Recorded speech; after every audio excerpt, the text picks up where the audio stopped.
Good morning. Hopefully everyone's having a good weekend.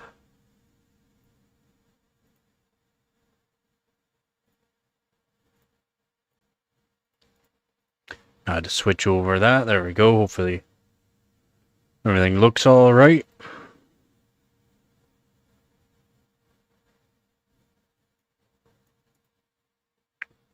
All right.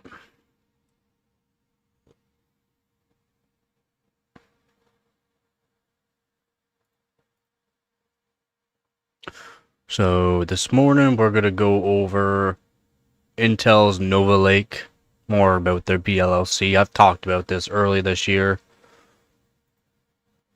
so I already have a head start on what's to be expected.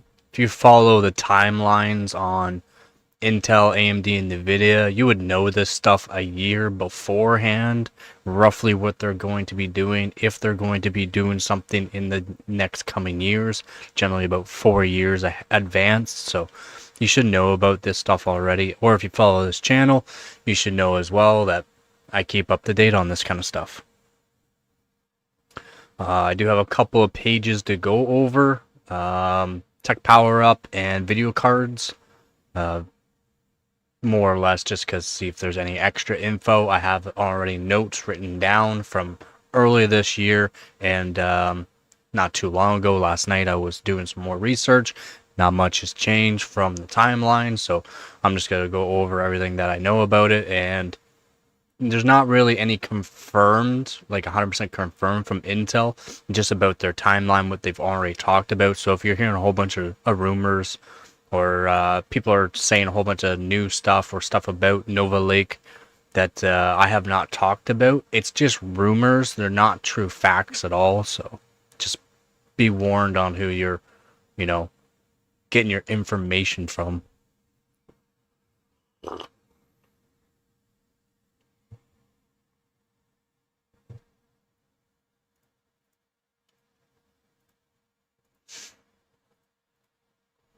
Just gonna wait for some people to get in, and then we'll go over a bunch of stuff. And then I should have this all set up, hopefully, here. Just give me one sec.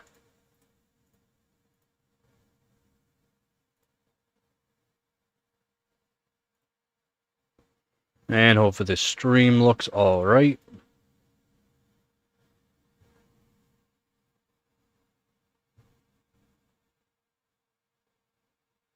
Yeah, it looks all right. Hopefully everything sounds all right as well. And I think I got this all set up now. So if I just do this.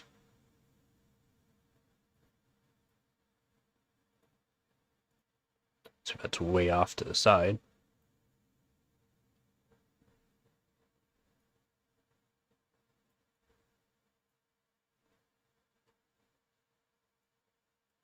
There we go.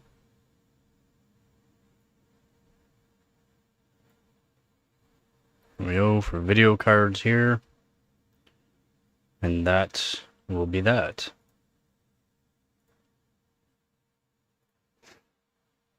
And we'll wait for some people to get in so that way I don't have to re-talk about it 100 times today.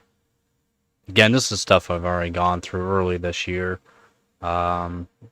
February, I think, was the first time I was really talking about it. A little bit in March, a little bit in April, just to see if there's anything else really talked about. Plus, people are asking me questions around that time. And yeah, nothing really has changed since then.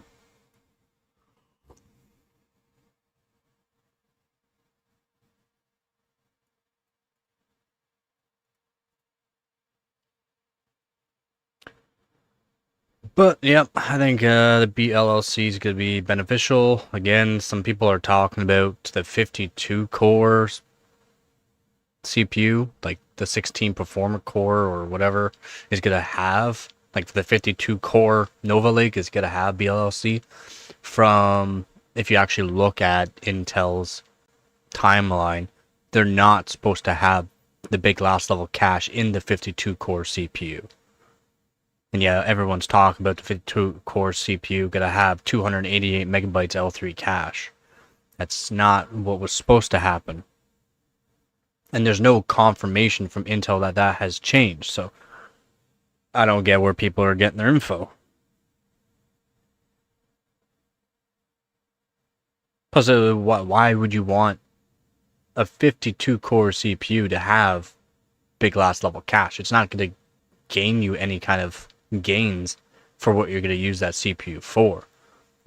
For people that do like flight simulators, sims, like these big sims, like SimCity and all that kind of, those kind of games where it can utilize a whole lot of cores, that might be beneficial at 1080p. Most of the people aren't playing at 1080p for those kind of games though. They're generally 1440p and or 4K.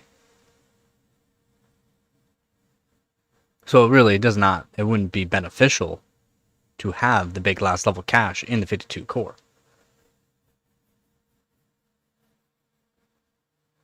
Big last level cache would be really beneficial for a high frequency CPU with fewer cores. Like 16 core would be really beneficial. 24 core would be probably the max because you're going to start losing the frequency with that amount of cores. And people are still talking about how AMD is going to have that 7 gigahertz CPU. I don't have high hopes on that. I don't have high hopes on the 7 gigahertz.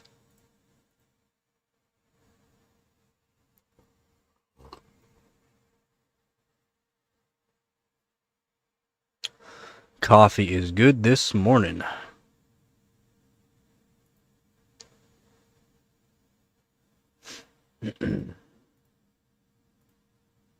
And I have a notepad. Like I said, I went over a whole bunch of stuff last night. I got a notepad that I got a whole bunch of stuff to talk about for Intel's Nova Lake. Not just a big last level cache, but Intel Nova Lake in general. So we'll go over that. Not much has changed since the beginning of this year for what has been actually confirmed. Not rumors, like actually confirmed. What I will be talking about is some rumors and confirmed, more or less the confirmed, because I'm not a spreading a rumor type person. I like to give actual facts on what to expect for what's actually going to come out, right?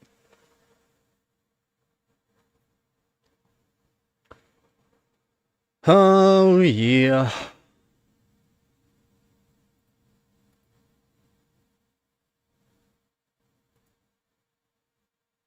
We already got a yes on AMD still king after Intel's Bllc? Nah. Nah.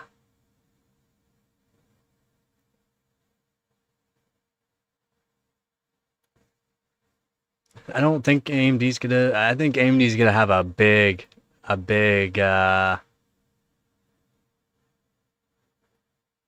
What do you want to call it? Like, I just don't think they're gonna be as far of a lead if they are still in the lead.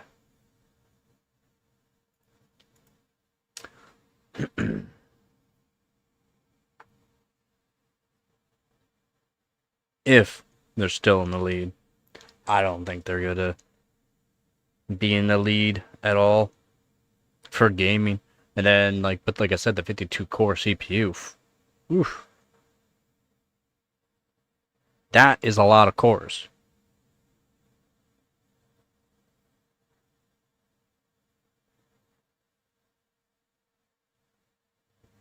I think AMD's projected to have 32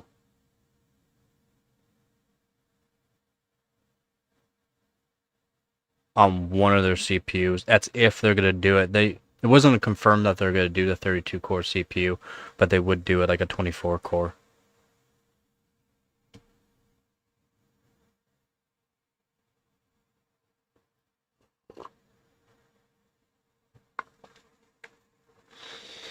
Oh yeah.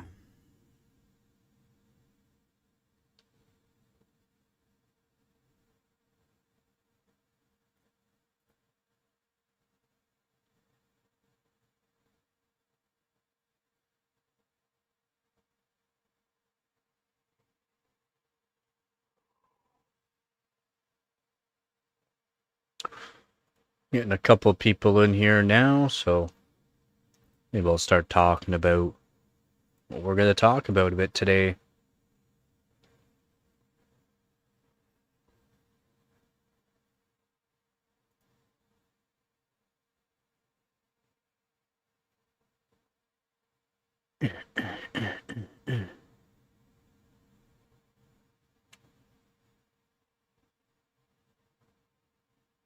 We got a lot of ice here. We got a bunch of snow that happened through the past few days here as well.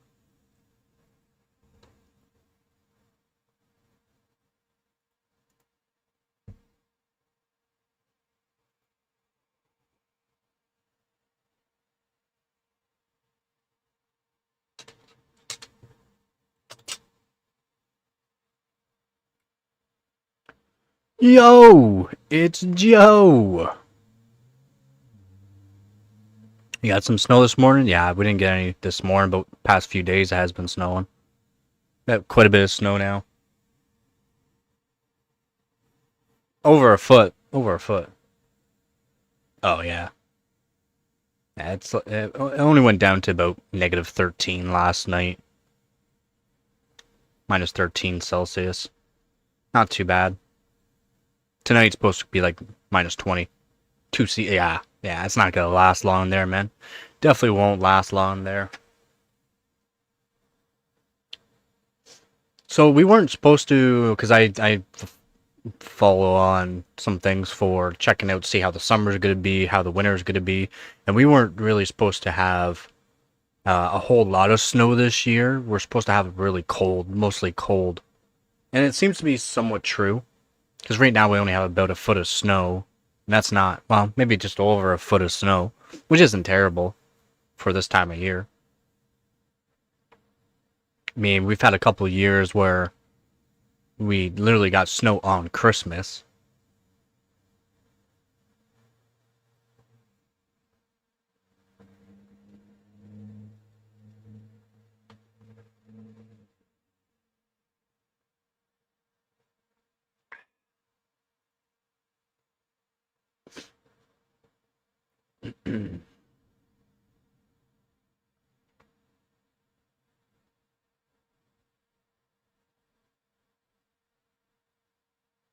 Hopefully you're having a good weekend. Hopefully you have a safe and happy holidays.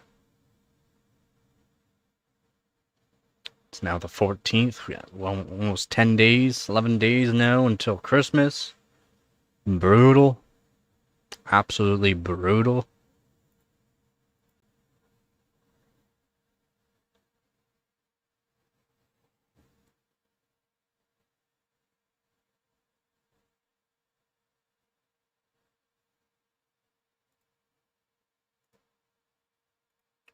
Okay, maybe we'll go over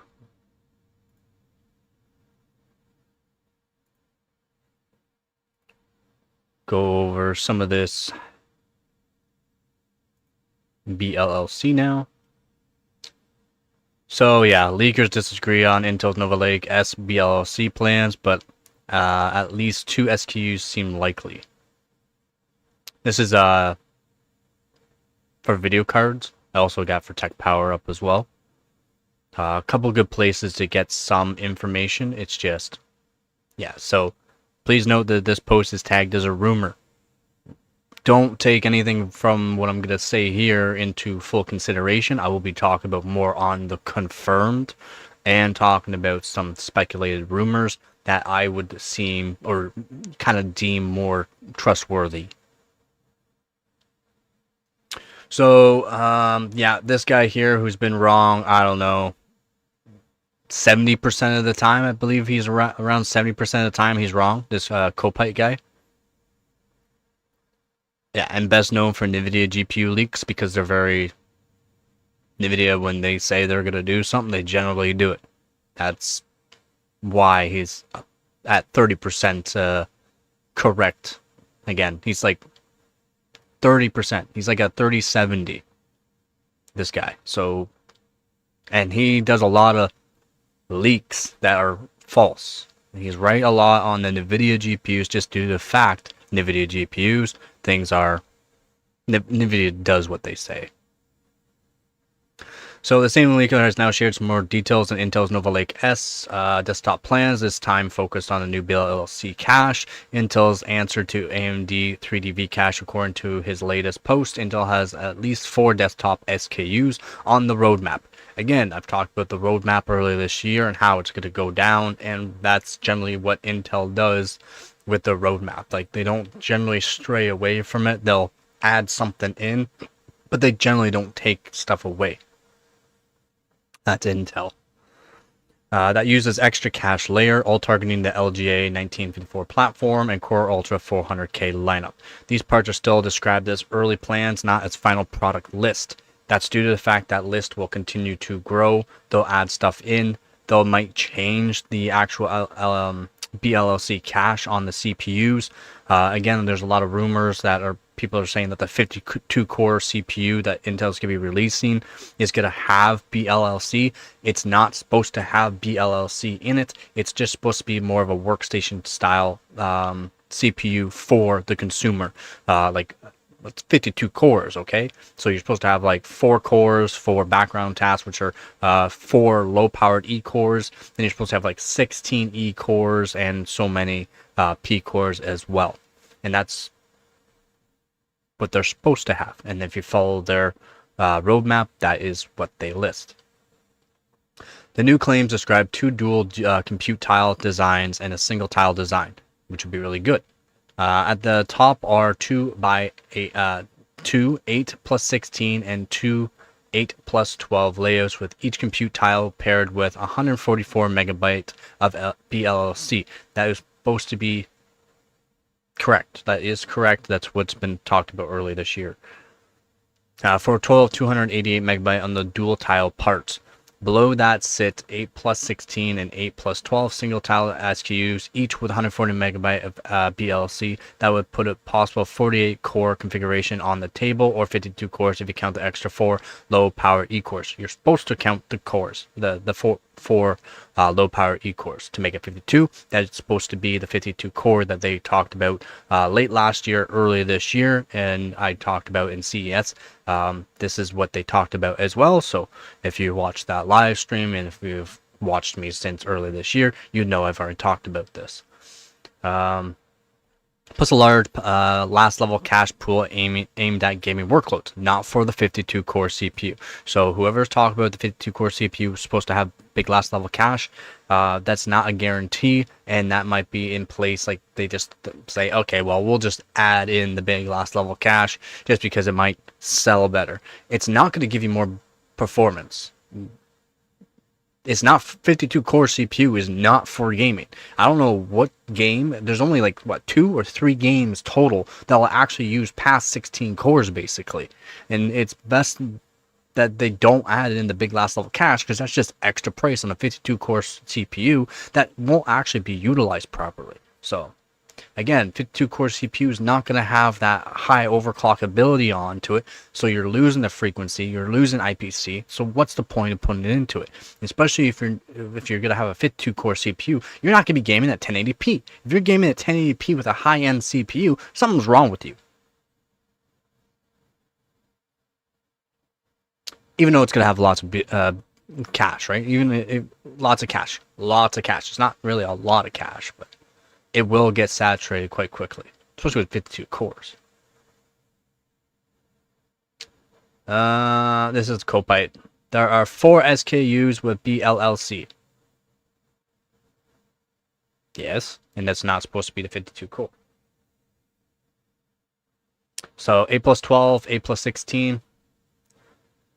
I'm not 100% sure yet. The power supply design, a new platform will be a challenge for motherboard manufacturers. They did redesign the whole complete, like 1954. They redesigned front side power delivery, backside power delivery. Instead of it, the backside power delivery, they redesigned it. They redesigned the core architecture onto it, so every single core is supposed to have L3 cache, every single core, instead of just the P cores. All of them are supposed to have L3 cache, so it's going to be a much faster and beefier CPU. Let's just say that. They also added in the new FinFET all-round gate, which is supposed to help as well, and then also the turbo cells. The turbo cells are saying it's supposed to give a really good uplift in performance with their new turbo cells. This clashes with information shared earlier by Tweaker, blah blah blah. He previously indicated that Nova Lake S Bllc is reserved for unlocked KC. This guy's correct, but only in 2 tile variants. Correct. When we asked him directly about the dual Bllc or dual tile SKUs, he did not confirm any such plans. Because again, it's not confirmed. So I kind of like this J guy. He seems like he's not gonna put out a whole bunch of terrible rumors.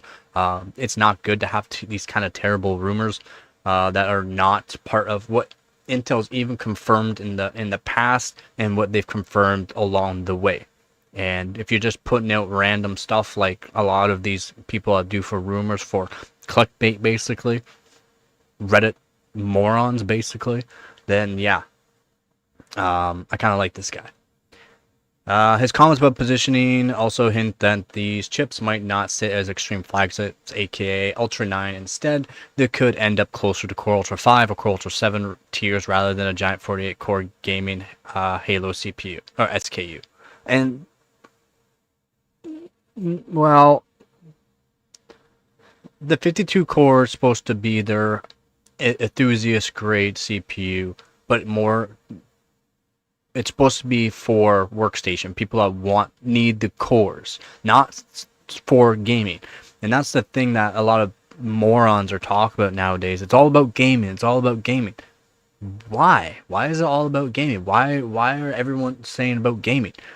Intel's never confirmed that their high-end CPUs are confirmed for gaming, or enthusiast grade CPUs are confirmed. They're good at it. Yeah, they're really good at it, but they weren't marketed like their 24 core 32 thread CPUs. They work good for gaming. They're not a gaming CPU. That's the thing. You can put it down to just the P cores and then raise the frequency a bit, and it's even better, lower powered as well, which a lot of people don't do, and they just say, oh, it draws so much power, blah blah blah. You only need 8 cores. You don't even need 8 core 16 thread for 90% of the games out there. Like, I don't get why people are saying, oh, they draw so much power and this and that. Disable the E cores. You don't need them while gaming. There's no point. And then if you're not setting things up properly, the game could be utilizing an E-core at some point, which is going to drop your FPS. So quit complaining. You have to do all this tuning on AMD anyways to get the performance that you want. Why not tune your Intel CPU to be proper if you want it for gaming? Have a profile for gaming. Click one button that disables the E-cores in the motherboard BIOS. That's hard, right? That's so hard. So I don't know why they're saying a 48 core. It's supposed to be 52 core. I'm not sure why they would be saying that it's going to be for gaming. It's not. It's for workstations. It's for the consumers. It's supposed to be a cheaper end CPU instead of you buying a $10,000 CPU like their Xeons or like AMD with the Threadrippers. Instead of doing that, you just buy a consumer grade workstation GPU or high-end desktop CPU. I'm not sure if it will technically be a high-end desktop. I'm not sure how many channels it's supposed to have. There's no confirmed, anything confirmed on how many channels it's actually supposed to have. So,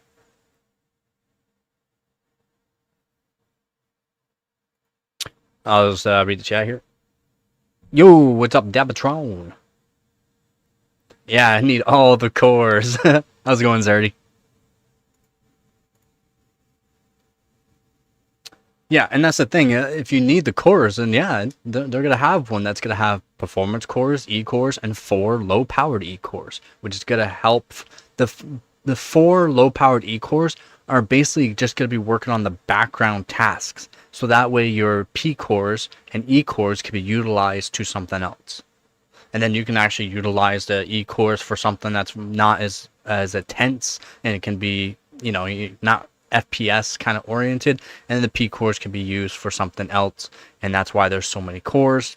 It makes things really good on those high-end desktop or multi-core CPUs.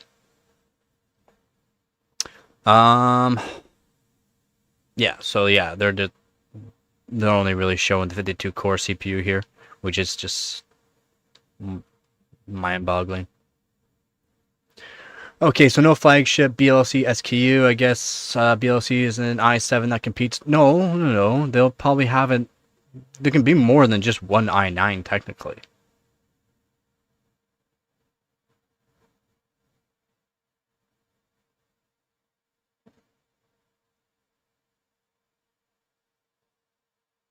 I don't get what they're saying here. That's very odd what they're saying here. Okay, so no flagship Bllc SKU. Text said. I guess 8 plus 16 Bllc is an i7 that competes with 12 core Zen 6. No. No. The naming for the segmentation is not finalized. This is what Jay Kin has said. The naming for the segmentation is not finalized, but it's around the Ultra 5 level relative to the entire lineup. Not correct either.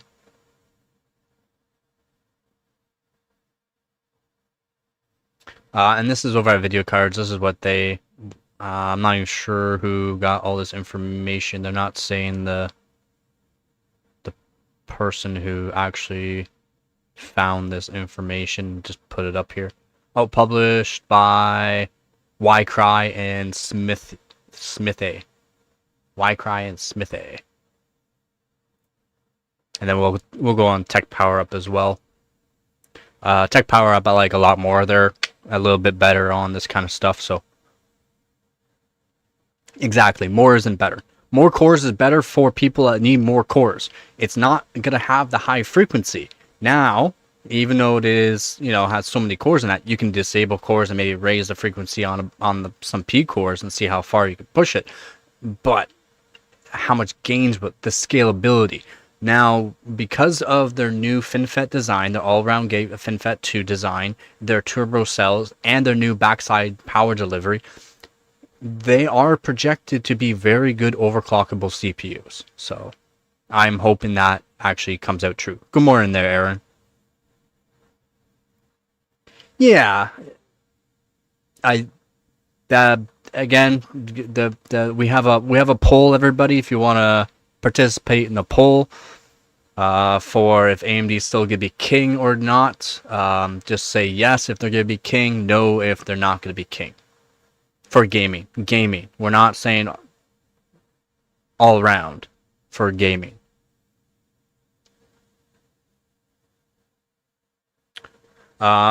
Do I think it'll be faster than X3D chips? Now, if AMD can get their asses up and actually participate in frequency, then yes, I think AMD might still be good for gaming. Now, if Intel does do the 288 megabytes, this is what they've been talking about for a while now, the 288 megabytes of L3 big last level cache. L3 cache could be in all the cores instead of just the performance cores now too. So that's going to be a big step up there. AMD is going to have some work ahead of them to be able to compete with that. I think it's going to be faster than AMD. Again, I can't confirm right now. This is just part of the roadmap, everything that I've found so far. Yep, Bartlett Lake S. Yep, 1700. Yep. Arrow Lake. Raptor Lake.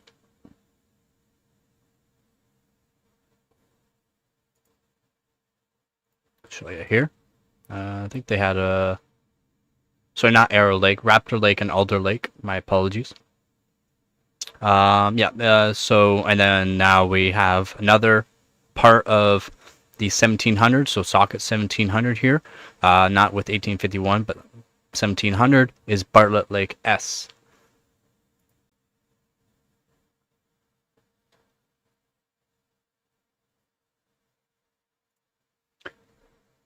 You gotta remember, for 1080p games and some 1440p games, mostly 1080p games, AMD is the king at gaming, and that's due to the fact it's not saturating that X3D, the L4 cache, basically L4 cache is what it is.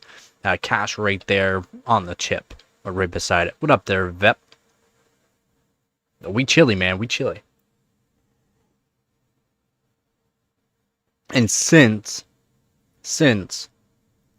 Intel is now going to have like 288, this is going to have more cache than AMD.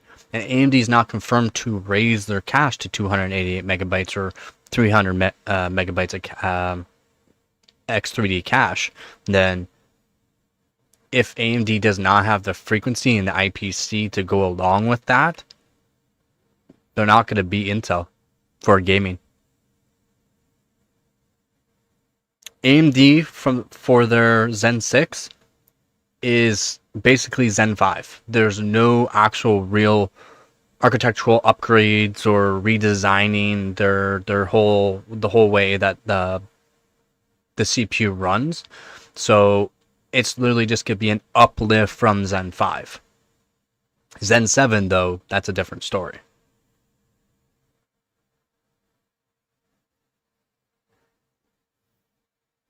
But Zen 6 is basically like what Intel did with Alder Lake and Raptor Lake, or with Raptor Lake and then Raptor Lake S, the refresh. AMD still doesn't compete for it. I don't know what I've read last night. I was reading on a whole bunch of stuff, and they were still saying AMD is king for price to performance. I'm laughing. I'm like, what? What is wrong with you? They haven't been all year. All year they haven't been. No, even GPU. Even GPU. Frames per dollar? Even GPU. If you got it at the actual MSRP price, if you're one of those few. Yeah. Yeah, AMD is still not.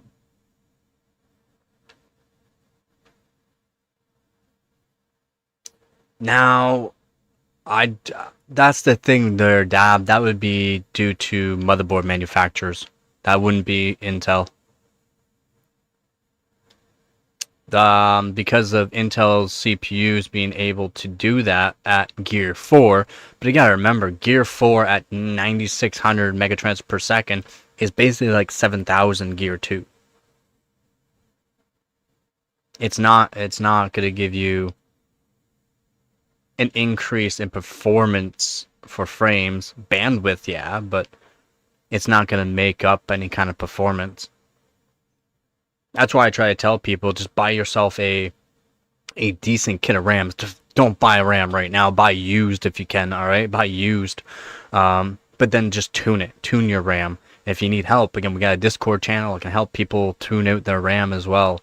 But 7200 and 7200 for most boards, even like 6800 is fine. And if you just tune it properly, you can outbeat 8000 kits, 8400 in actual performance. Are you gonna have the the bandwidth? Not really, but you're gonna make up the performance for having tighter timings, lower latency. Like, why would you not want to just run it at a slower speed, tighter timings, be fully stable too, and have way less latency, and performance is just, the same as like 8400. And then if you go to Gear 4, like on these new boards and new CPUs, Intel CPUs, then you go up to like 8600 or 9600. Some people can do that, or even on air just do 10,000 on Gear 4. The performance isn't there. The latency on the timings are terrible. So there's no point. If you can keep it Gear 2 and do like 8600, yeah, that's some performance there. Even if you had like CL40, the speed's gonna make up that latency. Plus more bandwidth. Alright, so we'll go over Tech Power Up now. So this is what Tech Power Up's saying. Nova Lake could get 140 megabyte cache boost from Bllc. That's on some of their chips, and then other chips are going to have 288. They're higher end CPU, not the 52 core. 52 core is still a maybe, but again, I still don't think they should do Bllc on their 52-core CPU. I think that should be put onto the lesser cores, just due to the fact it would just raise the price on. Again, they've already been making these things, so if they've already made them, well, I guess the price is there. It's just going to raise the price on a 52 core, which is no point. You want to be able to sell them, not have it, a $1,200 CPU. And that's roughly what the price is supposed to be. And AMD with their new CPUs too are going to be pricey. Just saying, they're gonna be pricey. So according to one of the most reliable Intel leakers, the upcoming Intel Nova Lake desktop processors will carry 144 megabyte of Bllc cache to boost their already existing cache configuration and give Intel an equivalent to AMD 3D V-cache for enhanced gaming. Intel already used the Bllc in its Clearwater 4 server processor as a passive interposer where local cache integrates beneath active tiles, so it's in conclusion, and a standard gaming chip could deliver a significant performance uplift. As the new leaks note, Bllc implementations will be made on the compute tile, so it's close to the massive core cluster Intel is preparing to debut. And the latency is one of the things that hurts AMD with their CPUs right now, is their latency. All right, and this is why having underneath and just like right there beside the clusters is way better, more beneficial, because the latencies can be way down.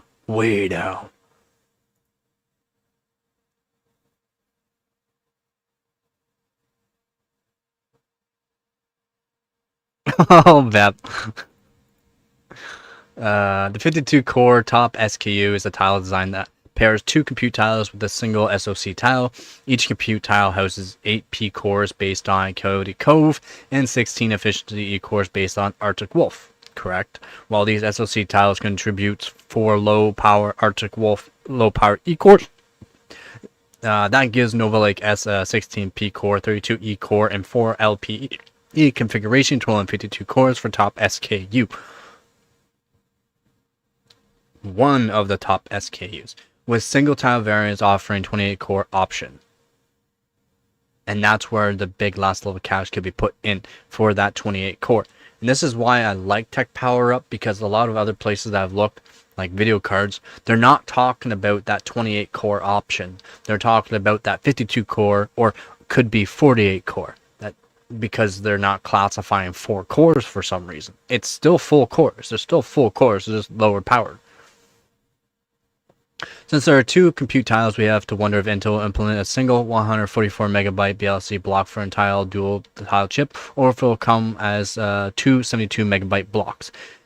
It's supposed to come with 2 144 megabyte, totaling 288 megabytes, not 72 megabyte blocks. The Nova Lake S desktop platform is expected to be named the Intel Core Ultra 400 series and features some next generation IP.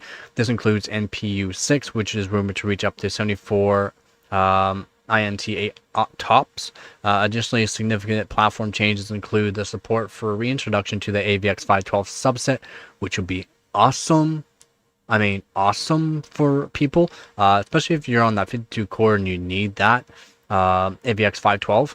It will make it run hotter, of course, but if they fix out some things on temperatures and all that, especially because, again, the turbo cells and the new all-round gate FinFET design that they have, it should actually help and power delivery. I guess the power delivery too would help a bit, but just because of the all-round gate, the new all-round gate that they did in turbo cells and the way that's done, and I've talked about this, I can go over this later on to show people what I'm talking about on that if you don't know.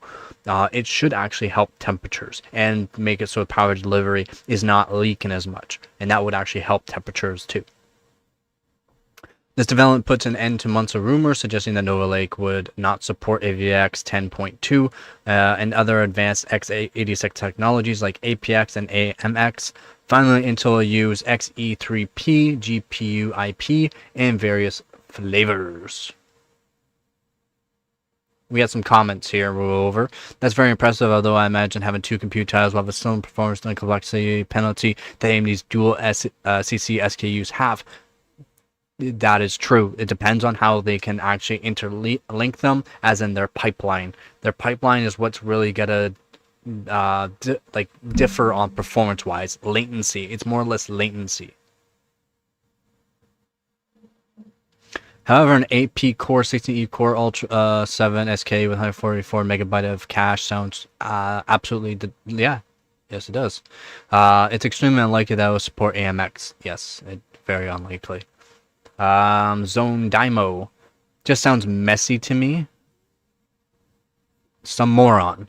Last dude alive. How so? It's the same thing. Oh, it sounds messy to me. So how so? The same thing AMD's done. Just put a massive amount of cache over dash under the CPU tile and get a ton of game performance as a reward. Yeah.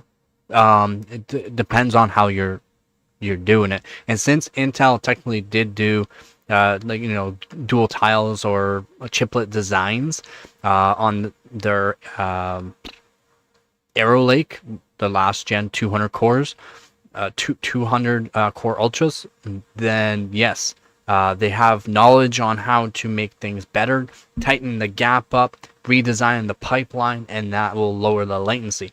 It's like 90 nanoseconds of latency due to the fact that they did do that design on their the speed and performance does help mitigate some of that latency, but again, it is like a 90 nanosecond latency, which a lot of people won't notice, and due to the fact that performance is there, right? Doc North, very interested indeed, but current RAM pricing, who is going to build a new PC even with megabyte MB CPU only upgrade, who is going to buy the old combo? The situation for now looks worse than the GPU bubble. GPU bubble? We have a GPU bubble now, not just an AI bubble. We have a GPU bubble. P.S. To avoid unnecessary comments, it's a problem for all new builds, not only Intel. I don't know about the GPU bubble though. We're at a performance where things are so fast. One GPU is like 4 GPUs. Compared to what we had before, and people are complaining still. Are people just high all the time, like just licking windows, staring at the sun, don't know what they're talking about? GPU bubble. We don't have a GPU bubble. We have way new technology on smaller PCBs. The cooler designs, yeah, are a lot bigger due to the fact that they have to cool these things, but the performance increase that we've had since 5 years ago, literally one GPU is like 4 of them. So why are people complaining about that kind of thing? Yeah, the price is up there, but you could have bought 4 GPUs back in the day. That would have been 2 GPUs nowadays, and one of the GPUs nowadays can perform like 4 of those GPUs. So technically we're saving money, even though prices are up. Plus, back then, our dollar was less, or not just Canada, but US. Minimum wage has gone up. I mean, I don't know. People just don't know about economics, I guess. Do you really think people will stop building because RAM prices went up? It's not the first time a big spike hit some components. Correct, Cinemaware. Tumble George. Commenting on Doc North's very interesting one. The conditions are quite dynamic. Nova Lake will be officially presented in a year, and probably there will be a mass quantities in according computer construction only in 2027. This also applies to the red sector. Many things can happen until then, correct? The memory capacity in 2027 has not been bought out. In fact, it has not been bought out for 2026 either, because the capacity of the production, which the cartel maintains to dictate prices, has been bought out. In case of urgent need, for example, with the armed resistance of agents of a government agency or of soldiers from the U.S. Army, the production of memories can suddenly triple or even quadruple. Yes, I know that isn't democratic.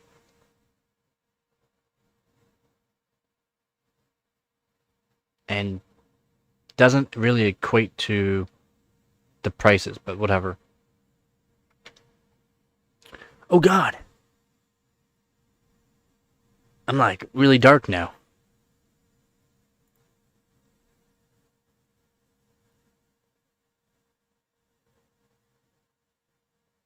Your CPU does not require a nuke to power it. You're like maybe 150 or 160 watts while playing. Maybe.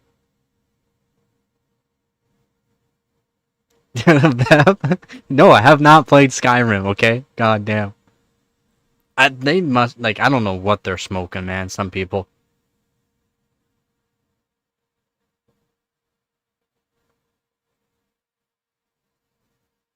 It's like I watched a video of a guy talking, like some guy that probably just works at a desk all day and talking like he knows about framing and that, and then he's watching the framer sheath a roof, and he's sheathing a roof with staples, roofing staples. It's a cheaper alternative, and then if you're pretty quick, it's actually pretty quick to do staples. You have to use more of them though to meet code, but he was talking about, he's like, what, he's using staples, blah blah blah, and then he's just using staples to nail that board in, and why is he doing that there? And then the comments, this is like not even close to what that actual framer's doing. That they have no clue what they're even talking about. I'm like, people, just stop commenting if you have no clue about code and how roofing sheathing gets done. Stop commenting. Stop it. You don't, no one knows why he added in that extra board to the rafter there, due to the fact that it wasn't going to meet the cut requirement and the actual distance because the layout beforehand was not done properly. It's still technically to code, but it was off a bit, so he added in that board. And then the staples are proper roofing staples that are for sheathing the roof. And then the guy used staples to nail in that board quickly, and the guy was saying, well, he's just nailing that. And then why is he using a hammer nailing these nails into that board? Because he has to use 3.5-inch nails, or 3.25-inch technically, or 3.5-inch nails to nail that board in to meet code. You can't just use staples to put in a structural load point. And then they're talking about the clips that are used, and that's for uplift. That's not for uplift. It's for when the roofers go over, or snow gets put onto it, load gets onto it. It helps mitigate warping or falling through the roof. It's like, oh my god, people have no clue what they're talking about. Oh man, it's wild. I mean, hundreds and hundreds of comments of people thinking that they know something. They maybe used AI. Like there's probably a bunch that probably used AI, and AI was trying to tell them why they're doing that, or telling them how that's wrong and stuff like that. It's like, this is why AI is not great if you don't know how to use it properly. I'm talking hundreds, and the guy that did it, the guy that made the video, yeah, the video was really good and all that, but not very educational and kind of just stupid to even put up. It's like, I know, because I used to do that. I used to frame. I framed for $1 billion company. I framed for small companies. I framed for medium-sized companies. Depending on where you are, is where you're doing it. The developer can also say, oh, we're using this kind of sheathing on this, so, you know, you just do whatever you have to do to meet code for that sheathing. Because some people use 1/2-inch sheathing. Some people use 3/4-inch sheathing, which is wild. And people are still using 3/4-inch. I love you, by the way. Love you. Yes, it's heavier and all that, but your roof will be like perfectly straight for a very, very long time. You don't have to use as much kind of like the clips for it. You don't really have to use that. If your rafters are on 16 centers instead of 24-inch centers, there's less chance of sagging and all that too, which is nice. Yeah, and that's nice, man. That's, yeah. Yep. Because here in Canada, we get a lot of snow. Guess what? A lot of snow can make your roof warp. That's why I actually like working on old roofs. Because they're using those like 1.5 or 1.25-inch thick boards, runner boards, all the way up the roof. Your roof is going to stay nice and flat. Everything's going to be nice, structurally sound. Everything's stronger. And you don't have to worry about falling through. You can step wherever you want. Probably. Probably, Vep.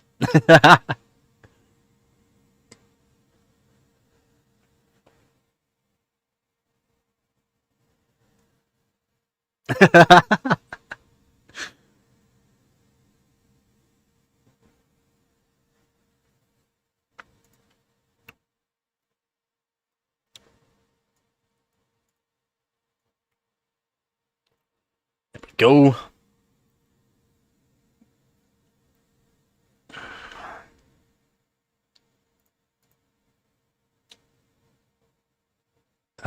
Each core in XVD CTT gets 12 megabyte to play with, assuming each strip.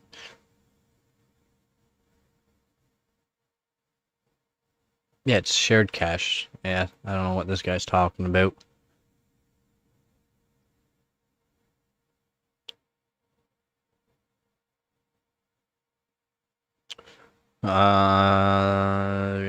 Understand what the main revolution in the CPU market? Yeah. Not just for Intel. AMD is, they're saying revolution, revolution. It's a revolution. Intel with the Nova Lake is an evolution and revolution. As in, they completely redesign things. AMD has not for Zen 6, from everything I've talked about and gathered before, and with the roadmap. They have not really redesigned anything. So that's why I'm very, very, very, very certain they're not going to even get close to that 7 gigahertz mark that a lot of people are saying is going to happen. It's not true.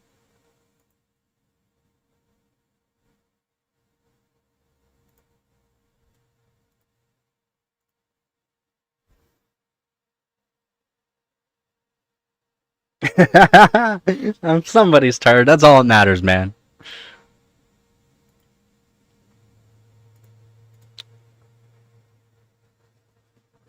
You're probably educated in some things anyways, right?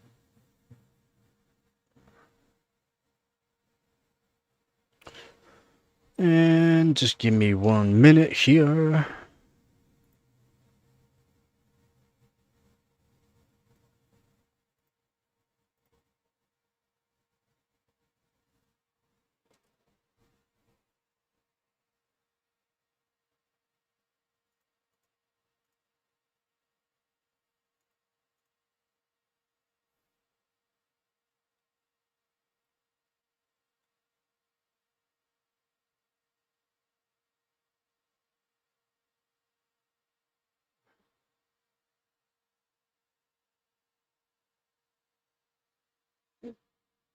Oh man, it's fine to even speak if you don't know anything, because then somebody would actually tell you maybe some more information that could benefit you, right?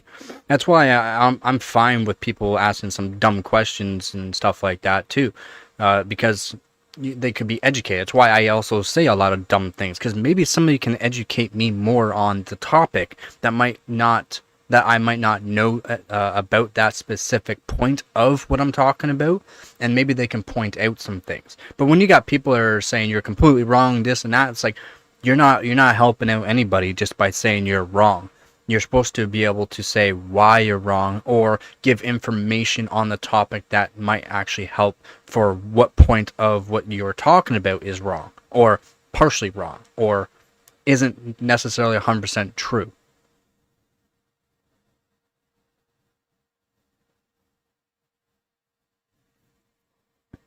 Computer, yeah. That's fine though. I mean, there's nothing wrong with that, man. We all gotta learn.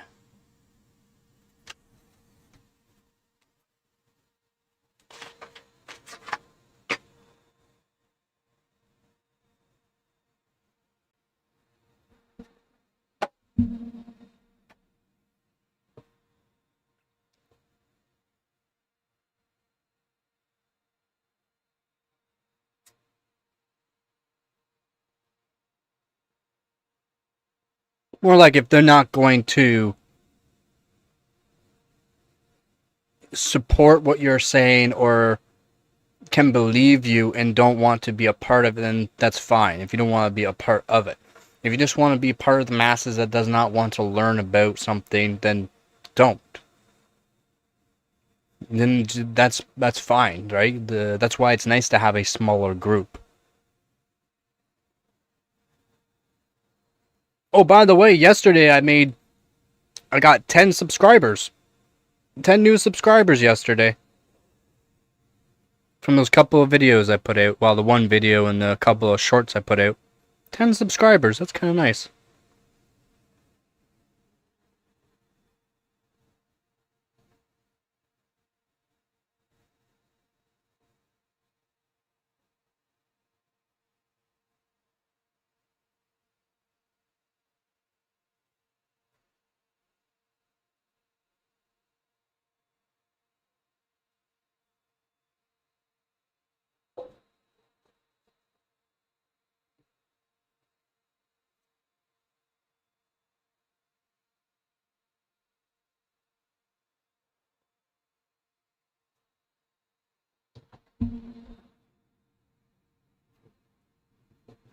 I think everyone has their actual breaking points, man.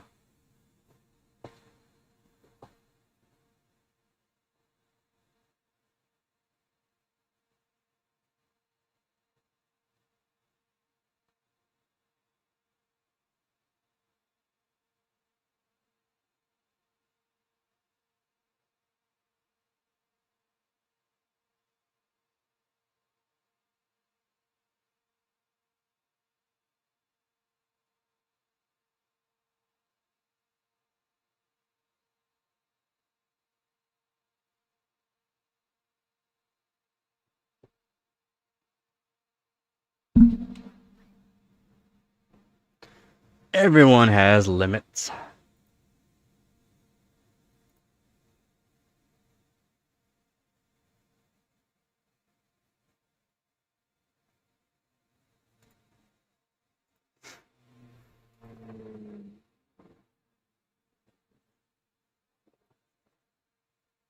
Yeah, exactly.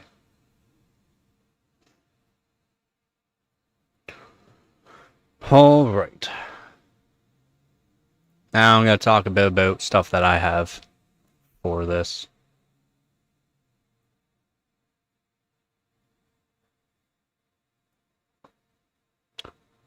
So, Intel Nova Lake is the rumored next big desktop CPU architecture, expected to arrive in late 2026, early 2027, aimed at finally competing with AMD's Ryzen 9000 series and X3D chips. Not to compete with them, to compete with AMD's new Zen 6. Not for Ryzen 9000. They're not going to compete with them. They're going to crush that 9000. That's the thing that some people are talking about on that. It's part of Intel's evolution after Arrow Lake, and it's shaping up to be massive. Core counts. So again, how many we're talking on that one? The flagship Nova Lake desktop SKUs reportedly push core counts up to 52 cores total, 16 performance cores, 32 efficiency cores, and 4 low power E cores. That's more than double the core count current Core Ultra 9 desktop chips.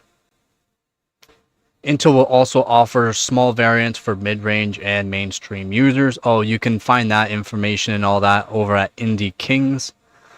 Intel will also offer smaller variants for mid-range and mainstream users, 28 core, 8 performance core, 16 E-core, and 4 low-power E-cores as well. 16 core, 4 performance core, 8 E-core, 4 low-powered, and 8 cores, which is going to be their entry level. Okay, so 8 cores is the lowest amount of cores you're going to find on Intel's Nova Lake. Note, hyperthreading is expected to stay disabled on these desktop parts, so cores as threads. There's not supposed to have any more hyperthreading on Intel chips on these ones as well. It's just more power for not as much performance, basically. So increasing the performance cores or E cores can give you more gains and less heat for performance, right? Like if you want to make sure things run as cool as possible, and then if you just add in extra cores, you can add in 4 extra cores instead of having 4 extra threads, and it's 4 extra cores could be way more beneficial, and that extra threads is just extra heat for roughly one third the performance. Bllc, Intel's big last level cache. One of the biggest changes literally is an introduction of Bllc, big last level cache. This is Intel's answer to AMD's 3D V-Cache, bringing massive shared L3 cache pools that can dramatically help gaming performance and cache-sensitive workloads. That's over at Noob Feed. Here's what the rumors indicate. flagship dual compute tile Bllc, 144 megabyte L3 per tile, or total of 288 megabytes total, which would be huge for, again, gaming and data-heavy tasks. Somewhat for data-heavy tasks. More or less the performance cores and the E cores will help gain more than just the 3D cache on that. So 144 megabyte L3 cache total on single tile parts. Intel integrates this cache inside the compute tile rather than stacking it like AMD does. It actually puts it into the compute tile, which could allow higher clocks and better thermals while still boosting performance. Intel hasn't released an official benchmark, but based on leaked documents, leaked documents, non-Bllc Nova Lake versus Arrow Lake, 16% faster in single-threaded, 12% faster in multi-threaded versus older architectures, up to 60 to 80% multi-core gains in some simulations thanks to more cores and more cache. 60 to 80% gains. Crazy. And you can find that information over at Guru 3D, where they talked about that as well. For gaming info with Bllc, up to 30 to 45% better gaming performance than Arrow Lake in some titles. Standard Nova Lake, 10 to 15% gaming uplift without big cache. These are leaked estimates, not official figures, but they're probably on the right ballpark on that.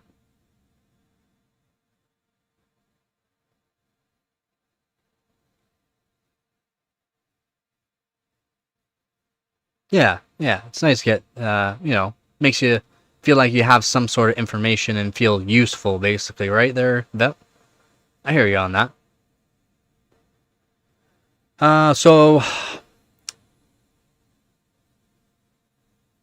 Yeah, Nova Lake is supposed to be on 1954 platform, meaning they will not fit current Lake 1851 motherboards.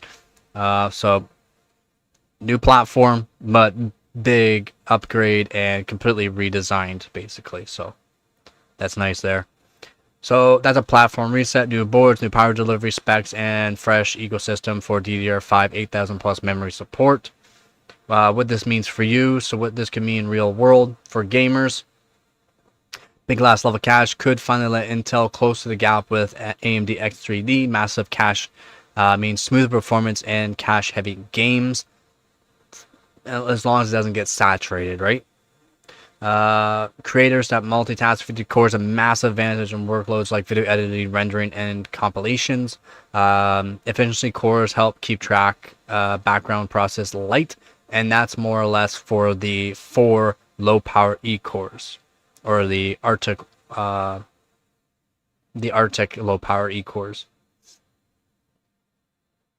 For PC enthusiasts, new socket means platform upgrade, but also new performance headroom, or overclocking could benefit for large cache and core diversity. Again, because of the redesigned everything, power delivery, FinFETs, and with their new turbo cells, they are expected to be a really good overclocking chip. Yeah, so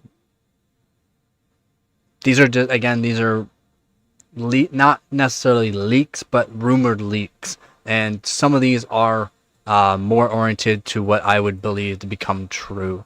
Not necessarily 100%, but it is something that I can stand by and say these are what you're expected to get.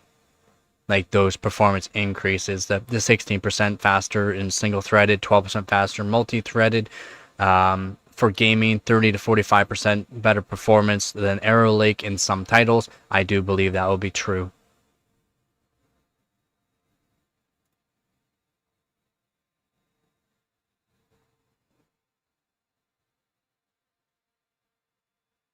Yeah, come say hi. Yeah, come say hi. You just gonna sit there.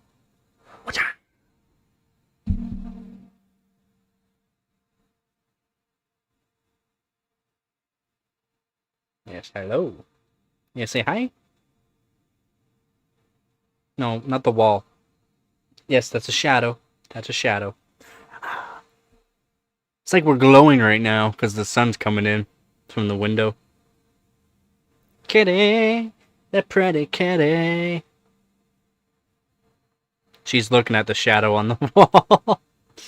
So I keep moving.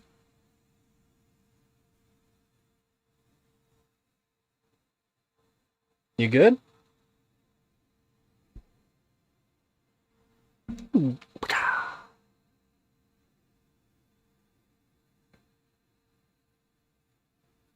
What?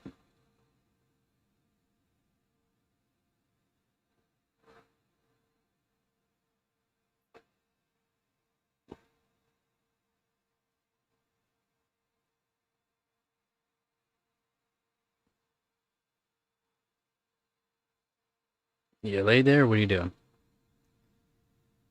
Yep. Get comfy. Yep. There you go.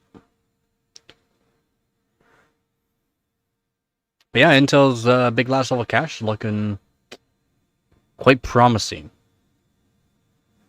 Now, if AMD can get the frequency up on their CPUs, they're going to be very tough to beat with their Zen 6. That's if they can get their frequency up. That's one thing that's lacking. The IPC is pretty good on AMD. It's the frequency, the overclockability. You can overclock on AMD, but you're going to have to do some pretty extreme measures to get some good frequency out of them that can really give you the performance gains. The scalability on AMD just hasn't been there. Not unless you want to go to like the Threadripper, right? If you go to like the Threadrippers or $10,000 CPUs, $7,000 CPUs, then yeah, you're going to have some pretty good overclockability on water.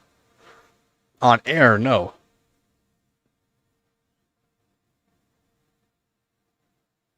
Just because they're such a hot CPU. AMD's just made hot CPUs.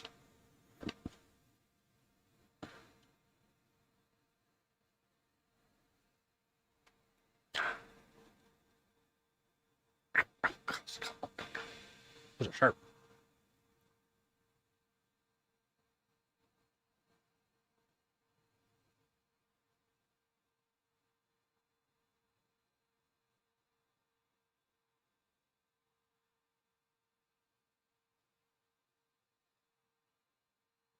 I think she's happy.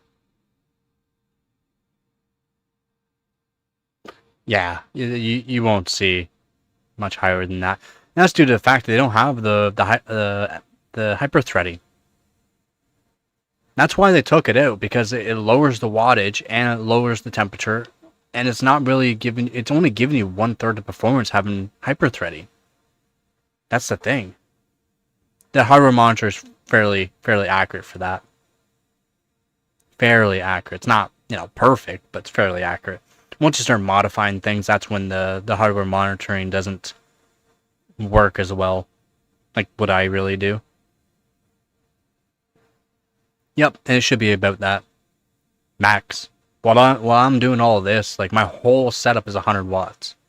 My whole setup. That's the lights, monitor, GPU, the whole PC. It's 100 watts for my whole setup.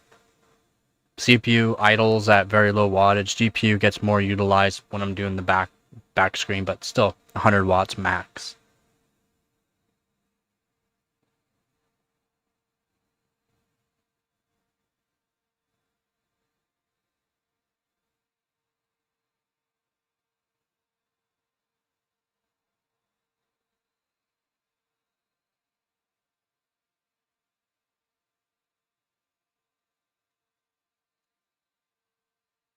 Well, if you're looking at CPU, it'll be idle should be lower than 13 watts on your CPU, but depends on how much background tasks you have going. My 3070 Ti idles at like 7 to 10 watts. 13900K idles around 13-15 watts. So maybe your whole system's idling around, because you got added the fans and whatever else into it as well, right? Maybe around 50 watts total for idle. That depends on your whole system. That's why having like one of those wall plug watt meters is good to have, just to see how much you're actually pulling through your PC or even your whole setup.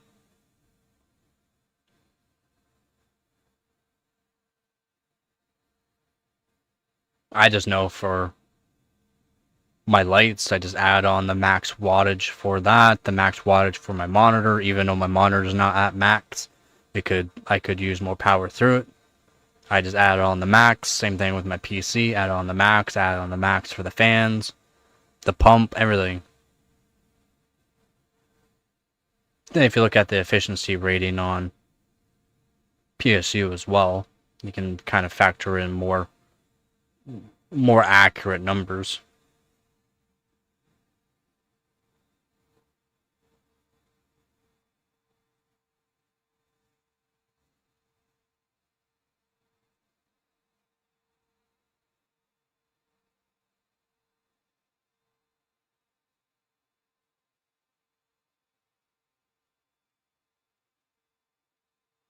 It's no need to tune it.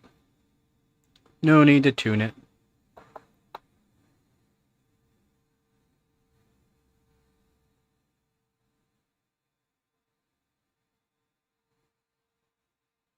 Oh, turned on. Oh.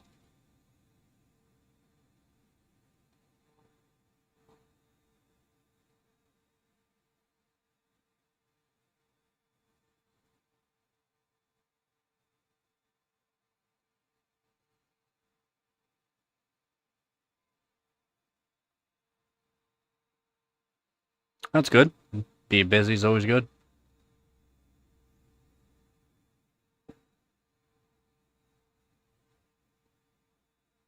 I'm always at my computer.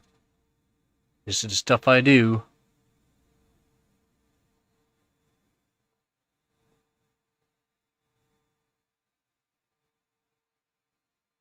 Oh, did you? Well, that sucks.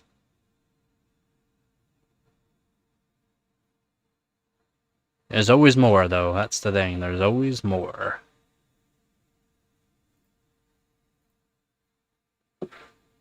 It's so bright.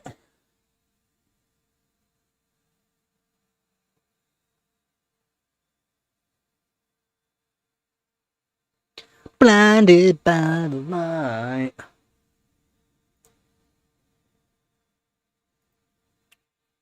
Oh, yeah. I gotta make some videos on the Vega 56 stock and then overclocked. Still gotta do that.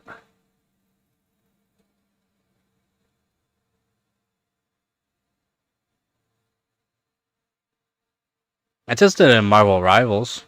Vega 56 does pretty good. Actually, quite impressed with the performance. Although the wattage of it does not make sense. I don't know why people were defending the Vega 56 and Vega 64 when they came out, because they're versus like the 1070, 1080.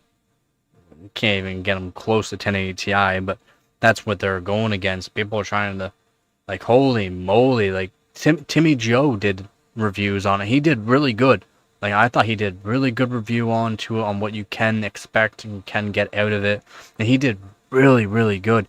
The hate that he got from some people, like, you don't know what you're talking about, this and that, and it's like, what? Like, he did so good on his videos on that, and the amount of hate he got, because he was saying, like, the amount of power this thing pulls to match a 1070, and the price point does not make sense.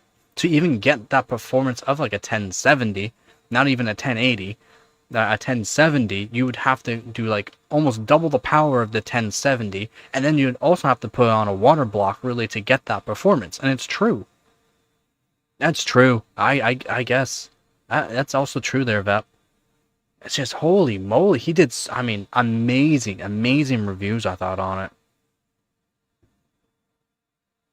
And it's true. Like, with what I've done to it, the performance is good. The HBM2 memory is not great. It's not great. You can push it up if you do put on like a Vega 64 BIOS, so that way it can give more power, more voltage to the HBM2. But it's still only at like 1100, roughly 1100. It's like 4.3 gigabits per second. It's not that great. Not that great. The performance increase from the HBM2 memory, it's not that great. And then with the core, because of how much power you have to put through it, with the power limiter, because you can increase the power limiter onto it just by redoing registry onto it. It's quite easy to do. I don't do it through the registry. I just use the overdrive end tool and do it that way. It's easier. For the registry, I just did a couple of extra things just for extra voltage. But the amount of power, like 400 plus watts to match, I got it up to a 2060 in some benchmarks, but the 2060 is not overclocked at all and was on a crappy CPU, so that's the only reason why I was really beating the 2060. For some tests, the 1070 with a slight overclock on, no power limit, that's it, just no power limit, it was literally just around that, still lower, around that though, even though I was using a better CPU. So, and for over 400 watts, it's not worth it.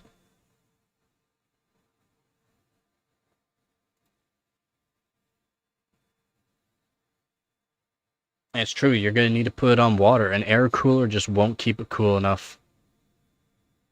That's why they had liquid water-cooled BIOS, because on air, you just couldn't do it.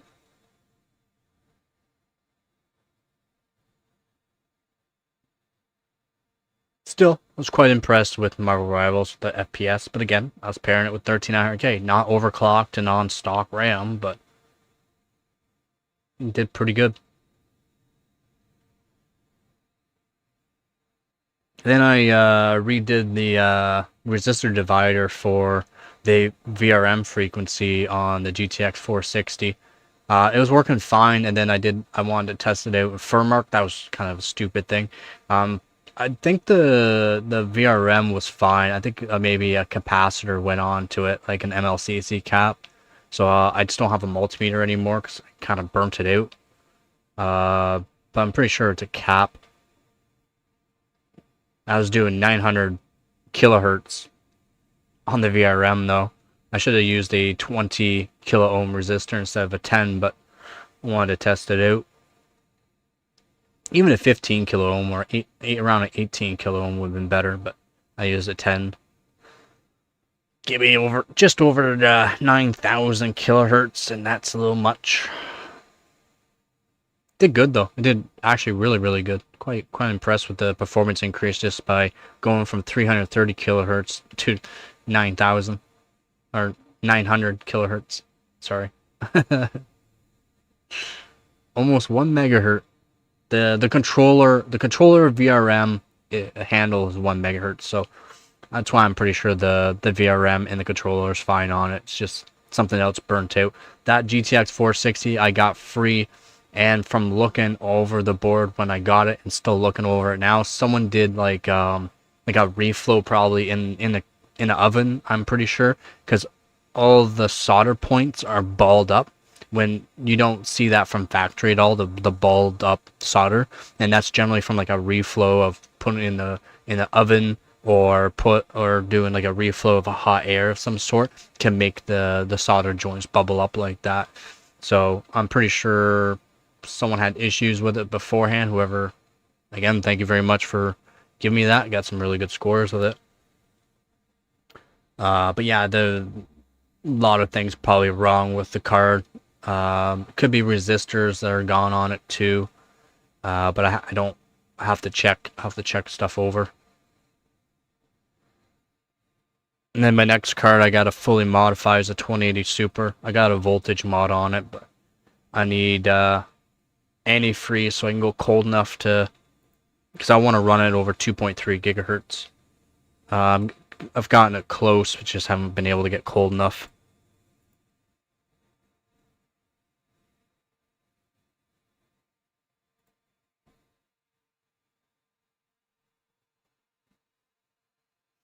Then the 2080 Super, is looking at the back of it for like capacitors and that for the core. Like, we're talking very little on it. I'm quite shocked that an EVGA for the Win card has very little capacitors. We're talking maybe 30 in total. And we're talking like 0402s and 0806.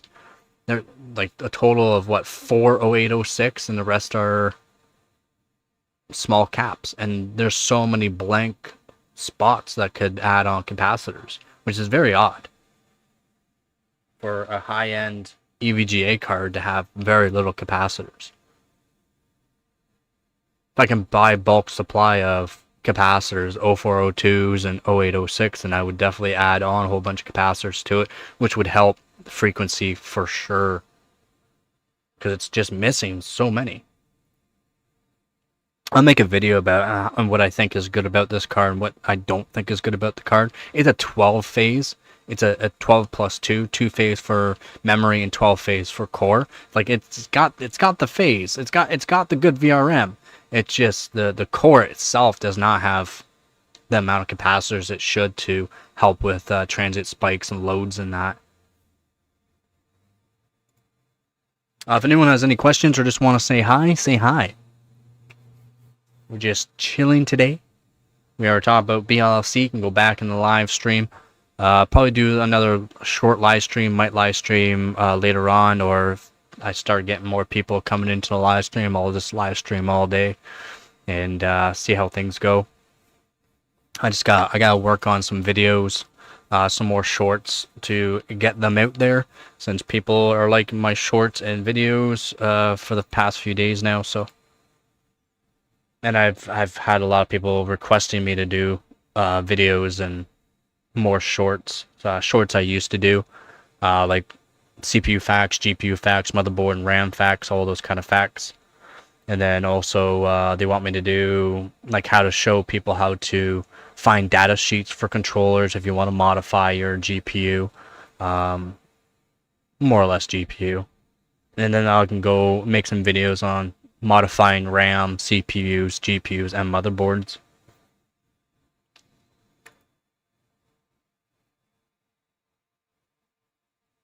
Just give me one sec here.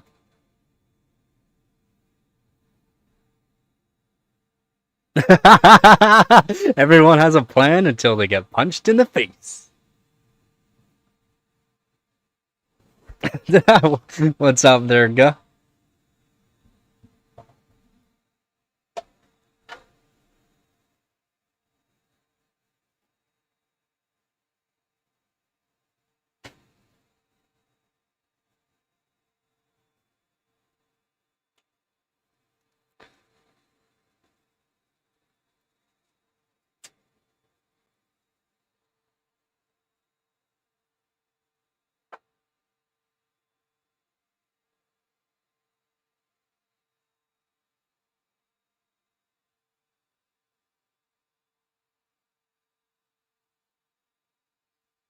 Yeah, not much here either. I might go make myself a coffee here in a second. I'll be right back.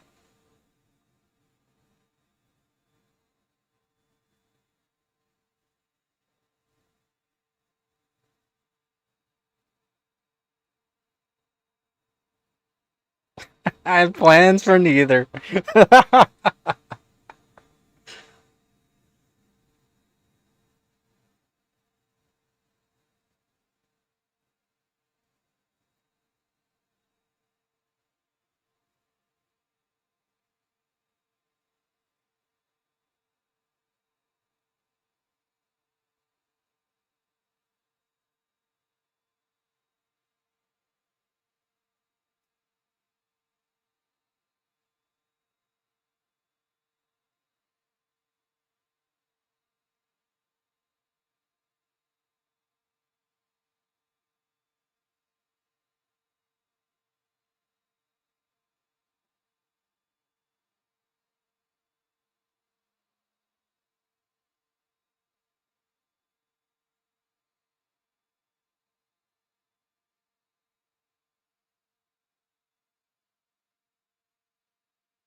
It's getting bright. Sun's coming up. I mean, it's 10 a.m., but sun's coming in through the window pretty hard.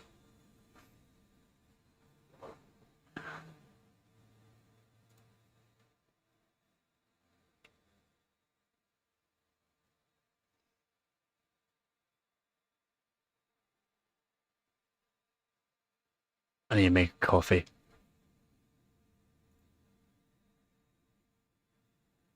I need a coffee, guys.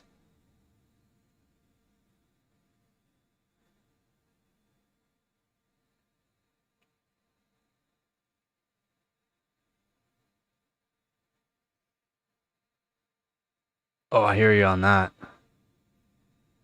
Had all my teeth shattered, nose broken, ribs. I hear you on that. For no reason, basically.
We got a coffee.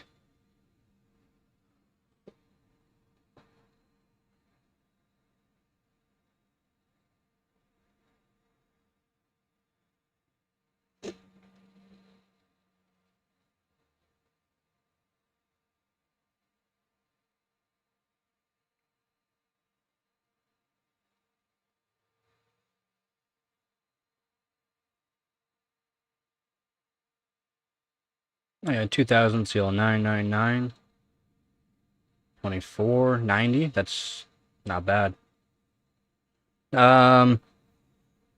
You should try 1.9 volts. I'm not sure if you're still there, Guh. 1.9 volts, lower down the cast latency. You won't be able to lower TRFC any lower. Won't be able to lower TRAS any lower unless you go up to like 2 volts or 2.1 volts around there. Then you'd be able to lower TRAS down to like 20 or 22. But you won't, it's not very scalability until you do over 2 volts. But 1.9 volts, you can definitely put down the cast latency. TRC D is not, I don't think you're going to go much lower. But if you do like 1.9 volts, you probably do CL7. CL7 might be able to do TRC D of 8. TRP probably 8. Might be able to do 7, but probably 8.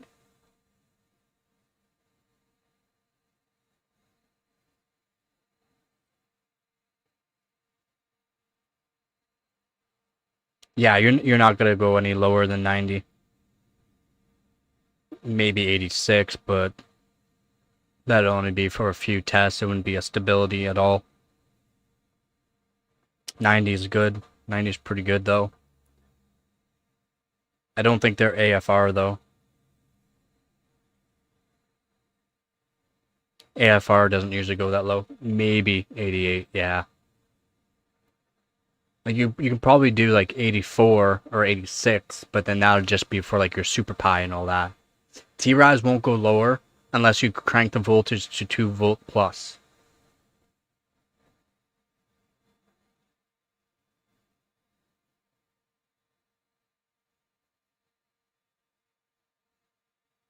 That's the thing. The 24 is really good still. But TRAS won't go lower unless you go 2 volt plus.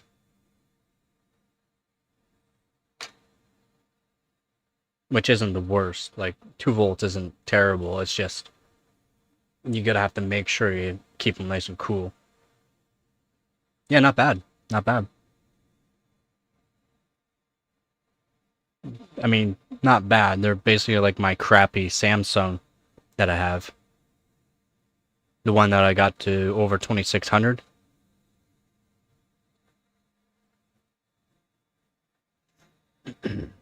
But 2000 is where you want to be. That 2000 mark is where you want to be. And then you just raise the voltage up to like 1.9, 2 volts. 1.9 is generally all you really need. 1.9, 5, 1.925, right around there. And you can lower down the cast latency. You can lower down the cache write latency as well.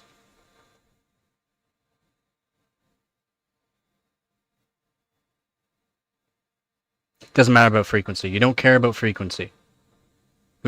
Frequency is not what's going to help you. Frequency is only to validate. You will not get performance gains for having higher frequency. The lower, the 2000, 2200, right around there, you can go check on HardwareBot as well for all the best. Even like we're talking, the best kits are still only maybe at 2200. And then the best scores are generally around 2000. And you got some really good scores at 1800. And that's due to the fact you can lower the timings down because you're raising the voltage and lower frequency. It's more stable. Then you can literally lower the timings, all the latencies down so far to where it's insanely good.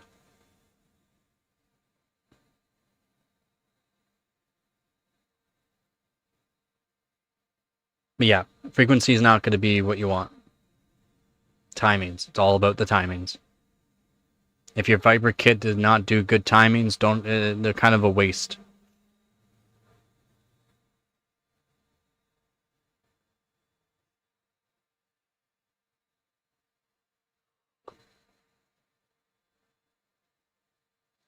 And the same thing with like DDR4 and DDR5 too. Like you don't for benchmarks and that, it's all about timings.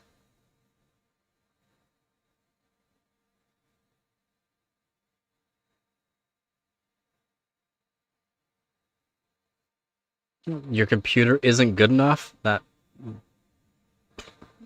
probably because it's AMD biased. There is a lot of biased softwares and all that too, right? Your computer's more than good enough.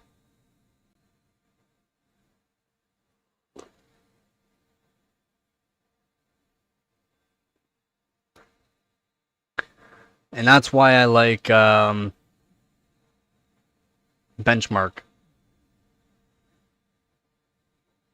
Just one sec, I'll find it.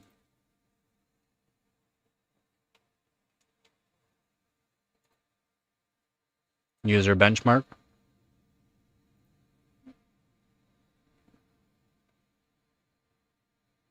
See if they change anything for the 9070 XT. Does not look like they have. This is why I like user benchmarks. They're so funny. If you're considering an AMD 9000 series GPU because you have influenced by Reddit, Twitter, or a wealthy tech tuber, it's worth understanding AMD's track record.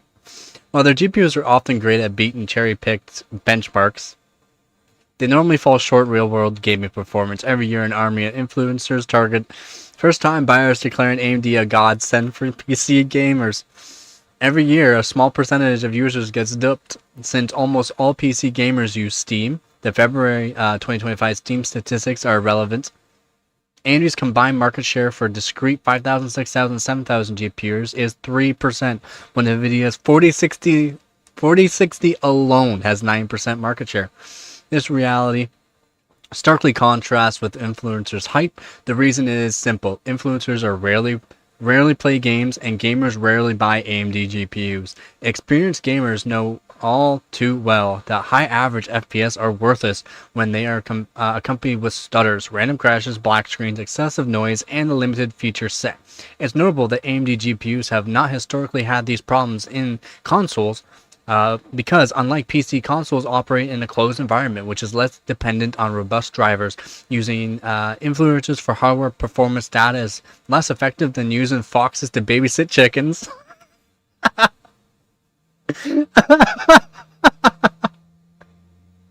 Oh, that's why I don't get like all these people saying all this stuff about AMD and how like AMD's better than Intel, AMD's better than NVIDIA. For some things, yes, but the way that they're saying it is also AMD's latency is way better than Intel. No, no, it's not. AMD is cheaper than NVIDIA. Price to performance, NVIDIA is still technically better. I don't know where you're getting your information from. Oh man, like this is why I like user benchmark, man.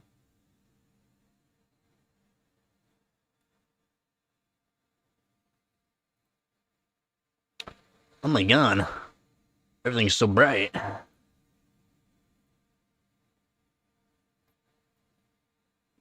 Oh. Let's just move in a little bit here.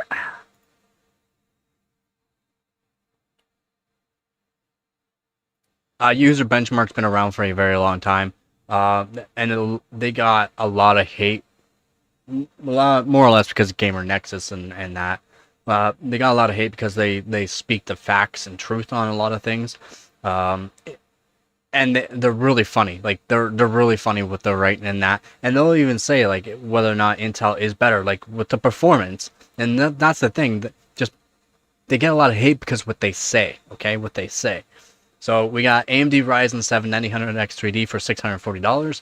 AMD 7000X3D and 9000X3D CPUs priced over $400 USD are widely marketed as the best gaming CPU in the world. Quotations.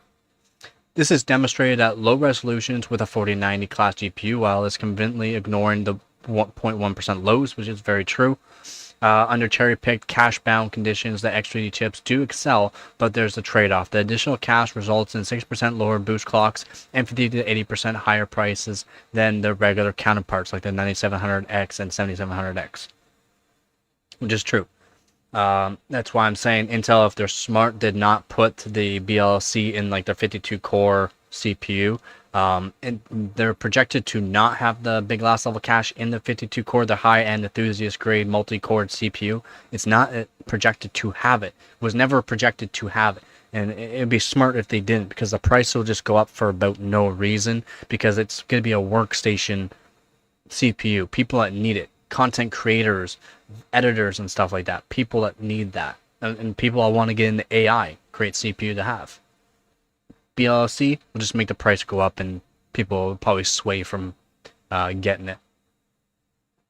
So as with the Radeon GPUs, AMD is looking to drive demand through advanced marketing rather than delivering real-world performance. While NVIDIA has effectively countered AMD's marketing in the GPU space, Intel's marketeers remain asleep terminally at the wheel. Nevertheless, the 13600K and 14600K still deliver almost unparalleled real-world game performance for around $200 USD.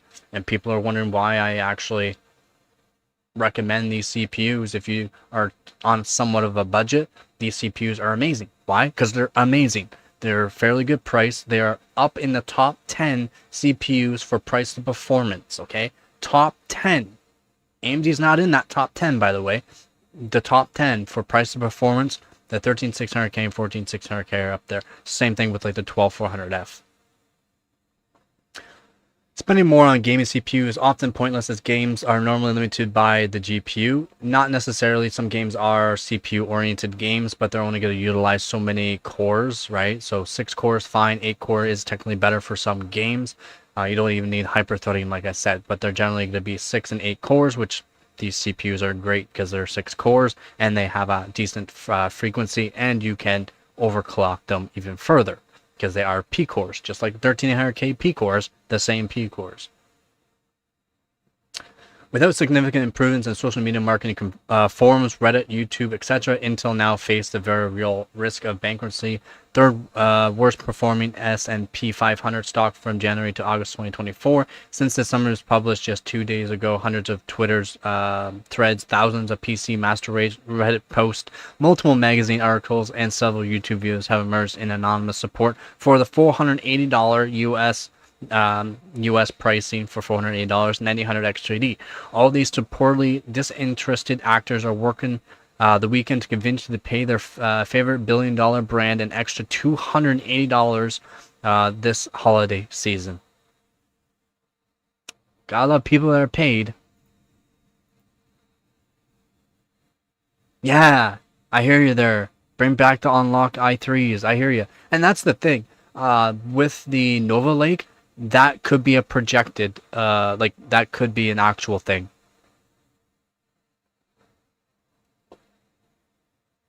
Yep, the T models, nothing wrong with the T models. Just can't do much with it unless you want to do BLC, CK overclocking.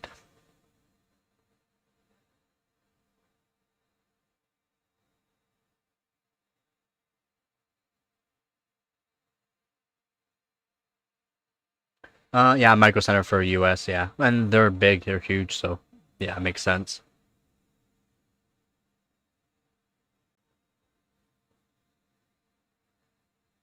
You have a good system, especially price to performance wise, you have a good system. And your 1% lows aren't going to be terrible. So, and due to the fact you're at a higher resolution too, the X3Ds aren't really going to give you any gains. Average frames going to be up there, but your 1% lows are not going to be very good. And even your average frames might not even be as good with what you have versus like the 9000X3D, which if you are a gamer, the 9000X3D is a good chip. Just the 9800X3D. The 9950X3D isn't going to give you any performance gains and will actually give you less FPS than the 9800X3D for majority of games. You would have to go 9700X, not 9600X. Yeah, no, you'd have to go to 9700X.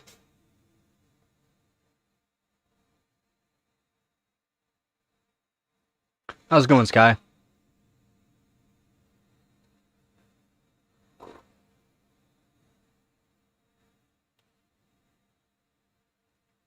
Oh, 100% there, 100%. Yeah, you can't beat that either. 20 core too.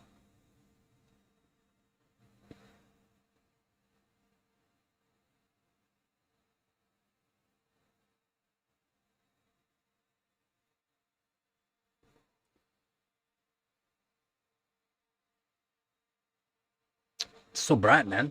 It's so bright. Probably gonna cut my hair here soon too. Might do that tomorrow. Tonight maybe. And then we'll see what they're saying for the Intel Core Ultra 9. Ooh, sorry about that. These early benchmarks, which were probably leaked by marketeers, indicated the best case scenario for Intel's new Arrow Lake desktop processors.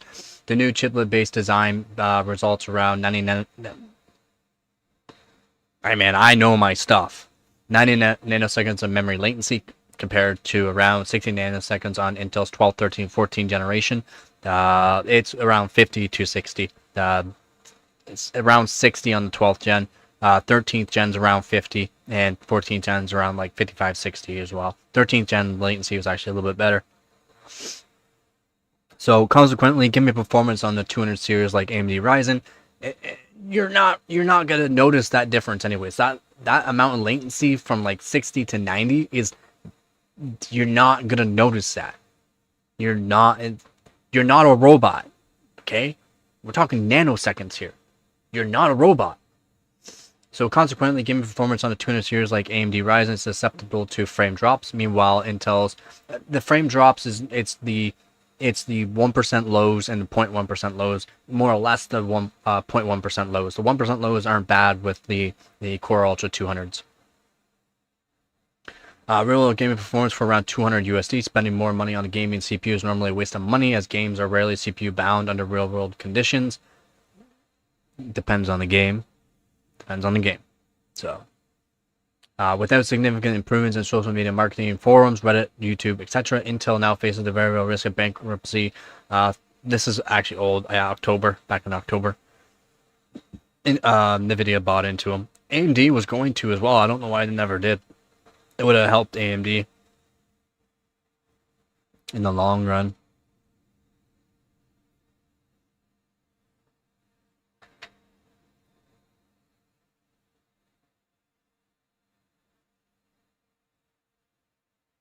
Yeah.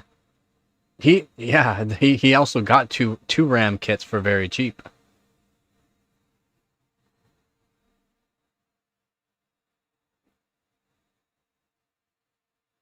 Yep. Yeah. Yeah, he got a really good price. So NVIDIA's 5000 series GPUs are around 20% faster than the corresponding 4000 series counterparts. That's not like with frame gen, that's frame rendering, so I'm glad they said that. Supply is almost non-existent at the moment, so value for money considerations are not possible. It's just due to the fact, like, so many people were buying the 5000 series. AMD did good, like they did good on their 9000 series for selling them, and actually had enough for them. But so many people, again, just with like the 5060, NVIDIA sold more 5060s than all of AMD GPUs this year. Just one GPU tier versus all of AMD's. Like, that's the differences on how much people are buying NVIDIA versus AMD, and how much the performance is better than AMD due to the fact price of performance is there. Was there. And right now is actually not terrible for GPUs. It's lower than what it has been. Early this year, the prices were terrible. Well, early to middle of this year, the prices were terrible. That's why I was telling people not to buy. And that's the thing. Germany kind of listened on that. They didn't buy. And the 5080s were selling less than retail price, MSRP price. The 5080s in Germany were selling less than MSRP price because they weren't buying it. They were smart.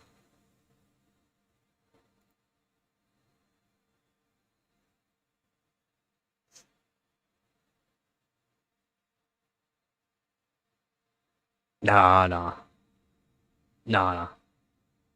It's a marketing deploy for RAM. I don't know where people are getting their information from for RAM. And they're trying to blame Micron.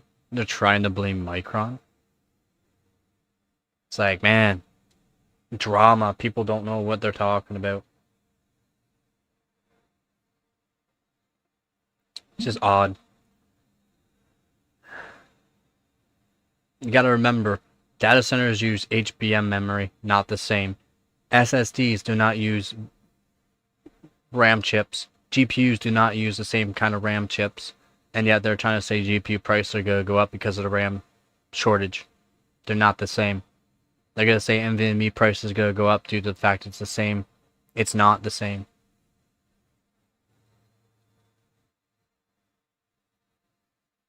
Oh yeah. Yep, they would be. It's not the worst price.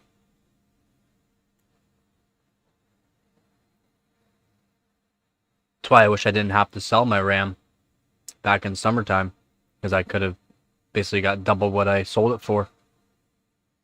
Again, I try to help out people too. Like, I sell my stuff very cheap. Even though the stuff I sell is barely used. I just did benchmarks with it, that's about it. And then showed people how to overclock like Amazon's cheapest kit of RAM. Which is not even cheap anymore.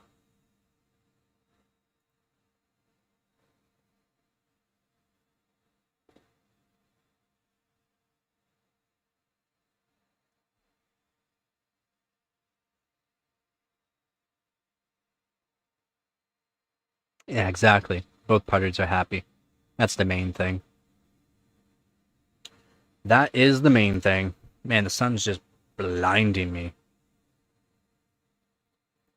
Give me 1 sec here.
Did that fix it?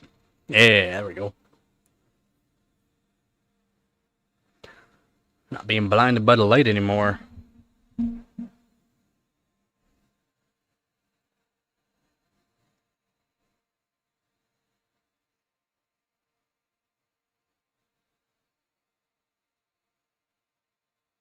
No, they're not the reason for the prices. People are saying they're for budget people too, but for Crucial, but Crucial wasn't the cheapest alternative. That's the thing. They weren't. Like, T-Create was one of the cheaper options. Patriot Vipers were one of the cheaper options. Now, just because they pulled Crucial does not mean they don't have the RAM ICs still for other companies. Those other companies probably already bought up a huge supply. So these prices that are going up for no reason is because no reason. They're going up because it's at this time of year. I said that's what's going to happen early this year. DDR4 prices are going to go up due to the fact people are buying into AMD 5000 series, want to upgrade the RAM kits.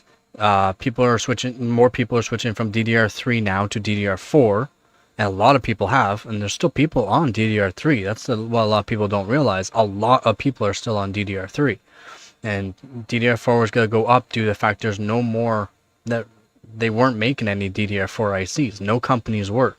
And since the DDR4 prices were going up and more people were buying into DDR4, companies were thinking about buying or starting to make DDR4 ICs again. That did not happen.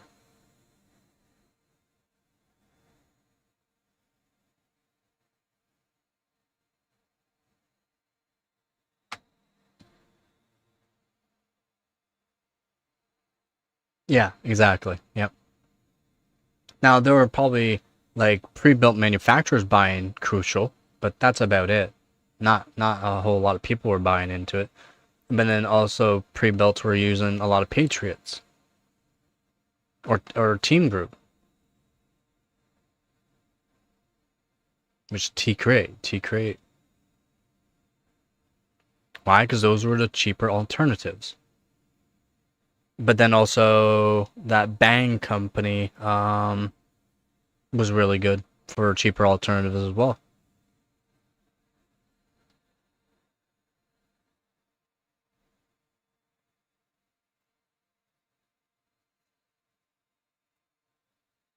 Yep, so people want to make drama in that just because Micron's taken out of Crucial and gonna switch more of their productivity to not cutting out their DDR5 ICs, just gonna switch over because Micron makes the 12 stack HBM memory, one of the best AI RAM out there. One of the best. The 12 stack HBM memory that they have is insane. I went over this earlier this year on the 12 stack that they came out with and made crazy performance gains. And density. Like the density is crazy.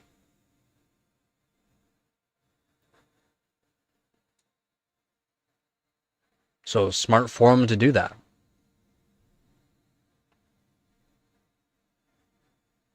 And that's not the same. That's not even the same ICs, not even the same category of VRAM as what consumers use.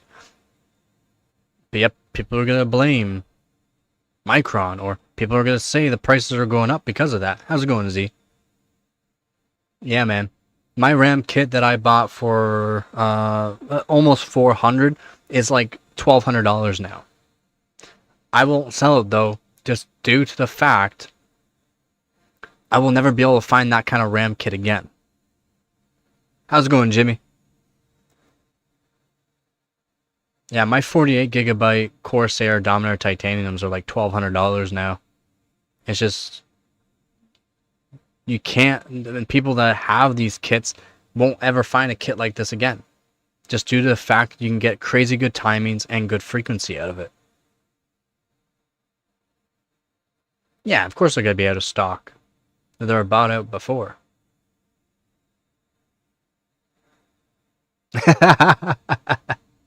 No one here is going to argue with you on that, though, there, Jimmy. Because they know. They listen to me on that. The X3Ds are good for some people. That's why I try to get people that come into the channel ask about performance-wise and what I should get. Because be more specific. What are you doing with your PC? Are you strictly gaming? Are you strictly gaming at 1080p, 1440p, 4K? What are you doing?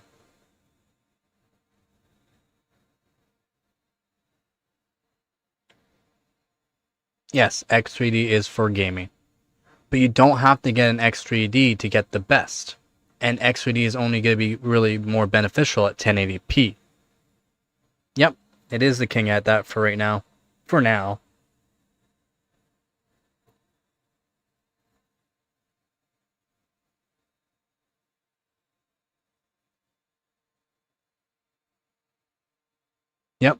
Yep, it's true there.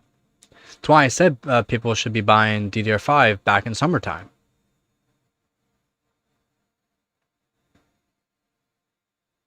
That's why I said don't be buying DDR4 because then it'll drive DDR4 prices down. But people are switching over to, like I said, the AMD 5000 series more or less. Not the 3Ds, but the 5000 series. There a lot of people are buying 5600s. That's why the price, if you look at the price of 5600 and 5600X, the prices of them are stupid. Like, just go look at them. Tell me how much they are. I bet they're around over $300 for a 5600 and 5600X. I bet they're over $300 right now. Yeah. Even CS2, Jimmy, does it, the X3Ds don't do good in CS2. AMD has never really been good at CS2 because it's such a high frequency, such a high FPS game. AMD's not that good at it. Like they might be fairly good, but the 1% lows are terrible. The 1%, not even the 0.1%. The 1% lows are terrible. The average FPS might be fairly high, but just due to the fact that it's such a frequency bound game, as in you need the CPU frequency to be high because the frame rate's so high.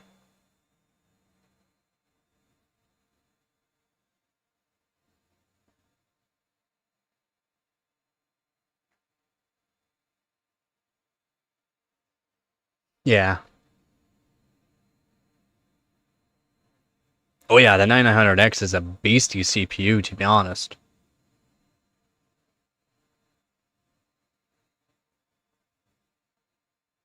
Even yeah, the 9700X is more price to performance too. The 9700X is a good CPU to have. For some gamers, I recommend the 9600X if you're going AMD. Just due to the fact of price to performance is really good.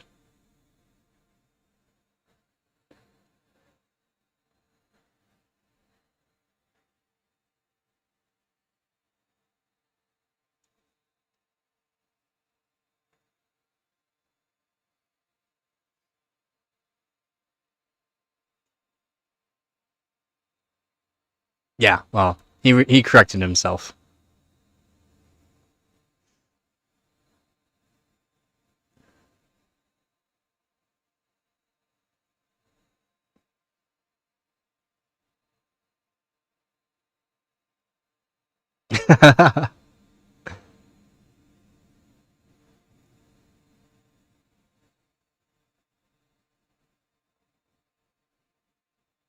Yeah, and they do just fine.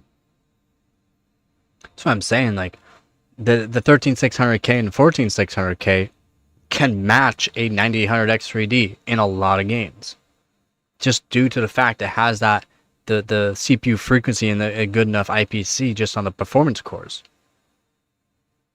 Then you can overclock and basically reach the 9800X 3D for a way lower price. Just people don't like me talking about it like that because it's the truth.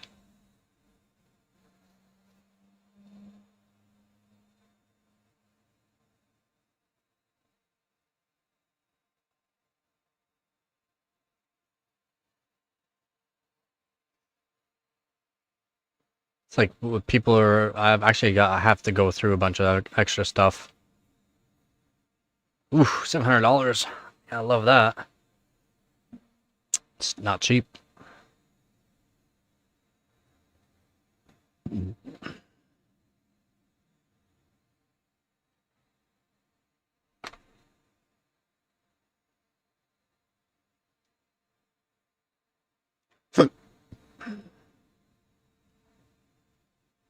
Not cheap at all.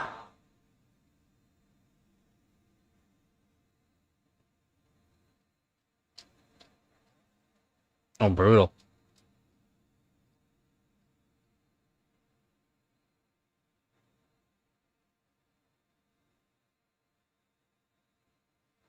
Yeah, yeah. Alder Lake is still a very good performance. Like the IPC on the Alder Lake was good. Just you can't get the frequency out of it. 14600K has a good performance cores. Like the performance cores in 13th and 14th gen. They're around the same. They're all the same for like 14600K, 14700K, and 1400K. All have the same performance cores, so you can overclock them fairly far. Fairly.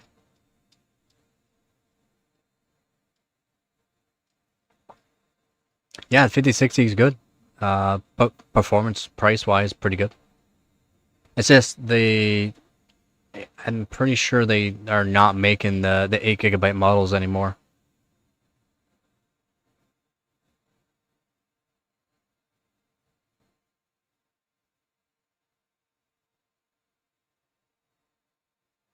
The highest vet cost in the nation. Wild.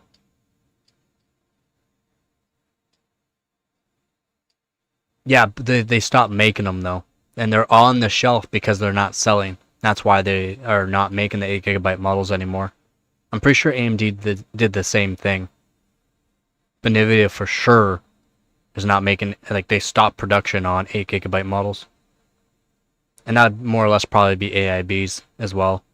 And then since they're saying, oh, because of the RAM shortage, even though it's not the same RAM as RAM, like your RAM, your VRAM is not the same. They're saying because of RAM shortage and that they're not doing it, and because prices of RAM's gone up, Nvidia is making it so that way AIBs. But then there's like a lot of people don't realize there's contracts made for how many GPUs that Nvidia will actually give RAM to the AIBs for. Same thing with AMD. There's contracts for all of that. Yep.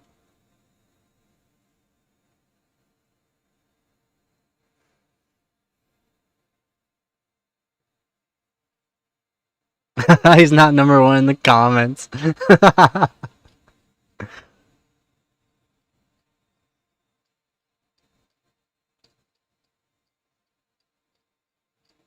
Even if he donated, he still wouldn't be number one in the chat.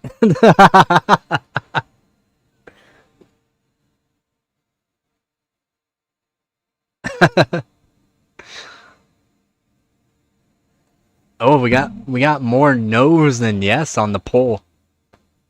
So AMD still not gonna be gaming king after Nova Lake releases. Dang.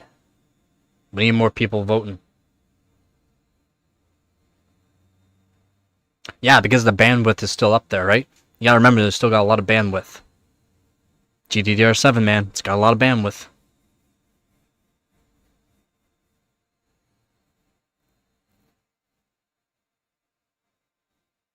That does pretty good. Yeah, not bad at all. Yeah. And you gotta realize too, depends on what CPU you're pairing it with on the actual FPS. You can't just say that the 5060's doing 120 FPS with a like high-end CPU versus a lower-end CPU, right? If it was a lower-end CPU with the 5060 and it's doing 120 FPS, that's really good. But then if you just increase the CPU to a higher tier, how's it going there, Dove? Then the actual FPS will just increase just because games need that. The CPU. Not just IPC, but frequency.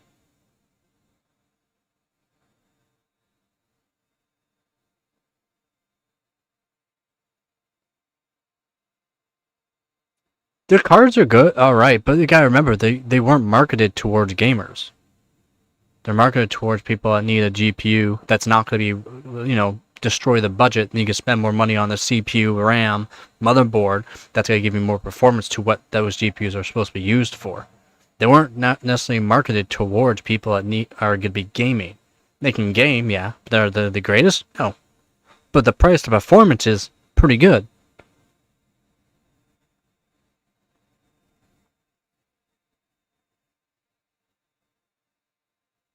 Yeah.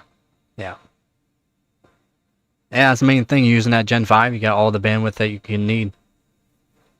And actually, you're not going to saturate it even with next gen. That Gen 5 is going to be good for next gen with even faster and more bandwidth GPUs, right?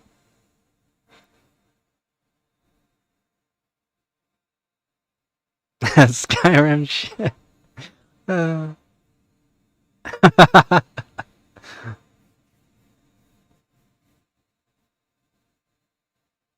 Yeah, you just gotta read his name.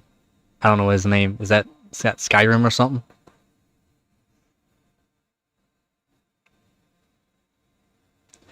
I'm not sure why. A lot of people's names got changed on YouTube, so you can just rename it.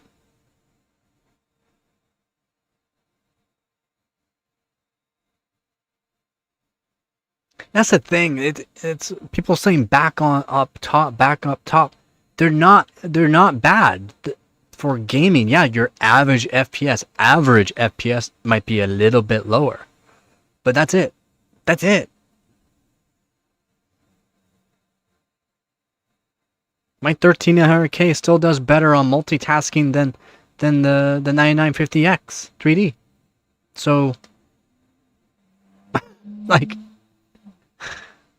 how does that make sense? My single core performance is still faster. How does that make sense? Yeah, for a gaming chip, yeah. I do believe so too. As long as things are going the way things are, yeah, yeah, and that's the thing. That's with why they did more cores, and then people are saying, oh, the amount of watts, blah blah blah. The thing is, to get the performance out of the AMD, you have to increase the watts close to Intel. So even actually, you can't even get the performance increase unless you did like direct die. Maybe you might be able to overclock it far enough to reach Intel stock. Stock.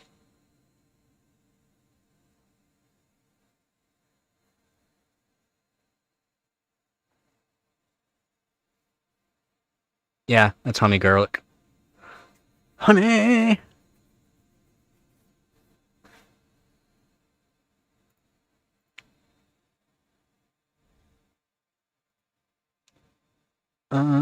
Sawimba Baladish.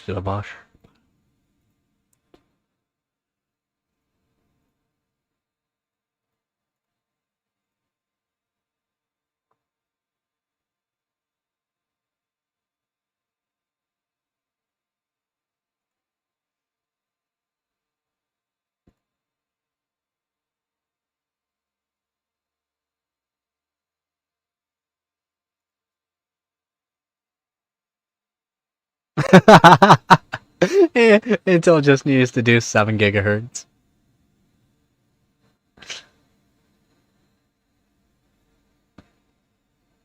Nah, 7 gigahertz is not gonna be something that's gonna be out there for a while. I don't know where people are getting these up to 7 gigahertz. That's not a reachable number right now.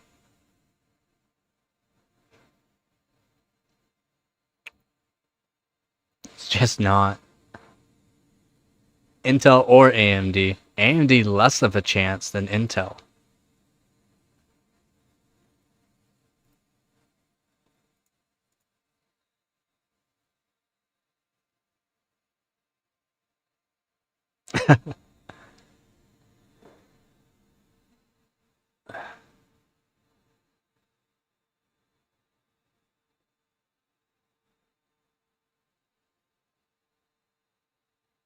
No, that's overclocked. That's overclocked. It's different. You cannot compare. Well, AMD did 5 gigahertz on a single core with their FX bulldozers, but those CPUs were so freaking hot, it was insane. And it was single core. Can't say 5 gigahertz on the LGA 115556 platforms, just due to the fact they weren't 5 gigahertz.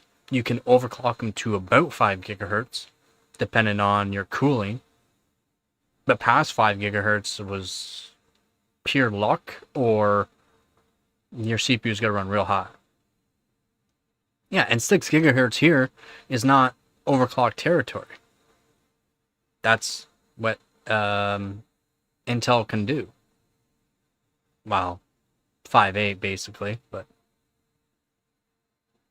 yeah, and the OC goal, I mean, for daily, 6 gigahertz is fairly easy. But we're not even talking all core. 5.8 is generally all core what you can do because the cooling, it's cooling. I mean, AMD right now can do 5.7 gigahertz overclock on their 9000 series, which is really good.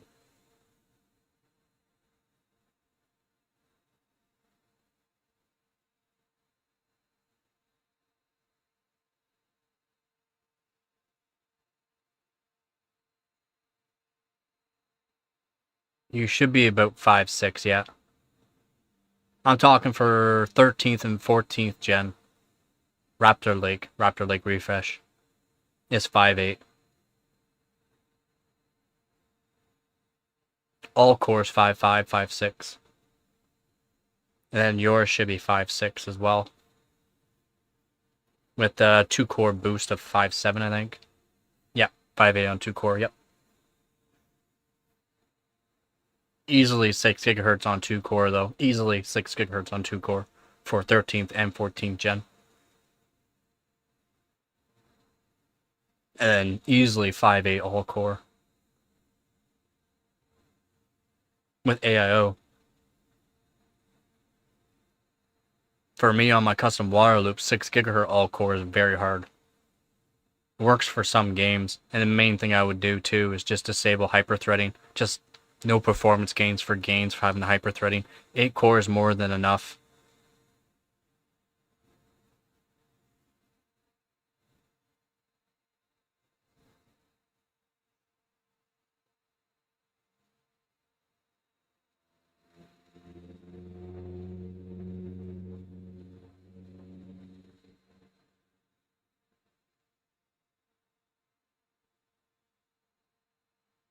No, 6 gigahertz on like an i5, no. Not all core, not even all 6 core, no. It's just too hot. With those lower tier, the going past like 70 degrees Celsius is not good. Just becomes more unstable. Yeah, they have the same like P cores, but they're a cut down version. Like the actual chip itself is a lower tier version that might have been a, let's say an i5 was like an i7 before, but it's not as good of a grade. It becomes an i5. Now, if you had a really good i5, yeah, you might be able to do 6 gigahertz all core, but to cool that, it's still very unlikely for daily wise. That's why I suggest people just do up to like, for like an i5, 5.7's plenty. For like an i7 and i9, you can do 5.8 all core just fine. Because you also got to factor in voltage and temperature, and you don't want to degrade the CPU.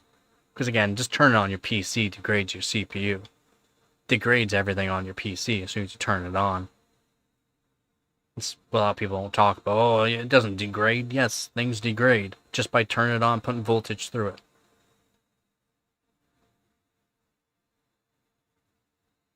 Yeah. Yep.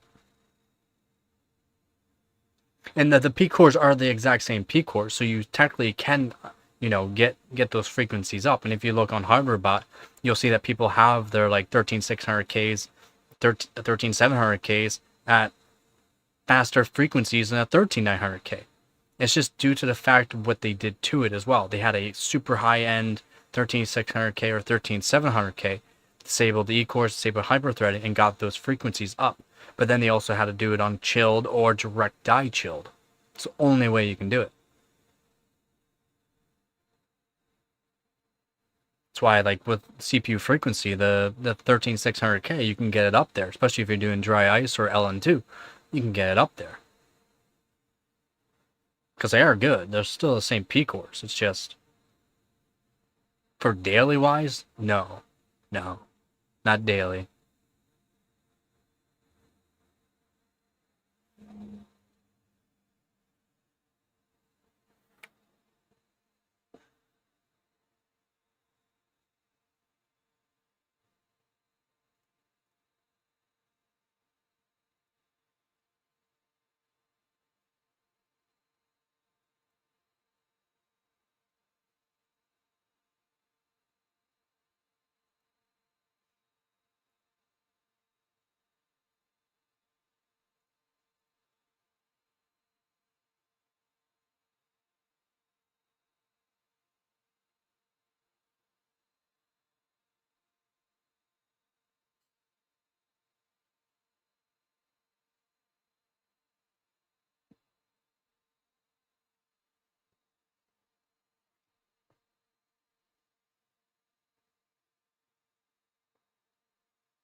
To get bin KS SKU for like i7 and i5? But you're just gonna increase the price of everything. Because they gotta make up the price for. A lot of people want too much and want to make sure the prices stay down. Consumers are becoming absolute morons on how things actually work.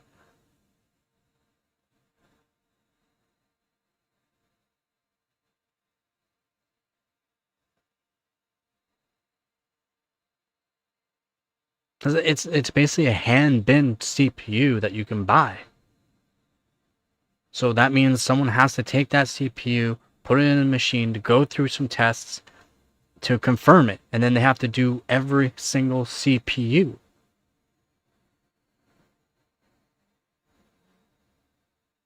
Exactly. If you want lower prices, don't do KS lower than i9. Your enthusiast grade. Because KS is a bin which is for enthusiasts, and anyone else should get a cheaper option. People are wanting way too much for the money they make or money they want to spend. And there's nothing wrong. Again, I'm not someone that has money, right? Everyone knows this. I don't have the money.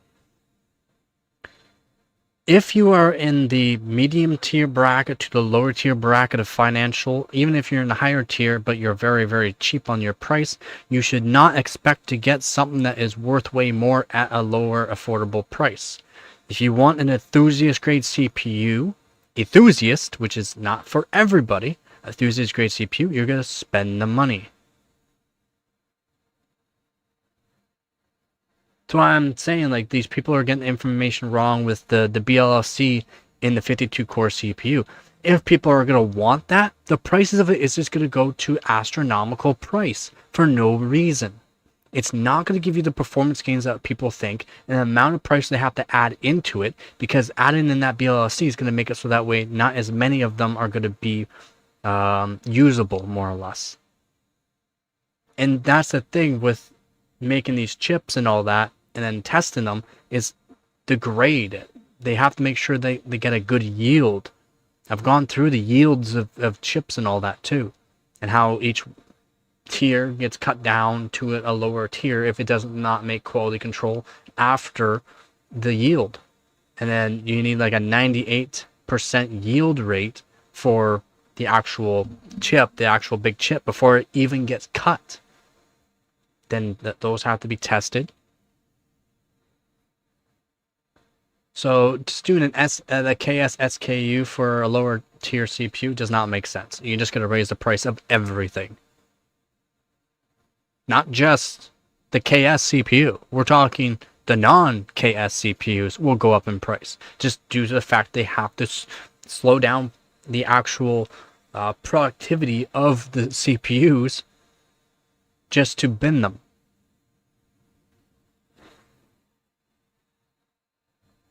And yeah, everyone wants more for less. I mean, I don't get it. I don't get it. We're already at a point to where we don't need more power. We don't need more, but people want more, more, more, more. Oh, it's not good enough. Not good enough. Not good enough. Oh, it's too much. It's too much.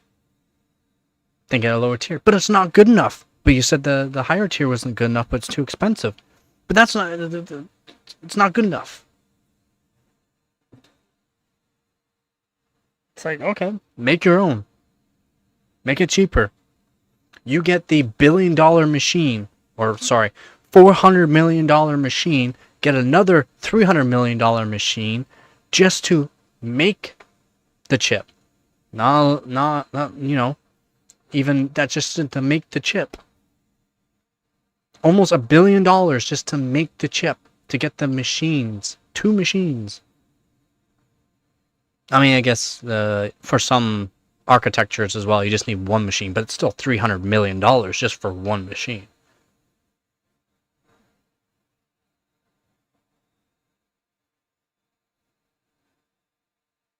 It's true. It's true. We do.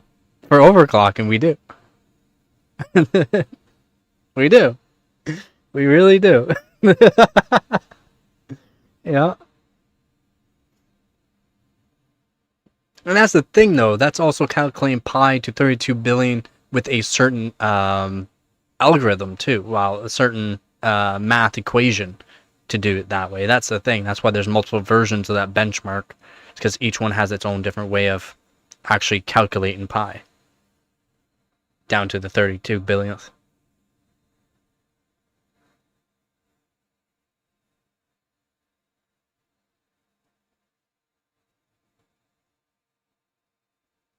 It's just for most people, we don't need these powerful GPUs. We don't need, but yet they're saying so many people need all this extra power and this and that. You don't. After 3.14, I read out toes to count on. Yep, it's wild, man. People are wanting more for less. And that's what I'm trying to let people know right now. With the next AMD CPUs and Intel CPUs, they're not going to be cheap. AMD is projected to be almost 20% more in price. AMD is 20% more. So, if you think stuff is expensive now and not good enough, you're not going to get the increase of 20% more in price from AMD next CPUs. Or the Zen 6.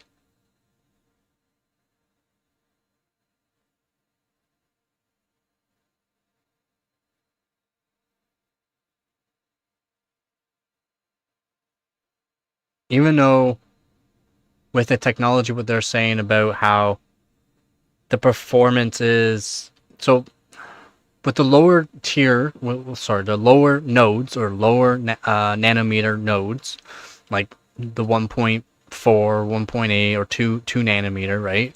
Intel's working on 1.4, but the 2 nanometer nodes, it's supposed to cut down in price that way. But since they have to update the machines to make these smaller nodes, the price increases. Even though they can get more on a die because it's smaller, everything's smaller, so they can fit more on a single die. That does not equate to the price to performance that we're getting, or the price that they're selling it at. Even though they're saying selling it cheaper, what they're saying cheaper is in the performance that you're getting is technically cheaper than the performance you're getting from last generation.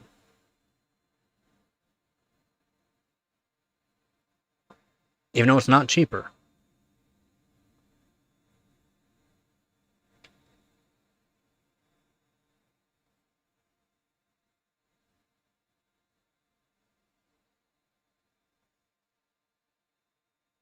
Yeah, and there's no point in doing the job twice. And yet there's a lot of people that do that. They learn the hard way. They learn the hard way for no reason. They'll just completely ignore people that actually know what they're talking about on stuff and just do whatever they want. Or they'll go on and be like a sheep and go on, off of these big YouTubers that are paid to say certain stuff. That's life, I guess. I learned the third time every time. uh,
Trying to think of what video I should make next.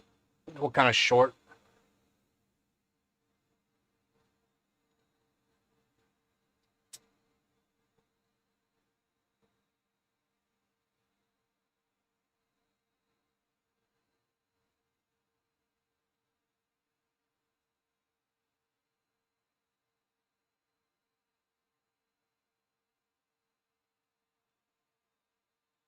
3 times too many. Yep.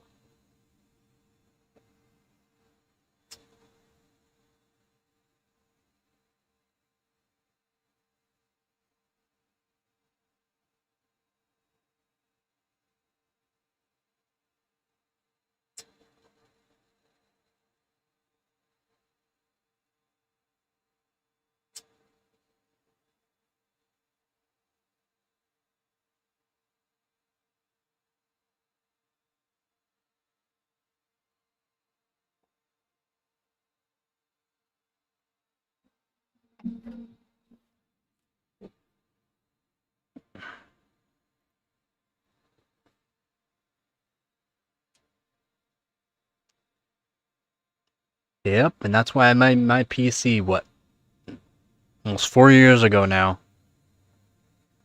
5 years ago. 4 years ago now. Can't complain.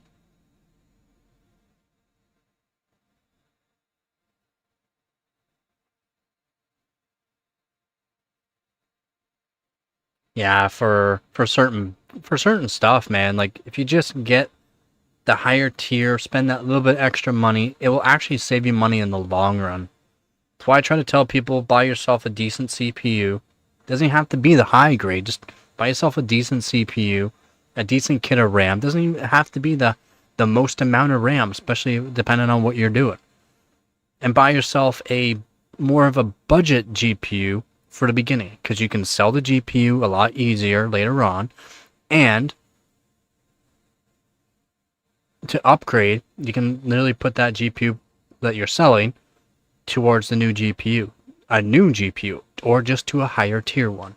And if you have a lower tier CPU, you're not going to get the gains that you're thinking with that higher end GPU if you have a lower tiered CPU.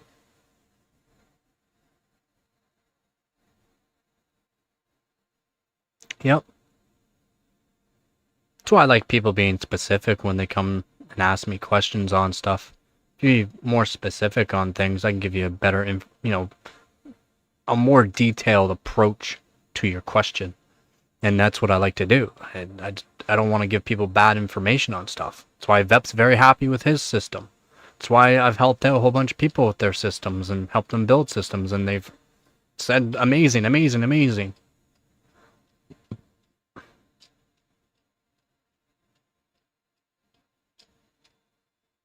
Because again, I'm non-biased. I'll let you know if the AMDs could be better for you. I'll let you know if Intel's could be better for you. I'm gonna let you know if Nvidia would be better for you. For GPUs, generally Nvidia will be, but you're gonna pay a little bit more.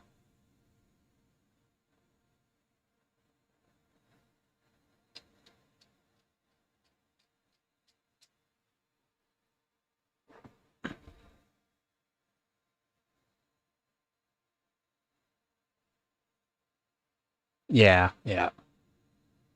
I hear you there, Vep. I definitely hear you there. What pronoun is that? uh,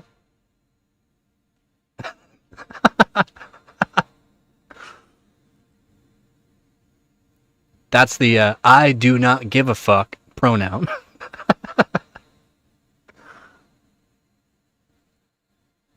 Again, not sponsored. I don't want to be one of those people that is sponsored. Even if I had 1 million subscribers and I got sponsors wanting to make contracts, I would make a certain contract that would make sure that I could say whatever I want. And they won't make that contract. They want you to do certain benchmarks, certain tests that helps benefit them. That's why I don't want to have sponsors. Because it's hard to get a sponsor that will let you do whatever you want. Or say whatever you want. Good or bad. Main thing they don't want bad. Or if anything, just one bad thing. That's it. And it can't even be that bad.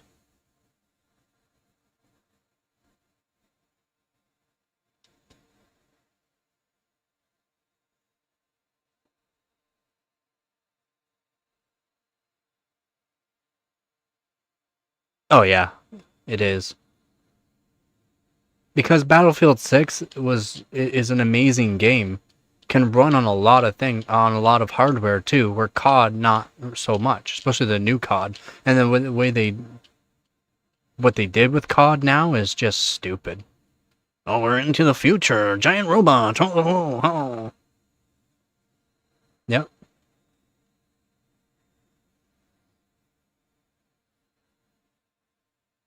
Oh, it's worse. Because if you say the wrong bad thing, you will A, not get paid, or 2, get sued. Have you not seen on YouTube now? I've seen like 30 different people now being sued by the company that they were sponsored by because they said something that they shouldn't have said. And that's more or less because that's their own fault, as in they did not fully read the contract before signing type deal, or they didn't make their own contract. Do you own your house there, if you own your house, you're screwed. You know that, right? If you get sued. You have assets. If you have assets, you're screwed. Yeah. You don't want to get sued. You do not want to get sued. They will take the house from under your feet. They will get their money.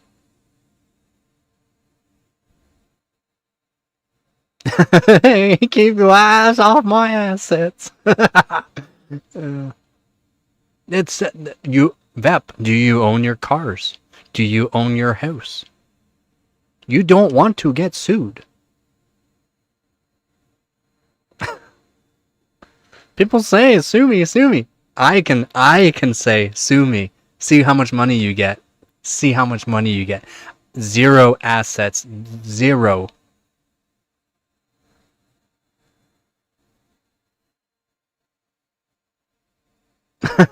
Lisa, sue me. You keep your eyes off her assets.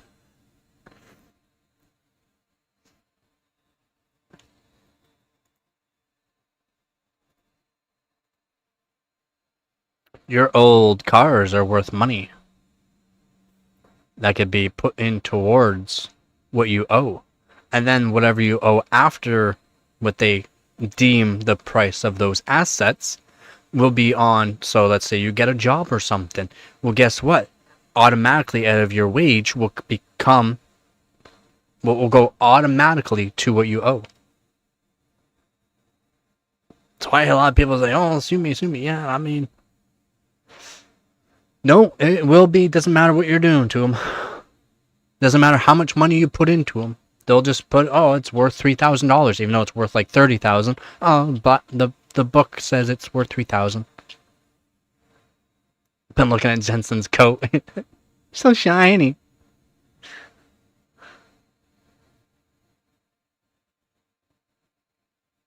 Doesn't matter. That car can still be sold for something. It's still an asset. It's still an asset, man. And then let's say you have a job or something. Whatever you make, they'll take a, I think it's 15 to 30% of your wage. I think there's a limit on how much they can take out of your wage. Before you even see it, they'll just take it.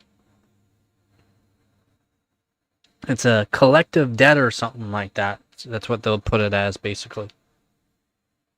Even though you don't have the money, they can put it as a debt of some sort. As in, another company will take on that and then say, oh, you owe this. Well, guess what? You have no choice to pay it. Yep. Gotta love it. Gotta love how things work. Yep, they will. Yep.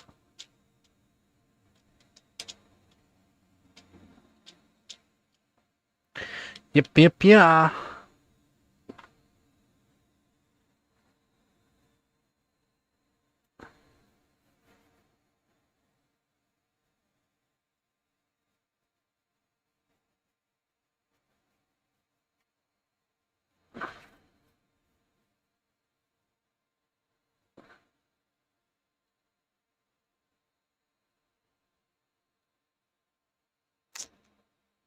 Gotta love it. Give me one sec here.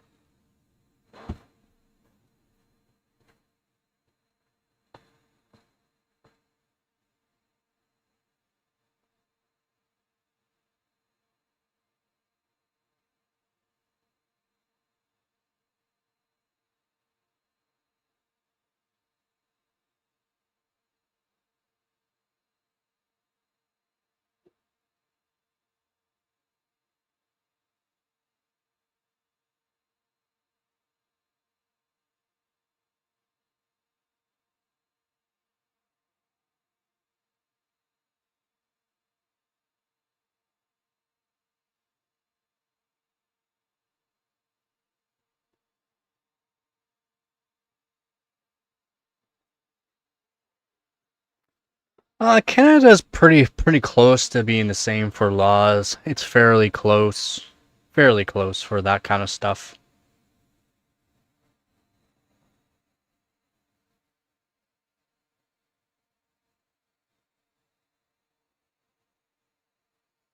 It is.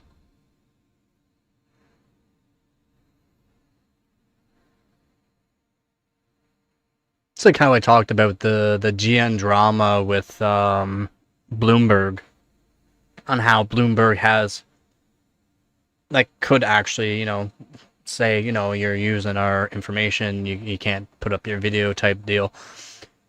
But then I also argued on GN's half, they did it legally the correct way.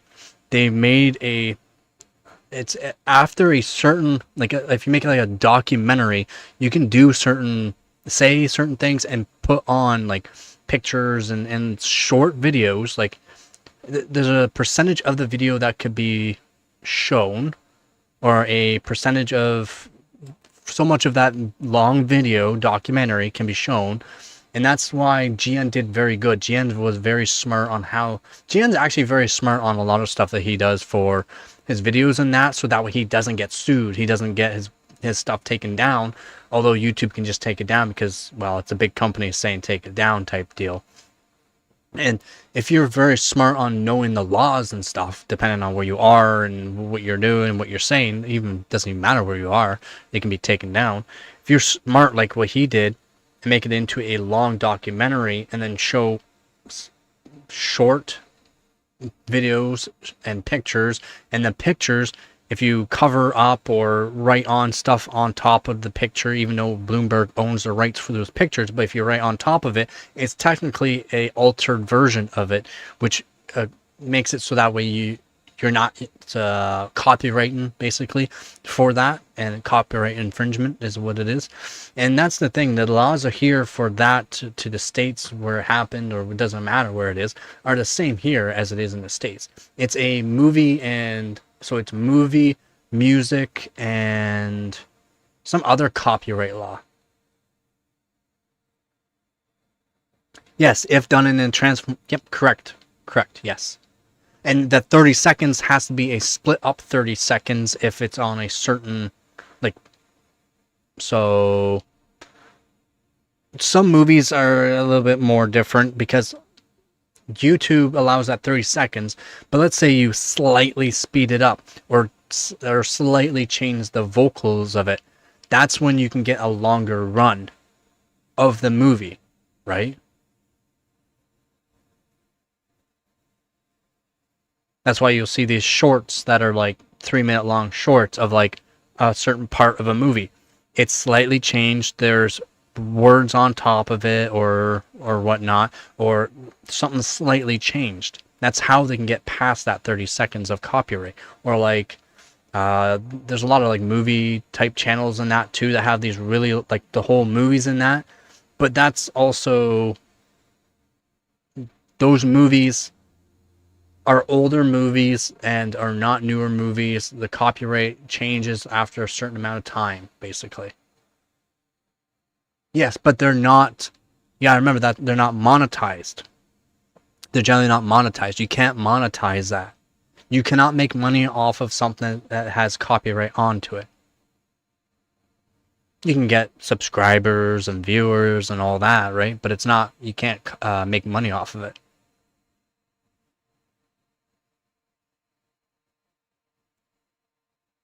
They didn't ask about main properties. That's kind of odd.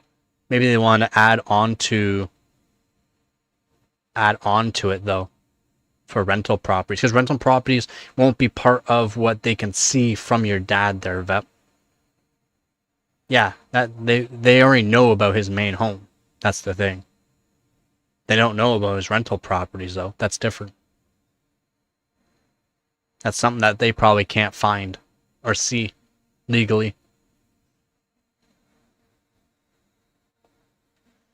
Yeah, so that's why like if you when you become a YouTube partner, not just the first part, but like fully monetized like I am, read through everything and know what you're can and cannot do. And so also for like copyright, and there's like half copyright type things as well, half monetizations. The half monetizations are making it so that you see the yellow icon basically where it should be a green. That yellow like cuts your profit down to like less than 50%. It's like 70, cuts 70% of the profit out. So you're making like nothing off of that video. There is ways, so like Counter-Strike, because of some of their stupid what do you call it, music boxes, so when someone gets MVP music goes off, some of those actually is copyright. So I literally have to cut that portion of the video out or just mute that section. I just mute it so that way it can be back to monetized.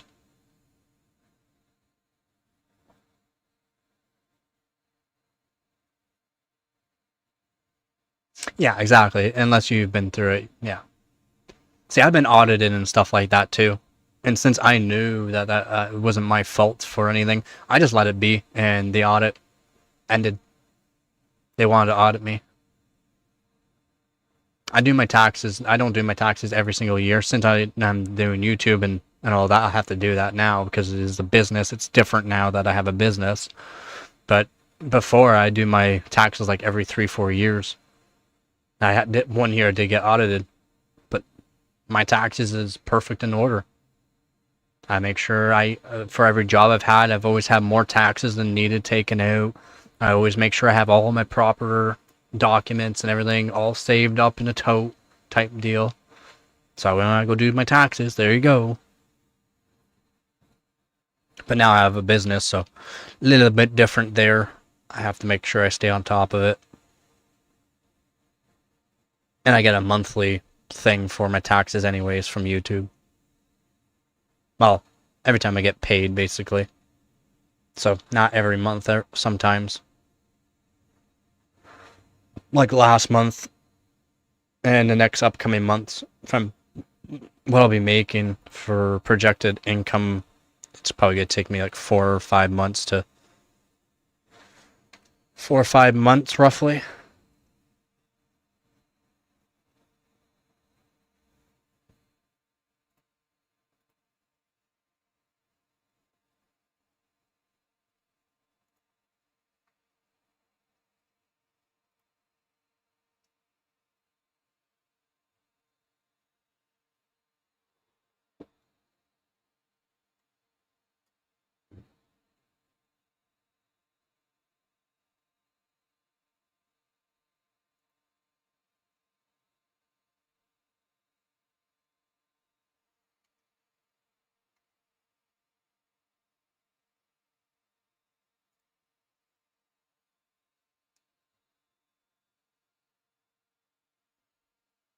Oh, 100%. 100% agree with you there. Yep. That is true there, Vep. That is true.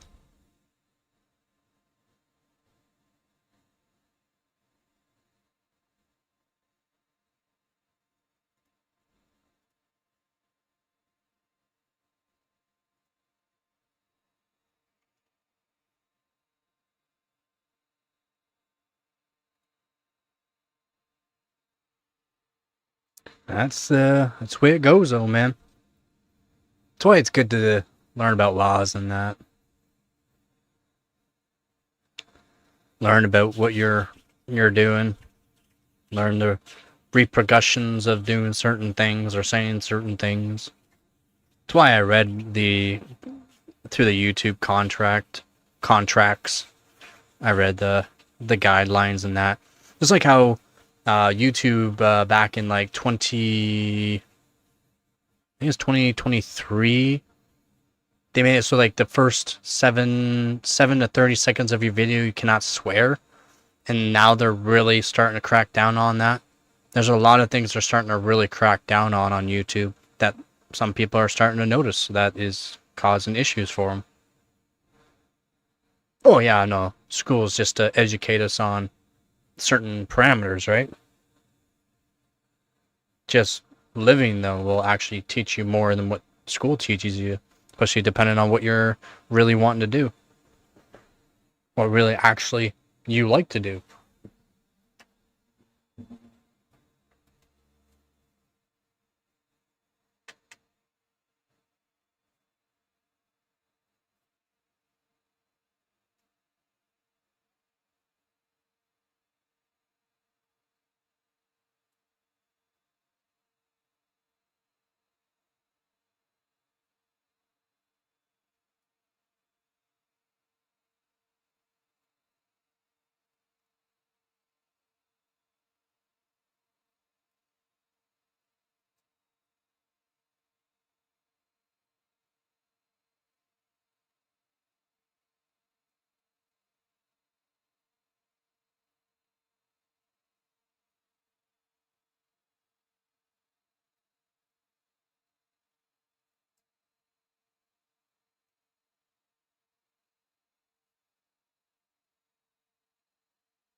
It's just the way it goes, man.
Might be ending the stream probably soon.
So I'm gonna make myself some food, and then I'll be right back.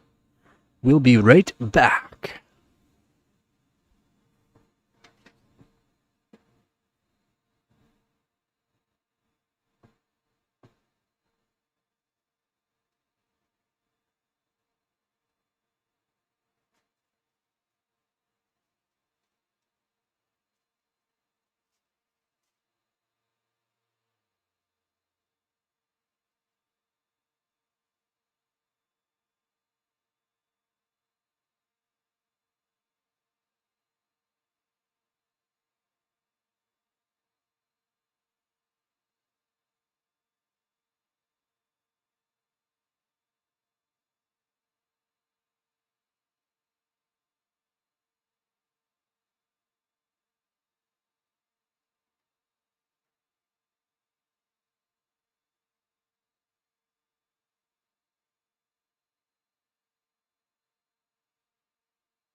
How's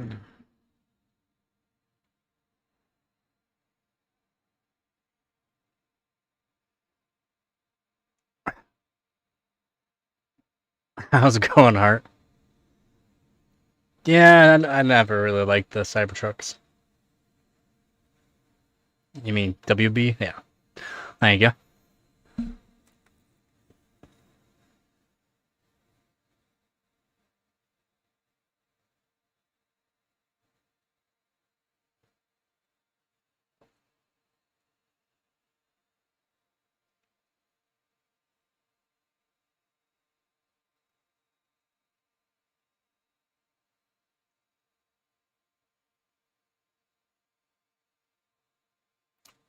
What CPU?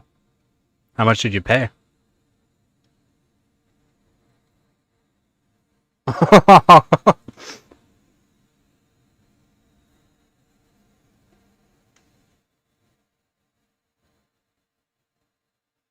think it stands for welcome back.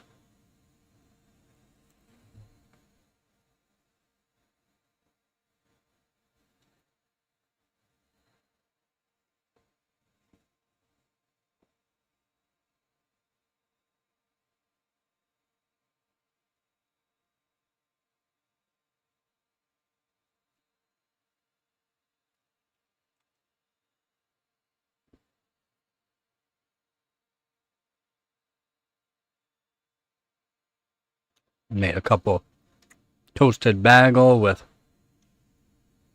a slice of bologna and a little bit of cheese.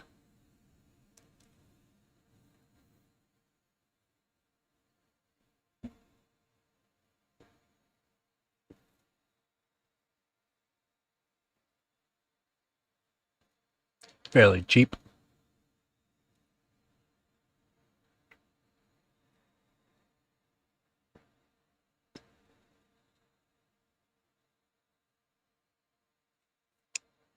Mm-hmm.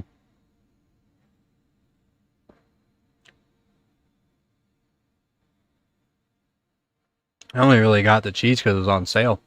Half off. Can't complain. Wish I had money, I would have bought two.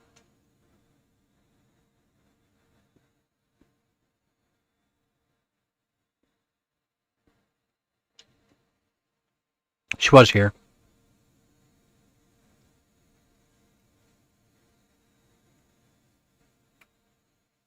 I don't have any mustard. I only have some mayo. I was gonna get mustard, but I didn't have money for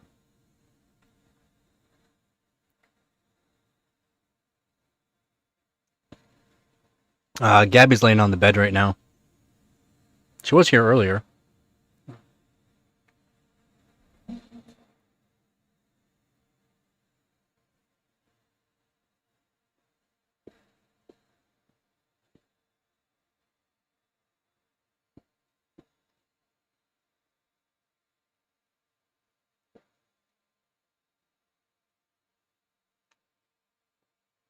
Definitely save money that way.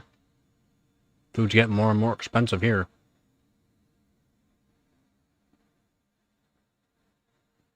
Mm-hmm.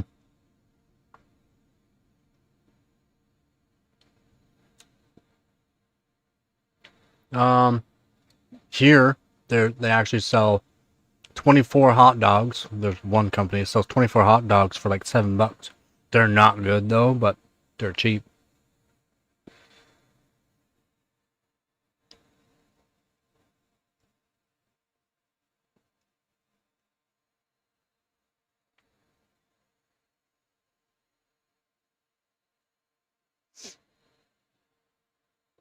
They are fairly cheap.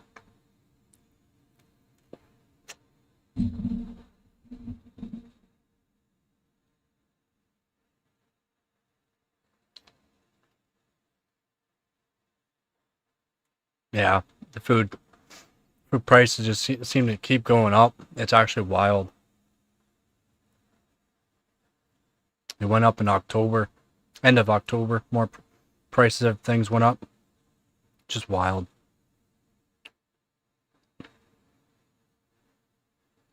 For $12. I mean, I don't know how much that is. For 1 pound of bologna here, it's like $6.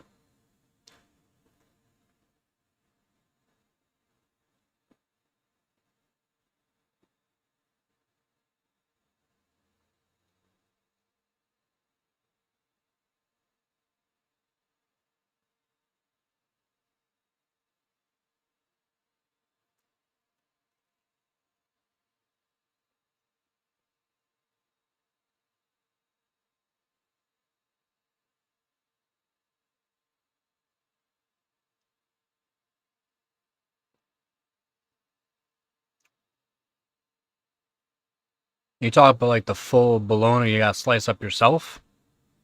Usually that is a bit cheaper, but $12 is pretty good. Depending on how much you're getting.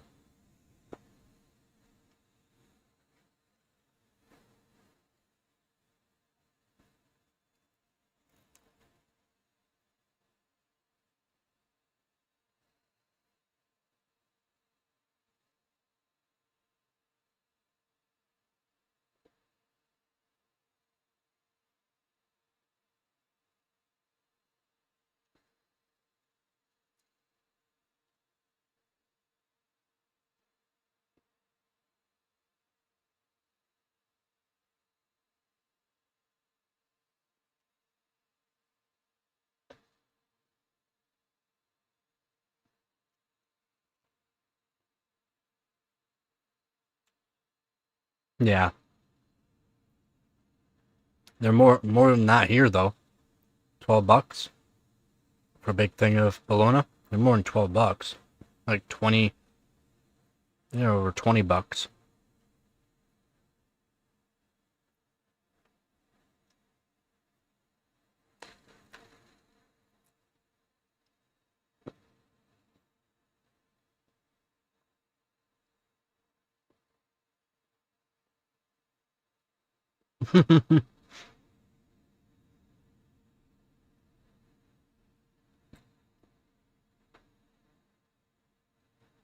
Your shirt's too small.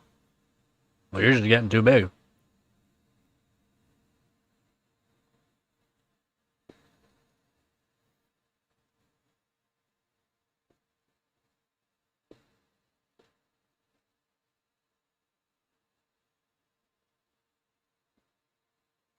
Maybe a diet will benefit you more than just saving money.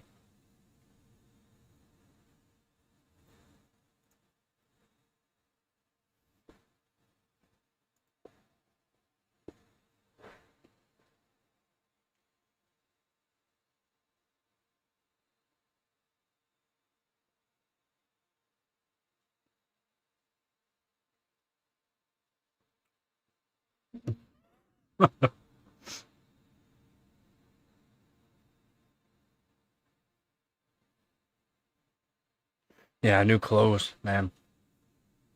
Even the cheap brands have gotten expensive. That's why I thank you there, Nick, for helping me get new socks. These new socks are awesome.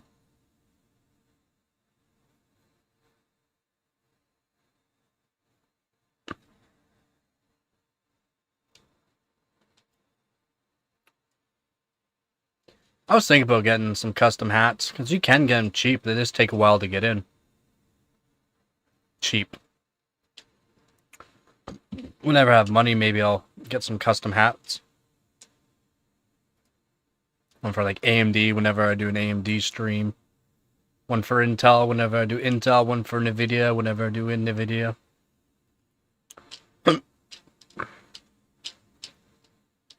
But then I'll need one for like Asus, Gigabyte, Zotac, MSI. Whenever I'm doing streams for those kind of GPUs. That just gets too costly. Yeah, custom hats, actually, you can get them for like, I think they're $15. It's just they take like over a month or two to get in. Sure, to be more beneficial. Macro Suck International.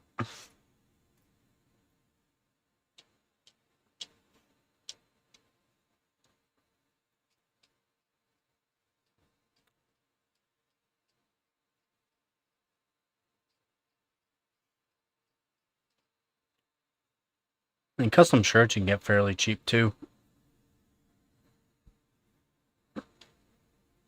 It's like NVIDIA, the more you buy, the more you save.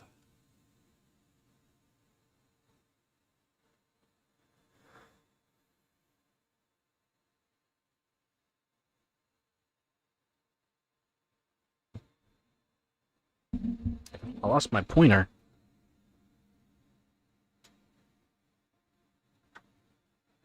Is it back? No, it's not. Give me back my mouse.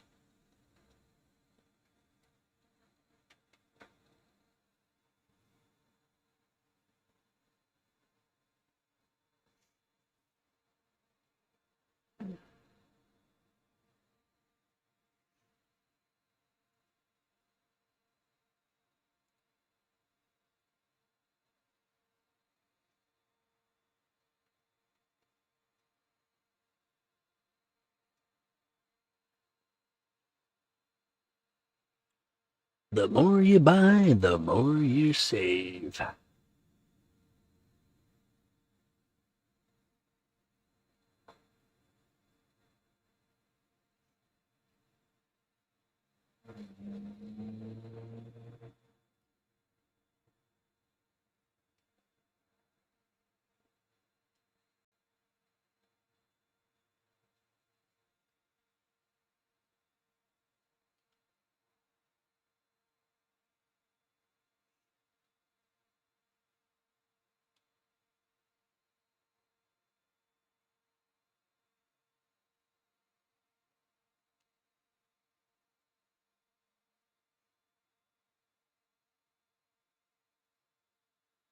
Oh, man.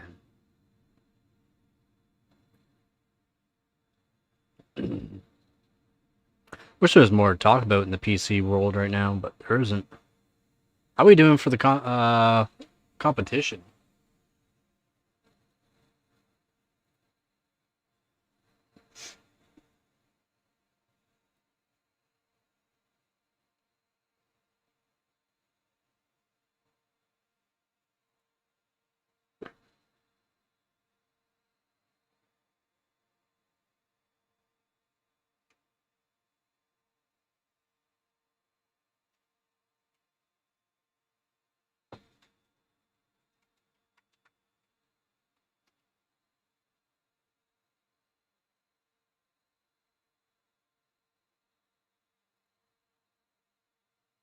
Still in third.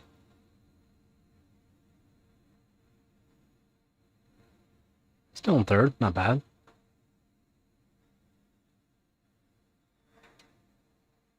Not bad. Still in third.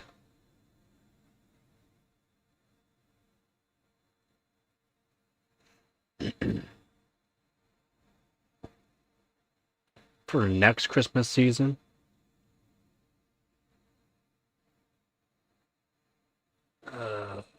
That's maybe a little too far to project right now. Yeah, Poland. What did I say, man? What did I say? What did I say the other stream? Or actually, no, on Discord, what did I say?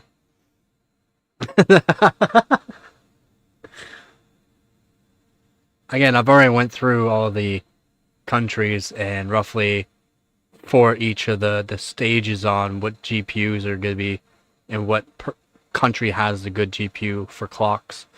That doesn't always equate to being what country is going to be the best or even what team, but it does help give a rough score what we should be getting to beat.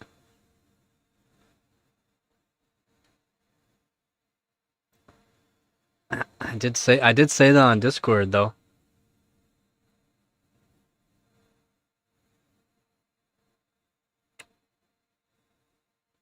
And France, I'm not sure what France is doing right now.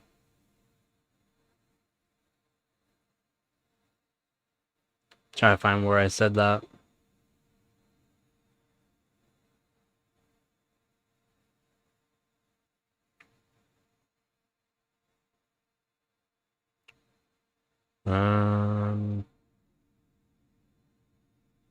Yeah, talk about physics.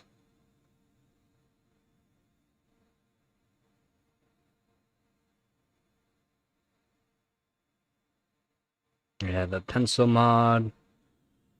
Just odd the pencil mod didn't work for you, but yeah, some controllers are just terrible for over voltage or over current protection. Generally, it's over voltage protection on some controllers are horrible.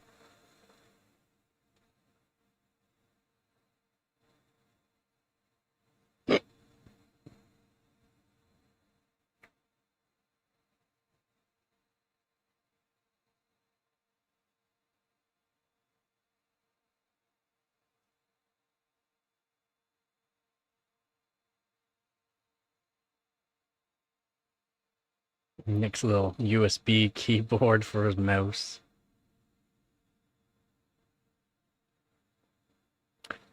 Yeah, and that's the thing. Like, you can you don't have to go nuts with the pencil, right? One line isn't gonna help you though. Like, one line might not even do anything. You gotta cover the whole surface of that resistor, and then take a picture before. Like, take a picture before you do it, so I can see which one you're doing, what resistor, because you got to do our bottom, not our top. Our bottom's the one furthest away from the controller generally. But yeah, I did say Poland's the one to watch out for this competition.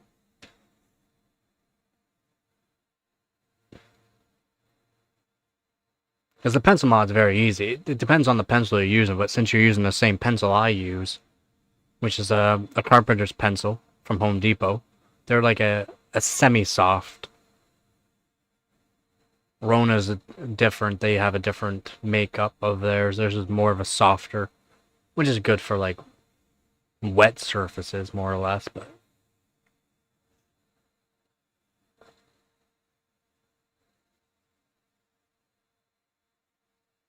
oh, then it could have been a little bit different of a makeup. Less graphite, more of a certain makeup. Yeah, Home Depot one's a little bit easier. You just cover the surface, wipe away the excess around it, blow away the excess around. Same thing with like on the solder points. You just want to cover that the black up. Going to the ends of the solder, not down around. That's why wiping around after you blow away the excess, you wipe around with like a Q-tip. That's all you need. That generally gives you that extra 30. Sometimes it can give you 60, but it's generally 30 millivolts extra. But if you have a certain makeup of a pencil, lead, right? Different kind of compounds, more graphite, less graphite, could depend on how much you're actually changing the resistance. And if you do have one that's a little bit different than what I'm trying to tell people to use, or some people say like a 2B pencil, 2B's high end versus low end depends on what the makeup is. You'll change the resistance too much and it will automatically hit overcurrent or over voltage protection and go into limp mode.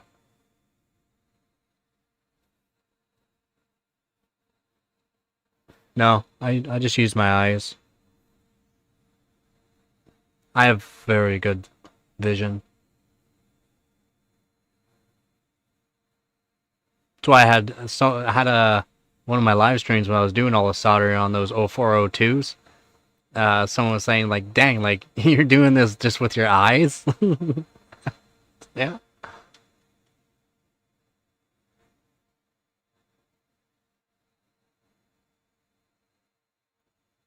Yep. Then I can set myself up nice and comfortable, shine the light a certain way for me. When I'm not doing it live stream, I'm fairly fast and things just look better too. Just because I can set myself up to where my you're very precise with your hands. Your arms won't shake. Your arms won't hurt from positioning. You can set yourself up better. Then you just look and you can see when the solder starts to solidify just by the shininess, more or less. That's how you know things are soldered. And then once you start soldering certain components, you'll know with the flux that you're using onto how it's going to turn out. Well, that's fine. That's fine. I just cover it, blow away, and then wipe away any extra on the sides of the solder because that can add to the resistance.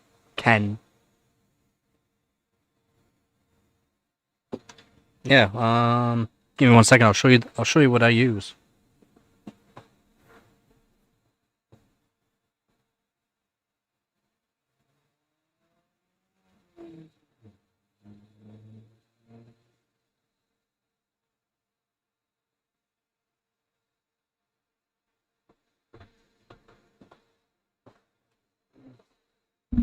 Bam. Just a carpenter's Home Depot's pencil.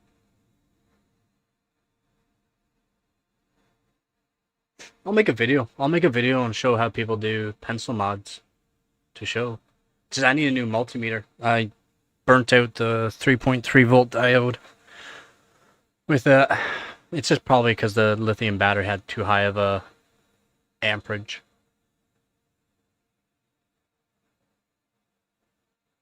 Oh, nice.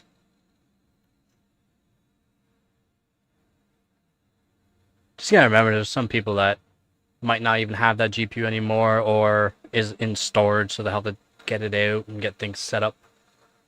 That's why with competitions, because you can do competitions like versus other people and call out other people on 100 bots. What makes it fun? Yeah, I can show how to do a pencil mod tutorial just to show how to properly do it. What resistor to go on for feedback. For voltage sense, I haven't done a voltage sense pencil mod. Maybe I'll try the voltage sense. I'll try it out on a GPU, see, and I can show it on different controllers too. Because I'm gonna make a video on how to show how to quickly and efficiently get data sheets for each controller. And I'll just lay out like 5 or 6 GPUs and show how to get the controller for the data sheet for each controller for memory and for also core.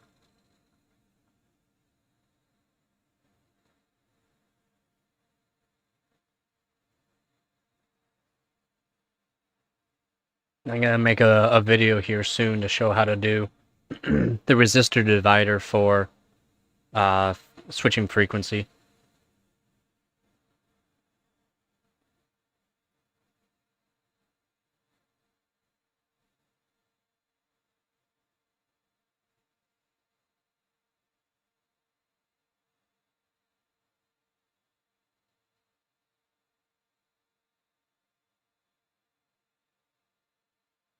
Yeah, I mean there are some the doing the timing straps is gonna help you.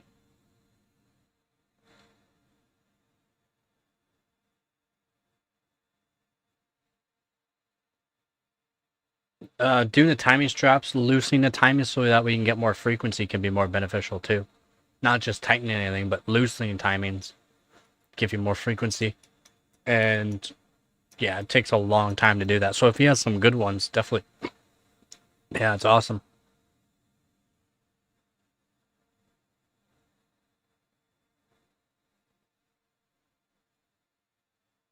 I don't know. I mean, I think it's fun competing against numbers. I mean, I have more fun overclocking some older GPUs that have been like hard ran by thousands of people, and then like or like extreme overclocking on like 100+ scores and try to beat them. Yeah, yeah, GPUs are way more hands-on. If you're not someone that like I like to hard mod, I don't care about like I2C or EBCs. I don't. I rather just hard mod it. The soft modding is alright, but for all the soft modding, you can technically do all that with hard mods. Like with AMD. Yeah, those are soft mods for what you're doing really. They're registry style mods. And they're not perfect. With the registry as well, you can only go so far. You have to hard mod to get past a certain point. You can try all you want with registry mods or hex mods, but more or less registry mods. You can only go so far. You can set a parameter that sets it so that way basically it has no power limit, but it technically has a power limit due to certain other like whatever the GPU sets as for driver, and then whatever put into the actual BIOS will counterbalance to what the actual registry is doing, and be like, no, you can only go this far, so now we're going to put you in limp mode, or you can only go this far, so you have to do a hard mod to get past that limit. That's why with my Vega 56, I have one of the fastest Vega 56 out there, because I took the time and I learned the registry, and I learned that you can only go so far with the registry, so I hard modded it. Now, hard modding it for some people is good, and registry is just more than enough. But I'm literally at the same frequency as what people are doing on chilled water. Well, a couple people have figured out how to do it on chilled water, and then I'm at frequency of LN2 because I've learned how to hard mod it and do the registry a certain way. It depends on how cold you can get.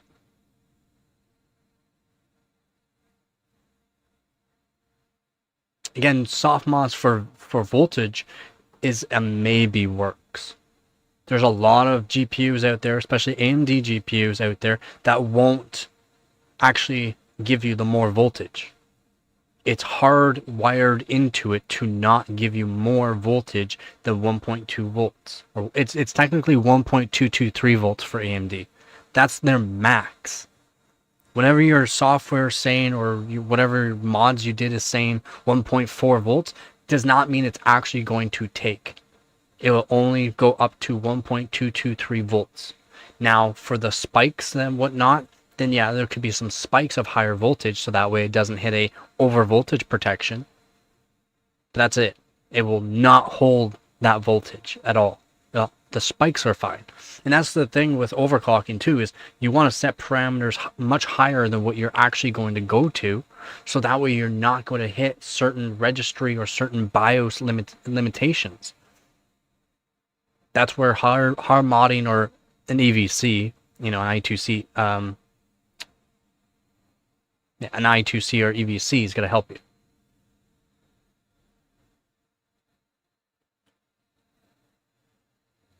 So the test lock in the 800 megahertz, if the pencil mod did not work for you, it's going to give you locked as soon as you load into Windows. It will not just automatically lock up on you.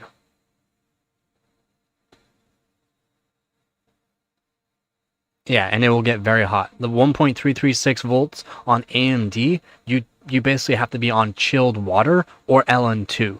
1.4 to 1.45 volts is max you can do on AMD. Max you can do on AMD, and that will degrade the CPU. From research on AMD, for does not really matter what generation, 1.35 volts. After 1.35 volts, you start degrading the core a lot faster than normal. As soon as you hit 1.4, 1.45 volts, it degrades in real time. So it's literally 1 or 2 runs at LN2. Even on LN2, it will degrade the core at 1.45 volts. Like, degrade it real time. Yeah. So that's why when I set my Vega 56 for all the registry voltage mods onto it, I only limited it to 1.3. It's like 1.325 volts without load onto it. It won't even go to 1.325 volts. Maybe for a split second, it'll hit that. But then as soon as the load hits, it goes down to 1.2 volts steady. So generally, it's like you got a max of 1.223 volts, but then you get hit a load and you got a huge droop because the load's taking that voltage way too quickly, and other factors in place for that. VRM is one, how the PCB designed another one, there's a reason why, and droop that's in place, and that can save your GPU in a way. But making sure that I was set at 1.2 volts on load gave me so much beneficial gains, and then having basically no power limit on registry and no power limit on the actual GPU, or no power limit. Technically there is a power limit of 900 watts, and then having the registry allow me to go up to technically 500, around 600 watts technically for registry. It just guarantees that I'm not going to hit any limitations on the BIOS registry or any kind of overcurrent protection, because even though you set in the registry at a certain point plus 300% power limit plus 400% power limit, that plus 400 power limit, you're actually going to hit a limit due to the fact that it's built into the GPU to only go to 400. It's 450 watts, I think, or 400 watts. No, sorry, 370 or 380 watts max. As soon as you go past that, it'll hit a hard wall, and you can just crash. You'll just automatically crash. Everything could be 100% stable, but then as soon as it peaks at over 380 watts, you hit 400 watts, it'll crash on you. Just crash on you. Crash, crash, crash. You can be at a lower wattage, but since you can be at a lower overclock that you know is stable, you'll still crash. It's just due to the fact there's walls in place with AMD, and they made it so that way you can't do any BIOS mods by yourself. It's all registry, because you have to have a signed BIOS. NVIDIA did that later on. It is what it is, though, right? That's why I take my time and learn each generation of GPU. I learned the controller and stuff like that. That's why I wasn't streaming for a while. I was really down and dirty onto learning this Vega 56, which goes to the Vega, all Vegas basically. All Vegas cards are about the same. The Vega FE model is a little bit different. The Vega 56 is basically a Vega 64, just with lower power and lower like overall power, and a different kind of power play table, as in the boosts, the way the boost works. It's just basically a Vega 64.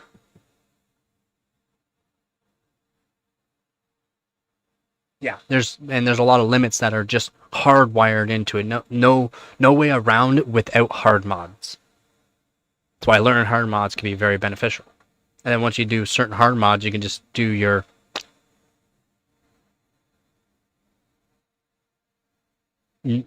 R9,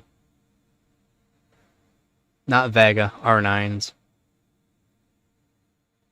because it's not using the HBM memory. It's the HBM2 memory is gonna be your downfall. I could do some testing on that though with the Vega 56 and see, not PC Mark, well, yeah, PC Mark 10, PC Mark 10. So like your R9 290 is a good one. 390. For what I've noticed, for the best scores is they're using 390s for the best ones for PC Mark, and that could be due to the fact what they're like what the actual bench is using for the GPU portion. It likes a certain architecture. It likes a certain whatever it does.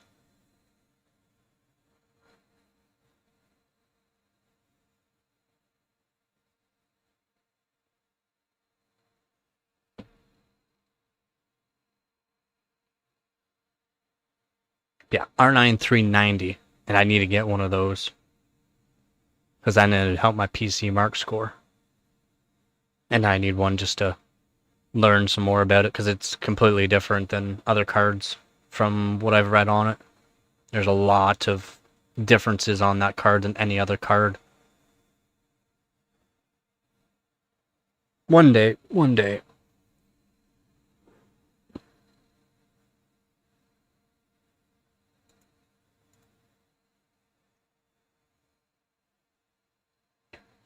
Good morning there, Dan.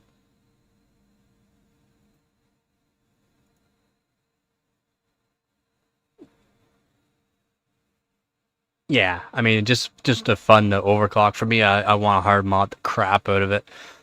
Um, and you could do probably more hard mods on that than the Vega. You're mining in Florida?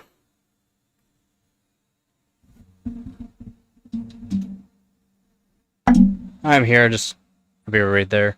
If anyone has questions or just wants to chat.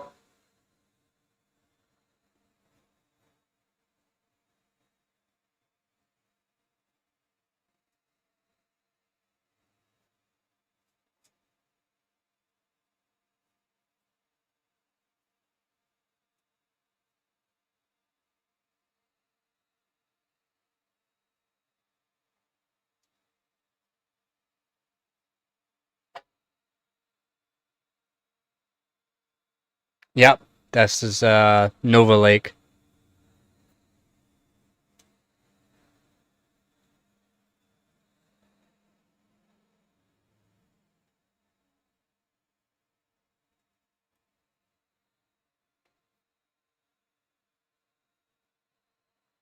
The Core Ultra 400s. Completely redesigned the CPU. Like, they completely redesigned it. The way that the CPUs have been made. Power delivery. New all-around gate. Turbo cells. Completely redesigned it. Yeah, they're calling it an evolution and revolution from Intel. Which is true. Like, it is completely redone, which is awesome. Very, very smart that they did that.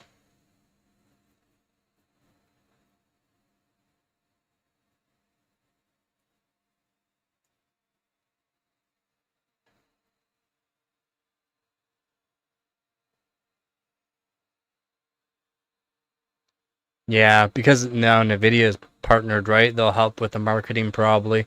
Because Intel wasn't great with marketing because people just bought it. Companies bought it. Why? Because it's good.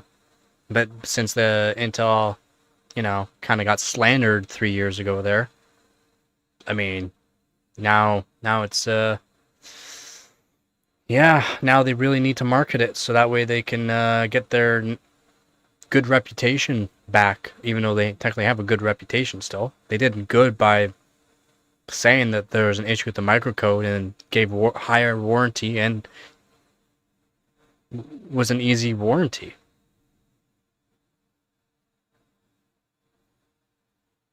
Chipset?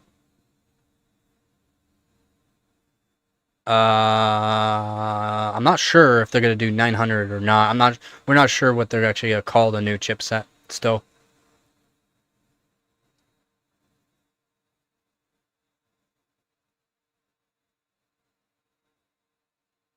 It's still probably gonna be the 800 chipset, from my guess. Still like the 890, right? Yeah, I'm not sure if they're gonna make a 990 or they're gonna change the chipset name version. They might do a 990 though. That's still not confirmed if they're gonna come out with a newer chipset. It will work on the 890 though.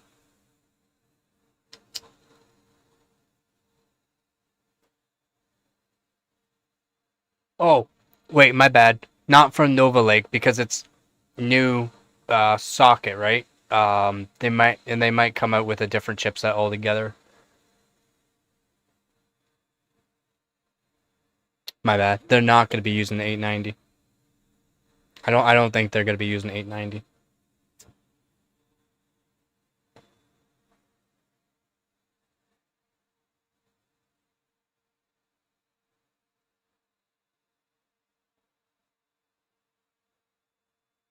Yeah, 1851 has the 890 chipset.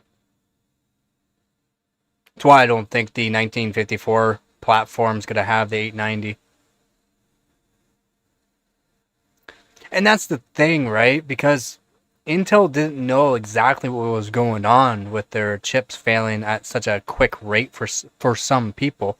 It's because some motherboard wow, I can't believe I stuttered there. Some motherboard manufacturers literally were killing the CPUs, giving it way too much voltage, and that was the motherboards, not the microcode. And that's why they came out with it and said, okay, well, this is the reason why here, here, here. But they did not, at that time, when they came out with that statement, they had no full proof of what the actual cause was with these CPUs dying within a month. No, it's not. The fail rate's not that bad. AMD's fail rate on their 9000 series is worse.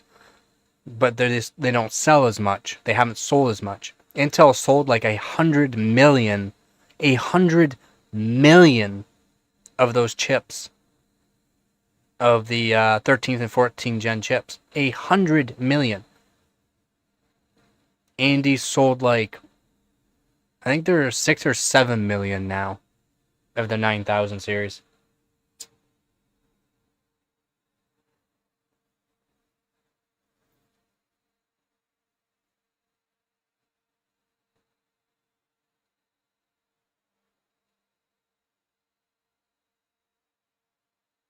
Yeah, a lot of people do listen to the influencers there, go. A lot of people do. even though they don't know what they're talking about either. Or they're just trying to make drama, right? Like Gamers Nexus, if you noticed, he's all about drama now. He doesn't do any kind of like actual. His benchmarks have completely changed the way he used to do benchmarking. He doesn't do any like the extreme overclocking anymore, like the Gamers Nexus versus Jay's 2 cents versus LTT. Like none of that is a thing anymore. If you've noticed, I'm not sure if anyone's noticed. It's because now these influencers are more about the drama. And if you notice, LTT's kind of doing the same thing, as in going to other people's channels and drama on that, talking about certain stuff they had to deal with. Yeah, I guess controversy does sell in a way. Yeah, yeah, exactly there, Dan. Exactly. See what sticks. And that's the thing, Gamers Nexus has became a drama. It's all about drama. Drama, drama, drama. Gotta get those clickbaits. I don't care if it's full truth or not.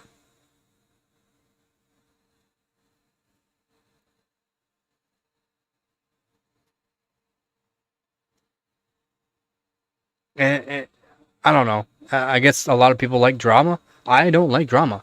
I like to let you know what's good, what's bad, but I don't want to put drama out there. I won't just say one's better than the other because it's not true. One isn't always better than the other. For certain things, yeah, it's going to be more beneficial, but it depends on the person. I like to be more specific, be more in tune to my viewers, more in tune to people that want to help out this channel and help them let them know the actual facts on stuff. Yeah, and I don't know if you know this, but go into the HardwareBot forums and just read the stuff on Lumi. I know more about Lumi than most people.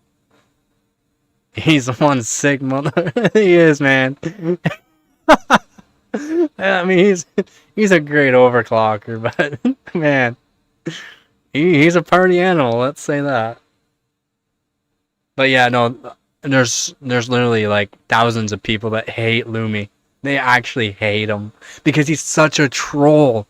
He's the biggest troll, and it's awesome. Just like how he's like, oh, I'll pay you this much for that score there, so you just take it down. I'll take that score, or for this much you can have this score here. And people were believing it. There were people literally believing it. Like, oh, he pays for scores. No, he doesn't, man. He doesn't pay for scores. He's just trolling you.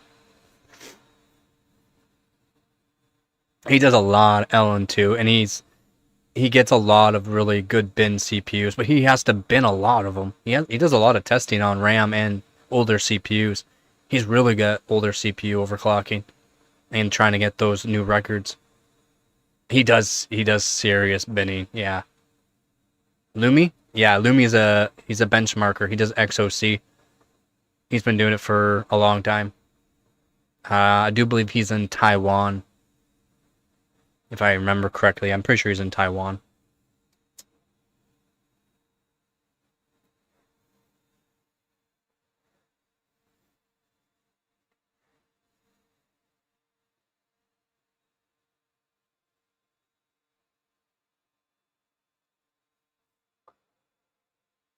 Also, he's pretty good at LJ1366 as well. He's pretty good. But yeah, he is 775 God. No, he, not she. Lumi. Lummi. Lumi. Just search him on YouTube. Lumi. He does a lot of LN2 overclocking on CPUs and RAM. Just older stuff though.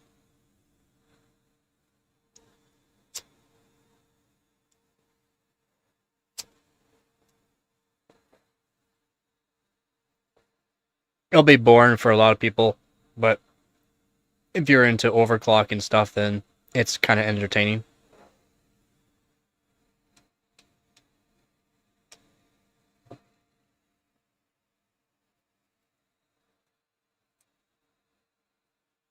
Yeah, he doesn't build computers.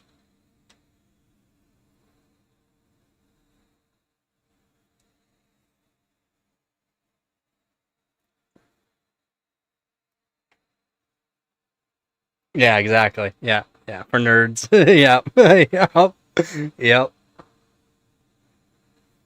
Now he does older stuff than third and fourth gen. He does LJ 775, a lot of LJ 775, and some 1366. Yeah, LUMMI, Lumi.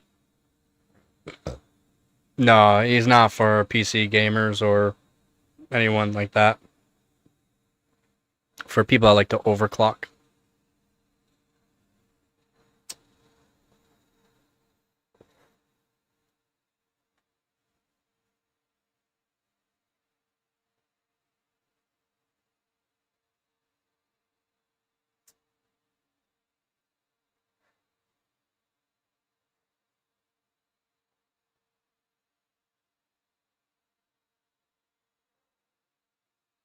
But he is good at.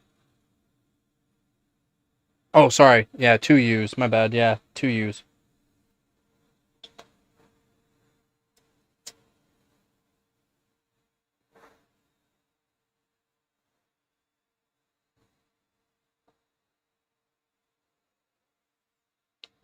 Back in what 2020, 2021, he got bashed on so hard by people. He cheats, he cheats, he cheats, he cheats.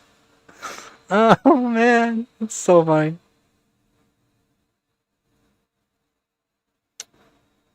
Tag probably doesn't have enough time to do that.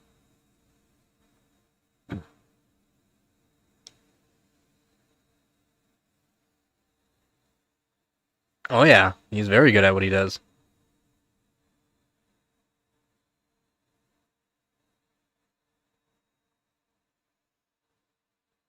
I wish I had some dry ice or LN2 and I'd be able to crush his scores. If you look, I'm like right behind him on some scores just on water. That's why knowing certain GPUs and that, not E-Power isn't always going to give you the gains that you want. He does a lot of E-Power, which is good. Like, E-Power is good to do, especially if you're buying broken GPUs or have a broken GPU, you can still use it. That's why I kind of want an E-Power.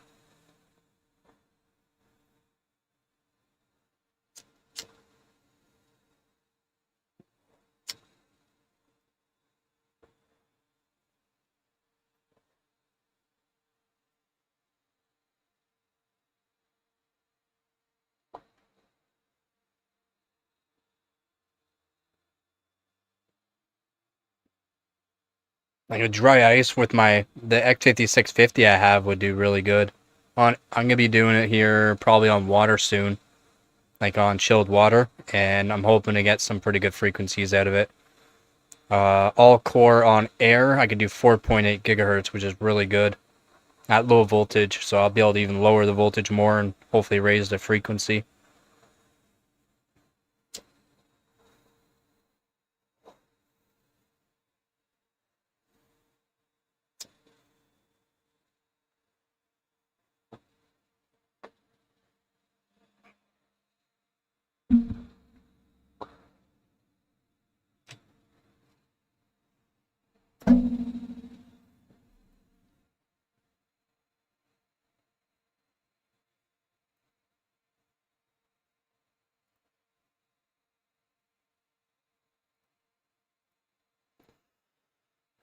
Just give me a second here. It's kind of annoying that my pointer's gone.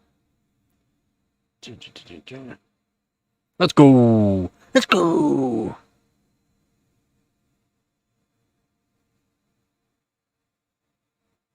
Not that I know of. Not that I know of. I'm pretty sure for dual PC sub, you gotta have 2 keyboard, 2 mouse. You have to. There's no way around it. Oh yeah, I guess KVM switch. There you go.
I wish I still had my 6600. It was pretty good. So here's my X5650. This score here is terrible. I did some more testing with more RAM and gotten over, I think it's like 44,000. Should be able to get close to the record for that one. Exaberry's on dry ice though. Should be able to get close. For like these runs here, actually where's tags? So tags here, it's got the records, right? But he's also, I think he's on LN2. Yeah, he's on LN2, 6 gigahertz, which is wild. Single core though.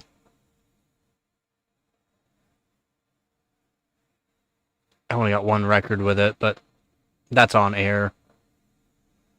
For like these benches here, I've gotten better scores too. These are just on air at 4.7. I can do 4.8 on air.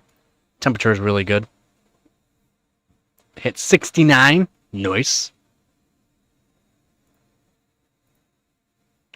But yeah, I'm gonna be rerunning these on chilled and hopefully getting some decent scores. Voltage is really good. Very happy. And on 2 cores, I think it's 2 cores I did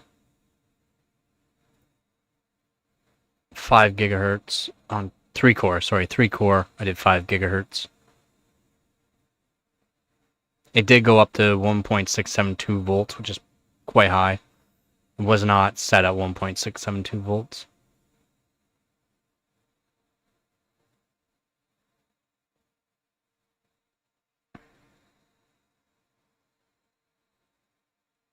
And when I'm saying they're about TRAS, you can lower it. Just you have to be at, it's generally over 2 volts. 2 volts or up to 2.2 to start lowering it. And it's a lot. It happens a lot for a lot of ICs for DDR3, not just like AFR, CFR, Samsung CE. The scalability is just terrible.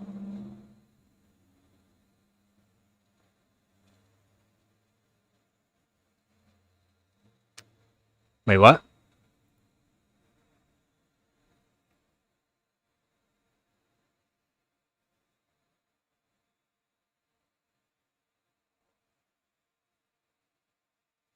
Invest in a good OC Mobo? Oh, he doesn't need. Oh, for the older stuff, yeah. Yeah.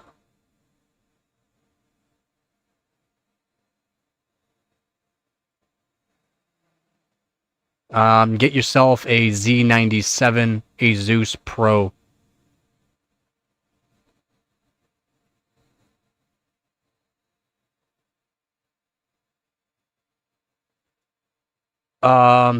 For like quick, like you're good for like 1.9 volts.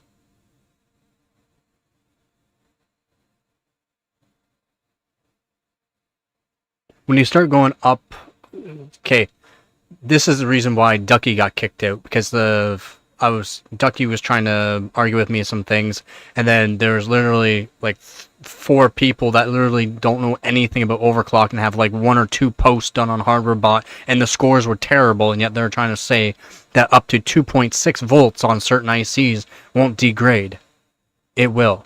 And then I had comments actually from like top 20 overclockers say at 1.9 volts, that's okay. As soon as you start going over that, does not matter about IC, as soon as you start going over that, that's when degrading can start being quicker. As long as you're keeping them cool though, you can go up to, depending on ICs, up to 2.1 volts. But you gotta check the scalability and whether or not it's gonna outweigh it degrading slightly. And that's slightly. You can do 1.9, 2 volts, even 2.1. I've done testing on a whole bunch of DDR3, Hynix, Epilita, Nanya, and Samsung, a bunch of different ICs from each of those, and 2.1 volts does not degrade it that like a whole lot. It does technically degrade it, but it's not. I've only had one IC, one Samsung IC, like the actual RAM chips die on me. And that's from 1, but I was also using 2.4 volts.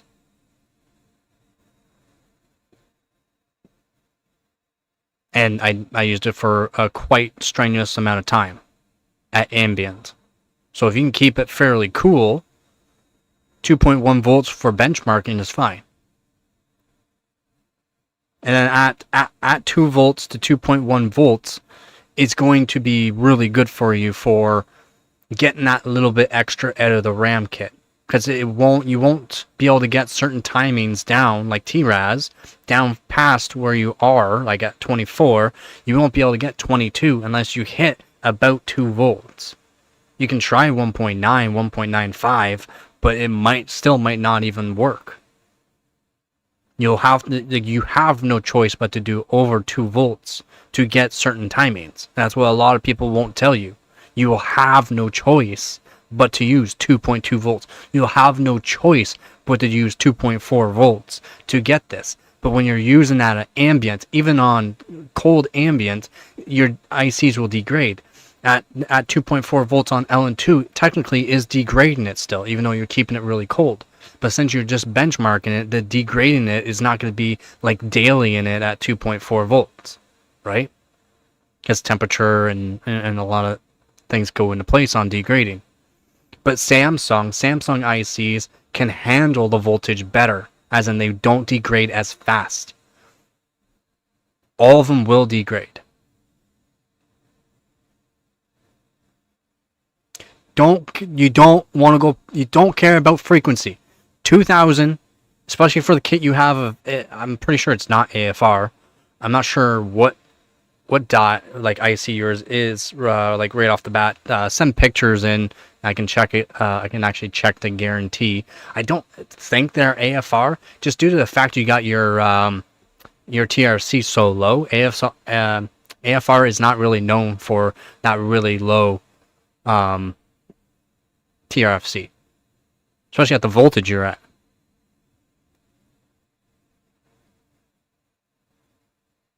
Yeah, and that's really good. That's really good. That's why I don't think it's AFR. Just due to the fact I can see the timings that you got at the voltage that you're at, and that there's like knowledge you got somehow have a super binned kit of AFR, but even at that, you're not going to get the TRFC. That's what I'm thinking. That's what I'm thinking, D-Die. I'm thinking D-Die. But even with D-Die, you're going to need, like, that 1.9, you might be able to lower TRAS down to 22.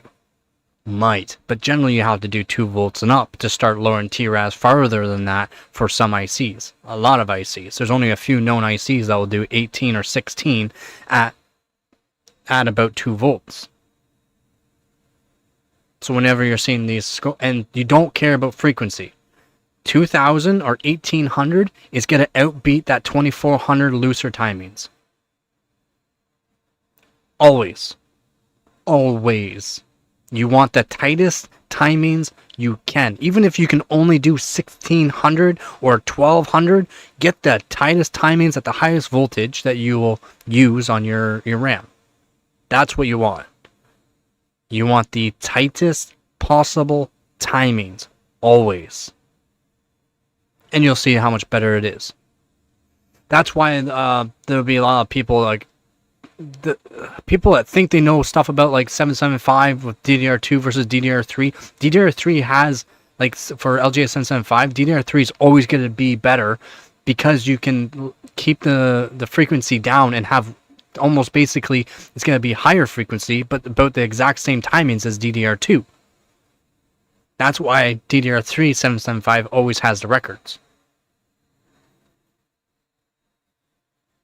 That's good, and that's what you want. You always want to see if you can find a kit that's better. Now, for frequency, if you need that frequency with decent timings, you want 2 gigabyte kits. Like either 1 gigabyte per stick or 2 gigabyte per stick max. That way you can get higher frequency at low timings. But it's only going to be good for like Super Pi, Pi Fast, and PY Prime. That's it. That's it. That's the only ones that really matter. Oh, it's 2x2. Oh, well, that's why. Okay, well, it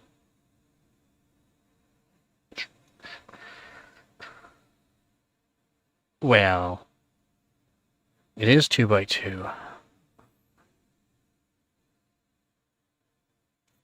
I'll have to check. I'm pretty sure. I thought it gave a DDR3 forum. That way you can go through all of the different ICs to see if it can match up. Oh, it's the Viper Extreme that are 2x4. Oh, okay.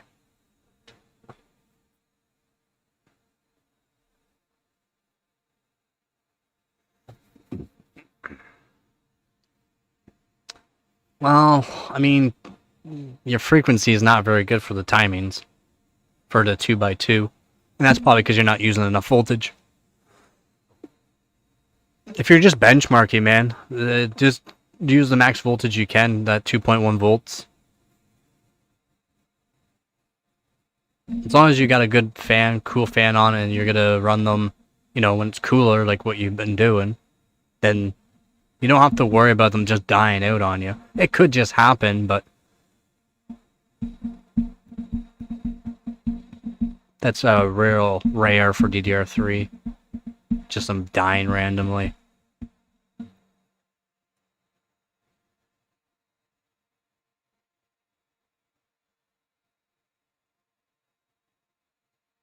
Even just do, if you want, just do 2 volts.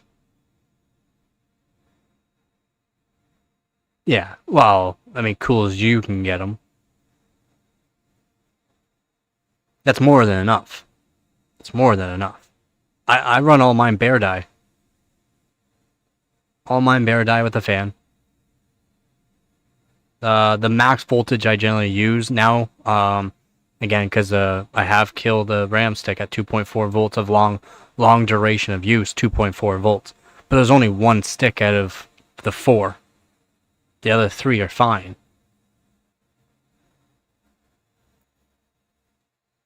So yeah, then you're fine. You're fine to use more voltage. Because yeah, you should be that your 2 by at 2000. You should have some really good tight timings. Like at 2 volts, you should be at like CL7, CL6. Probably CL7, CL6 might. Cache rate latency 6. You're not really going to lower a TRFC though. TRAS will go lower. You'll be able to do better. You'll be able to do better on the 4790K. As in, you can still get but if you want lower cache latency and lower cache rate latency, you have to have the voltage high. No matter what. It doesn't matter what platform. You have to raise the voltage. Just remember that. For cache latency, your CL, and your cache rate latency, TCWL.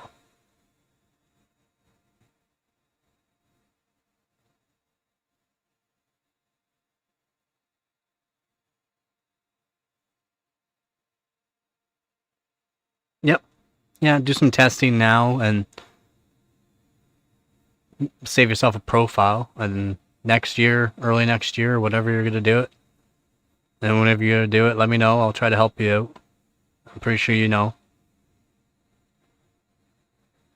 And that way, if you just work on it, you know your CPU and that RAM. And that way you got future reference for whenever you're doing more testing on, let's say, different RAM kits, or if you want to try to go and beat your previous records, you already have some knowledge in place.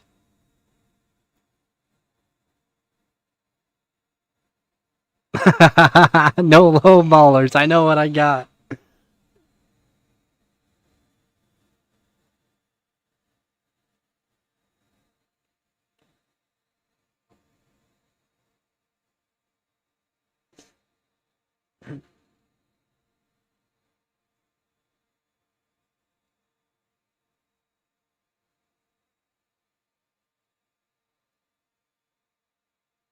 AI won't know, won't be able to, because these forums that I'm giving you, they're not talked about. They're from people that have literally done all the testing on every single brand and tier of IC. So you can go off of the brand that you have, the voltage that it's at, the timings that it's at, and you can go off of that. And then what they also have in place there are the timings, voltages that you can see and guaranteed to reach, and or not guaranteed to reach, and it might work for you, might not work for you, depending on the IC silicon lottery.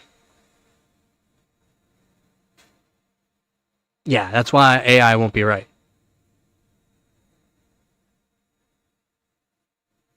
Yeah, and the forums I'm giving you are like, I give you, I'm pretty sure I gave you forum for DDR3, two different forums. One forum I really like because it's, again, they're hardcore overclockers that have done all the testing on hundreds of different brands, or hundreds of different not brands, models of RAM, DDR3. I'm pretty sure I did DDR4 as well.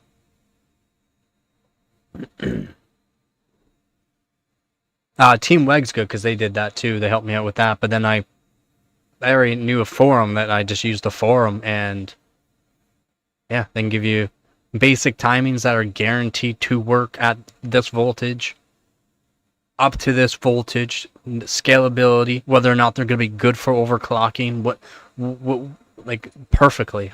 You have to search into it. Search what did I say? Oh, what did I say? Pretty sure I gave it to you though. You have to go way up or search it in the Discord. Yeah, man. I've been talking about this for a year. Since early this year in January, I've been talking about Nova Lake. Not much has changed. Not much has changed. And then there's so many rumors, just stupid rumors that people, because, oh, look at me kind of thing. Even though they don't know what they're talking about, or they've only been right 30% of the time, but yet people like to go off that person because he's been right 30% of the time. It was almost a month ago there, so you'll have to go through a lot there, guy. Search up DDR3. Just search DDR3.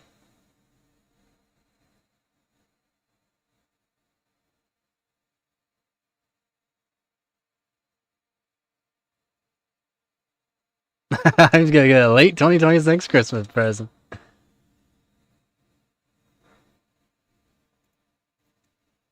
Yep, this is my X5650. I'll be rerunning this all on chilled wire. This is just on air, and I did really good. Really good. Third place, PC Mark 10, which was pretty easy to even do that. I'm not sure what Jan did.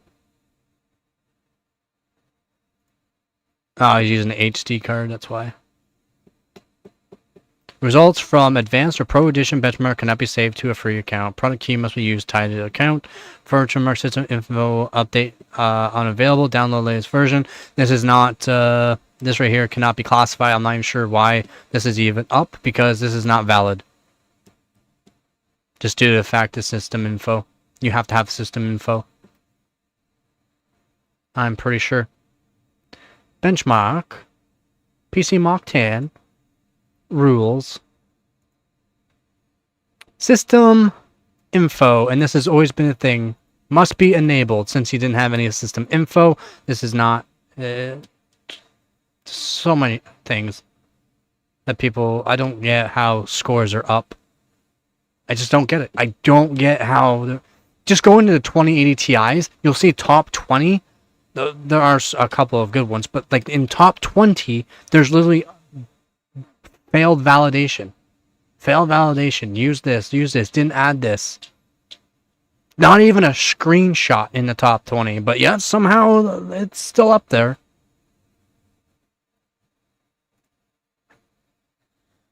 Whatever.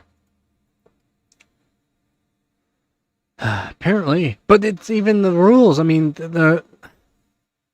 Even though it was never checked.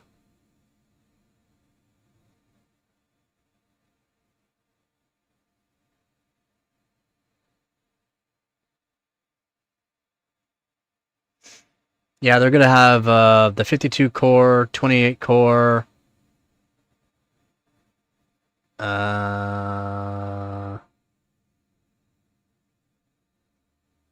26 core. The lowest amount of cores is gonna be 8 core. Apparently, yeah. Apparently, reading is hard. But the thing is, the rules have changed throughout the years, right? The rules have changed throughout the years for hardware bot. So we go here, and we go to like Fire Strike, right? And we go to rules. This has kind of been a thing for a very long time. The system info has changed over the years. Default setting runs only. This is new because error correcting has to be enabled. No OS limitation. That wasn't a thing before, the no OS limitation, but due to the fact it is an older benchmark now, they did it so no OS limitation. Verification screenshot link, verification link and screenshot. Benchmark window and score visible. CPU tab. It depends on what they want, but now it's just version 2 and up. For GPU-Z and GPU-Z tab for GPU, just one tab is good enough just to show. Windows taskbar must be visible, has always been a thing, and no screenshot clipping or cropping. But that clipping or cropping is literally your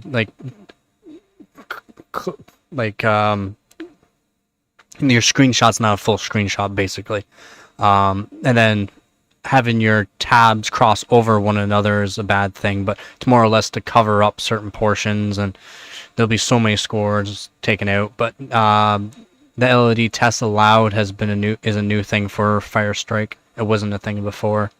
And then this is the change log test restrictions. June 2025 was the last one. Initial release in 2013. Full desktop screenshot, no more clipping, right? In 2020. New rules, format release in 2020. 2021, CPUZ 1.96 or newer. And system info 5.55 or newer for this benchmark. And then if we go to like PC Mark where that other one was,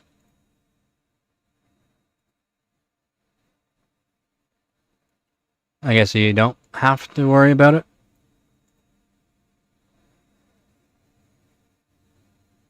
But it even says, and system info 5.3 plus enabled. So it's just not sure where the changelog is. But since the initial release was 2020, this system info is from around that time, so.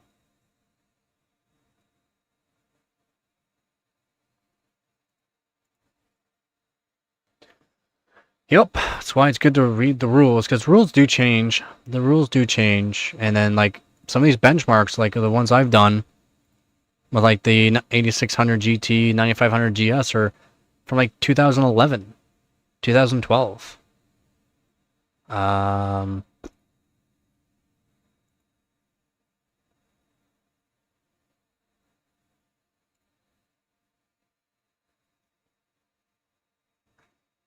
Like I'm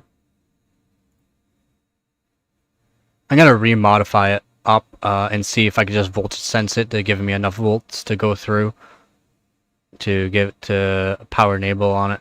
Or I might even just enable the power enable, but I'm pretty sure at the 360 millivolts it's not gonna be enough to even turn the core on. So I'll probably do a voltage sense mod and see if I can get it to go higher.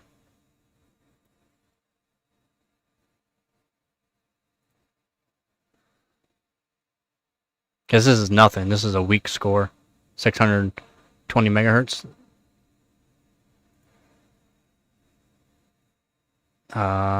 This 3 Marco 6. 945, yeah, there we go. Wait till I get her to do 1.2 gigahertz. Yeah, right. 1.1 or just over 1 gigahertz. It fried. That's what happens when you put 2.2 volts to the core. The VRM can't handle it. It gets too hot. I knew I should have ran it chilled and not did that test, because I knew exactly what was going to happen. I've replaced all of it though. Pretty sure I destroyed a voltage sense on it, and I could just modify it to get it to do power enable. But yeah, so like these benchmarks though,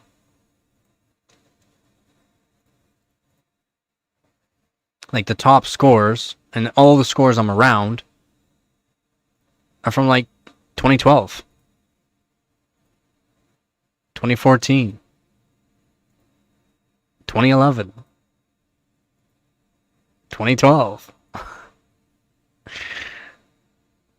And that's the thing, that's when there's a little bit more lenience on it, because they didn't realize how badly people were cheating. Like the cheating was horrible back in 2010, and I think it'd been 2016. The cheating was horrible, like really, really bad. Oh, is MMR above me? Yep, 1704. Nice. MMR is doing dry ice right now, so very good job, MMR. Very nice. I already know I'm gonna get higher than this, so hopefully MMR's got more in them. But looks like I'll probably be staying 5th place if MMR still. I'm pretty sure he's gonna be doing more globals. It's his CP points that's really helping him. I didn't have the hardware for it, so.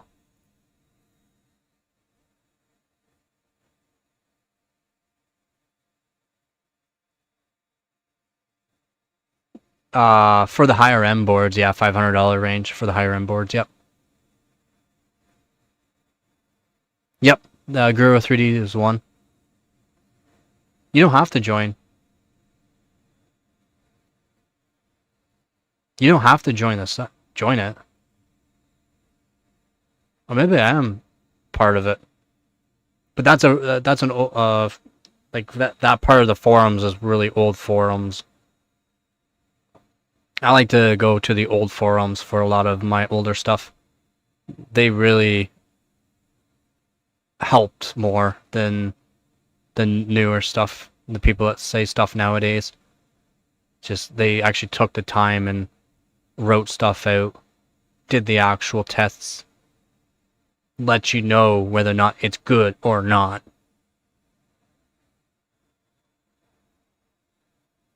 And there should have been another page for you to check out for it. Not sure which page that was.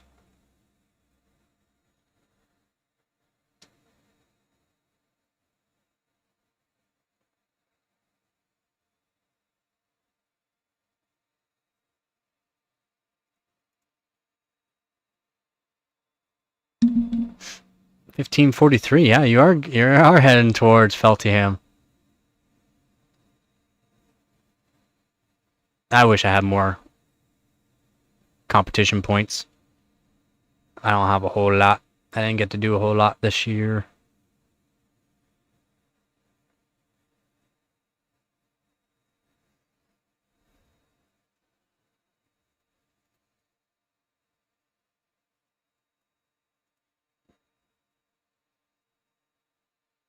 It's only his competition points that's got him above. Like he's doing dry ice right now on his 14900K, I think. I think it's a 14900K. I think that's what he's doing it on right now, which I'm not sure if he's. I mean, he should do more benchmarks with it if he's doing dry ice. Intel CPU PieFast. Yeah, 6.558 gigahertz on dry ice, which isn't. Oh, on a KF. It's only 6.55 though. Is. Oh. What one does he have? Oh, B7. Yeah, he doesn't have the greatest chip. I'm pretty sure you would have higher clock. Hey, his chips just not want to do frequency. Kind of like mine. After a certain point, it's just gotta increase the voltage too much. So there's no point. Even if you can keep it cool, the voltage just no. No.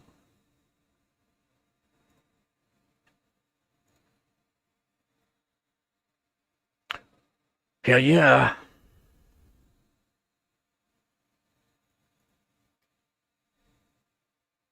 Look at that. All over 100. Dang. 107, 107, 170, 176. So many sevens. So many sevens. Look at all these posts from... Look at all the posts from you. All 770s.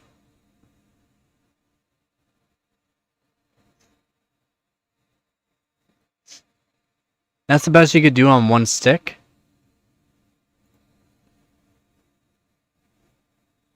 Oh, you have... Why is it 8 gigabyte? You have 2 sticks. Why are you using 2 sticks for validation?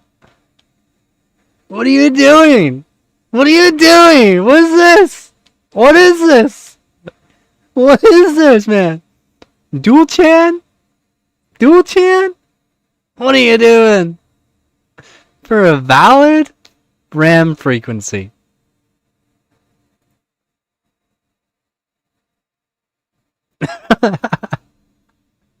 I guess. Just put one stick in, though. Chan A. Generally is what you want, Chan A. 7,072. Very nice. Look at you go. Ooh, ooh, ooh, ooh, ooh.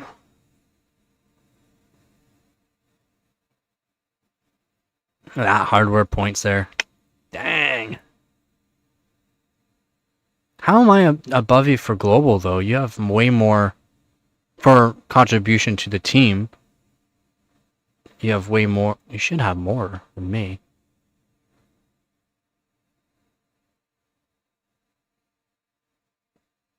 Huh? Yeah, we're collecting sevens. Holy moly. 176, 107, 107. The 107, 107 is actually pretty awesome. And then 170. Collecting all the sevens. 7,072, 7.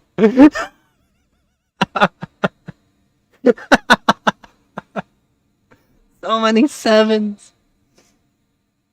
Outer points, 7,000. Outer points, 7,000.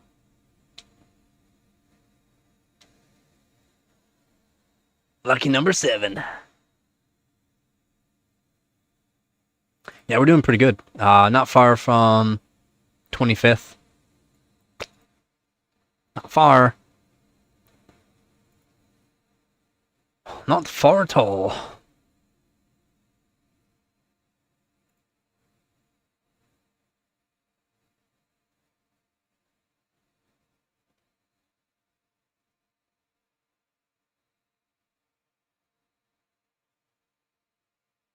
Well, you're catching up. Very nice. 18th. 18th.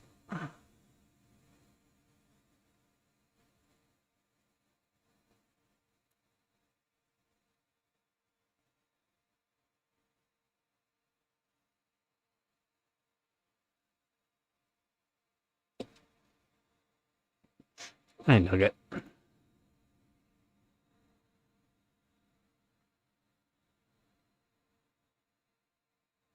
Nice. I'll definitely add to it. Yeah, we're close to 125th for teams.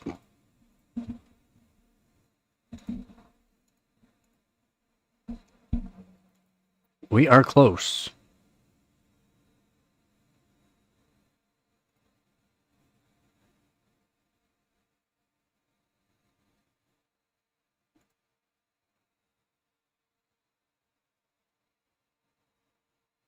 Oh yeah, this is pretty good.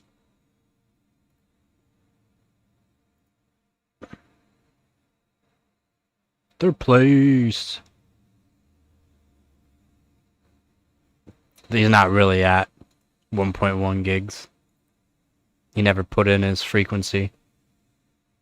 1.770.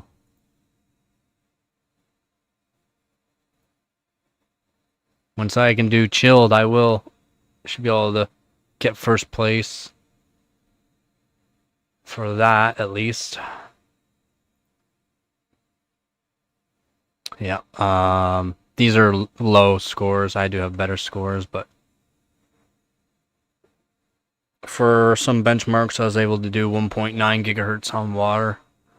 That's what happens when you really take your time learning the GPU, how it actually behaves.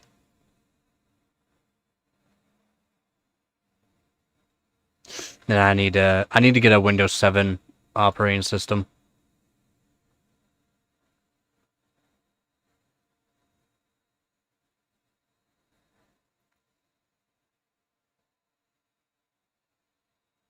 Yeah, definitely do that. There's a lot of 1155 CPUs, man. Yeah, because you gotta add Sandy in there, right? Not just Ivy.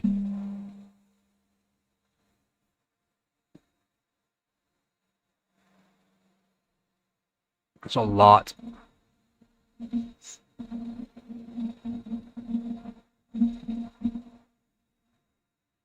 Yeah, definitely share it.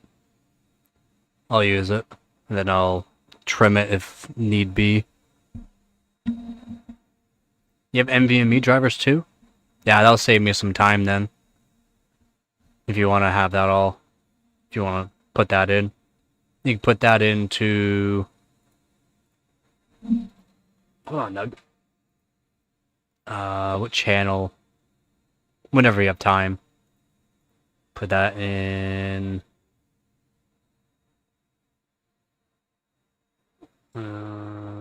High Nugget.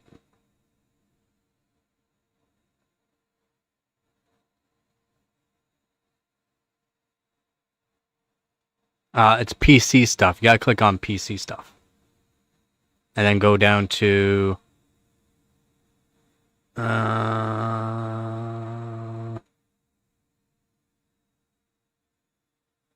computer hardware overclocking will work. Or even put PC questions.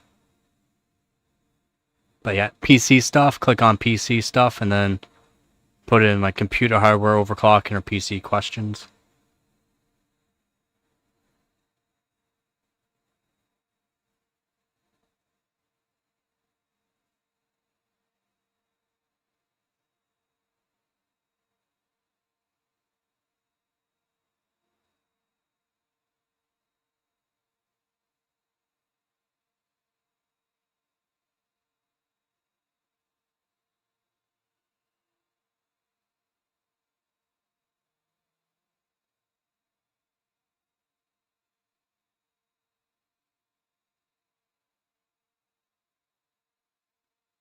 G-Skill DigiDash.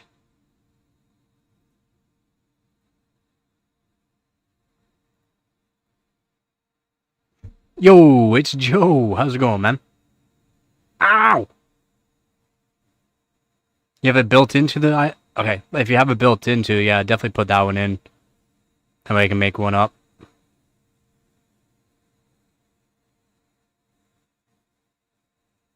Just makes things a little faster.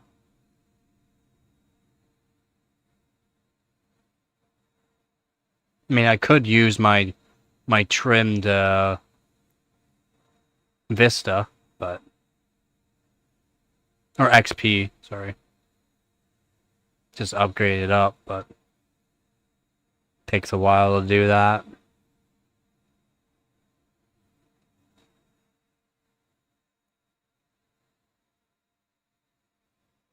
It's 1.8 gigs, so you can't post it. You should be able to post it. It's just a link you gotta put.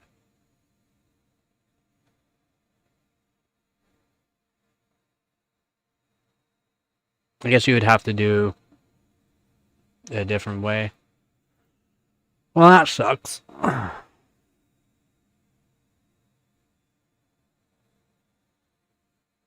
Yeah, I'm pretty sure you have to do...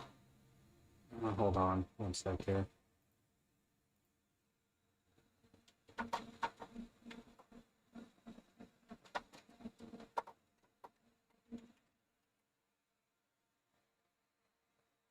Cloud storage, Google Drive, OneDrive. You can do it for file sharing, transfer. Yeah, you just generate a link.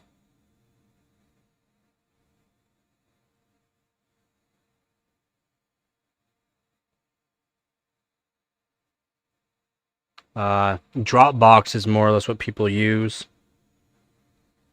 Because then I don't even have to have a Dropbox. I can get it.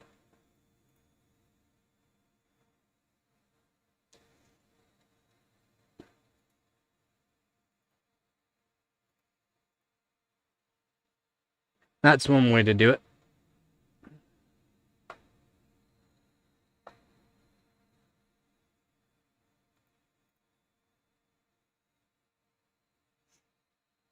Oh, sad about my GTX 460. I can't figure out what's going on with it right now without a multimeter. Could be a resistor just gone in it. Could be a cap, an LCC cap probably. Everything looks clean, like everything looks good. It's just, yeah, I'll be able to do testing to see what's causing the short. An LCC cap gone on can cause it.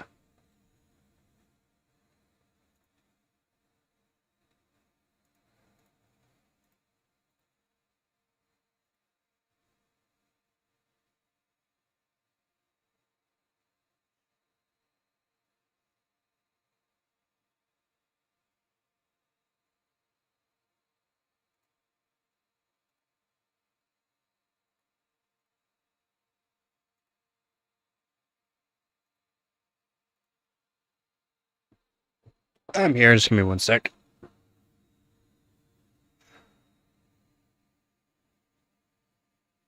Nuggets. Nuggets.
Anyone has questions, let me know.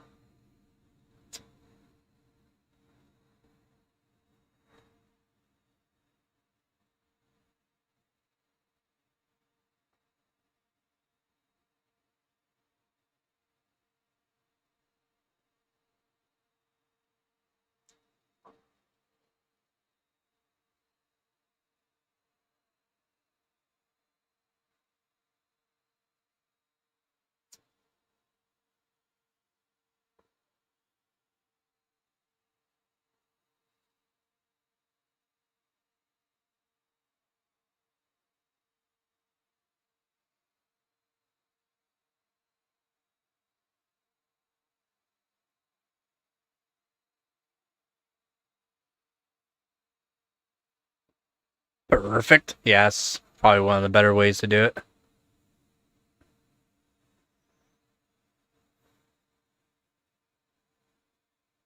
I just go to it and download.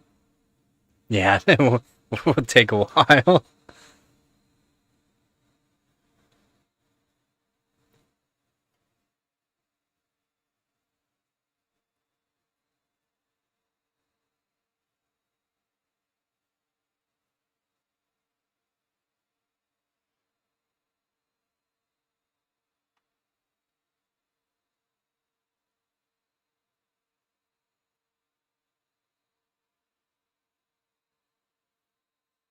Only 50 up? Well, you can switch.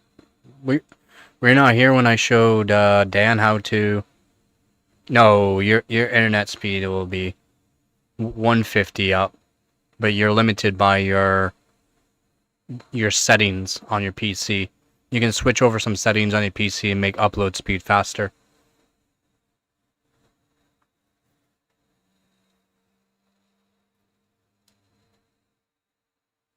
That's generally for plans for Canada.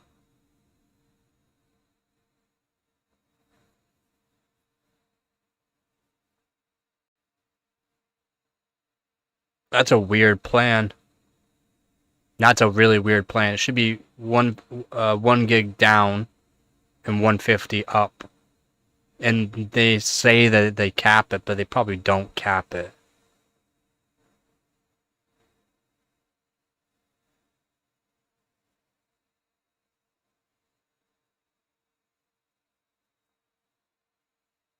That's odd.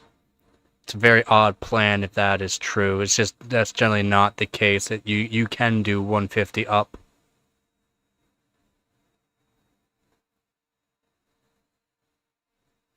Are you on Ethernet right now? That's a really weird plan. It is. It's Rogers? I had Rogers and they never had those plans. I had Rogers before. Earlier this year.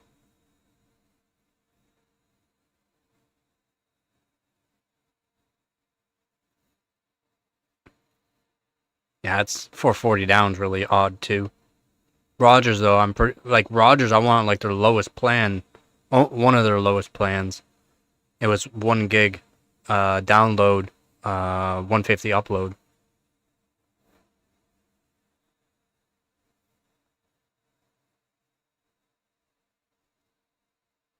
Weird. That is an odd plan though. That's all good. I understood what you're saying there, Joe.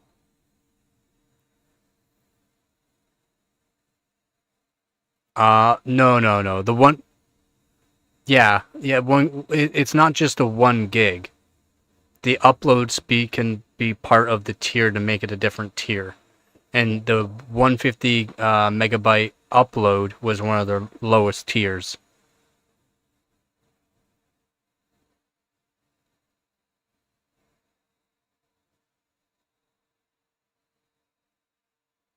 I can go all the way up to, I think it was 750 upload.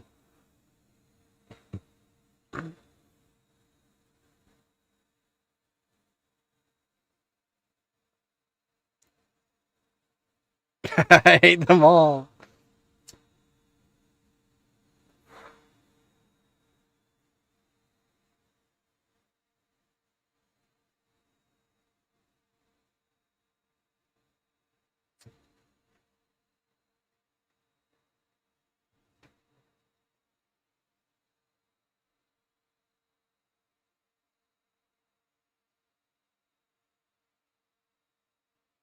Yeah, that's good. 1 gig up and 1 gig down, like top tier for having up to 1 gig.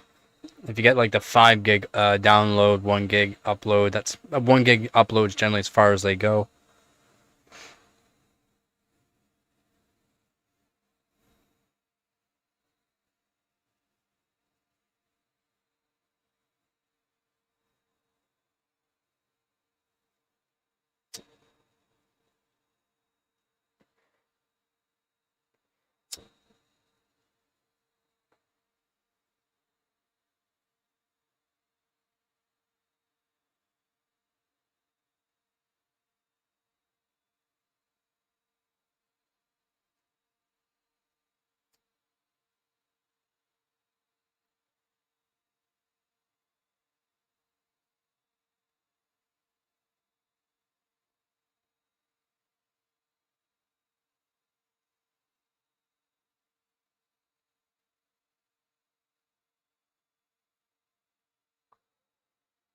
Yeah, good luck getting fiber out into the sticks unless you want to pay 25 grand. It's like 25 to 35 grand to get fiber because you have to get the line ran. And then the best way to do it is to talk to your surrounding area and get everyone to pitch in for that. So that way you can pay the one-time thing for the line to go out there, and it's cheaper for everybody in the long run to go to fiber. But yeah, it's like 25 to 35 grand to get the line ran.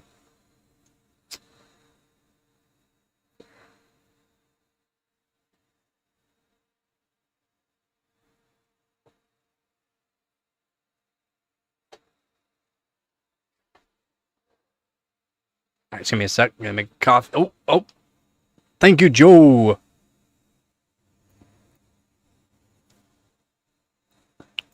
Well, thank you, Joe, for all the great info. Oh, no problem, man. No problemo, man.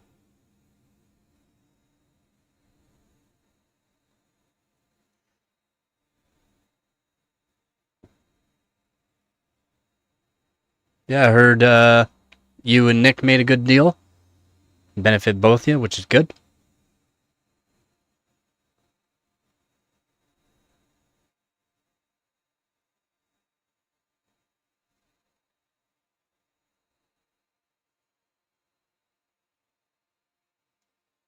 It's gonna make a quick coffee.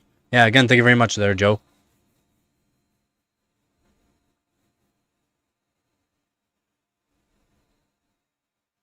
Yeah, cellular for streaming, cellular internet actually works really good.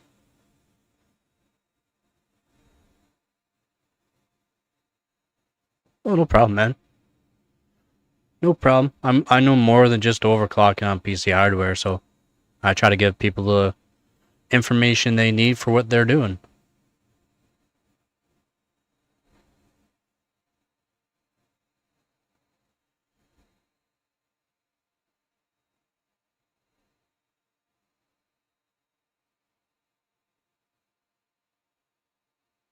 No limits, yeah. The um depends on the plans you're on with your cell phone, but cell phone plan, but yeah.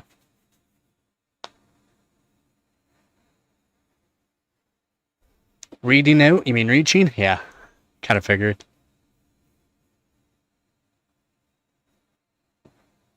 Yeah, I'm pretty sure you know my Discord username. If you just want to just message me on the regular Discord, and then just I'll say hi. And then you can DM me if you want to talk.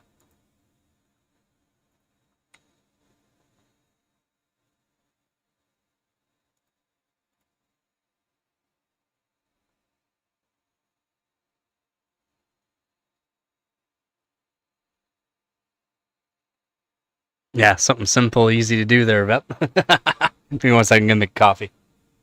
If anyone has questions or, whatever, say something. Don't forget about the toll we have. I want to see what the toll says by the end of this, and then I'm gonna make probably a video about the Bllc versus X3D.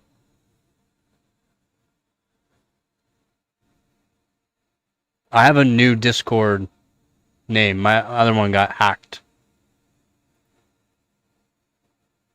So you have to say something in the Discord.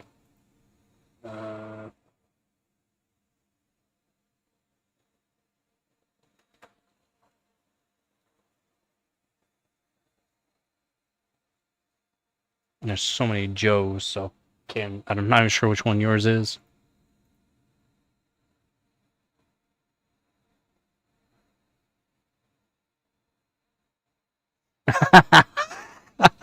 Did you?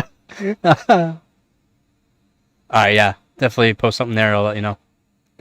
Yeah, I'm not sure which one yours is in the Discord.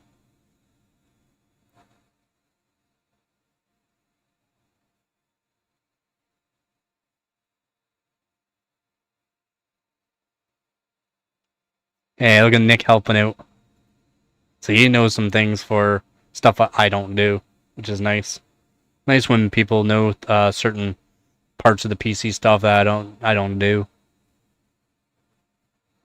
Like NVMe's and that. Like I know how to do DAS and NASs and stuff like that, but I'm not inclined enough to really give the proper information on a lot of stuff.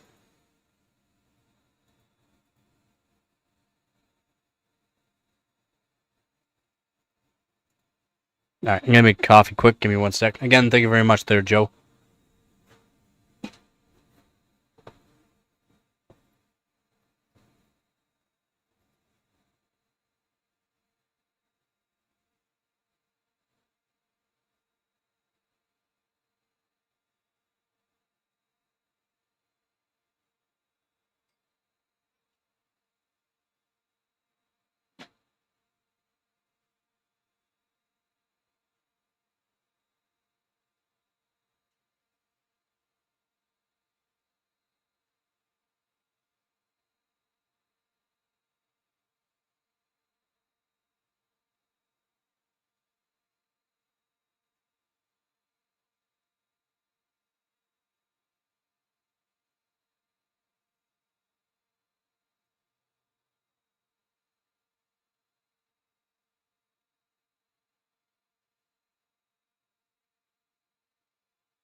Ah. Oh, honey's back. Joe Mama. Yeah, no problem. I told you. I told you he's the man for that kind of stuff. And PC stuff in general for new hardware and that too. He's got some knowledge on it. For overclocking, he'll say that I am better, because it's what I do. But for NVMe's, for new hardware, just for daily people, he's the man to talk to. Plus, if you're like in the high end stuff or like higher end stuff that's gonna last and do what you want, then it's good to do. Ask him.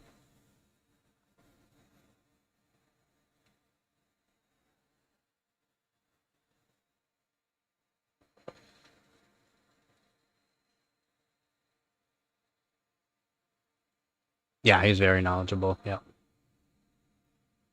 Vampire, van lifers, vampire.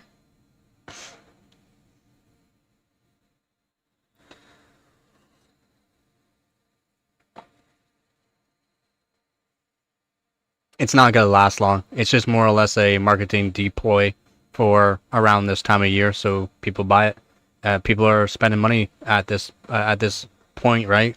Christmas, right? Holidays, got to spend the money. This is when people spend the money. Save up to spend the money. Might as well get every penny you can out of them. It's not going to last as long as what people may think. If people continue to buy it after the holidays at this price point, that's why I'm telling people to buy used. If people are continuing to buy this, remember, your PC hardware stores and all that have supplies of this. Have big supplies. There's warehouses full of RAM, as in they're full of RAM before the prices even went up. So they're just banking. They're making double, triple the amount of money that they would off of these. It's all a marketing deploy. It's not just because of Micron. Micron is out of not doing it because of they're getting rid of Crucial. The 90% of their marketing of RAM due to the fact they weren't making money off of it. Yeah, that's what I was projecting it, and what I said earlier, like last month, about 6 months. All right, take her easy there, Dan. Yep, 2 months. I'll check it out.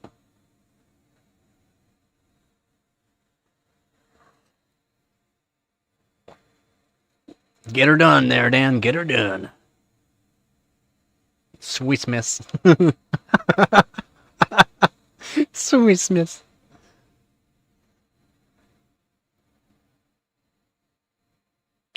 Yeah, exactly there, Vet. Yeah. It's true, 100% true.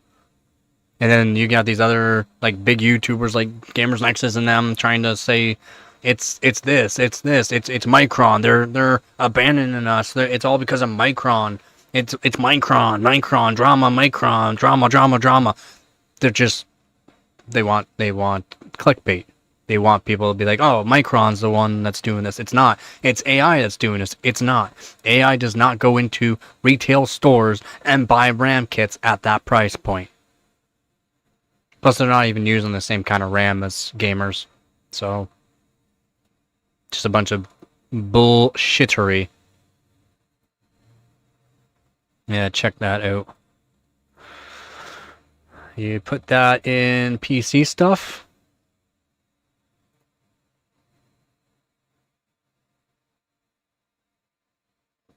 Did you? You didn't post it. Where'd you post it?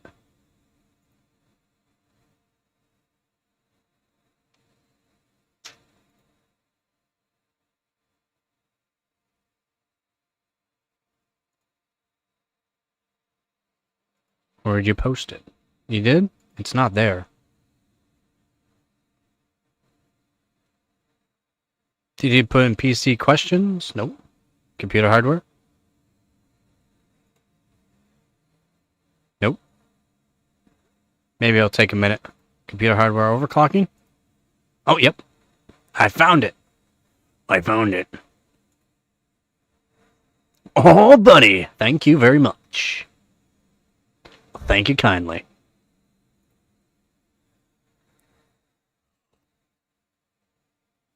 I already have a really good Windows 10.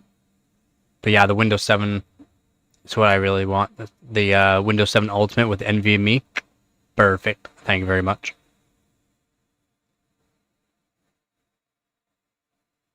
Awesome. Awesome. Thank you.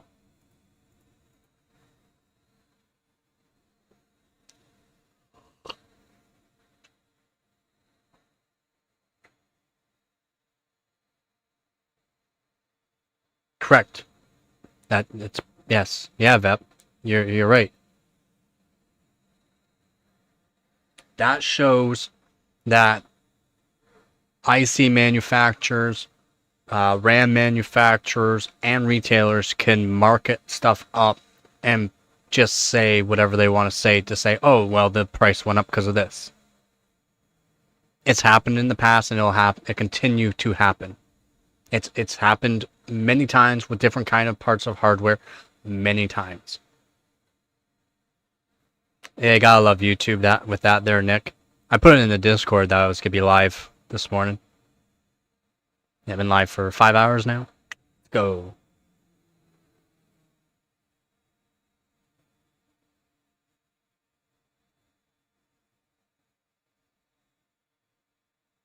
Of course their plan's gonna work. Yep. People will buy if, especially around this time, because they have money and because they are read into something that was on the news or a big YouTuber or big YouTubers are talking about it. People will buy it because, oh, it's just going to continue to get worse. If you follow the trends of how, not RAM prices, but like NVMe, GPU, GPUs more or less for the past few years, GPU prices just continue to go up and up and up. They're not. They'll be up for 2 to 4 months. After that, they go down. What happened with the new 5000 series from Nvidia and 9000 series from AMD?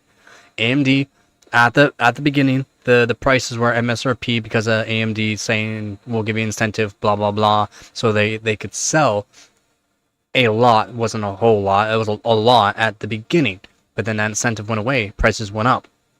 Nvidia prices were up because they're selling so many of them. And because you're selling so many, you go supply and demand.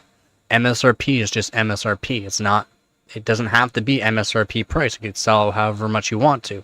So I'm saying, like, Canada, US, and other places are just continuously buying a certain tier, especially a certain tier. Like, a lot of people were buying the 5070 Ti's. A lot of people. The prices of them went wild. I've went over this, the systematics and the charts on how over the years the prices went up and down, and I said why each spot. Thanks, Vep. And I've already talked about how all, like, following the fluctuations of the chart and saying why it went up at this certain point of time is because, well, look at this point. This is 1 month to a month and a half before, or 2 months before Christmas. This was a month before Valentine's, and or a month before this, or a month before, or 2 weeks before this game came out. This game was going to be huge, and more people are buying into this certain GPU, this certain CPU, this certain RAM, because these games came out, and more people are going to be upgrading their systems just to play this game. And Battlefield 6 was one of them, by the way. Battlefield 6, there are so many people. Like, how I got, I traded my Palm router, my Bosch Palm router, for the Vega 56. Thank you.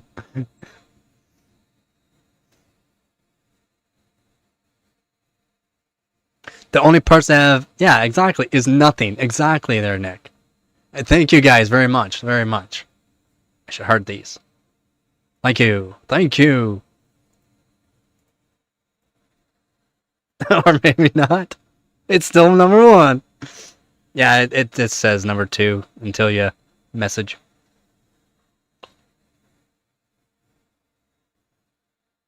Chat wars, yeah.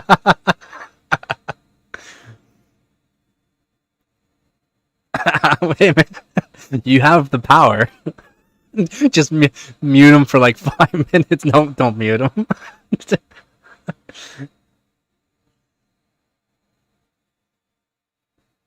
Yeah, it's like mute him for 5 minutes and just keep messaging in the chat. You'll get number 1 back again. I have the power. Thank you guys so much. But yeah, if you follow the trend, there has been a trend for PC hardware for like 20 plus years. There has been a trend on prices of PC hardware. Thank you so much. It's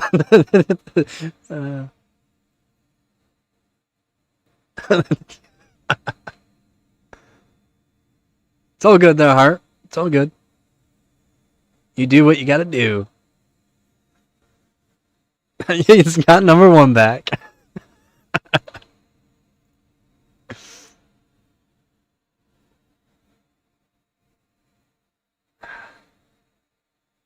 But yeah, it's been a trend for PC hardware for a very long time. It's nothing new. And at the price point that we're at for what performance we got, we can't complain. Like, we have hardware that's so much better than it has ever been, and the price point is, yeah, it's expensive, but it's also the price actually outweighs the performance outweighs the price from previous GPUs of the, what we've had before. It does. Like, it doesn't seem that way, but it is true.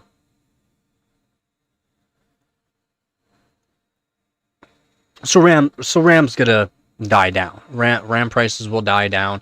For some NVMEs, apparently the prices have gone up. If you follow my channel and watch and go off of what I say, Samsung, Samsung and Sabre Rocket, one of the longest longevity for NVMEs, they have not gone down. They're the cheapest I've ever seen them, to be honest, right now. And they're all on sale right now. But there are some brands that Apparently the prices went up a bit, but that's because a lot of people don't realize is now Battlefield 6 came out and consoles can have it, and people are needing to get more NVMe, more storage for their consoles, not just PC, but for the consoles, so that way they can download this huge game. So that way they can download COD. That way they can download these massive files because they need to upgrade their RAM. Oh, from what I've noticed, the cheaper brands have gone up. And that's only because of supply and demand. You got to remember, supply and demand is a huge factor in why prices go up. That's Samsung 980 Pro, the cheapest I've ever seen it. The cheapest I've ever seen it right now. Sabot Rocket, same thing. The cheapest I've ever seen. Is it more expensive than the cheaper brands? Yes, but more people are buying the cheaper NVMe right now, so the prices of them are going up to where you can just buy a 980 Pro. I have over 20,000 hours on it, and it's still at like 95% health. 20,000 hours. NVMe. 990 Pros, but it's like, what, $10 more for 990 Pro. It's like $10 more here.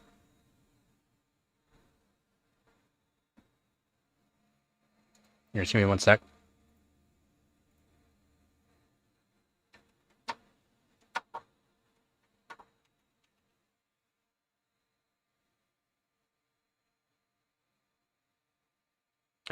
Oh,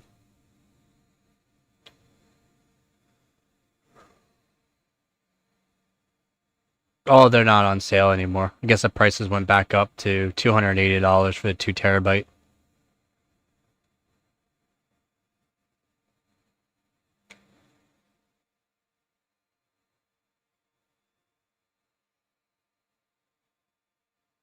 Ah, I guess the price did go back up. And the price is only going up because, again, there's people going, oh, we got to buy now. And that's the thing. This time of year, prices will go up because of supply and demand. Also, because of what people are saying about how, oh, NVMe will go up because RAM's going up. It does not make sense. It should not go up at all. There should not be a shortage. It's not the same ICs or anything like that. That is nothing's the same from NVMe and also a RAM stick. Okay, nothing is the same. I mean, they're still cheaper. Still cheaper. So I mean, the price isn't terrible. Yeah. Older sales $250. No, they just had a sale on the 2 terabytes for $189. Now it's like $280 right now.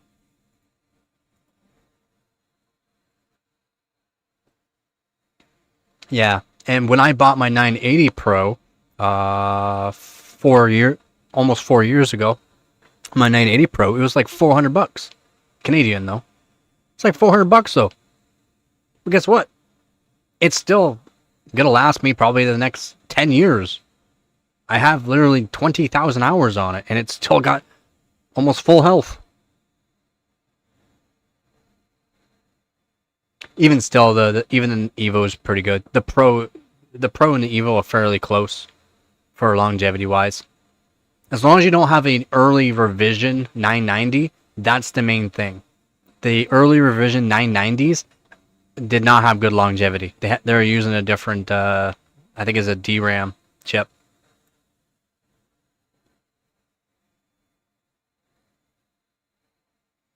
Yeah, for 4 terabyte is really good.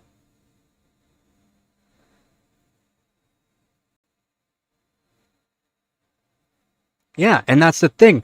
For a 980 Pro 2 years ago, for $299, and it's cheaper right now. But yeah, if we go with RAM, what the price of RAM was 2, 3, 4 years ago, it's still double the price of what it used to be 4 years ago. And that's what a lot of people don't understand. RAM right now is just stupid price, stupid. And they're saying NVMe's can be like RAM. That's if people continue to buy RAM at a crazy price. And right now, it's still not at a crazy price.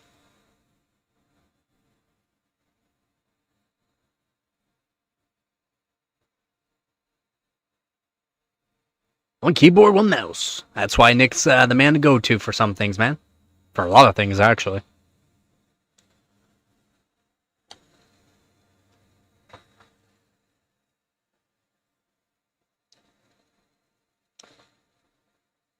Yep. So I like pie. What's up, VRM? Haven't seen you in a bit.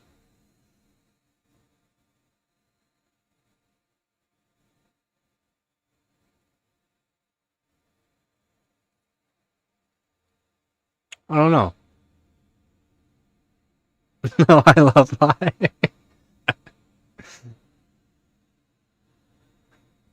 I haven't seen you in a bit either there, Cash. Yeah, how many digits though? 32 billion? Or 2 billion? Or 1 million?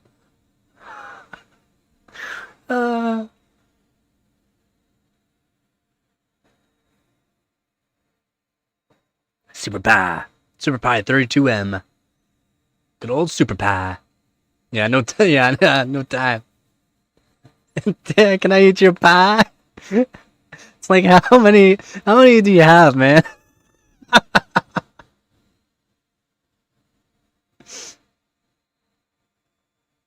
I'll give you the creamiest pie. Papa came back. That's Nick. That's Cash. That's BRM. I'm just saying that for the stream.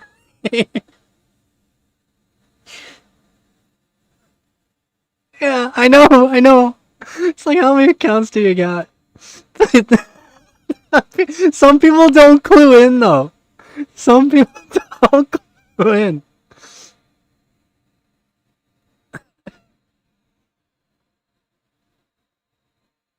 Papa came back. That's Nick.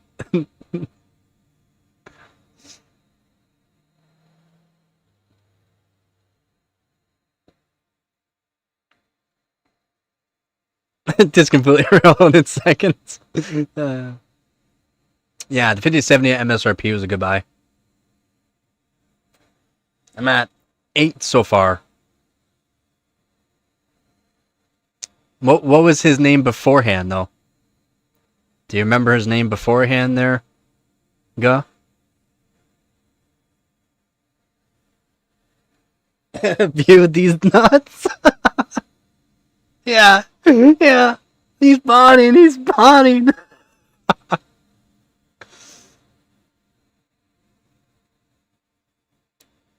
Does anyone know Nick's actual name? Like, actual YouTube name that he had before? Does anyone remember or no?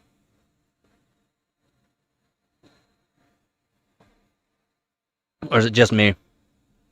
Has I got a stupid memory like that?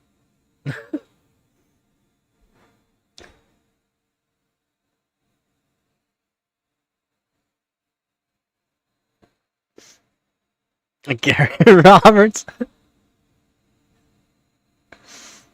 I know what it is. Wow. Yeah. Professor D's nuts.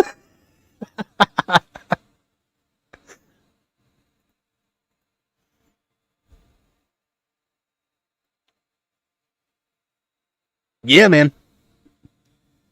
It's generally all I drink is coffee. Once in a while I'll have like a Pepsi, but that's once in a while. From Elon Musk? What, he has an account named Professor D's Nuts?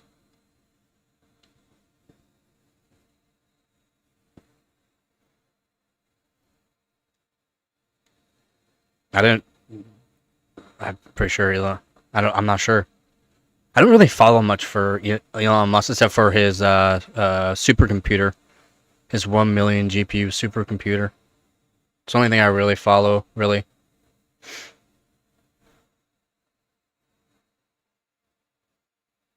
Elon's actually pretty, like, as long as you're not like a far left type person, then yeah, you can enjoy what he says and does.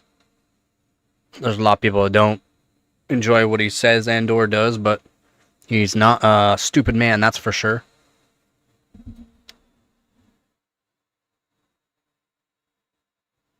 He really is.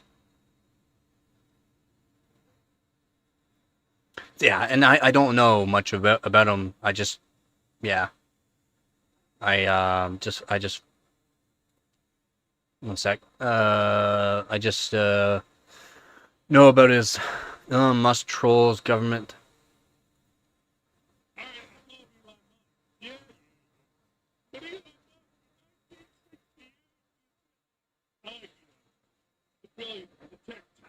He's known for trolling people on X, and he is legitimately hilarious. This time he takes aim at California Governor Gavin Newsom, mocking him with a truly incredible Newsom, the man who actually had to apologize for having sex with his campaign manager's wife, manipulating a voice in an ad like this should be illegal. I'll be signing a bill in a matter of weeks to make sure it is. Here's Musk's response.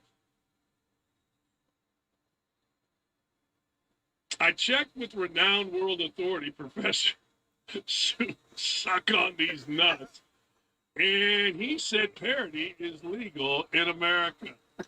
Suck on these nuts.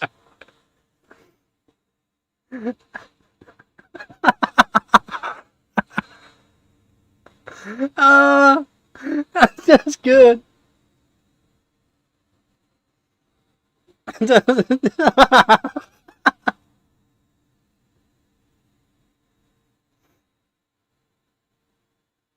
Oh man, the media is just wild. Because you gotta remember, they're so corrupt.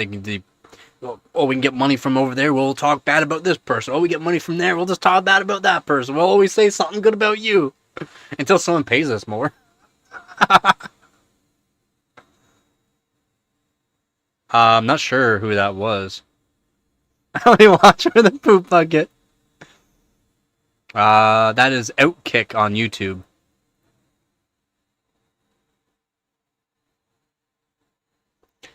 Nothing we can really do, man. That's the way the world runs. Money talks, right? So,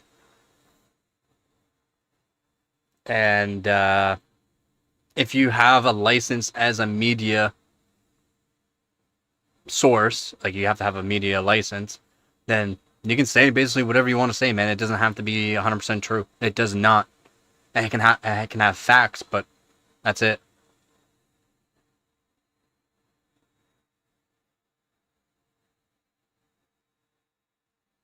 So if you wanna, Dan, if you wanna see what that was, it was I checked with Professor Suck on These Nuts parody in the U.S.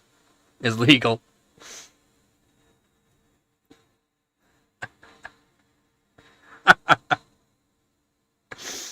I checked with Professor Suck on These Nuts. uh,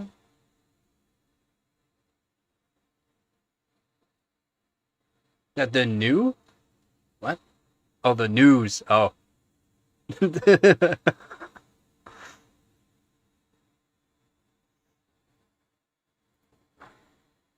Yeah, Nick. For some things, the YouTube won't show it. They just won't show it.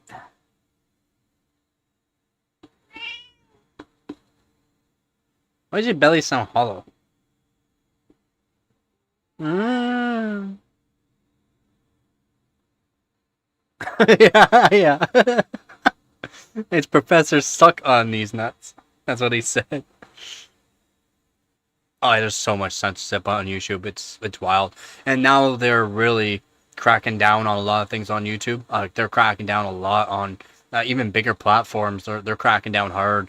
If you do say or whatnot on a certain thing, you'll get if you do it too many times, demonetized. You have to start over fresh, basically, or you might as well just make a new account. Because it will completely mess up your YouTube algorithm.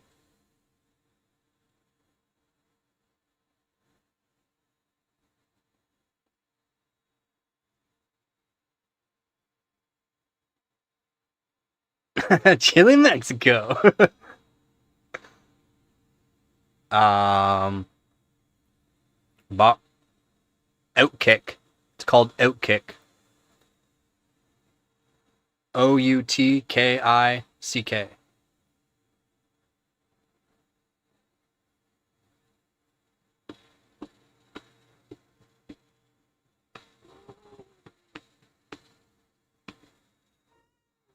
What? Why are you so whiny? Why are you so whiny? You're so happy, but you're so whiny? Apparently he's having health issues. Major health issues, apparently. And he's not doing so hot.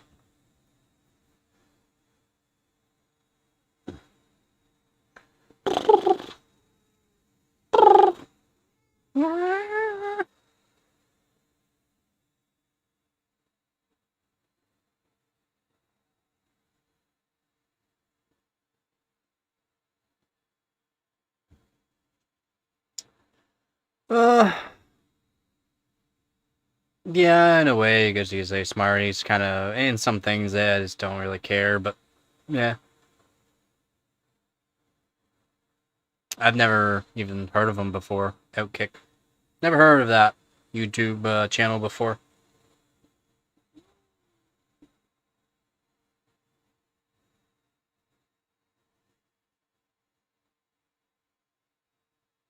Never heard of it. Yo, Nugget. Look what we got. It's fine. You can stay. You can stay. What is your problem?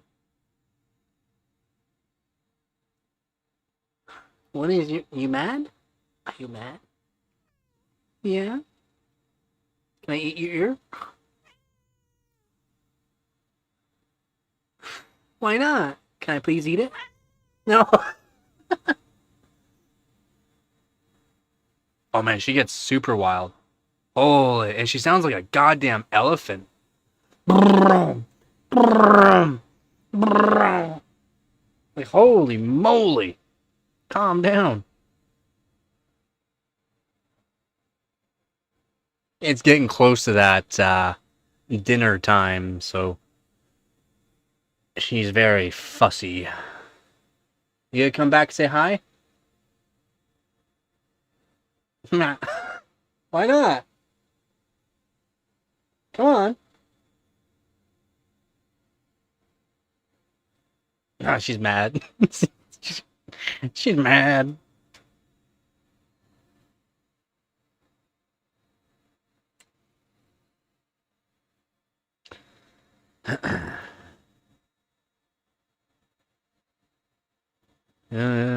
Swimbo.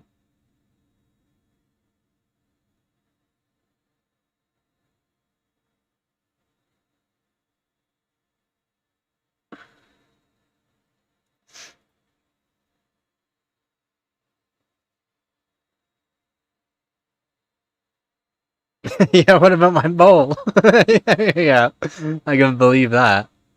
I can believe that.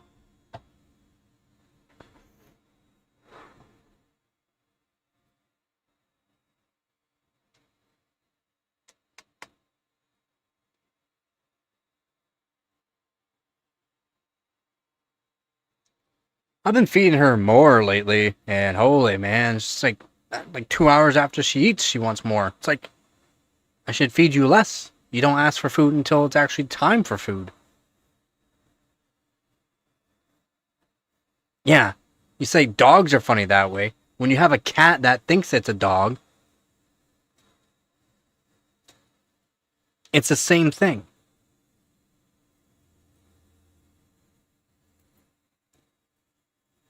It's literally the same thing.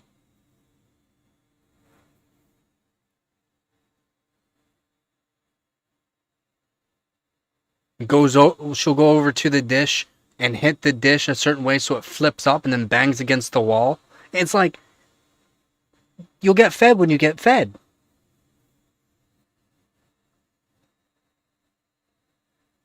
There are some cats where you have to. Gabby gets the normal amount of food that a cat's supposed to have. technically she gets a bit more, but because she's a big cat, but the cat her size and weight for what she gets fed twice a day, morning and night. It's just sometimes she just, I don't know, just like an hour or two after I feed her, she's screaming for more. It's like, no, no. No, she just gets two big meals. Yeah, there are some cats where you have to feed them a little bit.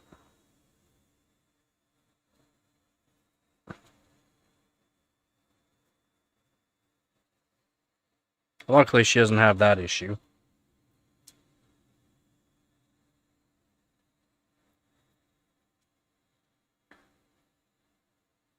Yeah, yeah. Even like you can say higher end stuff, you can get like for dogs and cats, depends on what you're doing, but you can get basically like a high end stuff that's cheaper. I used to like Gabby used to be on a special kibble for 2 kilograms was like $120 for 2 kilograms. Like used to be so expensive, and then I found out. Well, took her to a vet and asked her the vet if I can do a different kind of brand that's basically like this, and she's on something that's a bit cheaper. The Funny Farm. Yeah, you got a few animals, don't you?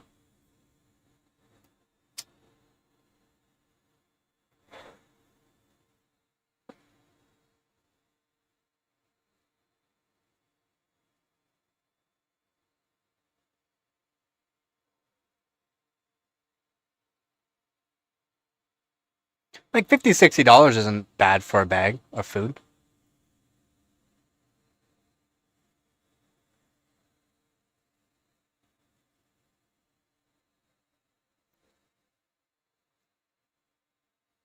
You think it's gonna be double? I don't think it's gonna be double what they were last year.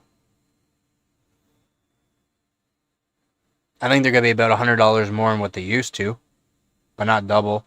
Maybe not $100 more. Depends on the kit. Just due to the fact supply and demand's gonna go down.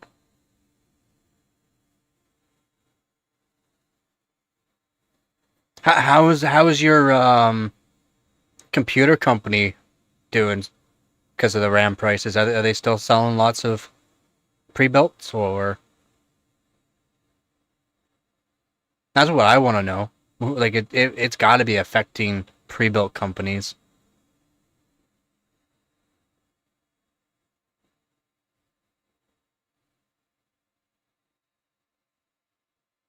Yeah, I hear you there, Vap. Yeah, everything's pricey for me. $5 is pricey for me.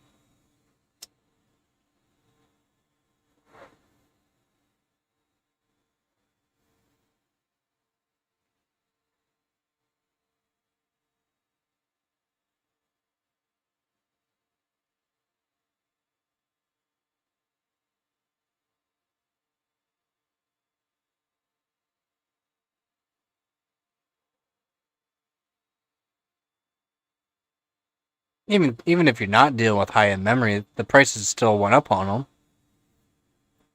But I mean, if you got a good inventory, then that's good. Kind of need it. It's good to buy bulk, right, for that kind of stuff.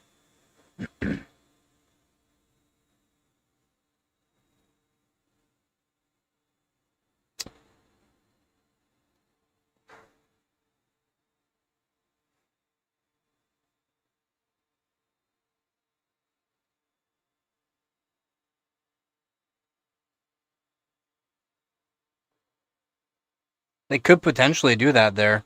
Yeah, they could potentially do that.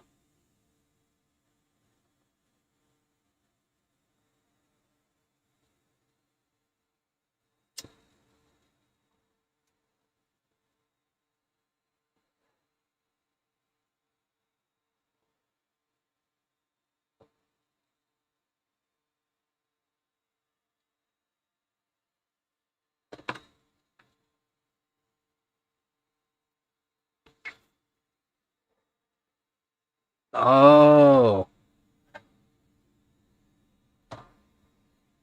Oh. Okay, yeah, yeah. That's That makes sense, eh? That makes sense. 100% makes sense.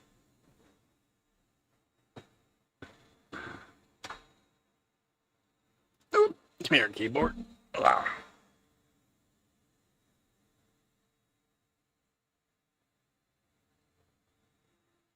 Yeah, no, yeah, that makes sense. Recycling it, which is good. Reusing it. Yep.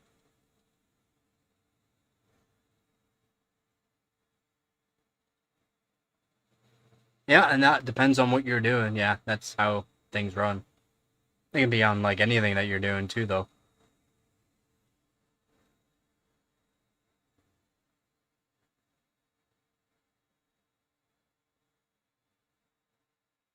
Yeah, and that's smart for some companies doing that.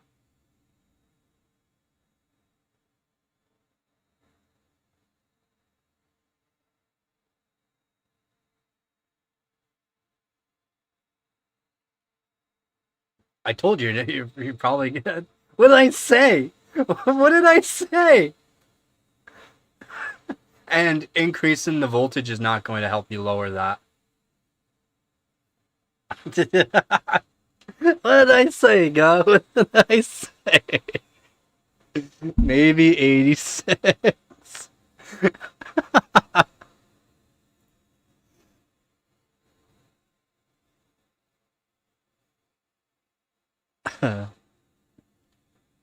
I know, I hear you. I hear you.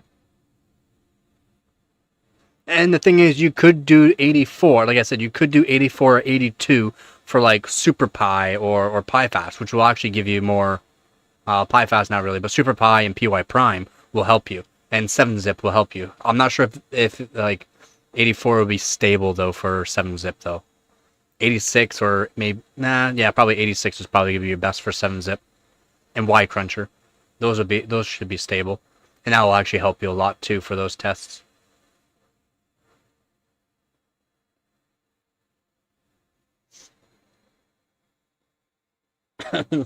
It's like I've worked with a bunch of different ICs before.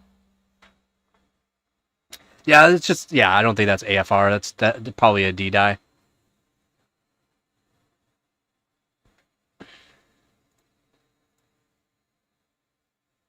What is your what is the kit? Can you post it in the Discord? I'll check to see. Like the kit with the timings and voltage.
Oh, the other one is I'll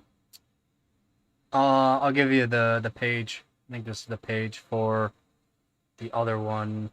Yep. And here's the other one that you want to go to. I posted in the Discord. That's the other DDR3 IC thread.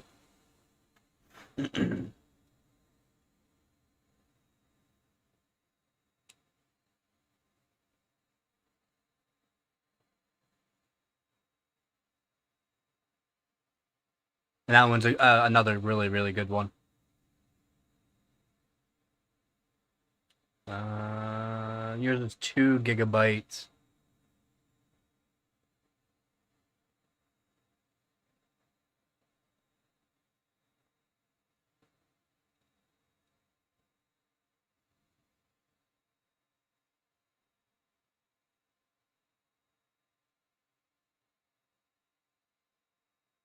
Yeah, they're not AFR.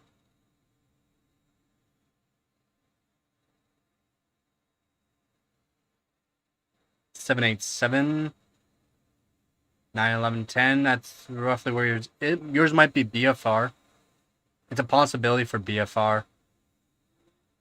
Yeah, yeah, it's a possibility for BFR just from the voltages that you're using and the timings. And the quality varies, but your timings match up with the frequency that you're getting. 1066, 9, 11, 10 at 1.68, which means your quality is actually not half bad for that BFR. CFR, no. CFR, no.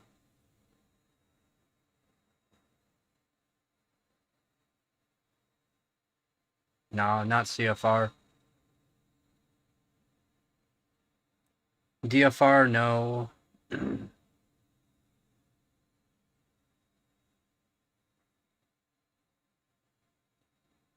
Because they're Hynix, so yeah, they could be. The voltage and the timings are lining up for CFR. Or BFR, sorry. And CFR, maybe. So, did you post the Discord here? I need to know your ICs.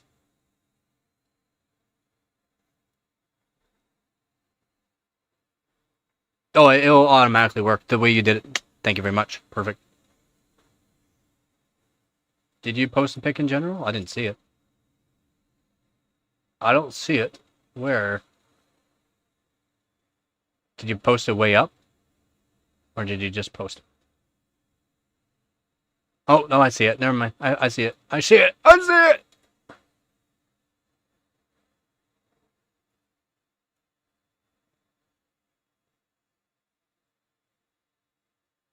No, there's Samsung. There's SEC. SEC. That's Samsung.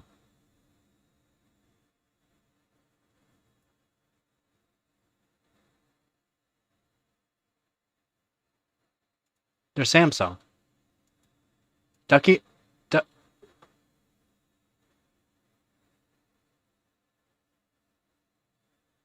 Or E die. Or C die. They could be an E die. Could be a D die, but give me one sec. Because they're close to the ones that I have. I don't think that they are a D die.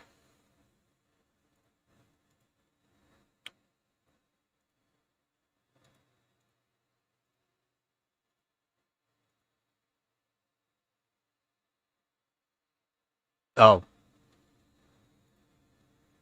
I don't know why he would want to tell you to get a Samsung.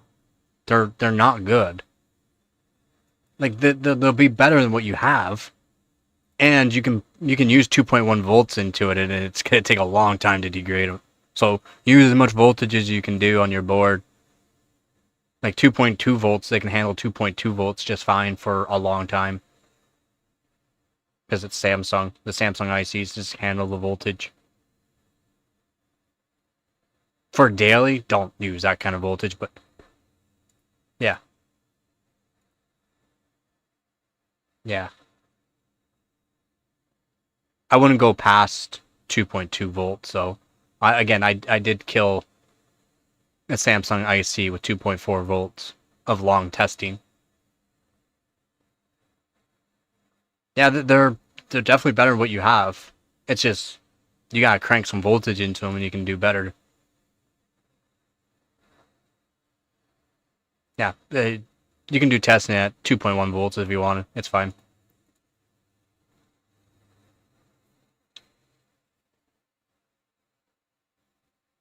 Yeah, 9 bones is good, pretty good. That's the max you want to pay for those, though. It'll probably be 2.1.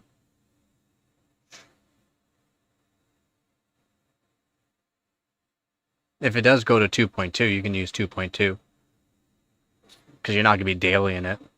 So, just know when you're benching this, man, like when you're benching them, let's say you're benching them for like Y Cruncher or 7-zip and that, and all of a sudden it starts crashing, even though it was working fine before. Just turn off the system, let them cool down for like 15-20 minutes, because the internal temperature is probably too hot on them. And yeah, but if you got like RAM heat sinks on and you got good airflow, and if you can run it in colder weather, which you are, they should stay cool and be fine. It's just the internal temperatures could be hot at higher voltage. Doesn't mean they're gonna be running hot. Like they'll even feel cool to the touch, but the internal temperature will be hot, and that can just cause crashing. So if that's happening, just turn off the system for a bit, let it cool down, let it stay nice and cool, and it takes a long time for it to heat back up. Or just take your time before runs, basically. I don't know what Delta Mate Wire View Pro 2 is. Sorry, man, I don't know.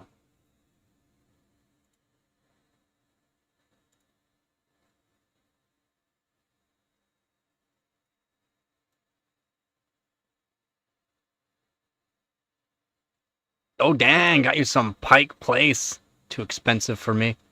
Too expensive taste. Okay, so yeah, they don't have any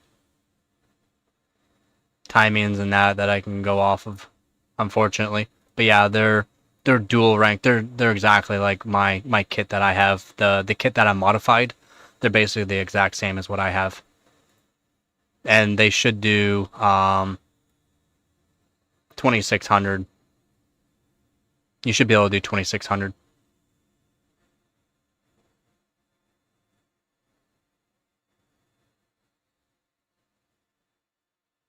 Oh, there you go. Water cooling products. GPU is doing that the other night. 6 to 8 straight will do that. Yeah. The internal temp of the ice, RAM ICs will just get too hot. You just let it cool down between runs, though. Should be fine.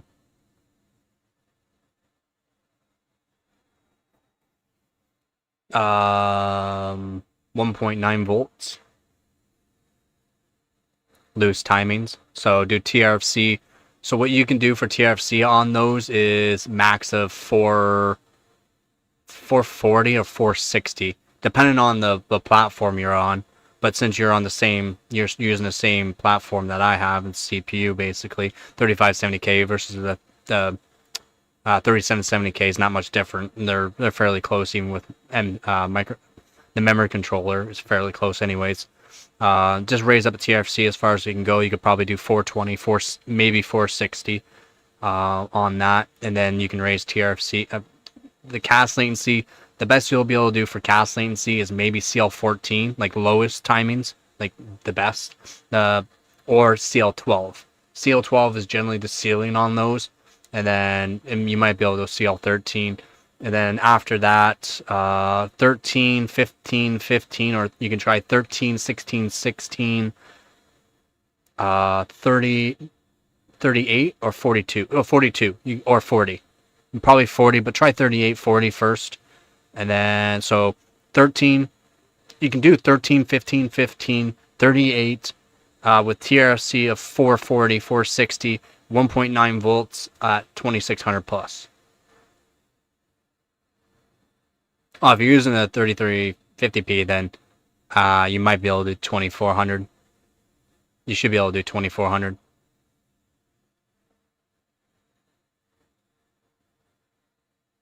You're able to do 14, 15, 15, 60? Oh man, you should be able to do really high then on a single stick. A single stick. For validation, if you want to do frequency validation.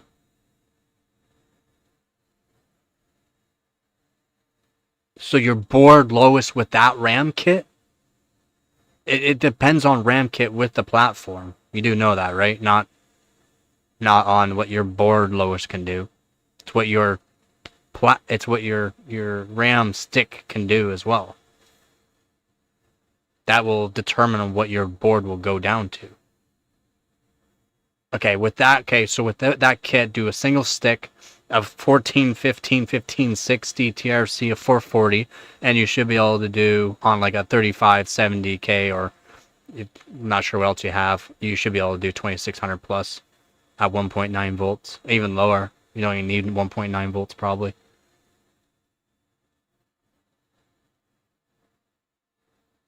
I wouldn't even say they're gaming budget, but they are good for gaming for 1080p, yeah. Not the best, depending on game.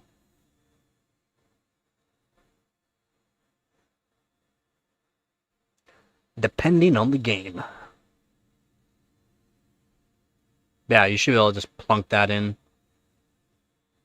And then you gotta do command rate of 2. If you can set command rate 3, then do that, but command rate of 2 will work just fine. And you're not really gonna get much gains with command rate of 3. Might be able to get a little bit, but not really.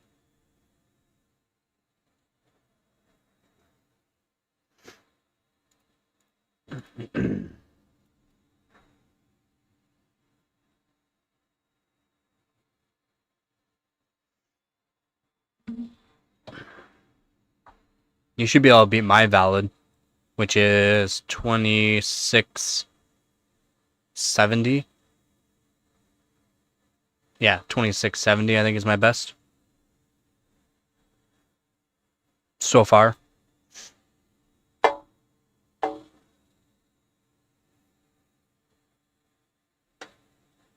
Yeah, you should be able to easily crush it.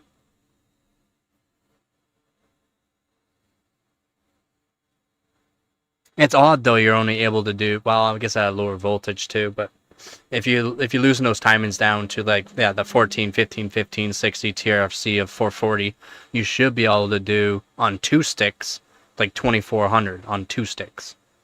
On a single stick, you should be able to do 2600 plus, maybe 2700, maybe even up to 2800.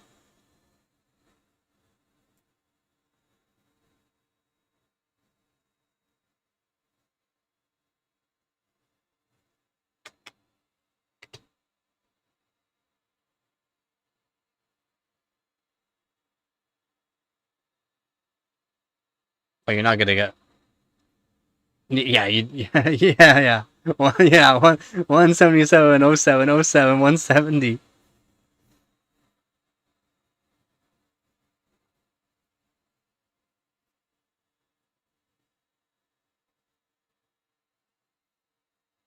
You won't be able to get a first place though with your RAM frequency. Unfortunate. I know. Like an hour.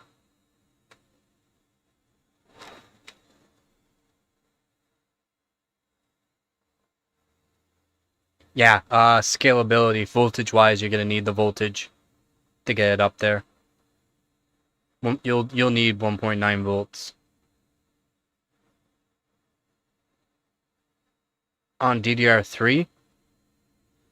Yeah, it's close to 5,000, I think.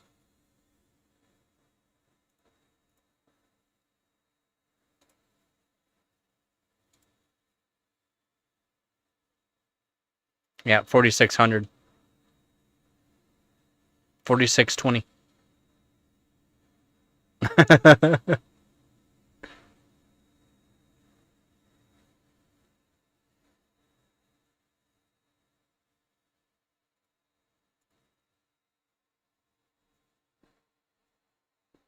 And then using the HyperX Predator. As you can see, the HyperX Predators are really good.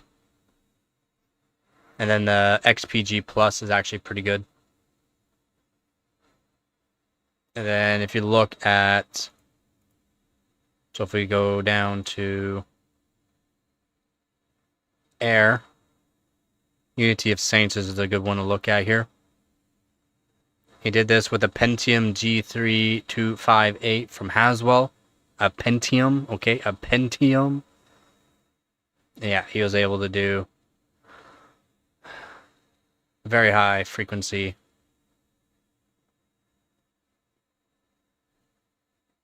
And he's using MFR. And the thing is, you need to find a kit that can do loose timings. That's what you need to find. And the kit that you have cannot do loose timings. Let me just go back to Unity to Saint here. I'll show you what I mean by that.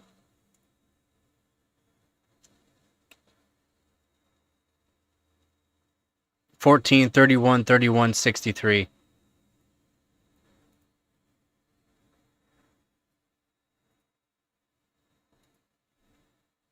And then for the top with Sophos, High Cookie, and Splave with their top records, they're all using the Hyper Predator here. And then if we look at, make sure we're checking it out. Yep.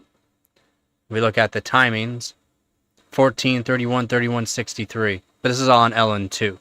So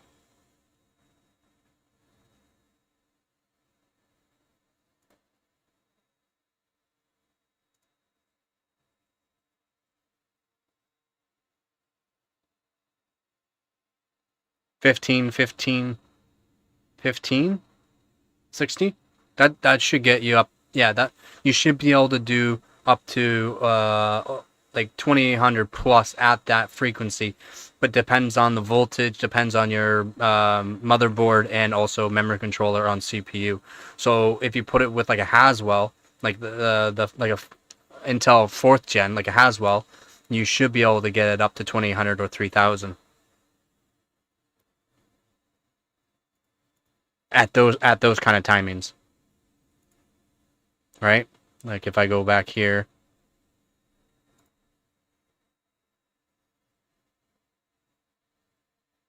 so here's 20.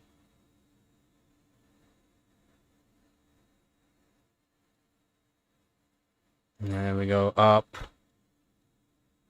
Who is it? I think no, not infrared. Just another Haswell.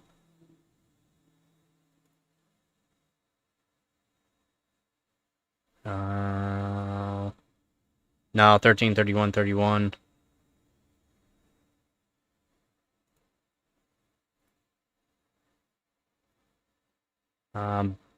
Might be Billzoids. Might be Billzoids. Does that switch over to that page? Does. Okay, good. Yeah, so here you go. Yeah, my memory's pretty good on this stuff, man. My memory's pretty good at remembering stuff. So 11, 15, 15, 40, 53. Okay? And you should be able to do about 1700. Depends on the voltage that you're able to do. This is a 1 gigabyte though stick. So it would be close. Be close to that. On air. And I'm talking air. Billzoid did that on air.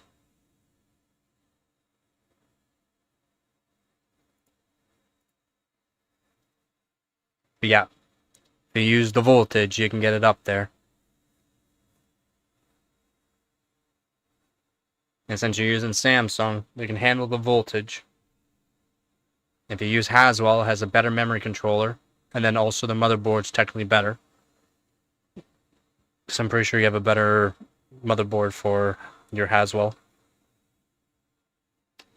Right, you got the Asus Pro.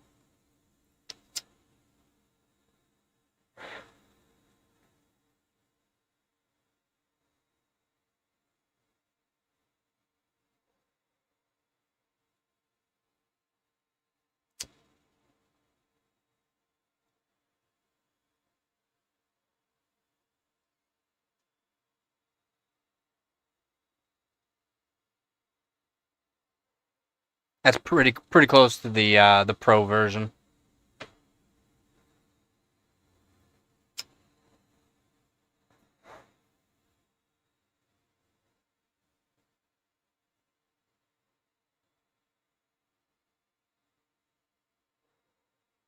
Yeah, see, I have the Pro, but I don't have a CPU for it.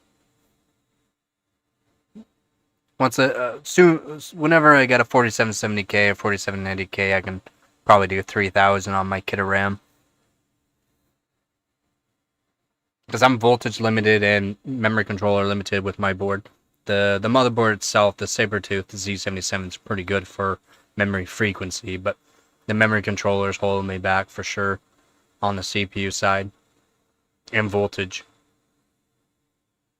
That's a decent board. The P8 Z77, it's good, decent. You have a higher voltage limit than what I have on my Z77 Sabertooth, and I still haven't found a way to increase the voltage. Due to the fact that it has a Digi Plus controller on it, makes things a little difficult. But I'm gonna continue to try to give it the RAM voltage. Still have not figured out a way to do it. I might need to use a really low kilo ohm resistor, like a 2 kilo ohm or lower resistor. I just need to find some.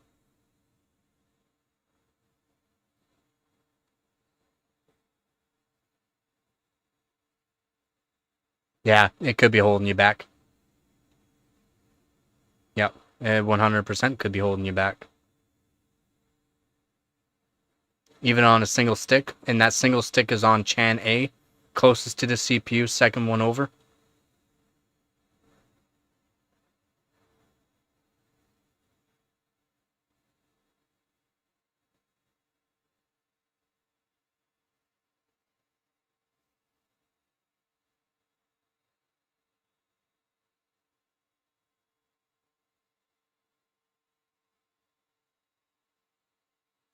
Because it's DDR3, the T topology versus like daisy chain is not much of a difference.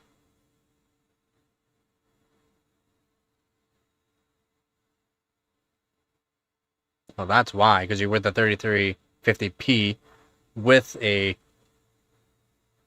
2 sticks for one. Poor memory controller on it's going, I can't do this.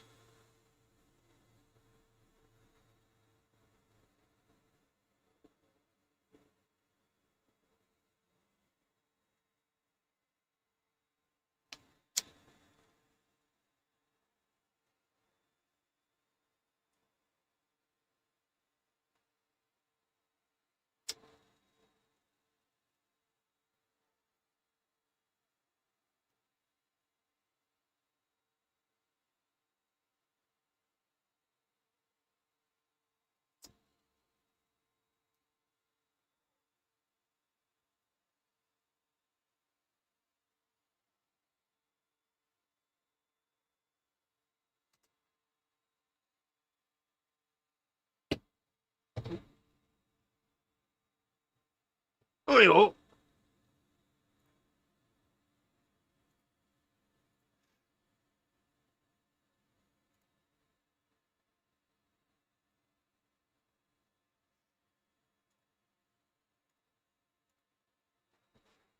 oh, soon, Nugget, soon. Soon there, Nugget.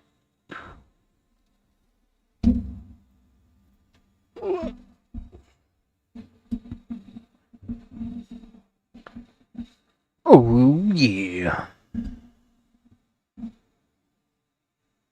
That's the way I like it.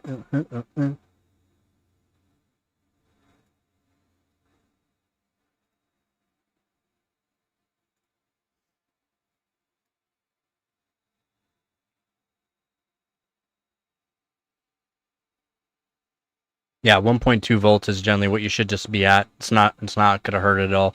Don't do any higher than 1.25 volts. Oh, that's brutal. 16. Brutal.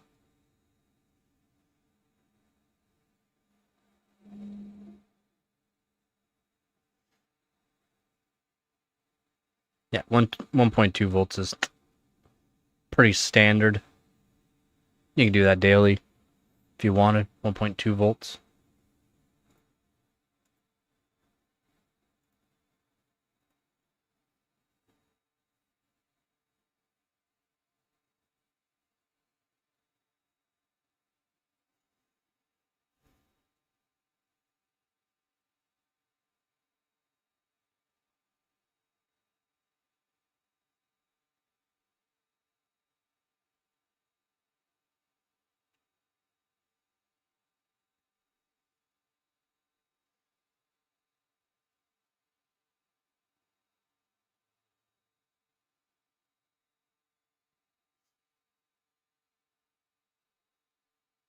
switch out the RAM stick to the other one.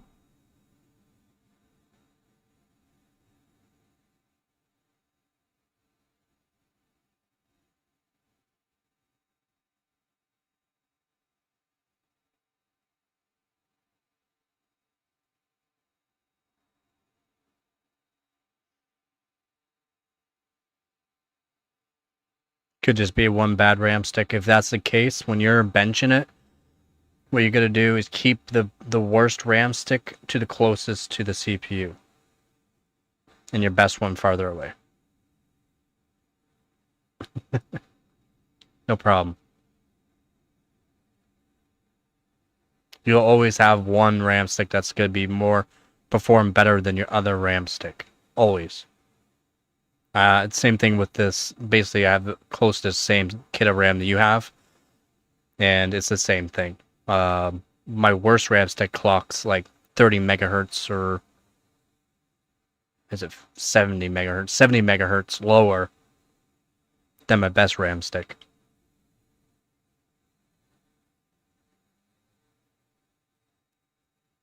At the exact same voltage and timings.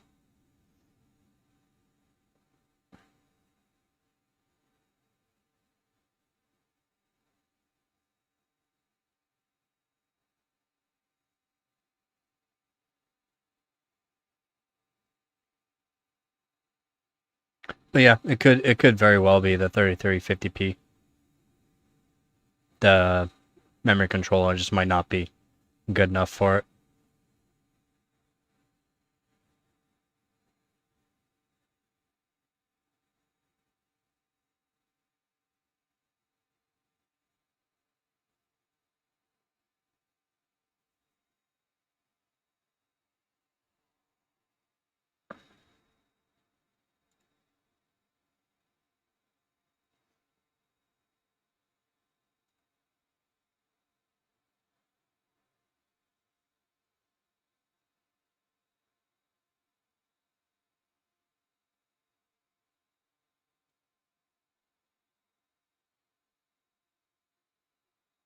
Adam 33K has probably some good scores right now. Should check out Poland actually.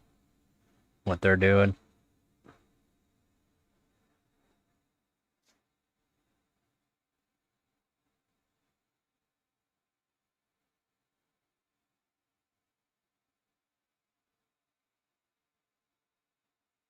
Holy.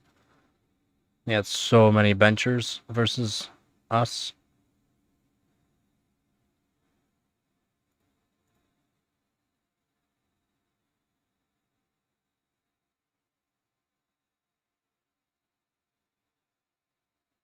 One, we own it.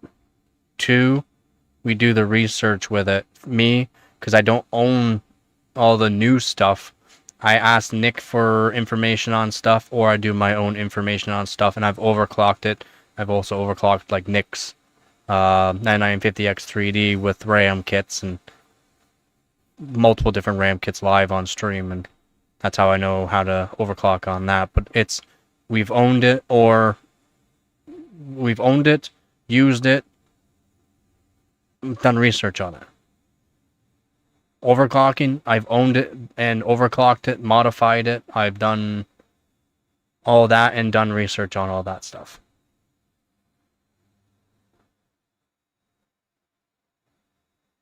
Nick owns and has used a lot of different hardware.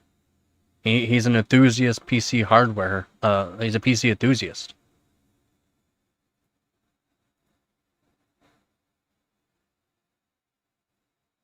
Yeah, see?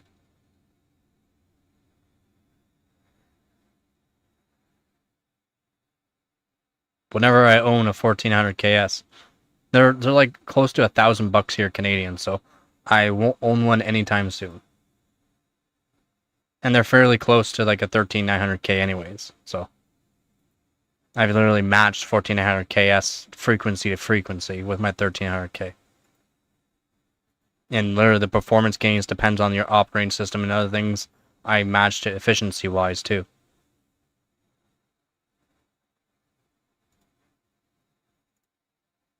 But I can show you here for my hardware. These are all the CPUs I've used. These are all the GPUs I've used. These are the motherboards that I've, well, I guess not all motherboards I've used, but a lot of motherboards I've used. These are the memory kits I've used or posted up on. And I only have my one NVMe that I've put up. I have more, but that's the fastest one. But that's the reason why. That's why I say with like the 8700K, it's because I've owned it. I've gotten some decent overclocks with it. Even though it was voltage limited on my motherboard, I got some good frequencies out of it, and same thing with DDR3 with that.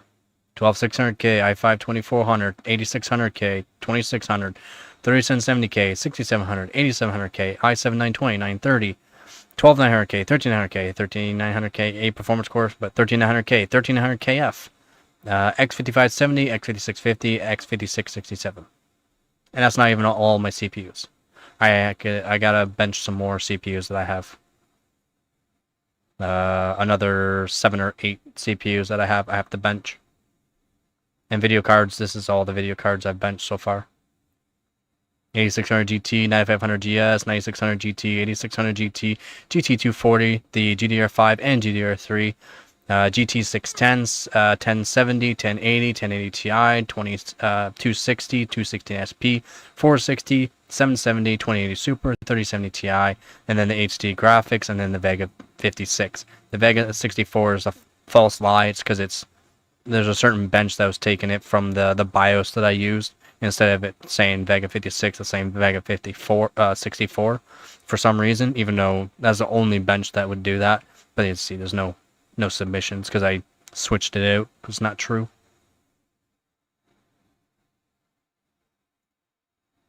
I've owned it. I've overclocked it. Done everything with it. Done all the information on it. And I just remember I got a decent memory. Let's just say that.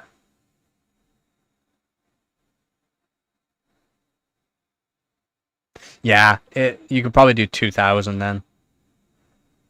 That's about it. Or you could try like 2133.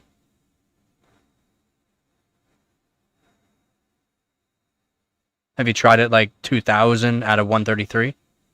100 to 133 ratio? That can help.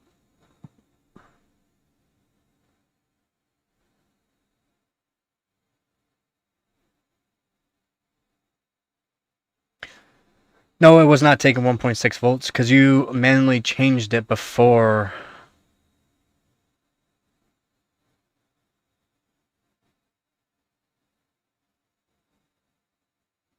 Yep. Gabby was here. She's probably laying on the bed. Yep, she's laying on the bed right now. I wouldn't say my memory's better than anyone else's. It's just I don't know. I got a decent memory. For stuff that doesn't matter, I make sure I don't remember it. For stuff that actually matters, I'll remember it.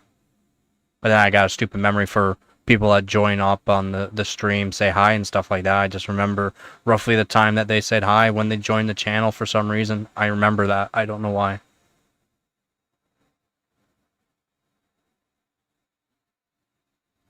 I probably used to smoke a lot more than you, man. I quit last year. And I probably used to smoke a lot more than you. My memory has just always been like this. I was rocking the 87K and gaming on it, and you helped me get 5 years all core. Yep. Yeah, he has a 1400K. It's doing pretty good. Motherboard he has is not the greatest for memory, but it's for memory overclocking, but it's at a really good frequency right now too. We gotta tune your timing still there, Dan.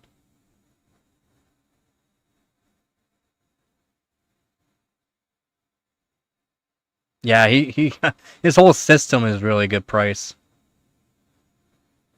His whole system.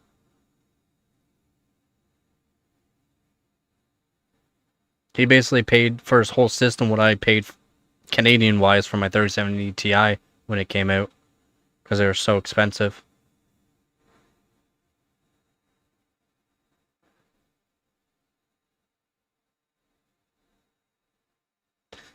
Oh, trust me, I'm glad I have a messed up nervous system. To be honest, I'm in a lot of pain always.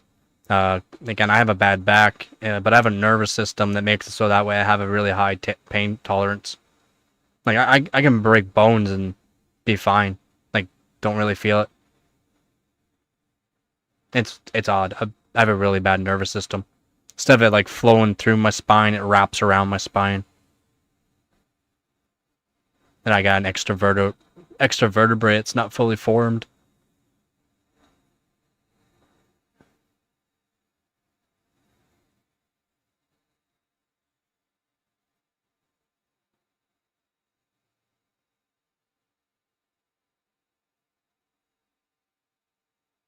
Your 64 gigabyte of DDR4 is not worth 1,000, I don't think.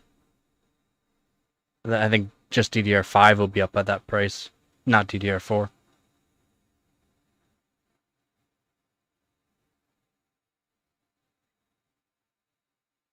Is it that price right now? That's pretty wild.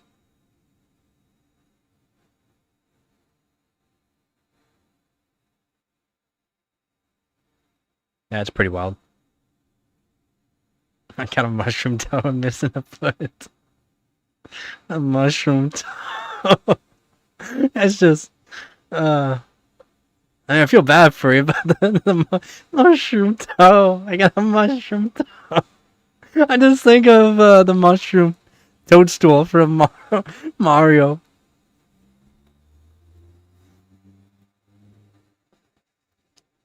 Is it Samsung DDR4? If it's a late run of uh, Samsung B die, it'll be really good.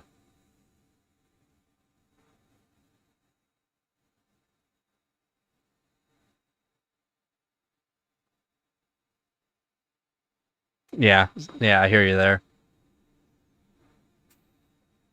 When I throw out my back though, and I'm glad I haven't thrown out my back in like a year now. Last year I threw out my back. I was done. Like I could barely I couldn't sleep. I couldn't sleep for like 4 days. And I could barely move. That's because having that nervous system wrap around my spine, and then it literally like pinching my nerve in a way. It's just brutal. Oh, CL22, that's not good kit.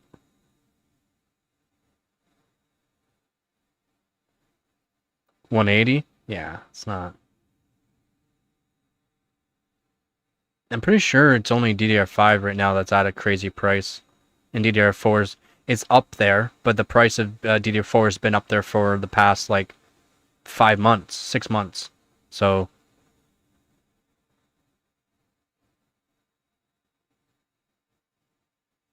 well, that's what you paid. Oh, okay. Yeah, I mean, I'm pretty sure DDR4 though is not crazy. For my DDR4 16 gigabyte kit of Samsung B die, I think I paid 65, which is was really good when I got it. It's actually a really good price.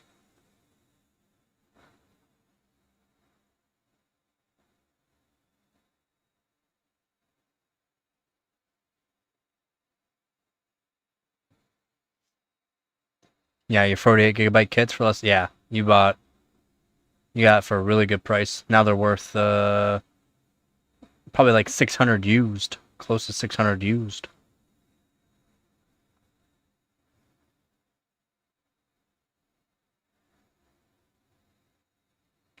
You didn't put the RAM coolers on your RAM proper?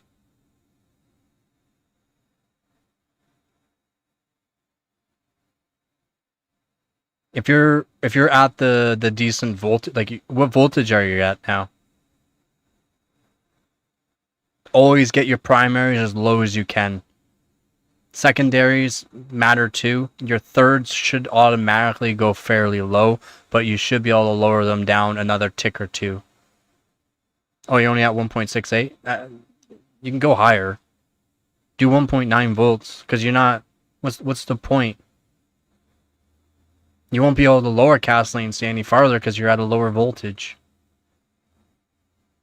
Your primaries will scale with voltage. TRCD won't scale as much unless you crank in the voltage, like 1.9 to 2.1 volts. And then some kits will scale farther, but the kit that you have from my testing on basically the exact same IC is scalability is not the greatest for TRCD, but your cast latency and cast write latency will always scale. Always scale with voltage. As in, you raise the voltage up another 100 megahertz, you should be able to lower the cast latency until there's a limit, of course. But if you're just working on trying to get the best scores, like for PY Prime 7-zip, PY Prime 7-zip and Super Pi, do 1800 megahertz or 2000. Try 1800 first because you might as well. Just because I know your kit, do 1800 first, do 1.9 volts, do CL7 or CL6. You should be able to do about CL6, and then loosen or tighten those timings as best you can for the primaries, and then work on the secondaries just a little bit. But the main ones is just work on your primaries, your thirds, your tertiaries timing to thirds is going to be auto does really well. Let's just say that.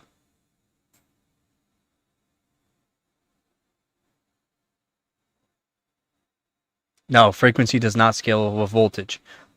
How frequency scales with voltage is due to the fact your cast latency or your primary timings you're not able to loosen them off enough to where you need more voltage, or you don't have enough voltage for your primary timings for frequency, so your frequency cannot scale up any farther due to the fact it's limited by your timings, if that makes sense.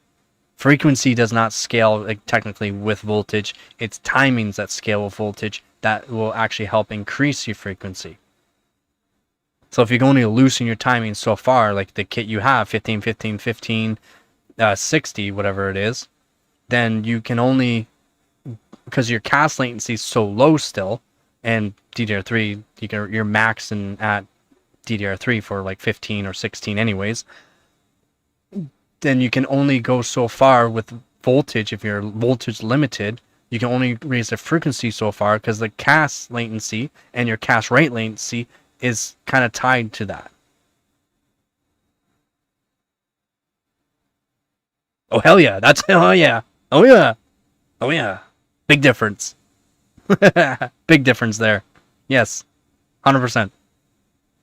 If you can do 676 at 1800, so 676 18, but you'll probably do with your kit at probably like 2.1 volts, you'll probably be able to do CL 6, 7, 6, maybe 18 at 1800.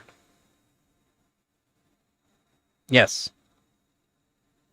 Don't fuck with me with that stupid 6, 7 fucking bullshit brainwashing piece of shit.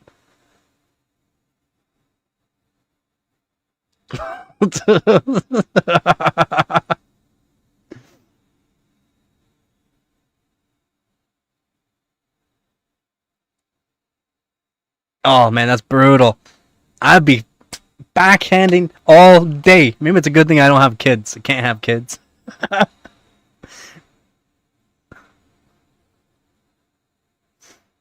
God damn. I would not be able to handle that shit, man. I would not. Yep, that's right. That's the old days.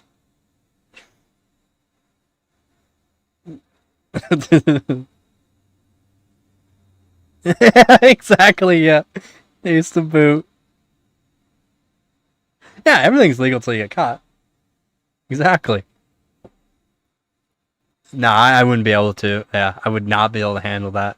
Heart. 6969 69420. 69. Nice. 67. Fucking retard. I'm sorry, is your kid a window licker? No offense, no offense. I don't even know that much about it. I just know it's a stupid thing, man. A Mac clicker, yeah, even worse. Check Discord. Yeah, one sec. Uh,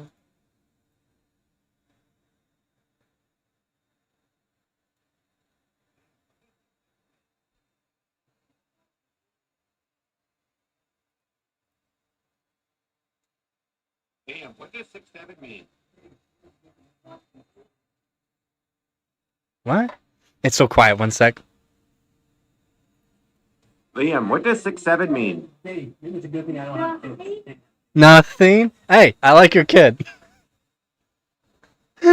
Nothing.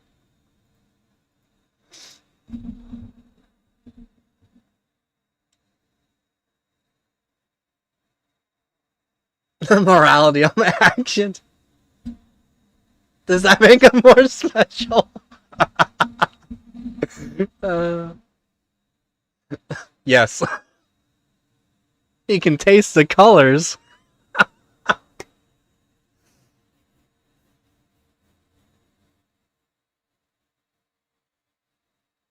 Peak and low key? What? I don't know. Nope, Dave does not. Dave does not. Actually, where is Dave? I don't even know where I put Dave. I should go find him. He might be happy right now. I don't know.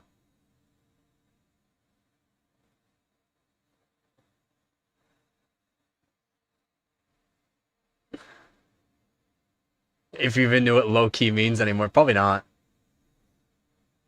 Like they've taken slang that was said back in the days and completely changed the meaning of it. It's like, do you remember? Do you even know what that means? Well, it means this. No.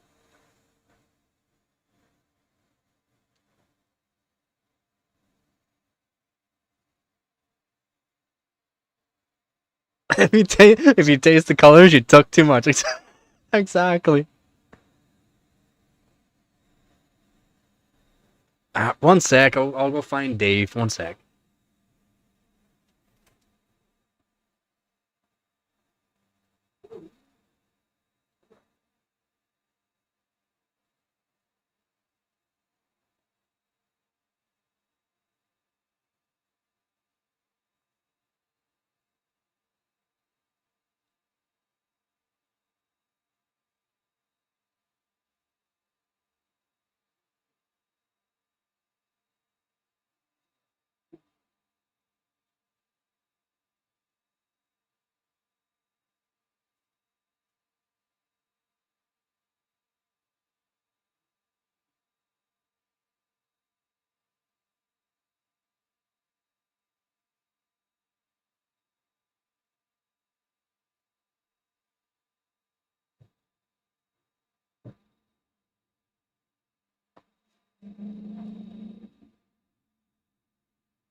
I had him behind the coffee maker. I was like, man, where's Dave?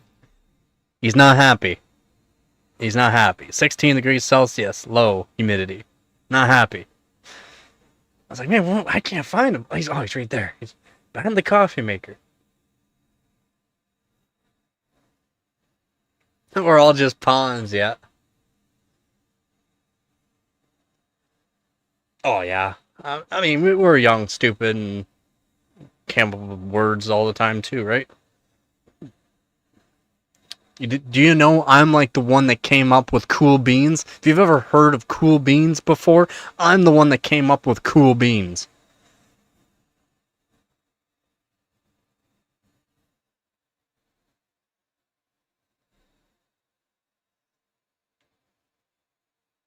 Yeah, that was Guh. That was Guh. Thank you, Guh.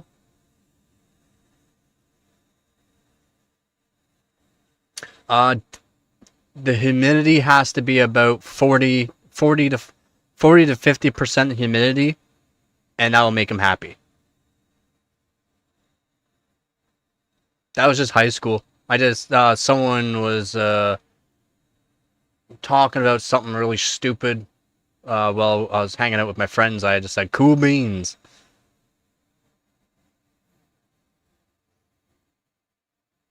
That's why.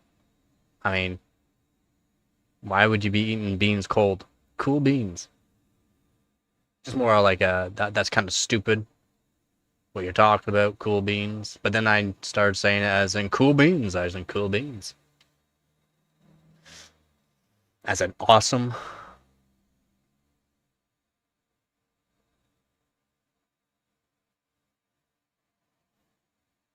I came up with bee's knees.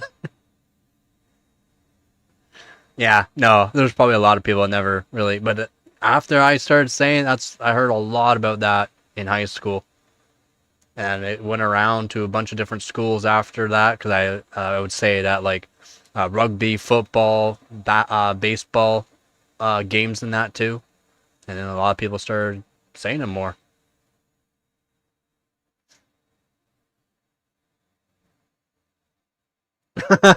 Oh my god, go.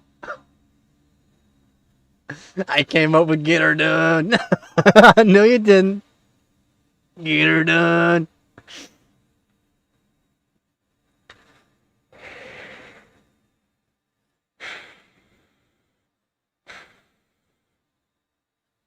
See?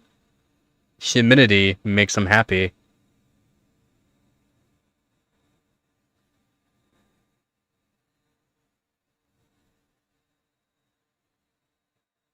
You're watching the you're watching the wrong videos. Get her smoking? Oh yeah, I've done that a few times. Yep. Oh yeah, the horde robot. Is that still over on the Discord channel?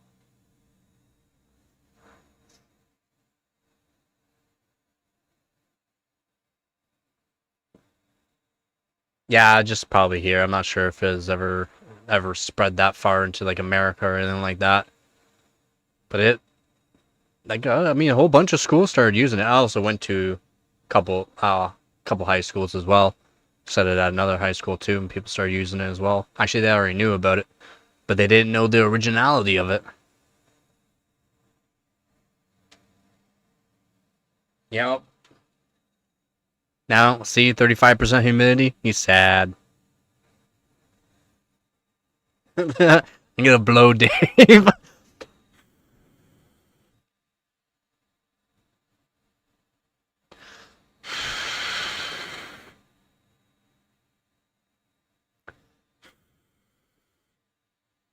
Oh god!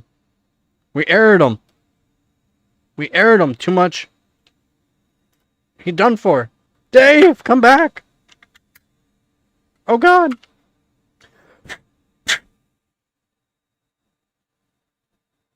Did my battery finally die?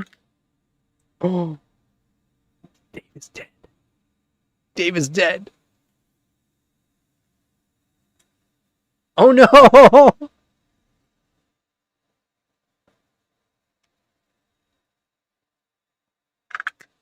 Hey, oh, we almost got him back. We almost got him back. It's violent YouTube. There we go. We got Dave. Bam. He's happy. No. He's happy. He's happy as can be now.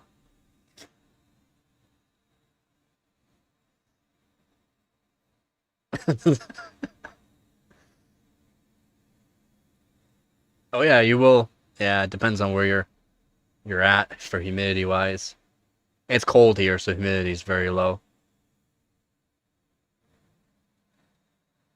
Get him dinner later. Almost to death, yeah. Almost. Now he's grinning ear to ear now.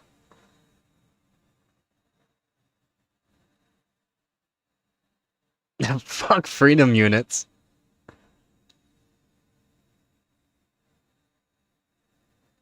I mean, so for some units of measurement for like we gotta split it up. We gotta split it up. Because some units actually make sense to use, some units don't make sense to use. I don't know anything about it. Yeah.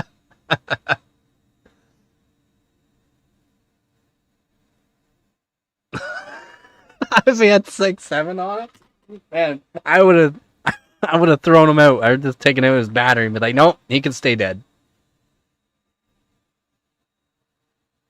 Oh, probably.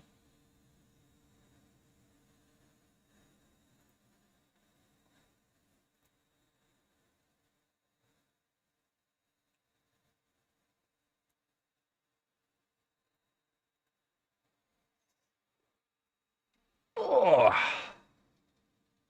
Yeah, probably.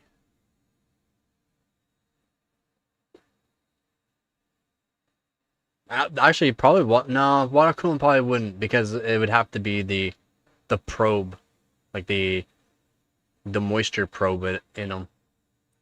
So it wouldn't matter.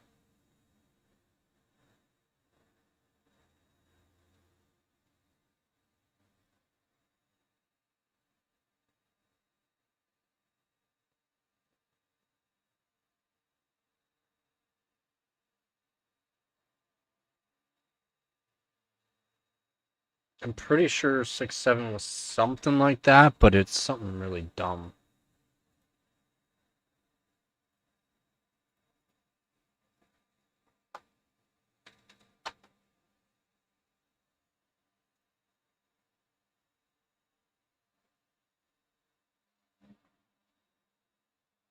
No, 2024.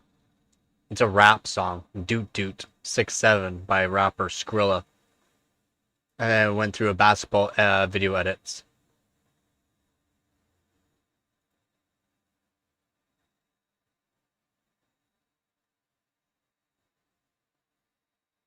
Yeah, by Skrilla 6-7. And then they're using in basketball memes.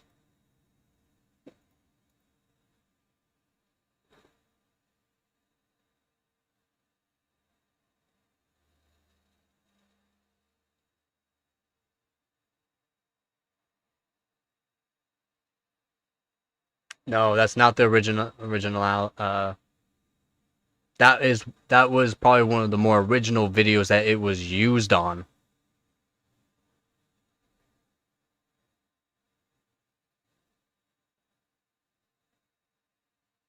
Yeah, and then the kids corrupted it. Yep, because they're using it in some really dumb videos, like, and a lot of it is basketball oriented videos.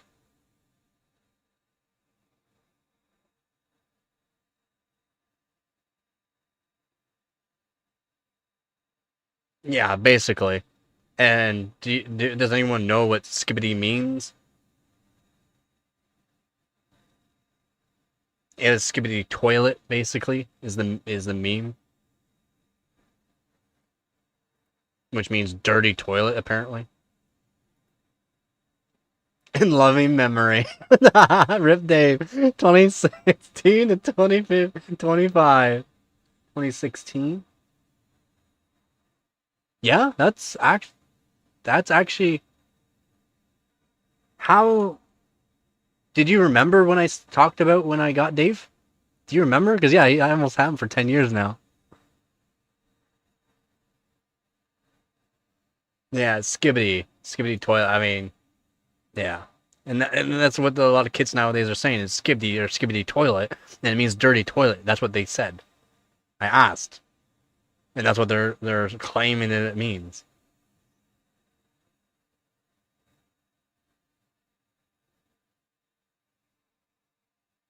Up in because again, I used to do marijuana facilities. And yeah, he was left up there. I was like the last person on the job, and it's from another trade, not even the same company I was there. I also found a hacksaw, a really high-end hacksaw. And I still have that too. Up where no one's gonna be looking ever again. So it would have been up there. He would have been lost up there, dying in the 72 degrees Celsius heat. Celsius, we're talking Celsius heat. He would have been dying up in there. Black screen. I found him black screen, so I thought he wasn't working. And then I took him down, and then at lunchtime, because he was out in the shade, came back to life.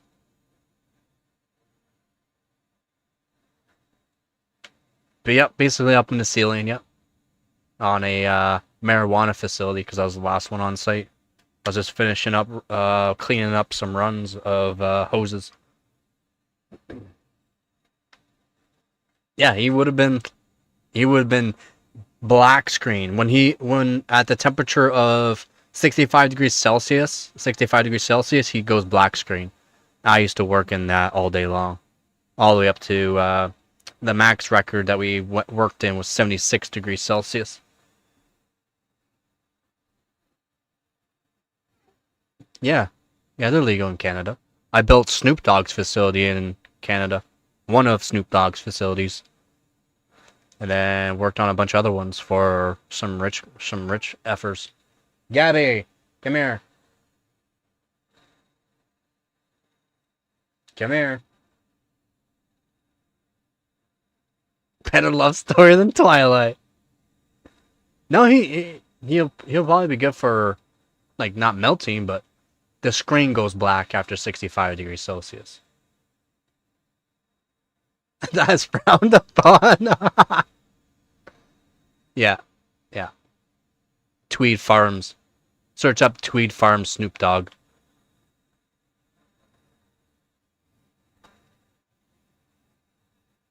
I think Wiz Khalifa's part of it too, but I'm pretty sure it's mostly Snoop Dogg's Tweed Farms. Oh, she listens. Do you listen? Hey, do you listen? Look up. Look at me. Look at me. Hey. Don't be looking all grumpy. Look at me. Look at me. Look at me.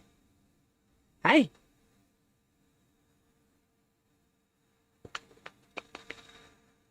Are you hungry? Let's go. Yeah. Yeah, you have to be licensed.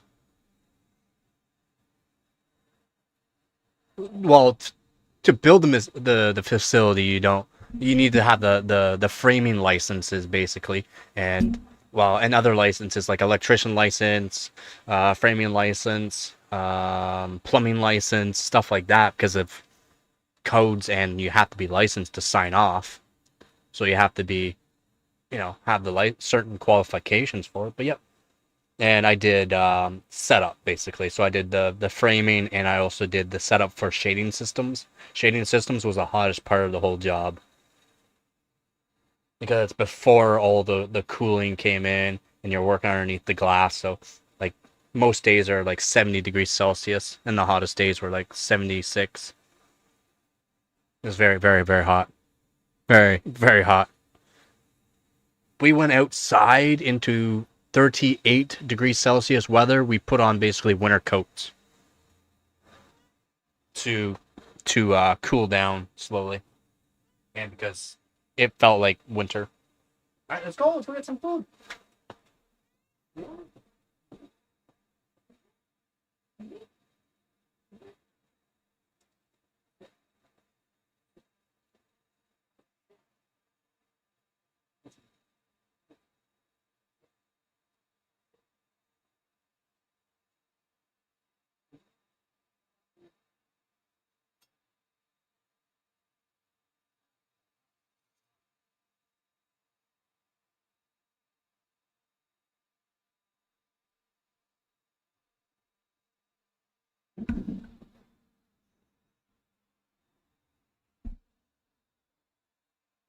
It's good. They got some high quality stuff. Yep. Gabby's biceps are huge. What?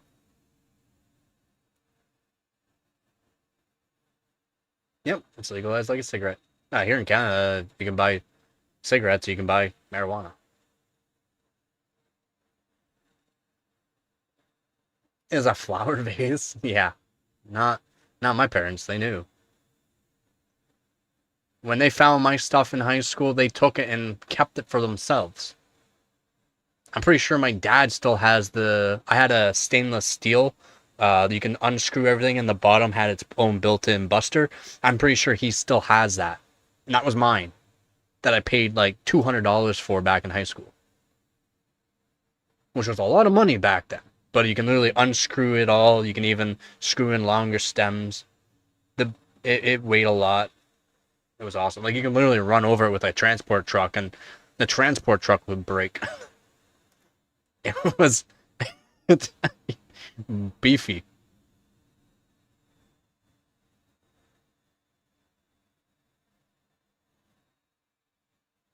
In the Discord. She's been working out. Nah, I've been feeding her too much.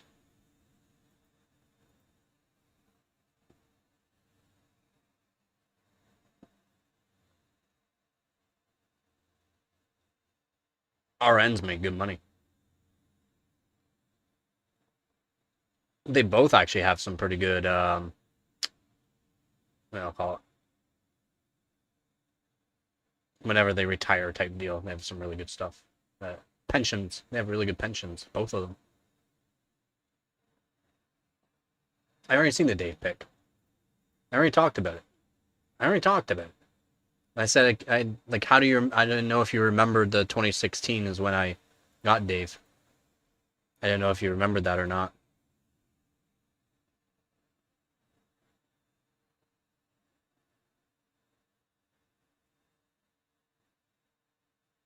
Yeah. Square is the best shape of parents.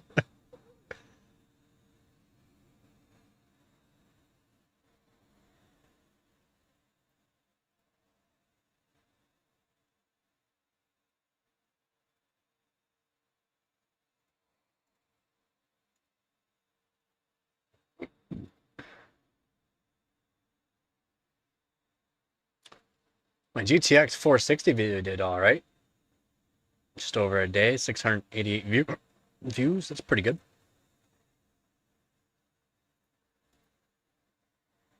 And my shorts are around 1,000. Looks like that's where they're ending, right around 1,000. That sucks. Could have been better. Yeah, a few more subscribers too. Let's go. Let's go.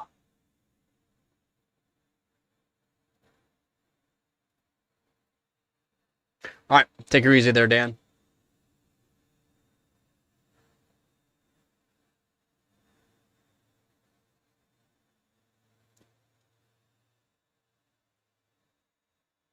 Oh, they're 3-minute long shorts.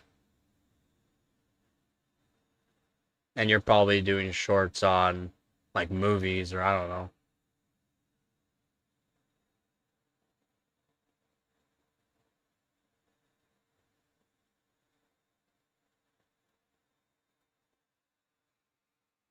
We're on a different wavelength on shorts probably.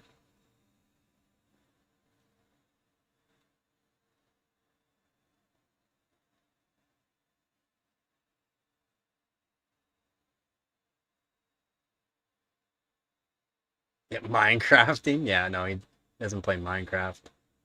He does a lot of Sims, like sim style games. I wouldn't say more effort on those ones. Those are just I put more effort into the PC hardware more or less. Not those kind of sims. Sim games, not Sims. Sim games, simulation games.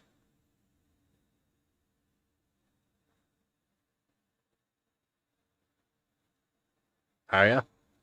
Yep. You could be playing your flight simulator.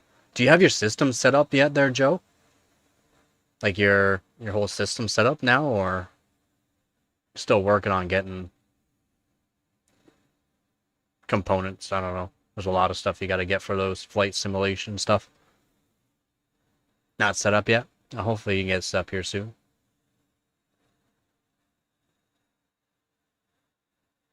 Yep, true.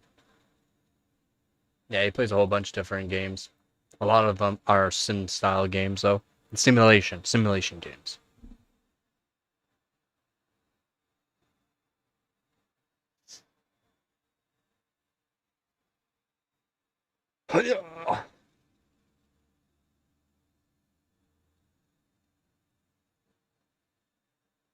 They're expensive for doing a complete setup. You can cut prices, but even a cheap steering wheel is like 200 bucks.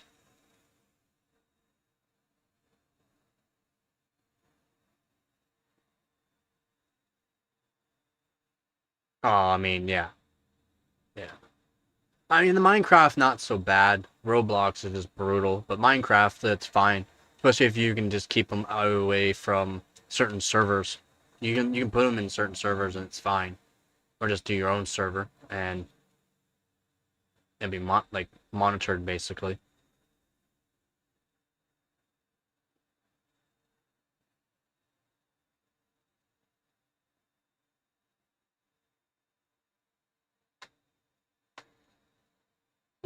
Did you guys know?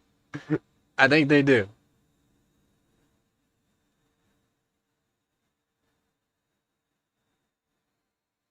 Doesn't the Chrysler 300 have a V8?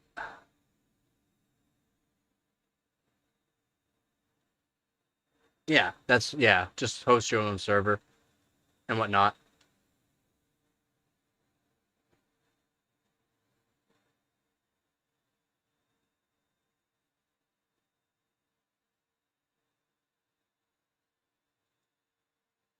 No, that's not even if you do that, you can still get a bunch of pedos and stuff like that into those servers though. That's the thing there, Squeeze. That's why you host your own server.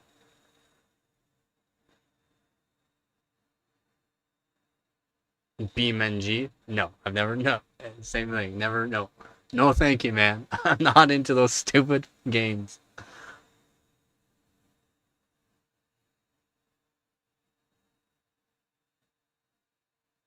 Yeah, there you go. That actually smart idea there, Vep.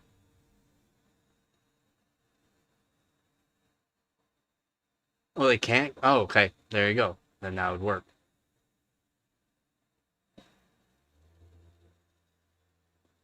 No, the only thing that would kill RAM is if the RAM's bad. You can only do so much load to something. You can't just go pat. You can't do 200% load on something that can only do 100%.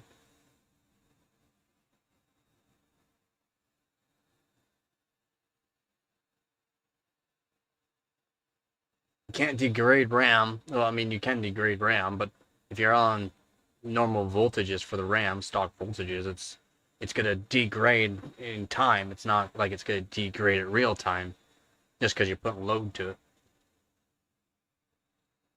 And DDR4, like even DDR3 and DDR4, you can do up to about 2 volts for benchmarking. For daily, 1.65 volts is fine for daily.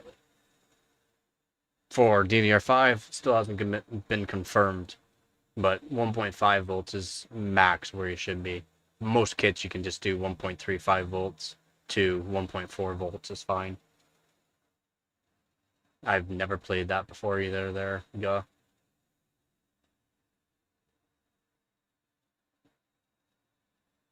That'd be pretty sweet there, Dan. Actually, that would be pretty sweet.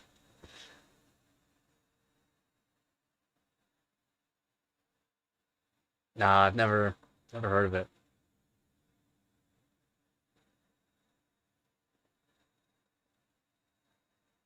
Because you're voltage limited. And even if you weren't voltage limited, you're saying not overheating. Over 30 degrees Celsius is technically overheating when you're pushing it that far. So that's the reason why. And then for memory, it depends on if you have a really good memory controller on the GPU and also voltage limited. To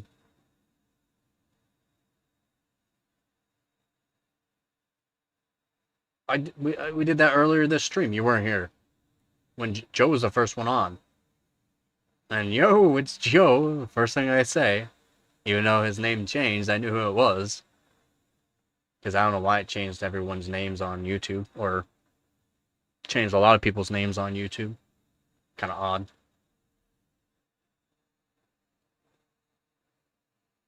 Yeah, exactly. If you got the space there, Vep, yeah, that's awesome. That'd be awesome to do.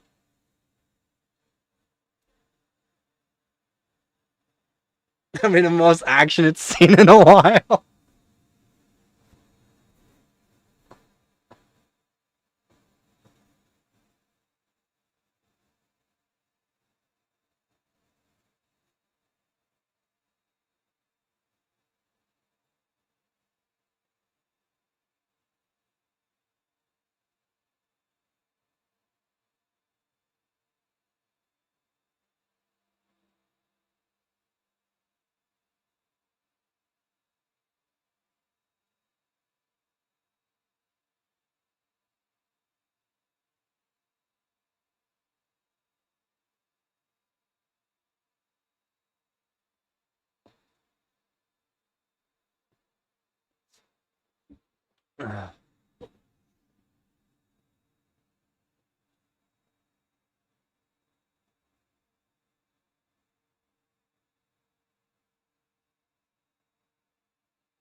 That's different. Yeah, I've never played that game. Never even heard of it before. Never even heard of it.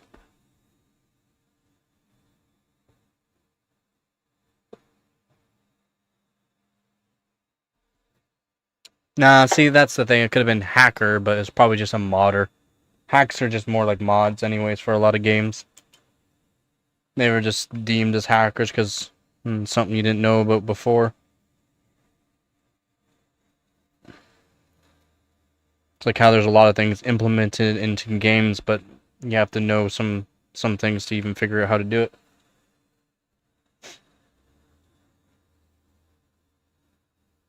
Yeah, would have been a modder. Modding's became much bigger now.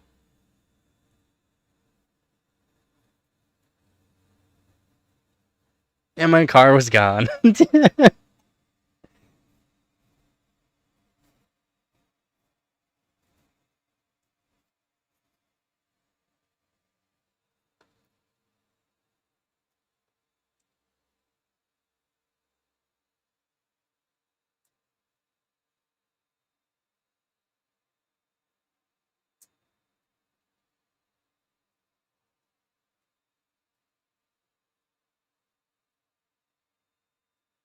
Oh yeah, there's a lot of things that were awesome back then, and then just all of a sudden stopped.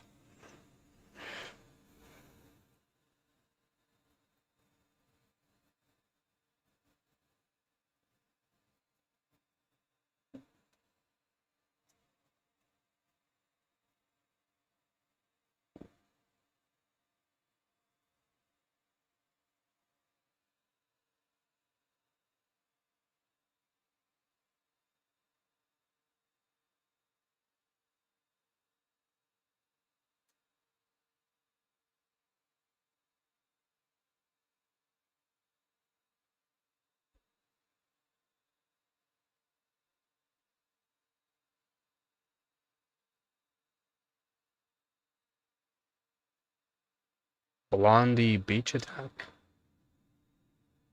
What?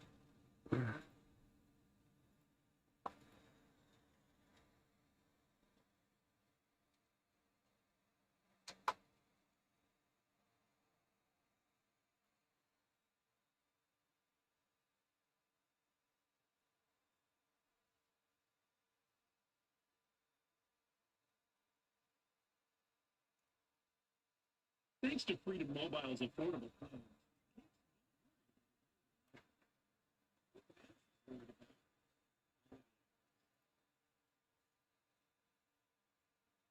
Let's see.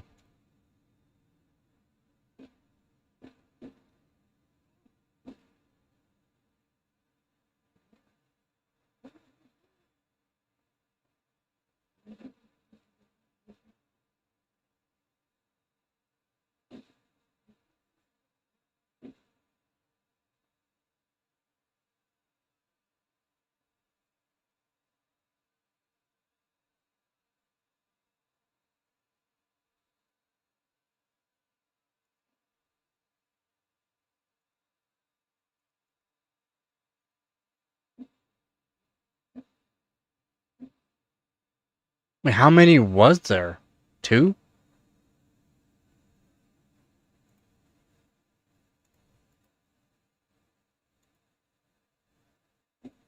3, 2.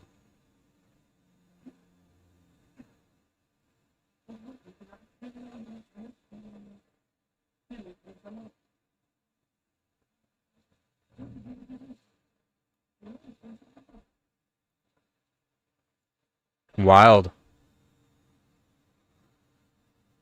Yeah, it's 2. The one that was down below, one up, where the other guy had extra.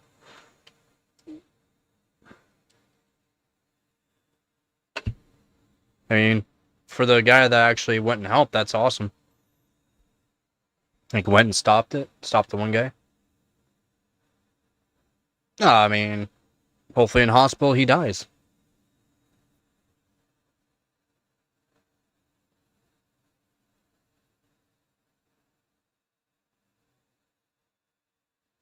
Yeah, exactly. Exactly, Squeeze. 100%. 100%. Wasting taxpayer dollars. Which means wasting citizens' money.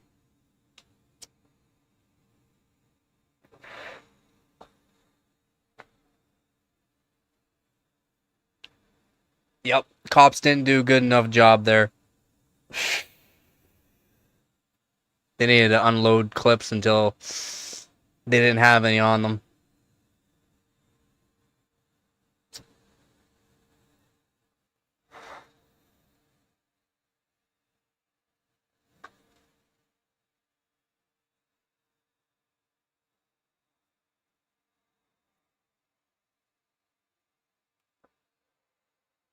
Couldn't agree more.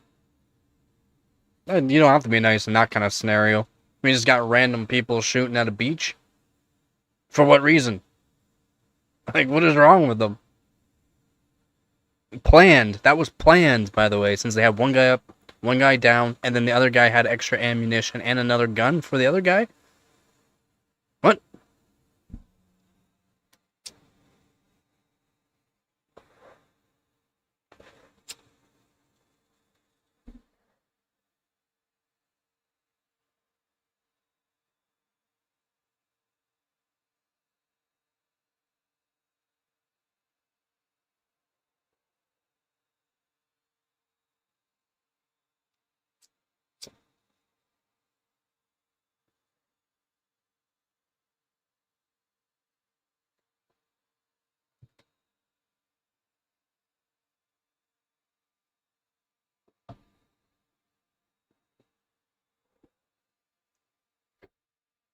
I mean, are they wrong though? Are they wrong? You can't really say that they're wrong, man.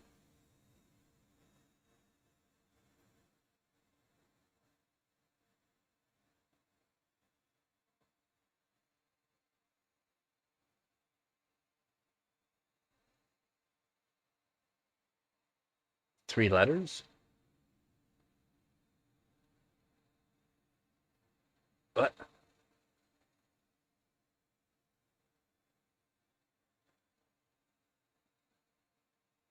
I don't know what you mean by that.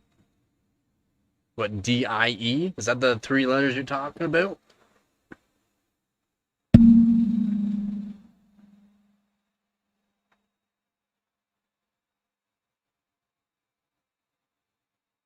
Oh,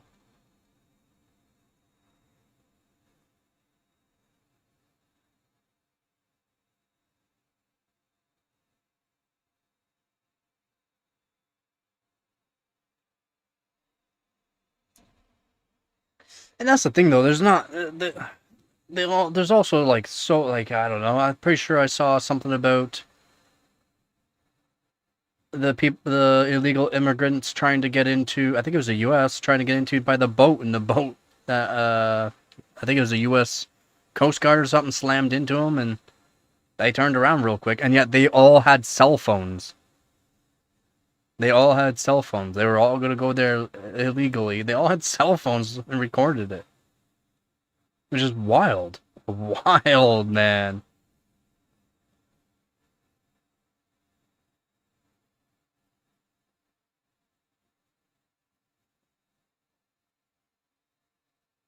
I don't even know if you can classify it as a terror event. That was a plan. That was definitely planned, but a terror event would be something that is done by a group of some sort. That's two people.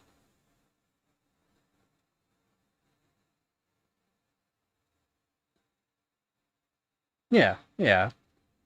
I mean, no, this is recently there, Vep, where the illegal immigrants were going in on that high-speed boat. Then they also did a whole bunch on the cartel. Pretty sure it was, which is also pretty well.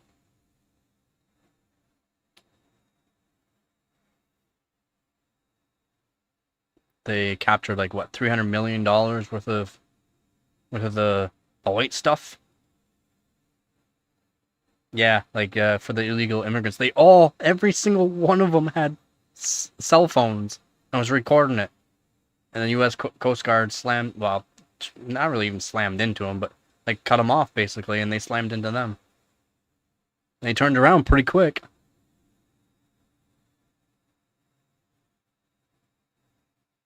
Yeah, not impossible, but I mean, why would you want to go to Australia?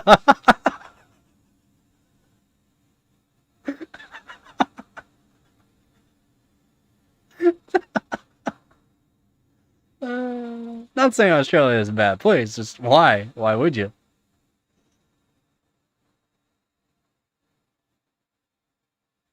It's like I don't get, like, with like illegally going into the States, especially if they knew right now that the States does not want them, and if they figure it out that they're in there illegally, well, guess what? There's gonna be some big precautions, or they're gonna be in a lot of trouble.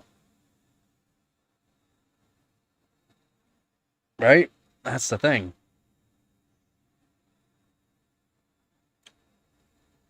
Yeah, not impossible, but why would you? Why? Why would you? There's, I mean, yeah, I guess yeah, money to be made, but they're kind of stupid for trying right now. That's all. That's what I'm saying. Yeah, and yeah. Like they have, if they have basically brand new cell phones, all of them on that boat had cell phones. That means they know about what the U.S. wants and does not want, and they don't want illegal immigrants going into U.S. So, of course, the U.S. Coast Guard's going to be, patrolling a little bit heavier because they know where they're coming from. Oh, 100%. And that's the thing with the cartel, too. When I think they did 2 busts recently. One of them had like $300 million worth of stuff. Your poll is an oxymoron. Not really. AMD still gaming king. AMD still gaming king after Intel's Bllc Nova Lake release, or will Intel take the win? If you just go off of the first, you can say yes. I did have one beforehand. If you actually go up in the chat, like to the right to the beginning. Oh, I guess you can't go that far, but it did say or Intel take the L, the loss. It is, but yeah, it is. It is. I know. But then you can also say, or will Intel take the win? No.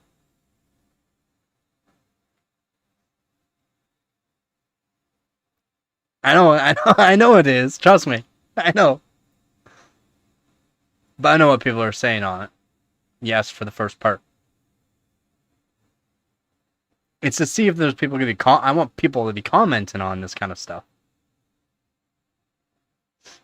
No wins is all trash.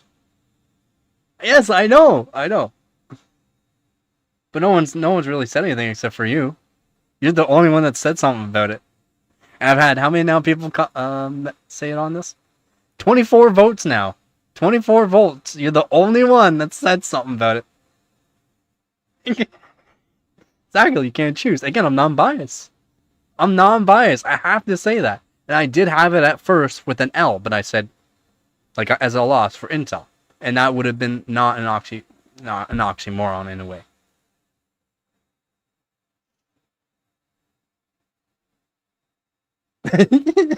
Where you're replying yes or no too. Exactly. And I already know what people are actually replying to. They're saying no, as in AMD will not be gaming king. They will not be saying, because no one's ever said anything about this except for you now. So guaranteed they're saying AMD is still a gaming king after Intel's Bllc Nova Lake release. Or else they would have said something in the chat. And that's one way to get the chat, maybe new people talking about, maybe new chatters. But you're the only one that's questioned this. And it took you long enough to question it. Make itty bitty Cyrex? Yeah. Help make me laugh. I can't believe we're at 54% no, though.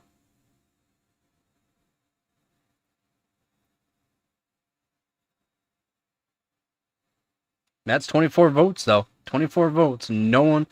You're the only one that has said something about it. Only one. And it took you that long. That's fine. You can vote wrong.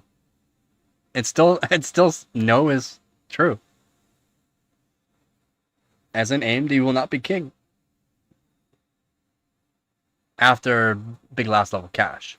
And that's a big if, only because if AMD can get their frequency up, that would actually help them. They're not going to be changing the amount of 3D cache. Maybe 288 megabytes, but that's max what Intel's going to be doing.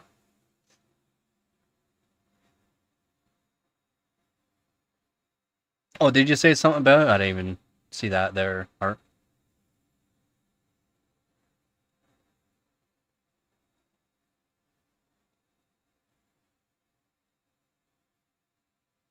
What do you mean? No, Hoots, that's not true. For actual performance in games, Intel still is up close to, for average frame rate, as AMD, and the 1% lows are better. So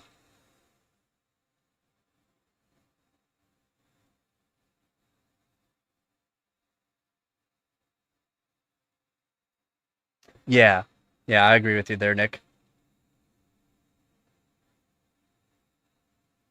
Maybe I was gone at that point. Off in the 6-7 memes. And that's the thing there, Nick. I agree with that.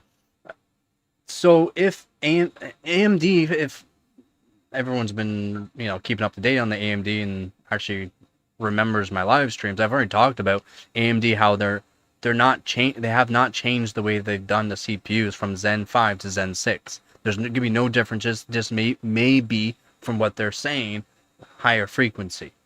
The IPC is not going to be a huge increase, so the performance there is not going to be a huge increase. But if for frame rate and 1% lows, having a higher frequency will actually help that as well. It kind of helps make up some of the latency involved. And that's due to the fact it's tile-based. And now Intel has gotten their hands on and has redone things with the tile-based. They can probably help go from that roughly 90 nanoseconds latency back down to the 50-60 nanosecond latency, like the 13-14 gen, which would help them big time.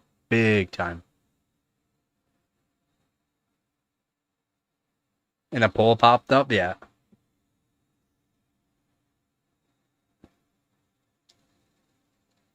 And that's the thing.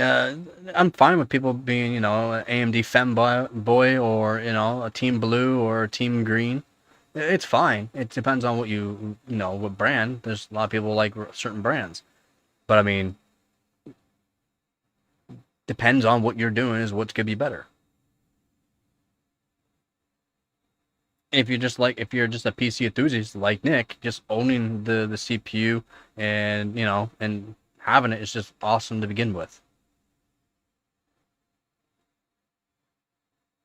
They did. So with the cache, they didn't technically increase the cache, but they did increase the cache, but the cache now, the L3 cache is on every single core instead of just being the performance cores.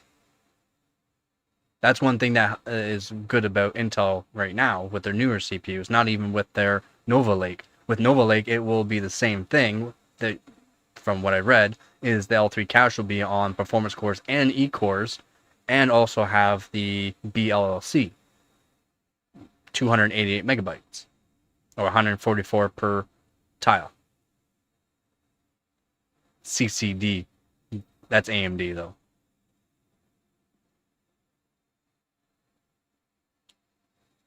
Price to performance is not AMD right now though.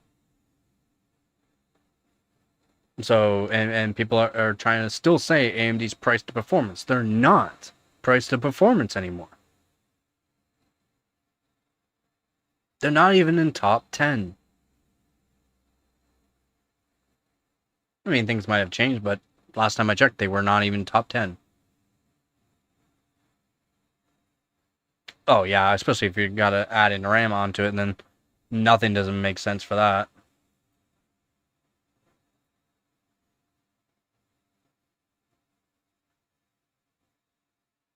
Imposter.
So, first place, the 14700K.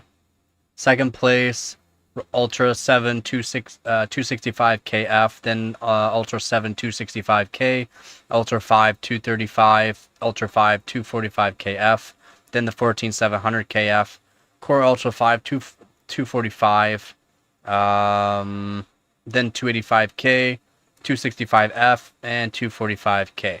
Then we got the Epic 4465P, Core Ultra 7 265 non-K, Ryzen 5 7500F, Ryzen 9 5900 XT, Core i5 14600KF, Epic 4464P, Core Ultra 5 225F, and this is price to performance. Ryzen 9 9950X, 20th place, Ryzen 9 9950X 3D.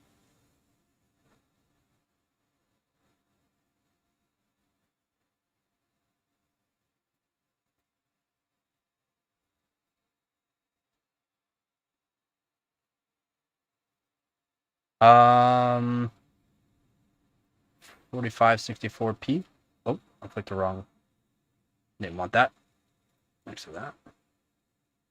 446. Wrong one. Wrong page. 4465, right? 4465? Oh, 4564. Oh my god, click on. Thank you. 4560.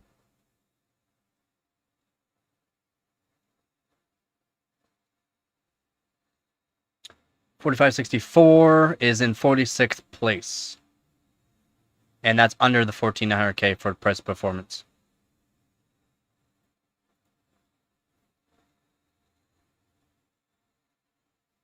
We're just talking about CPU. We're not even talking about the RAM or motherboard in place for price performance. Again, it's all Intel right now on top 20. Top 20. Oh, sorry, top 10, sorry. Top 10. Top 10, all Intel. All Intel.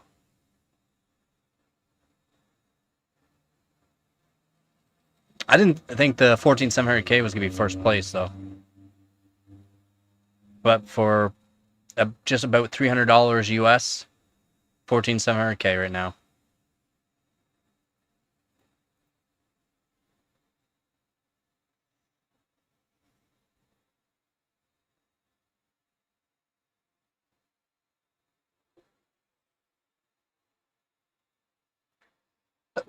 Oh, sorry about that. Yep, yeah, the 2100 good. 2400F is still pretty good for price to performance, just not up there anymore. Because so many, again, because of the price to performance and YouTubers and that, people going out and buying it, you got to remember, all this fluctuates because of price to demand. More people are going to buy these cheaper end CPUs, the prices are going to go up. So price demand affects a lot of things. A lot.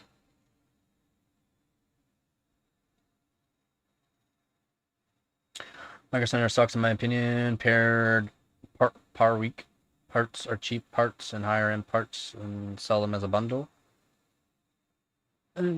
Yeah. Yeah. To move hardware doesn't sell. Get it out. Get new, fresher, newer stuff that they can mark up, or it's already marked up at a higher price. Put that on the shelf instead. Type of deal. I can believe that. 13,900K is in 45th place. Although if I put mine at $200, it'd be in first place because I got mine for 200. Actually, 200 Canadian, so 170-ish US. It'd be first place.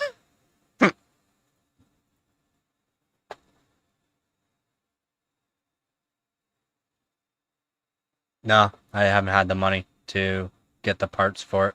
I need to order 2 brass fittings. The brass fittings for it.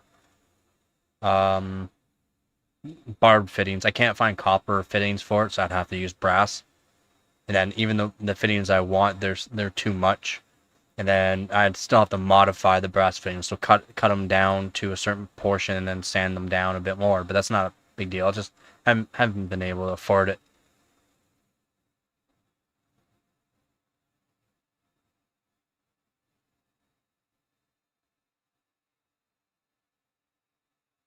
Yes, a couple of $15 fittings is too much for me.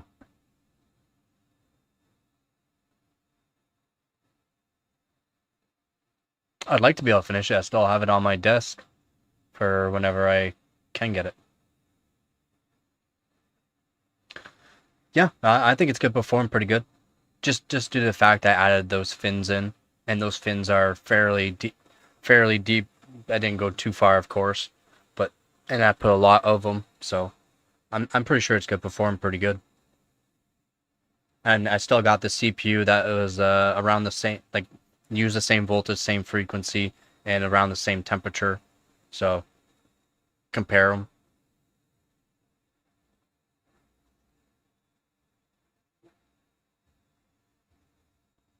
I think it's gonna do pretty good whenever I get it done. And I was hoping to finish it by the end of that month, but a lot of things happened, so just have not been able to afford the fittings. That's why I'm really trying to find a job. That way I can start doing some cool stuff.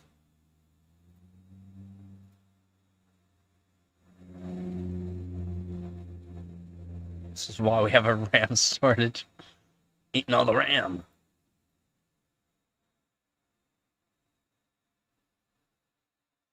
Oh, hopefully the next one can go great as father.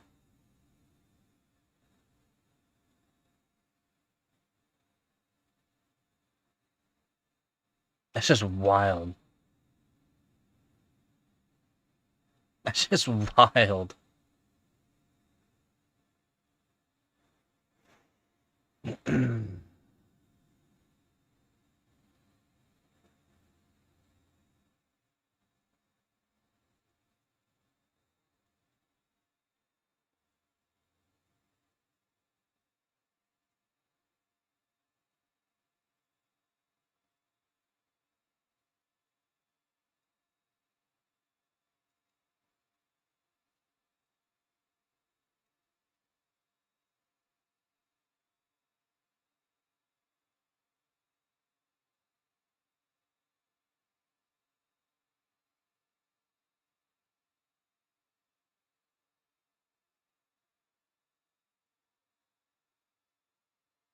Yeah, well, the 14700K is in first place.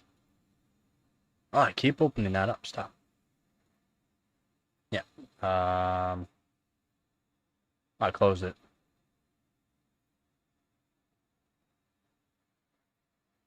Yeah, 14700K, first place. And then like 9950X 3D is in 20th.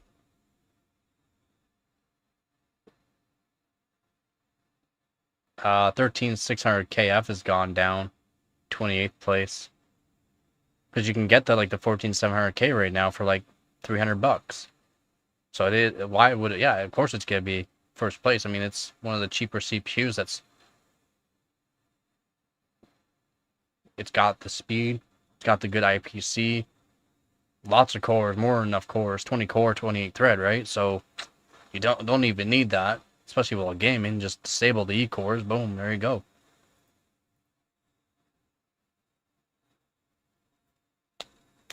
There you go. Are the mobos on average $100 cheaper? For a good mobile, they're $100. I didn't think that. That's pretty wild. So I watch cat videos on YouTube.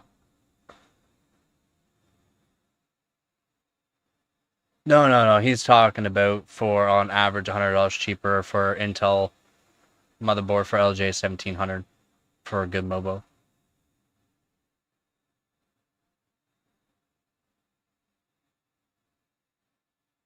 I mean, I'm pretty sure there's a couple of kits that you can still get at a, not a crazy price.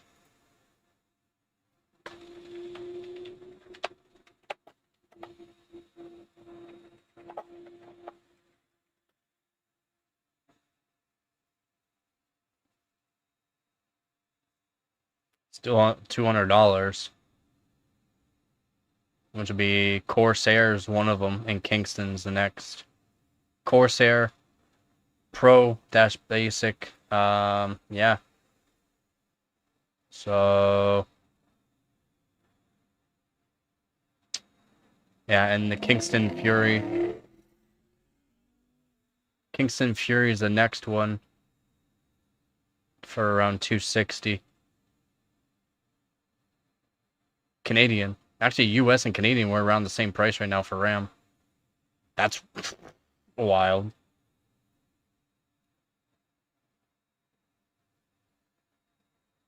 If you don't have 1,000 refresh rate monitor, I'm not interested.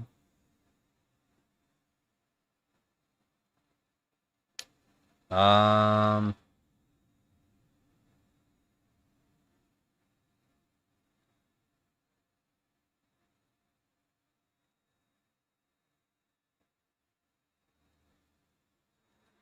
AliExpress $200 for some Your DDR5 6000 kit. Crucial DDR5.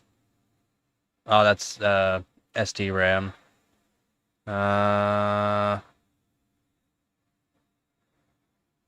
mean, there's some weird off brands I've never heard of. But Corsair Vengeance DDR5 memory kit, 224 for a 32 gig kit. It's not worth it, in my opinion. T-Create, man, I wish I never sold my T-Create that I had before too, in my other kit, because I sold not even close what I could have got for it now. Not even close. The kit that I basically got, one of Amazon's cheapest kits, are now like almost $600 for T-Crate. Wild. They're just smoking too much meth. Meth heads is what I'm calling them now.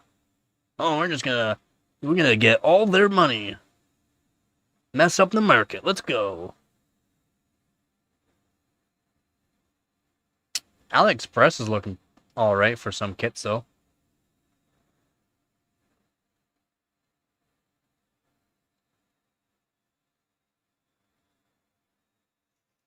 Yeah, but it looks like it's the Corsair Vengeance kits that are one of the cheapest ones. And they're generally using for those kits are Micron.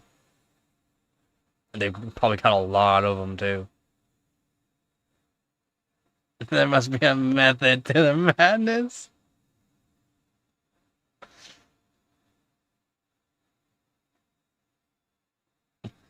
AK OLED 1000K refresh rate monitor, 0.003 millisecond response time. Oh my god! I can see the frames. uh, definitely they are. They definitely are. That's just wild. There's a lot of off weird brands though I've never even heard of. Jorn? Jorn? RAM deals 23% off by direct dial and more. $166 for a 6400 kit, 32 gig. T-Force. Jor. Juhor. Jor. I don't know if I'm saying that right.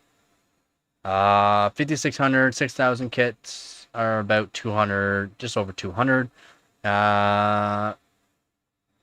Kusu. Kusu? C-U-S-U? Kusu? 5600, 6400 kits are about 143 on AliExpress. I've never heard of it. That seems to be a pretty good price though. Jor though seems to be a really cheap one on AliExpress. Jor. That team group for a 7200 kit, 650 on Amazon. Smoking all the meth, even though T-Crate for those kits are supposed to be one of the cheapest ones, they are now 650. And guess what? They are not using Micron at 7200. They're using a different IC, most likely Hynix. CL34, definitely Hynix at 7200. So, the prices going up don't make sense.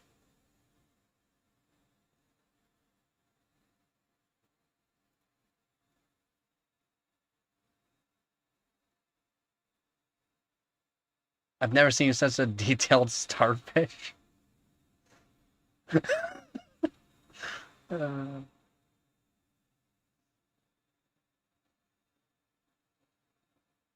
yeah. Yeah. Starfish. Give me! 56K dial-up modem you could download. Yeah, that's, oh man, like I don't know, it's probably worse than that. Worse than that where we lived out in the country. It's really bad. Really bad dial-up. Take like 3-4 hours just to get online.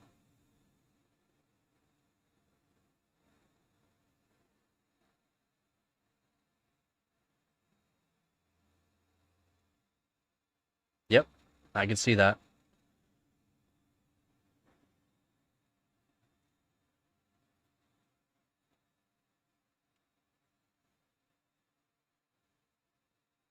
Just wild though.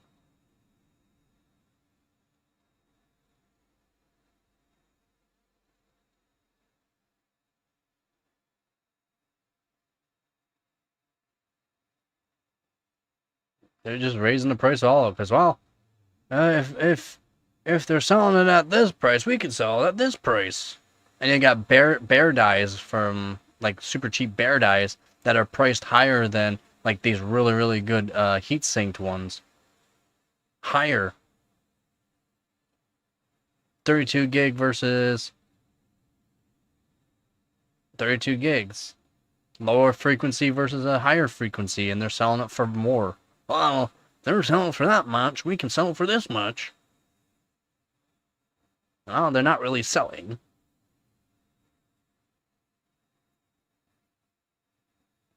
Well, if we sell 1,000, if we used to sell 10,000 at this price, we can sell at least 100 at this price and make less money. But I guess companies can make more money. Not exactly the manufacturers, though.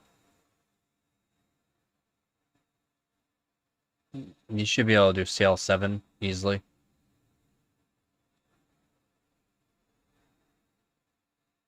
And then your cache write latency, you can put it down to CL6, CL7. if you're at CL8.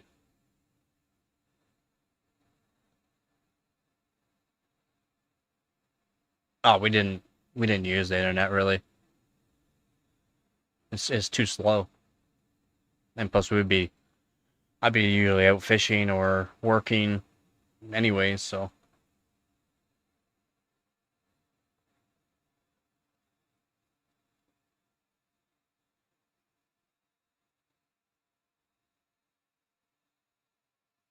in about 3 minutes, pretty fast.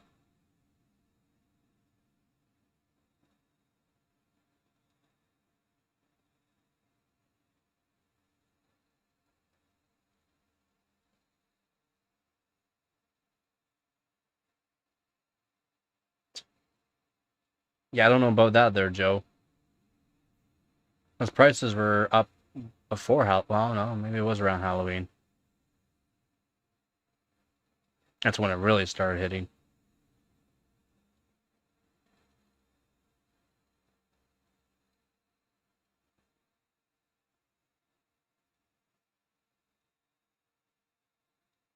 I start Halloween in July.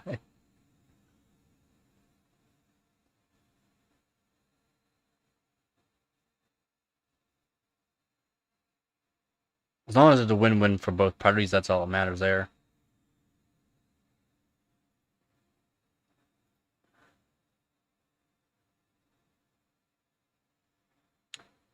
The prices, though, right now on some of these kits are just ridiculous. Not worth it. Do not buy new. Buy used. Buy used.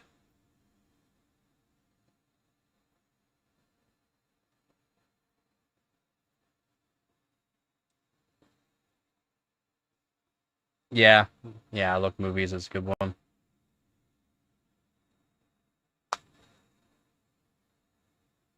What's the other one that's pretty good?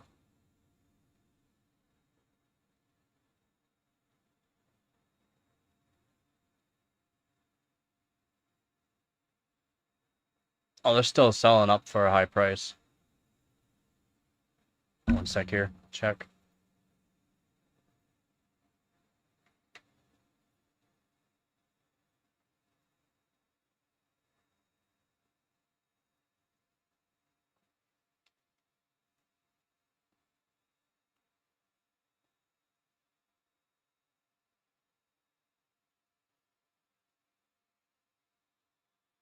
They're at 9 bids for a 32 gigabyte of Corsair Vengeance RGB 5600 kit CL40, so definitely Micron.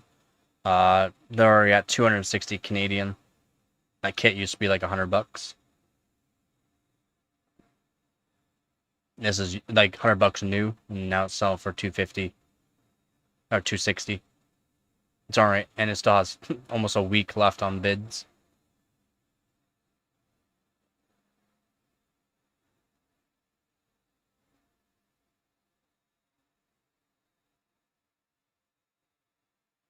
Wild. Yeah, basically all the kits that. Yeah, they're selling about basically over double the amount that you would pay for new.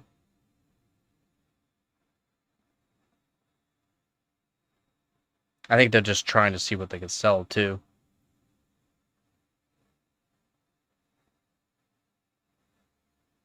Looks like some people just bought a whole bunch when the prices started going up. They just bought a whole bunch and now they're trying to sell it off, and they're selling it for way too much where people not even buying it.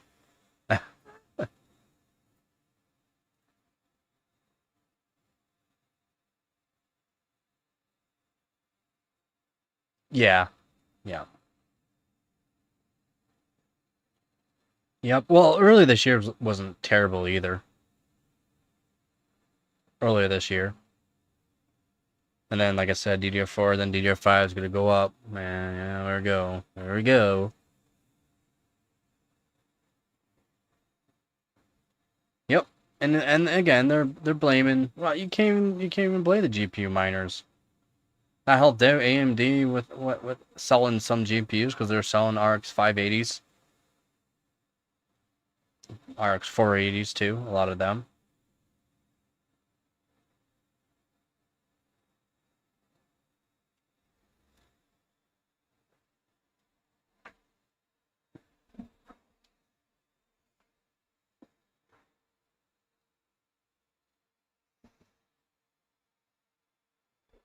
Oh yeah.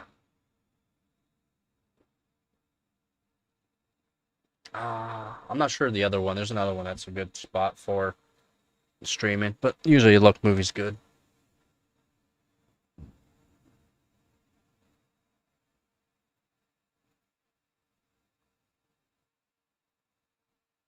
For this boomer.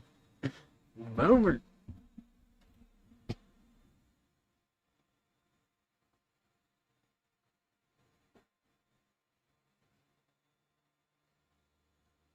I gotta write that down before he forgets. His old Alzheimer's is starting to kick in.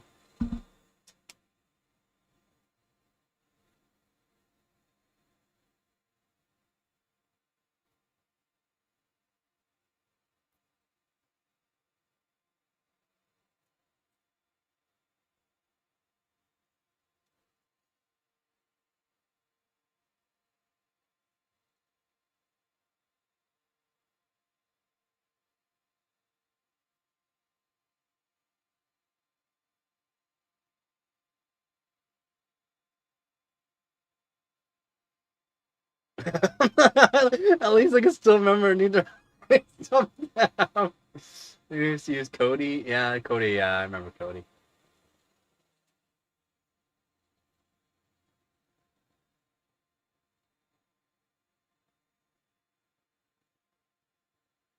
That's actually a pretty good price for 7200 kit right now. They're selling for like 500 plus bucks.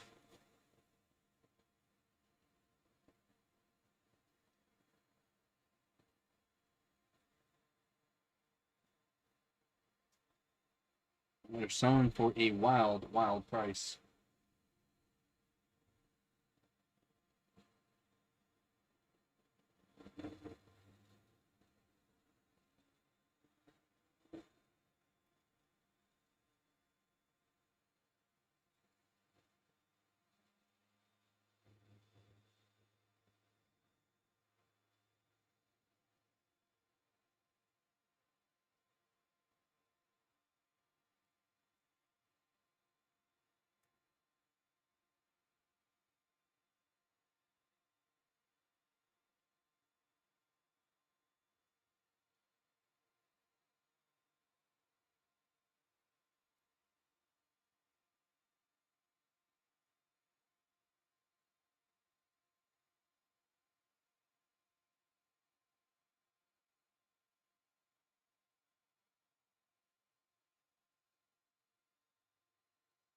Yeah, that's why I never really got those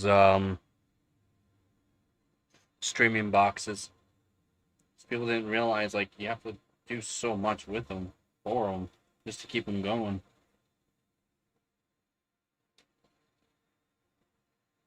Oh, I got it for this price. Yeah, but how much of a headache?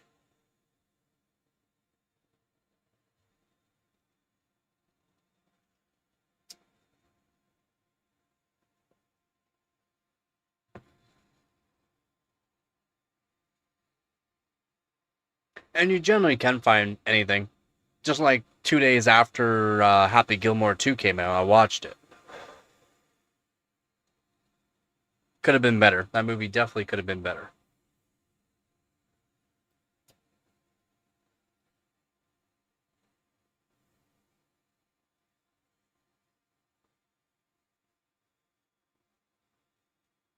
Jesus Must Now?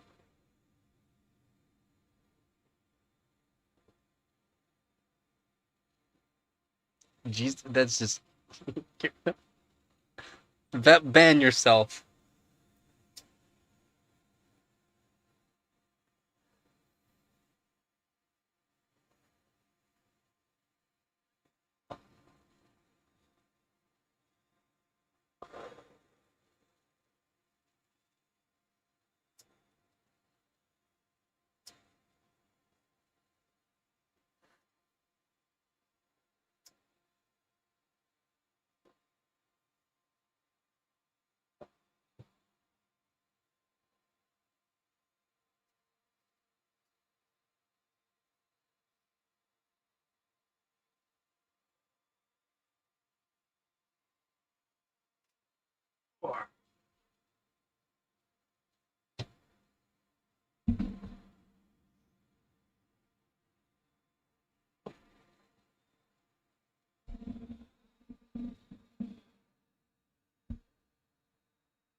Pretty sure, man, I gotta think on the ROMs. There's more than that, places to get the ROMs.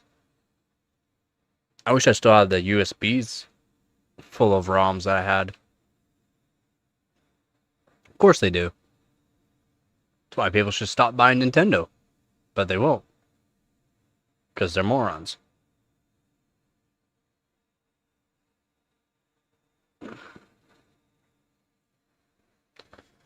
And that's just the way it is.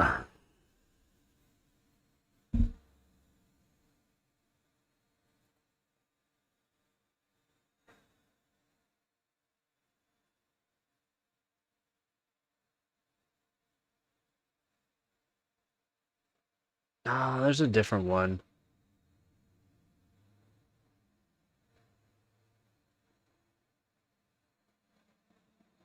Wasn't like XM8 really good or something like that?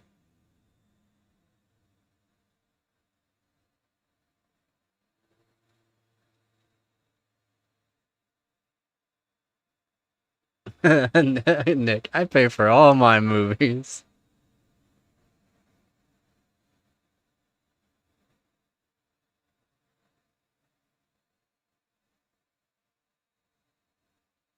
Yeah, and they're just the Switch 2 is all right. I can't really say it's bad. It's just the prices of the games just don't outweigh everything. Like it's just brutal.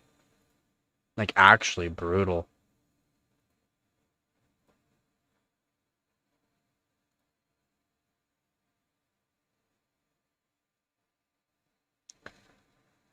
You put it in rules, guy. You put checkout look movie for all your TV needs in rules.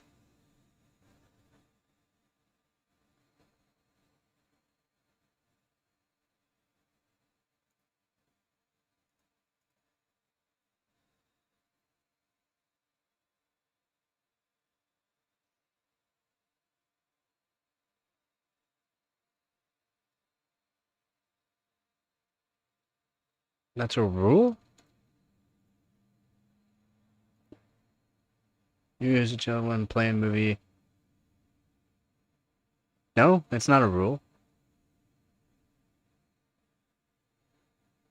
Or is in rules. No,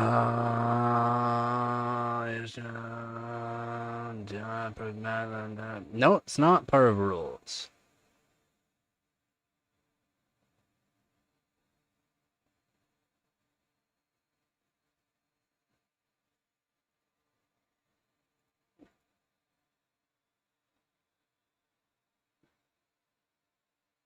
That should be for yeah. Yeah, Mario Kart was fun. Diddy Kong Racing, that was fun on Nintendo 64. Diddy Kong Racing was real good, real fun.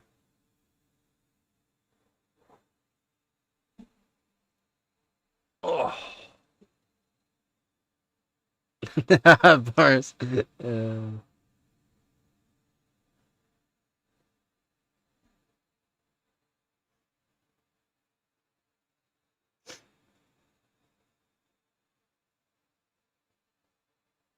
Yeah, I kind of agree with you there.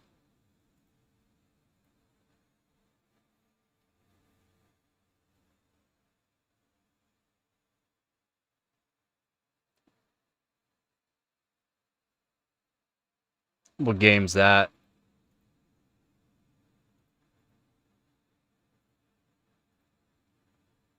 What game's the game that you wanted to play that you had to buy the Switch 2?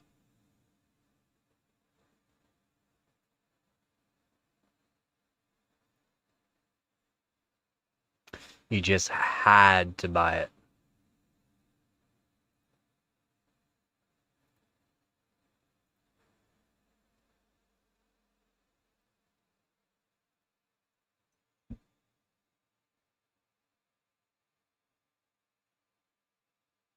And what's La Boo Boo?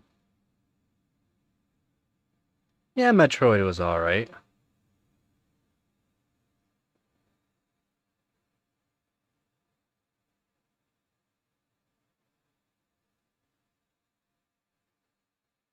I thought the Mega Man series was pretty good for like, you know, Nintendo's like Game Boy Advance and that. I thought that was pretty good.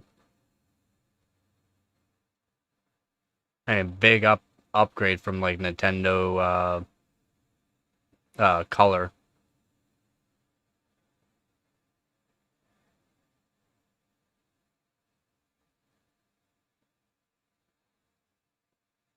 Oh, is it? Okay, well, that's why I don't know it.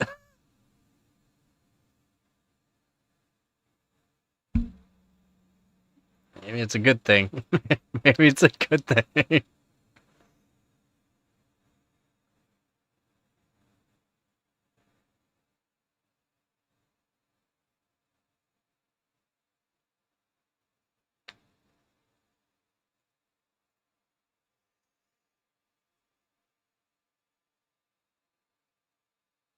You had troll dolls when you were a kid?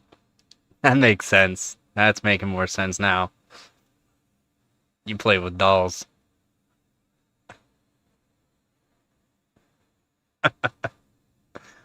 Uh...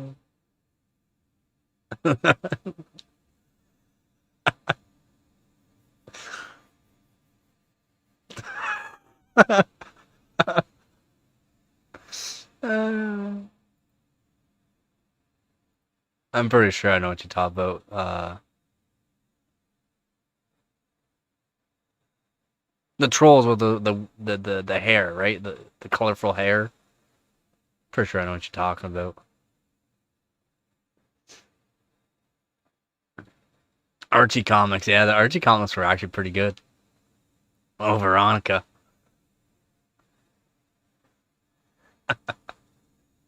Uh,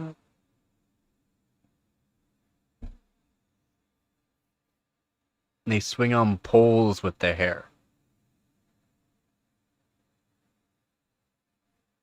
Gotcha. Jughead. Jughead was eating all his burgers. Oh, good old Jughead.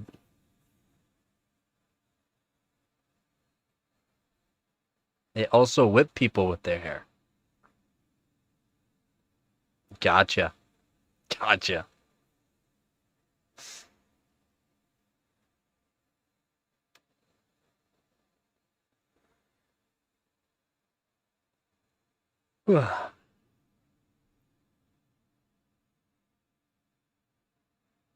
Yeah, I could a few months ago. I mean, earlier this year. I could have back in March. Back in March, we're already having to cut my hair again.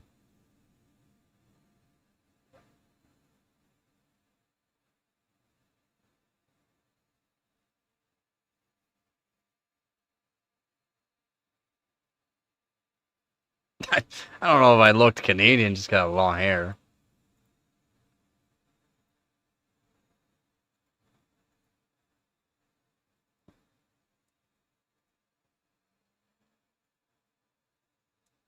Let's see. The last one.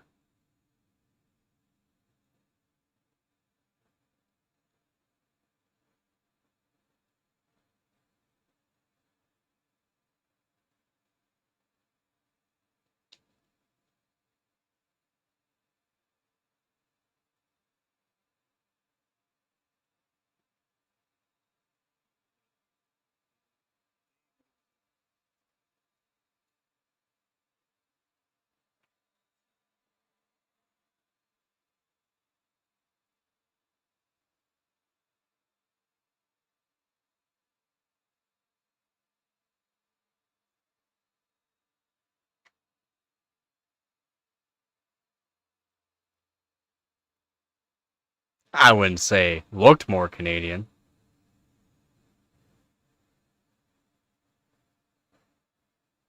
It looked more American. I don't know about that.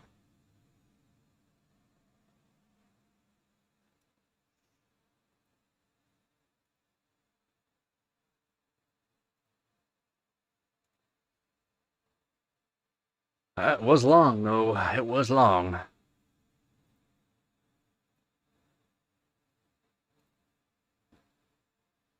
Ah, Archie's Double Digest. There you go.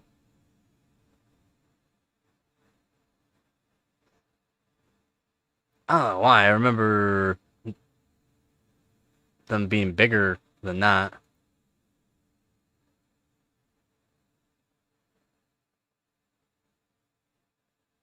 Told you not to throw it away. Don't you throw it away. From Tennessee. I don't know about that either. Is that you want some weed? That's Southern hospitality.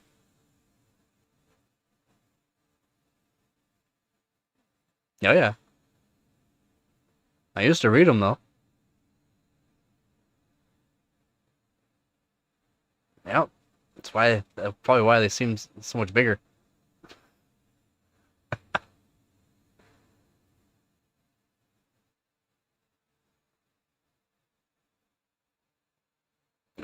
They're actually pretty good. Like the comics, a lot of jokes in it. That's for sure. Jokes I should not have gotten when I was younger, but I did.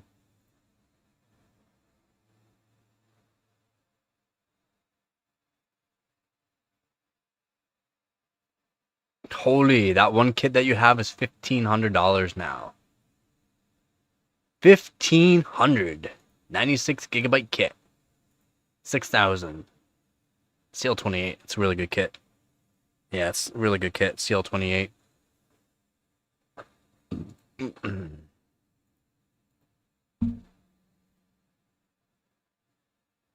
Asking 1,500. Yeah, no, holy. That's Nick.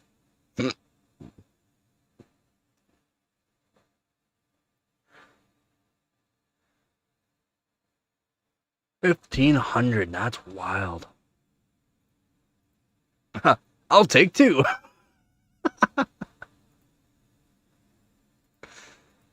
That's wild, man. I mean, 96 gigs a lot. Double what I got. I think 48 gigabytes plenty. But 6,000, I mean, 96 gig kit would be nice to play around with for me. See what I can do with them.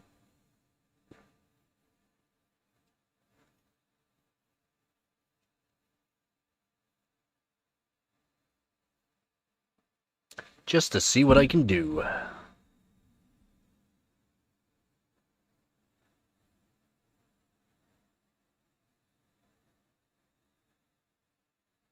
I'll take 100.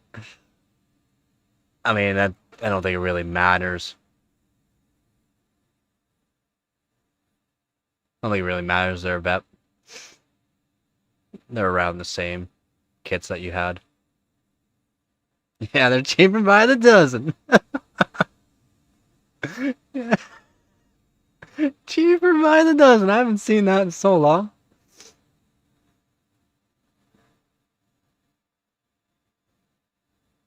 I know what I got. He knows what he's got.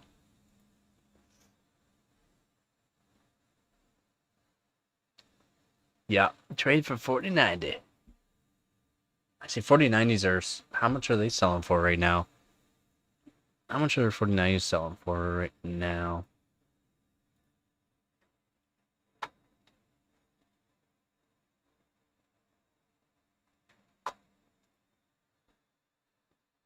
Oh, holy mountain! What? $4,500.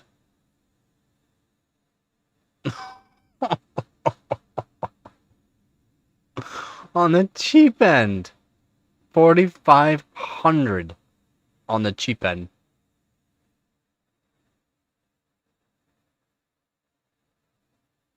They're about the same price as a 5090.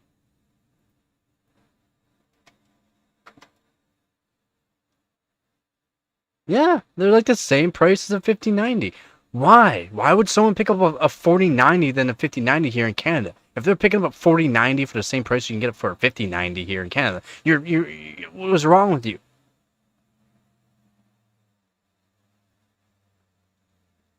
Actually, you can get a higher end model for about the same price as a medium tier model. That's wild. That's wild. Who would want to buy a 4090 for more than a 5090. And people are buying 4090s at 4500 for like a low end for the cheapest, when you get a 5090 here for like a decent card for the same price. Oh my god.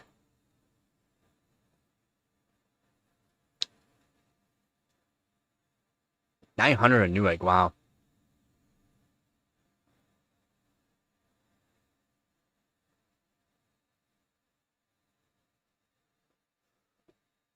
I know what I got. 3,000, yeah. I mean, yeah, 4,500 here, Canadian. So a 4090 is selling here in Canada for $4,500, and you can get, and that's a medium tier, like medium tier AIB, like not even a high end model of a 4090 for 4,500, and you can get a 5090 for 4,500 for a high end model here in Canada. So if you're buying a 4090, why? You can get a 5090 for the same price and get a higher tier model, like a high end Asus model.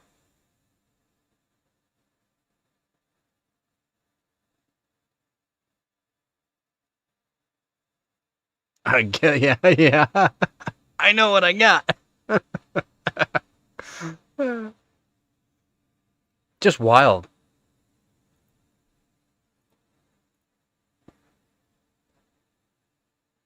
But yeah, yep.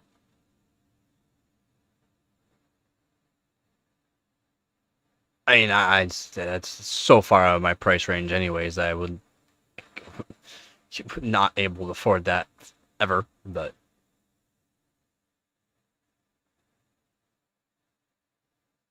wild.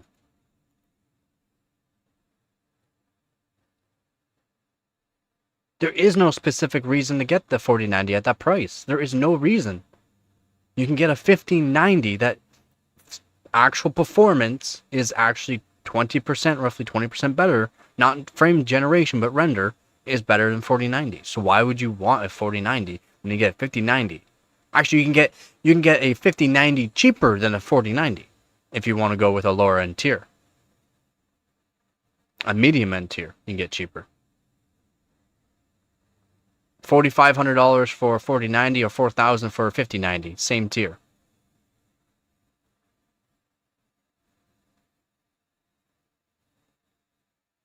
$1,100 there? 1,100? No, no. 4090. Newegg, $5,400. Amazon, $4,500. For generally the mid-range, the budget ones for like the founders editions, about $3,000 if you can even find them. Mid-range AIBs like MSI, Ventus, Gigabyte Gaming, 5,500 to 6,000. For high-end AIB, ROG Strix and Gigabyte Aorus, $5,400 to $7,200, and used third-party from $3,000 to $5,000 for 4090. 5090. Lower end basic models, 3600 to 4000 CAD. That's the MSI Ventus Gigabyte Gaming OC. Mid to high end models, 4000 to $4,500 Asus TUF Gigabyte Aorus Master. Premium OC edition, 4500 to $5,000 CAD. And that's the like Asus ROG Astral MSI Supreme X. Where to check the prices? Canada Computers, $3,600 to $4,400, depending on the model. Newegg from $3,500 to $6,000 CAD. Amazon, starting around $4,400 CAD and up. Best Buy Canada is $4,800 and up, and that's from like the MSI Gaming Trio. Wild. Oh yeah, well, Canada, and that doesn't equate to the price to like the dollar wise, right? Like it should only be about 30%, roughly 30%, 40% higher in value, but it's not. That's like triple the value. Triple.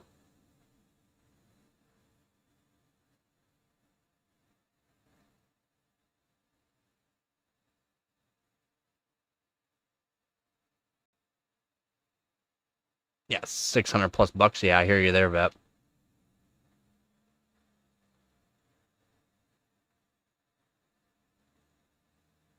The only thing that the 4090 can do that the 5090 can do, and NVIDIA might be re-implementing it, is PhysX 32-bit. But that's only very specific games. A few specific games that you need it. And there's no point. There's literally no point. There's nothing else is better on the 4090 than the 5090. Nothing. There's nothing. The 5090 is 100% better than 4090. 100%. There's nothing better about the 4090.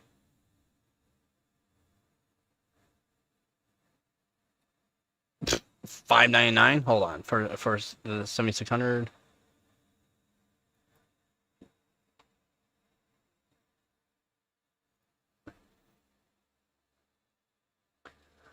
About 750 CAD here.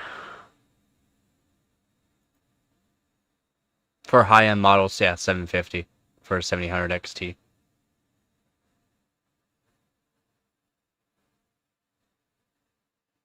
Yeah, 750. That's for not a good model either. Sapphire Gaming. So 7600 XT, 760 for power color, twin fan 900.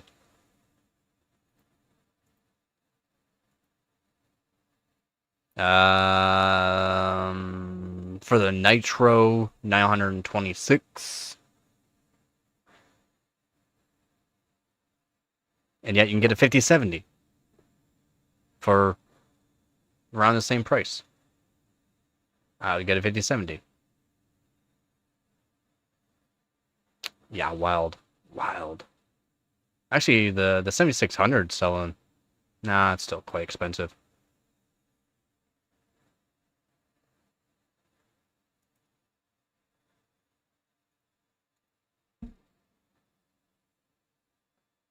Yeah. Yeah, see? Yeah.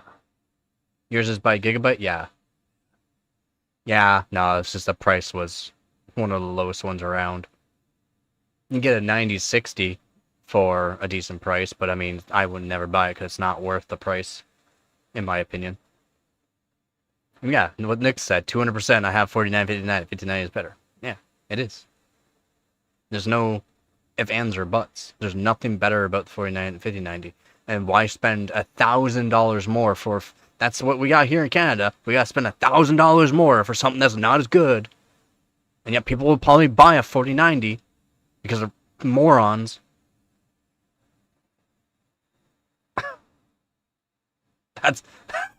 That's Canada for you.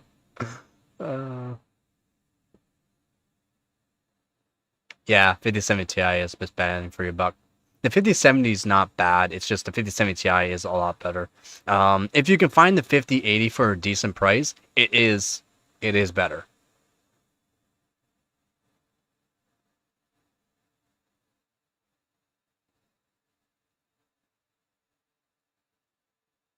Kept crashing on YouTube? That's wild.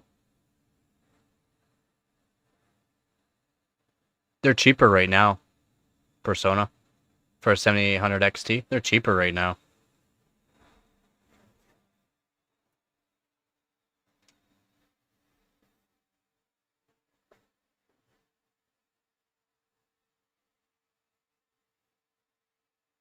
Yep, it is. It is better than 9070 XT.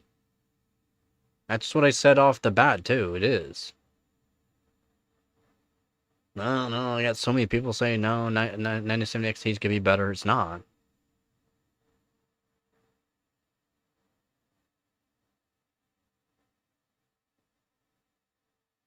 I don't think 9060 XT is best value right now.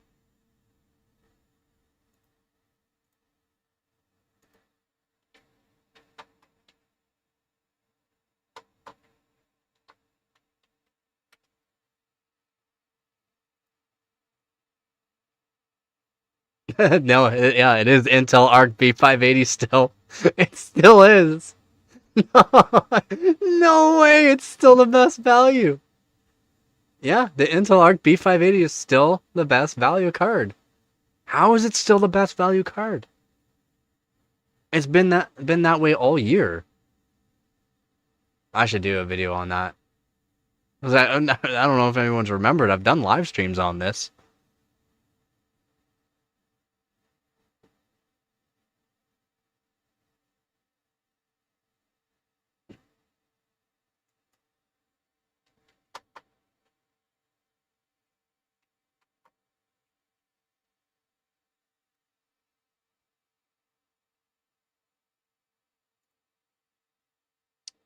So the best like overall for everything right now, 5060 is first place. 5060 best price performance card.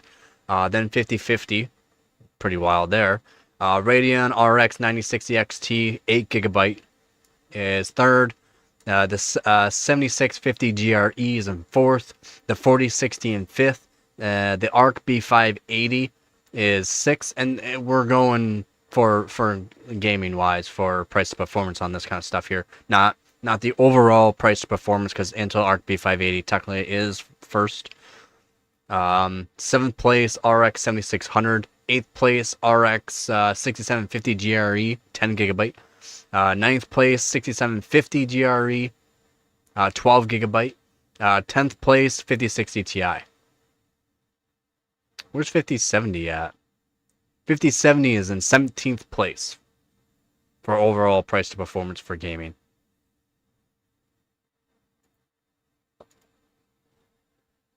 Actually, where's 9070 XT at? One sec, let me check her. 9070 26th place. Really? That's brutal. The 7900 GRE is actually in 21st. But yeah, top 10, 5060, 5050, 9060 XT 8 GB, 7650 GRE, 4060, B580, RX 7600, 6750 GRE, 10 GB, 6750 GRE, 12 GB, 5060 Ti.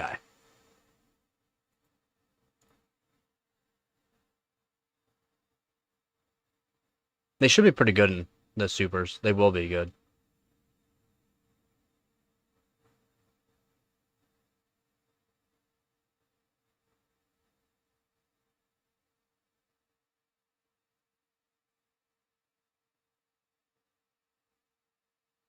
Yeah, the price is good for it, and it is the overall first place. Overall, not we're not strictly gaming on it. Overall price for the B580 for the price to performances. It's there. It's first place. Yep, 18 GB is projected for 5070 Super. Yep, they're going to be using the 3 GB ICs.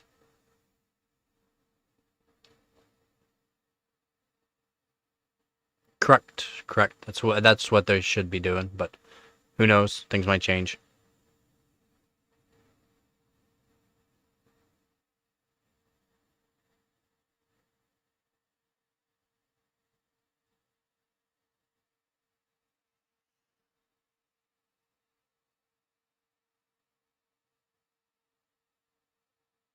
You should do a test there, Dick. The B580 versus like your 5090 on encoding, like strictly encoding, decoding.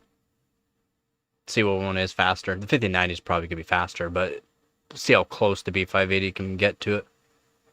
That's what really makes it a good card.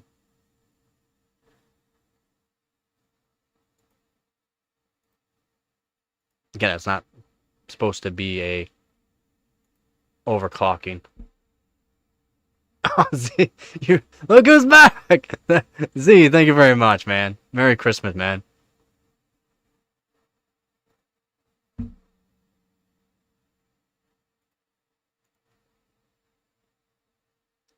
It's no, it's not. It's not though.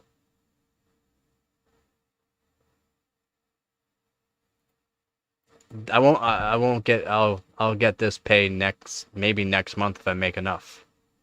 Gotta remember, it's YouTube takes its portion, and then I gotta pay taxes.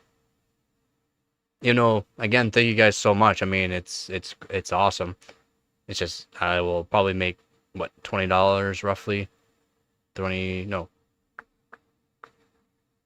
How much have you guys how much have you thank you guys. How much have you have I definitely made this stream? I need to check. I need to check. Because then I can give a rough what I made. And it does help out the YouTube algorithm too. A lot of things it helps out. Check that. There we go. And then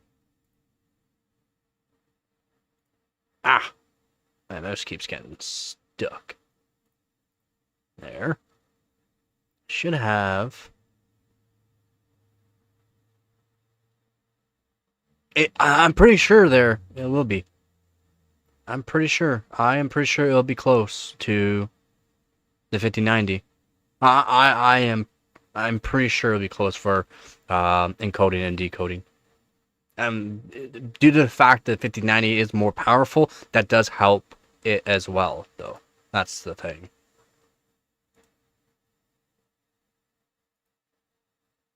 Okay, hold on. And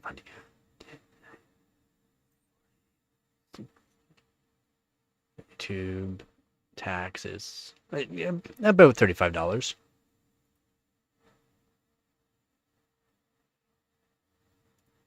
Again, thank you guys so much.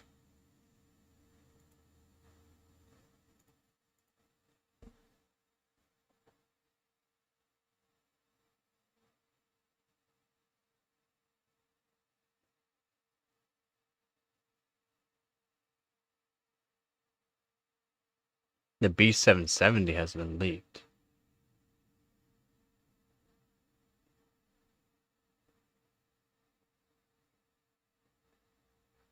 What GPU? What $4 GPU? Oh, what did you get again? I forgot what you got. You definitely play Minesweeper.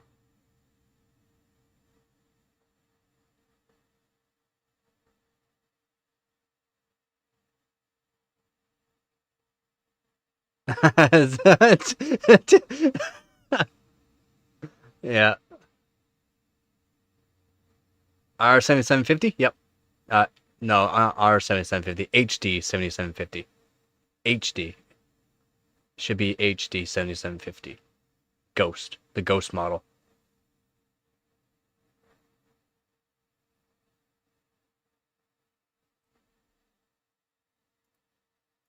And I'll show you.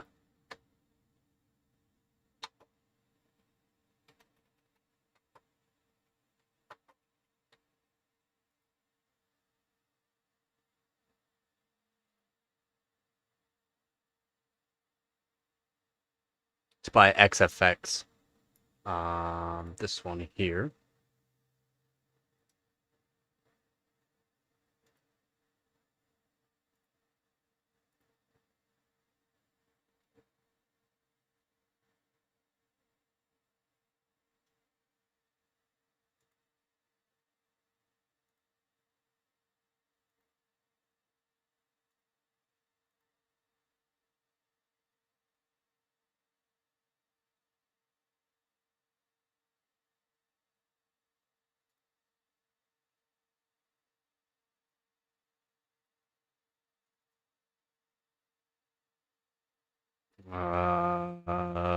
Where would it be? Where did it save?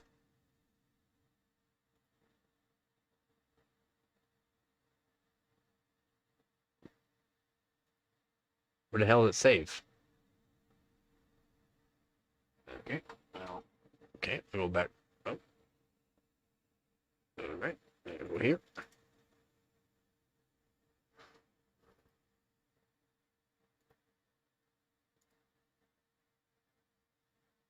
Here.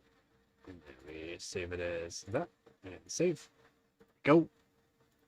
Boom. Boom. Boom. Open. Boom. This one. Right here. Right? This is the Ghost XFX HD 7750. Oh yeah, I don't want to be at 1 GB. These cards are from what, 2010 or 2011? 2009.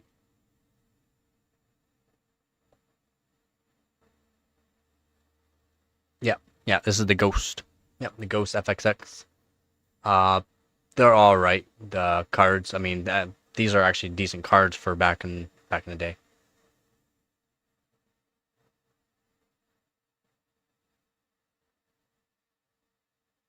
Yeah, the B770 should be a dual core GPU with 24 gigabytes of VRAM. I think they are doing on it. Only a few AIBs did it though. Only a few.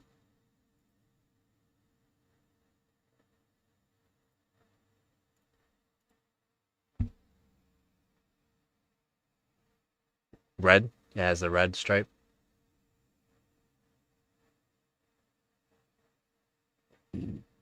Only 16. Oh, okay. Oh, okay. That's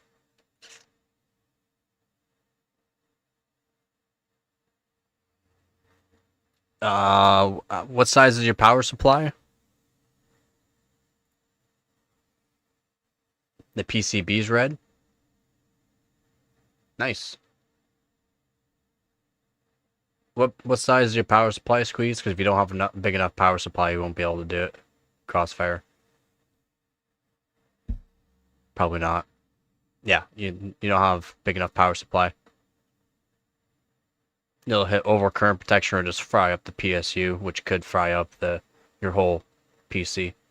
So I wouldn't trust it. Yeah, the red PCB.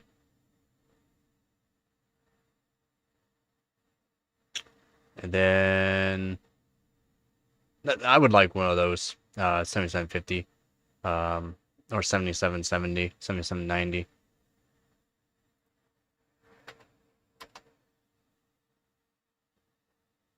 The 7790 is a 2 GB, which I would like. It'd be fun to overclock.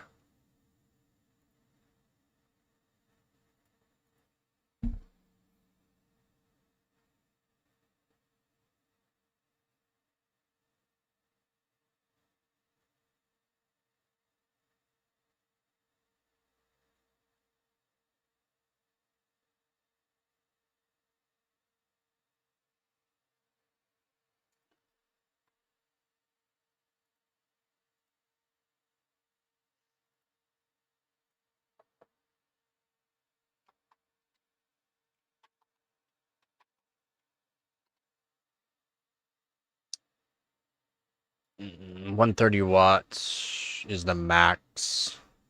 You can add a 6-pin to that one though.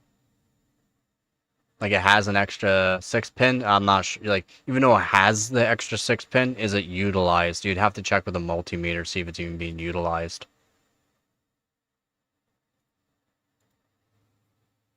Even though they have it like there, it might not be utilized technically. You'd have to check with a multimeter, as in the grounds and then the voltage. Yeah, because they'll use the same PCBs, just put it on.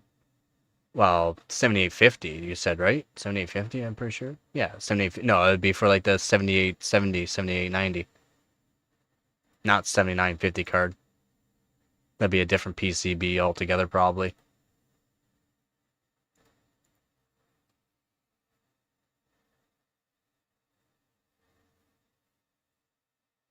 That's what they did to save money. Again, AMD's been really good for saving money on, well, not just AMD, but AIB's saving money on production and makes things faster too. Instead of having a custom PCB per GPU tier, they'll just make a same PCB, just not have certain, like less capacitors, less VRM, and or less power, PCIe power.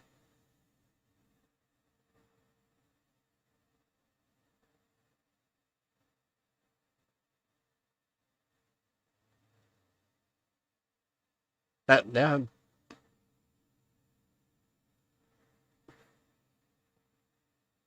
No, no.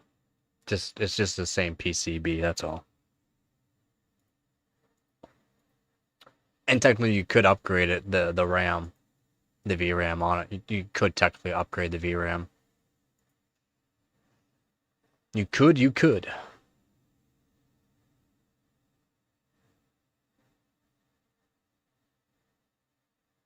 It's not like you're gonna get any gains out of it, though. The only way you can actually get more gains out of it is adding a water cooler to it, and you're not even gonna get the gains that you would expect.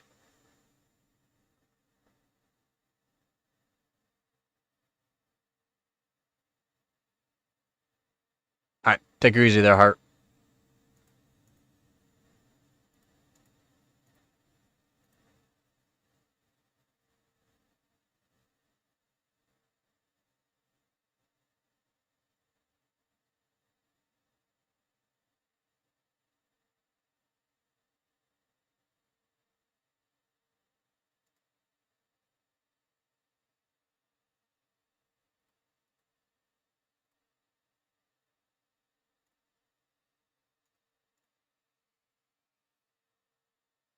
Oh, what PC did you get there, Mr. Epic?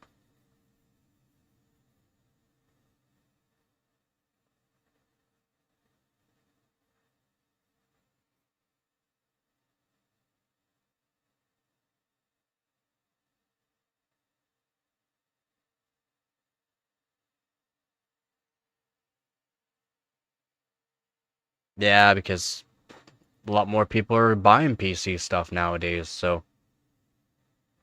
price to demand, right? Supply and demand. Price goes up. So since more people are getting into it and that, then yeah, of course that's gonna happen. Yeah, same here. There, Papa. I would, yep, buy a PC than a console any day.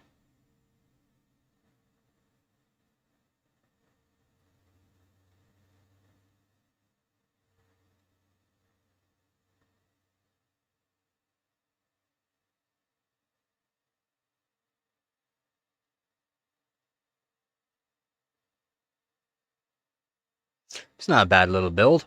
Can't complain about that. Yeah, B580's price performance is one of the best. Not technically for gaming, but overall, overall price performance GPU B580.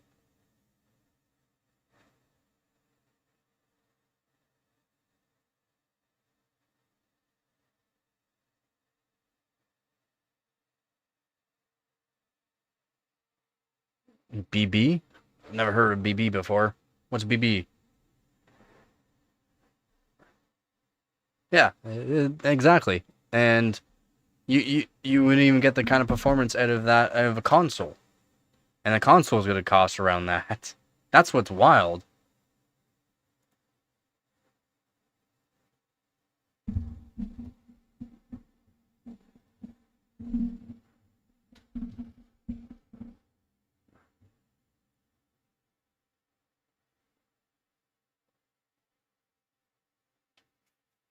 Let's go. Oh, Best Buy. My bad. I should have. I should have realized.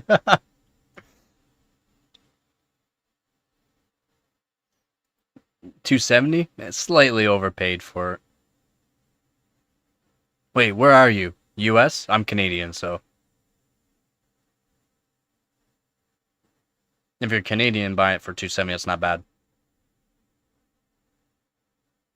It's a lot of people that join are from U.S. So Croatia.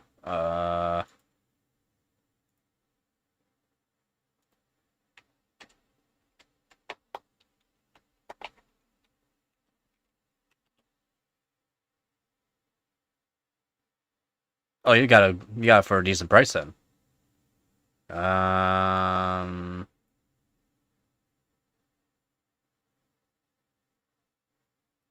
Doing sick. Whoa! $436 Canadian.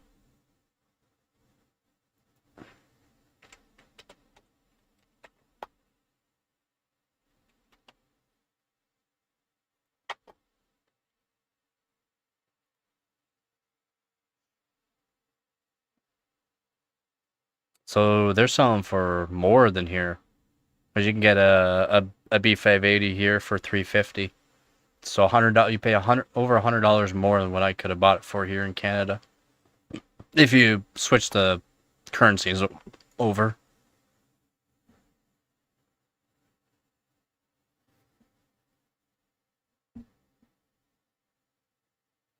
It is. I know. Everything here costs so much too.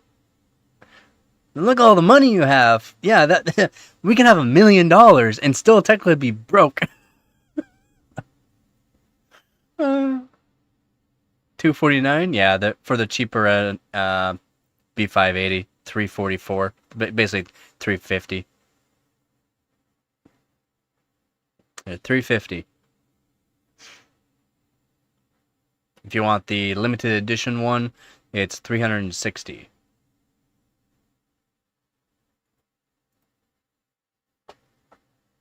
Yeah. That's how I feel after Biden. Oh man, I mean, yeah. It's wild, man. Really is. My green screen's not working so well right now.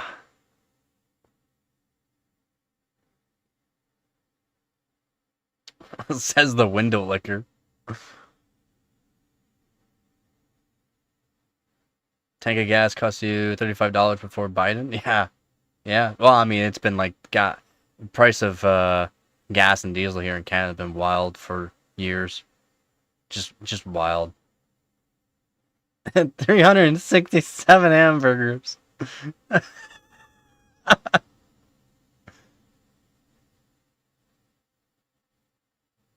And you get extra games?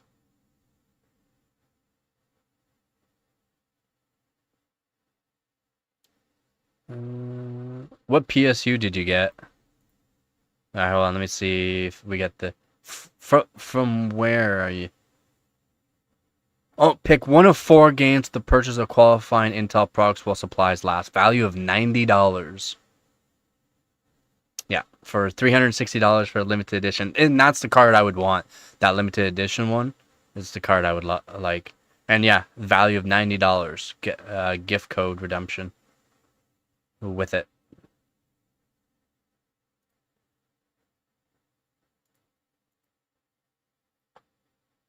6600 XT? How much was it? I can't remember, and I think the prices fluctuated from then.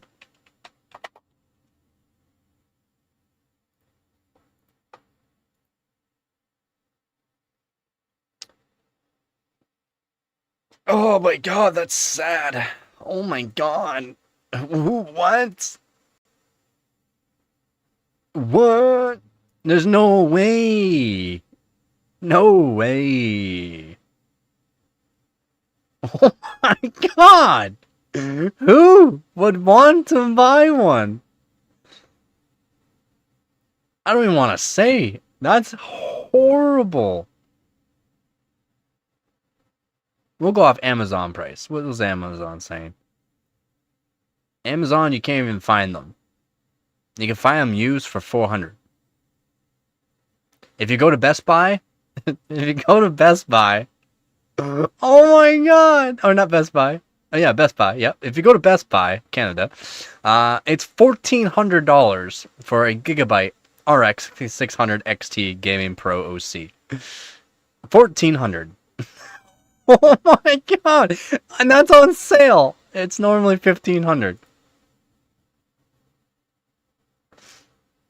No, that's the R7900. That's the... Oh, okay. No, that's the R7750. Okay.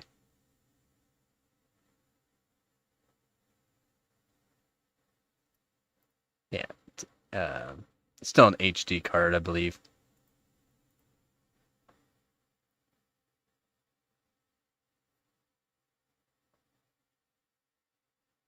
600 watt, 80 plus bronze, thermal take. Oh, it's decent. Yeah, it's not bad. The thermal take. It's not bad.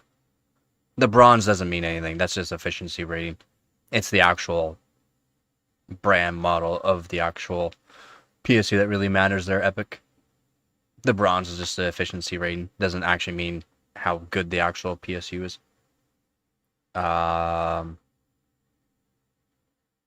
7600 better? I don't think it is. I think the B580 is technically better. Gaming, like, overall, better. No, hold on. I didn't see you message me. Yo, that's cool. That's, what? Is it done up like that, or do you have to build it yourself? Do you have to build it yourself, or is it just like that?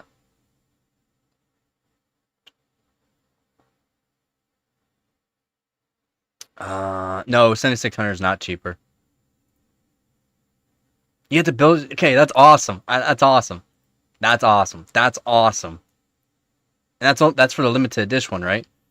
Man, I wish I had. I wish I had like 400. What is that after tax? 430.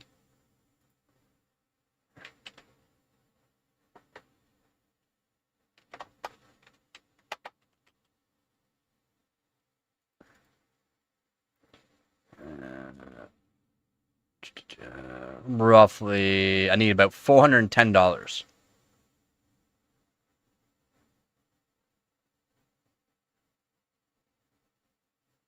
About $410. I wish I had $410. I would buy one. B5A limited edition. I would. Hold on, 7600. Non-XT.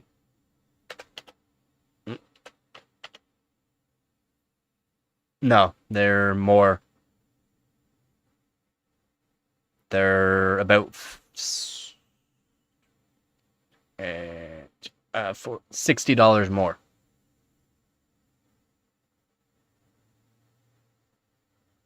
$60 more, yeah. And if you get a higher end model, they're like $200+ more. If you want a decent model of a 7600. So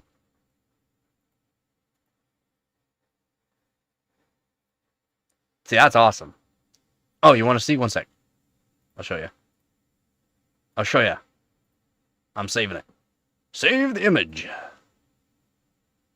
Save. Open. Copy. Exit.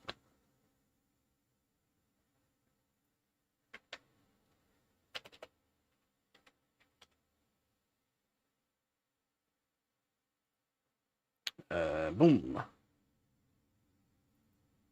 No. Not what I want. Stop doing that to me.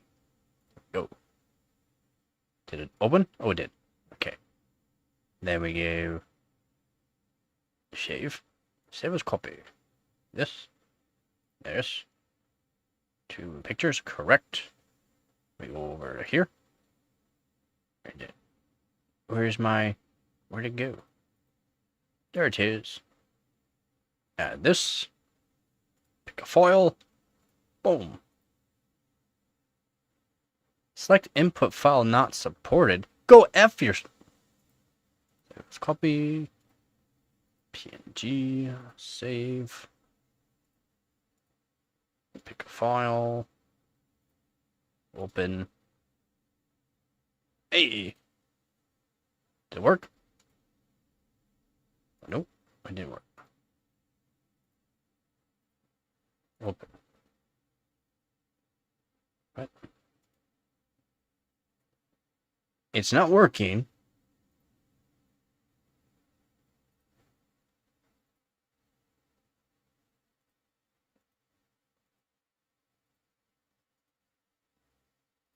It's not working. Not supported? What do you mean? What do you mean?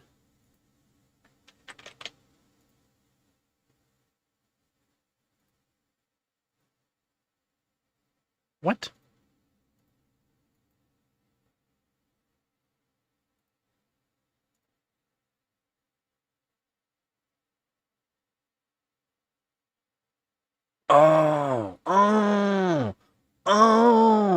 I think I know why. One sec. I'm failing right now. Here. Open. Resize. 1080. Save. Save. Yes. I think that worked, right? Open. Nope. I won't allow me because of a certain file. So what I gotta do is do this, and we just go to here, here. We go to there, yes, here. Then I do one of these, boom, boom, boom. There it is, the cardboard cutout. That took way too long to figure out how to do this one because it's the certain file. It's because it's not 1920 by 1080, and for some reason, even though if I make it 1920 by 1080, it doesn't want to work. There's a cardboard cutout Intel Arc B580 that you can. Yeah. Sorry, man. Yeah, there it is that you get to make if you get the limited edition B580. All right, take her easy there, Epic. Yeah, it's basically the same. My image is no good. I tried multiple different ways. Multiple different ways. It just did not want to work. Well, get yourself some sleep, man. Thanks for joining the stream.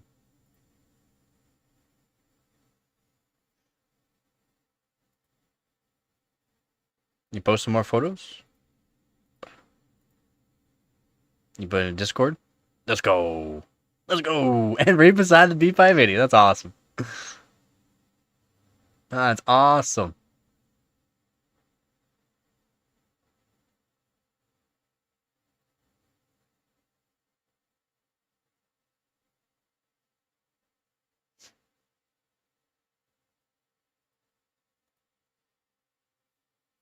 I bet he played Skyrim. You can't see this, Vep, but I'm giving you the finger.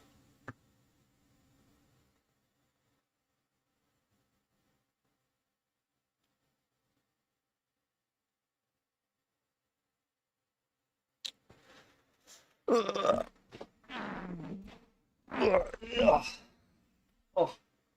You know how hard it is to sit cross-legged nowadays? My legs are dead. They're done.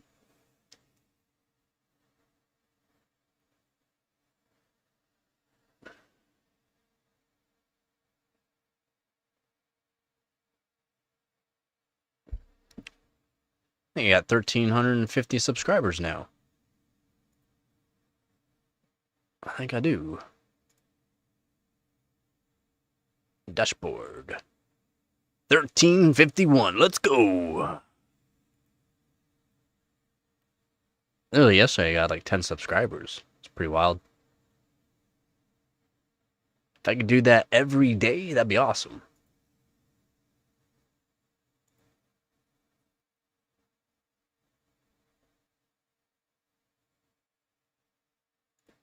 My one video, apparently a lot of people are liking the GTX 460 mods video I did. 700 views, 30-hour watch time. Posted it yesterday. So, it's pretty awesome. I like it. Made you laugh? Yeah. No doubt. Laughing at Dan's expense.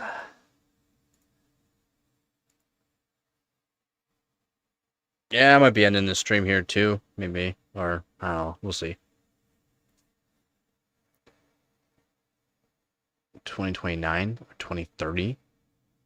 Is that a new movie? Or 2029 or 2030? Seems like it's a long ways away. Game. 2029 or 2030? Dang, it must be a big game.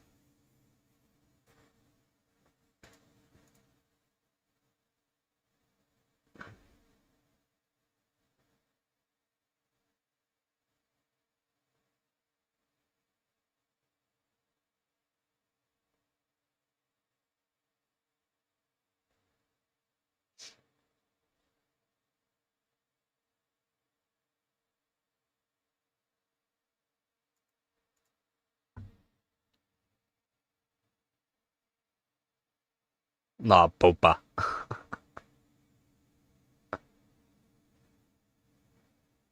I I don't know much about Star Wars. Star Wars KOTOR Fate of the Old Republic. I just heard like their last movie was a flop or something like that, or I don't know, show. I don't know. I don't know anything about Star Wars really. I've never really cared for Star Wars or Star Trek or any of those sci-fi crap, to be honest. That's just me though. That's just me. Dave's back to being sad. Knights of the Old... Oh. Knights of the Old Republic. Oh. Yeah, I heard it was a big flop or something like that. I liked Indiana Jones actually.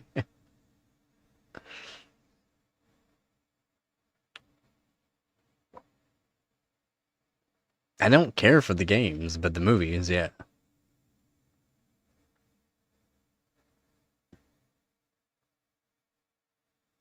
A note? A note? He posted a note. Oh, sup?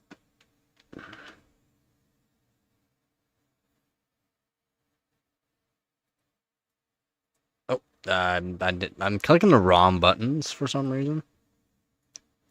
Boom. Yo. There you go.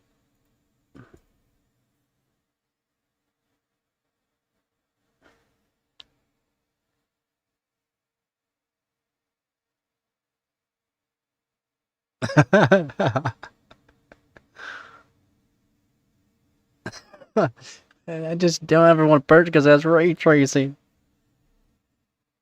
Is it? Isn't it just forced like half ray tracing? Never disabled, but half ray tracing. It's not full ray tracing though. So I mean, that's not a big deal, is it? Is it?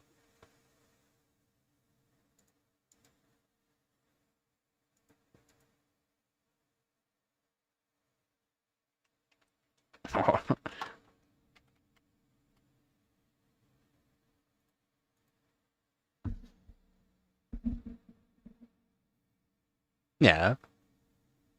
I mean, in a way, you can get around that. I would believe you can just trick into thinking that ray tracing is being ran when it's not actually.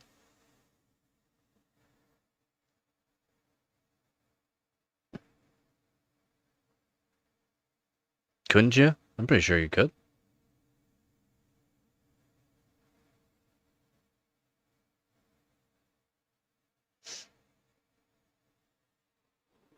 Oh. And my one leg just does not like cross-legged. Yo, it's like not even 5:30 and it's almost pitch black. It's wild. It's not even 5:30. Oh my god, I keep opening up Cinebench. Mouse, stop. Listen to me. Was it bad? I don't know. I've never played it. It's way out of my price range if it's not free. Oh, it definitely does not. Yeah, purely software. Yeah. And the thing is, you can do that on like the 10 series too. 1080 Ti, right? Not super beneficial and use a lot of resources.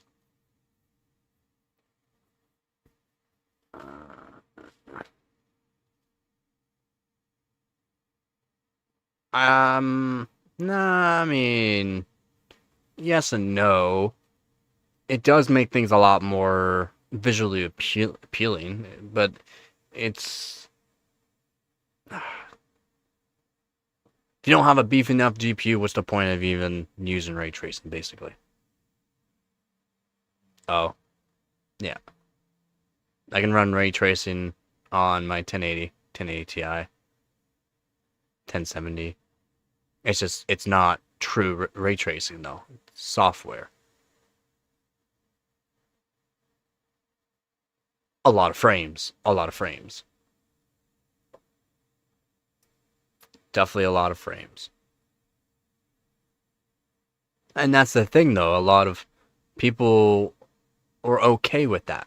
They're okay with not having a super high frame rate because they're playing more or less ray tracing on single player games.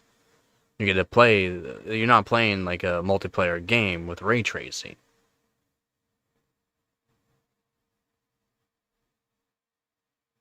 I mean, same thing with AMD, right?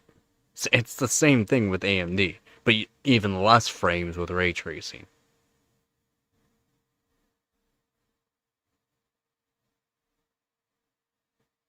Yeah, play for hour didn't like, yeah.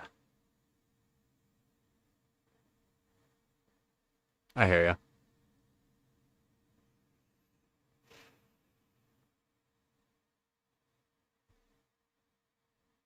Even with 60 class cards, it's fine. It's depending on the game and what you're doing, it just makes it better visually, right?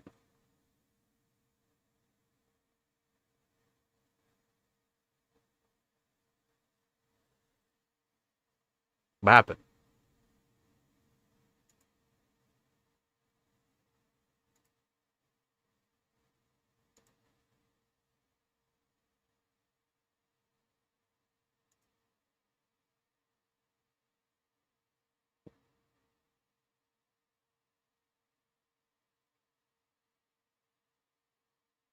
Vep, did you do something there?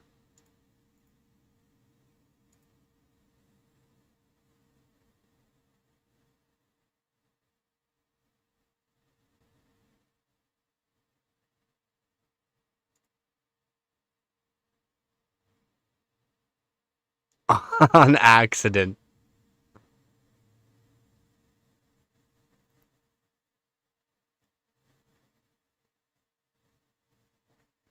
You put him in timeout? On accident?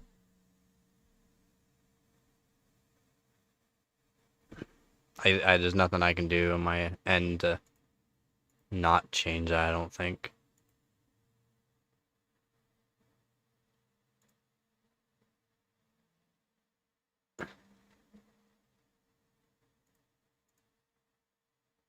There, he's now moderator. He should be able to talk now. Personal. Guh. I put you as moderator there, Guh. Should be able to message, maybe?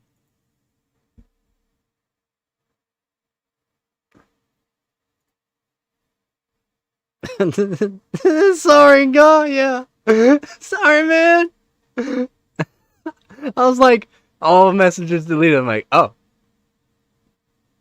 That? Because he's the only moderator here. Yeah.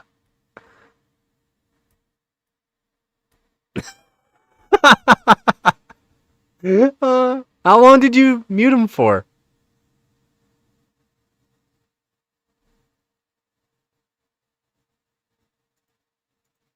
How long did you mute him for? Because I can't check on any of that.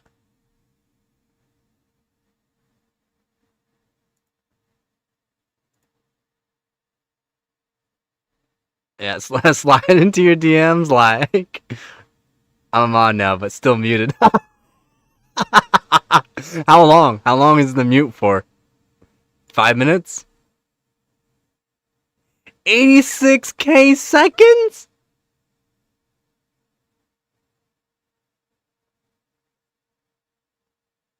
That's the longest mute you can do. Fucking them drunk with power.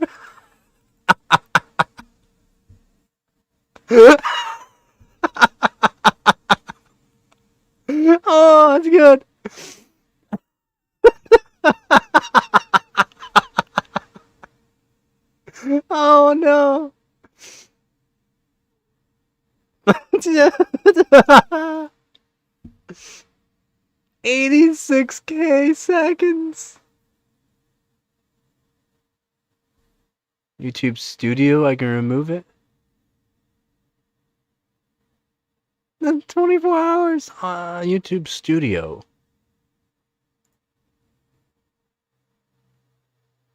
I don't think I can. How? I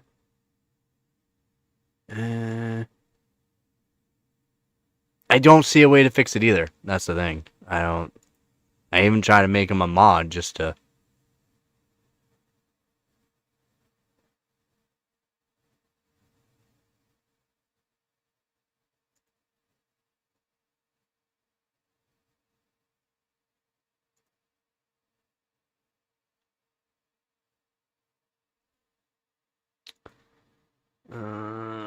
YouTube Studio, you're saying? Hang on, give me one sec here.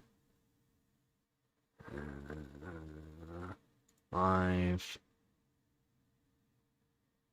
Click on this. This. And.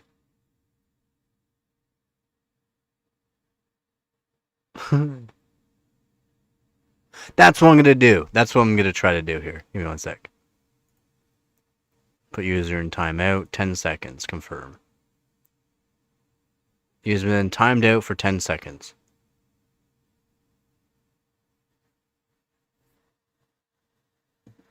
With great power comes great responsibility. What's God saying in Discord? You're trying to silence me with the Cartman.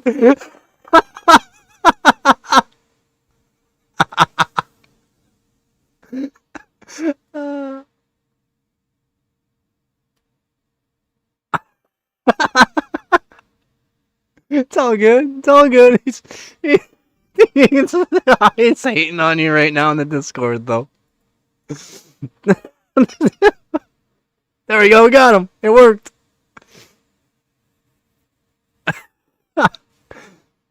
Did me just mute or putting your time up for 10 seconds work? It seemed like it did.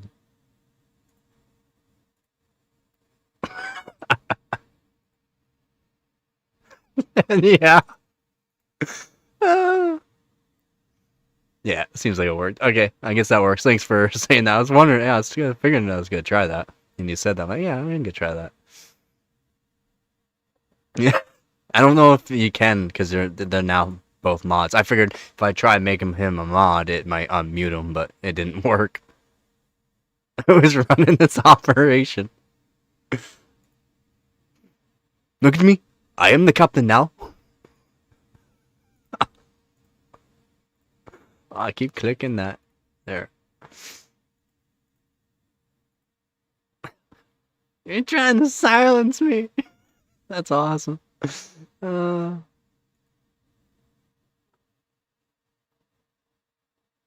mean, that was actually. I know, yeah, they can make it so that way you can undo the timeout instead of it being the timeout, but yeah, I am the captain now.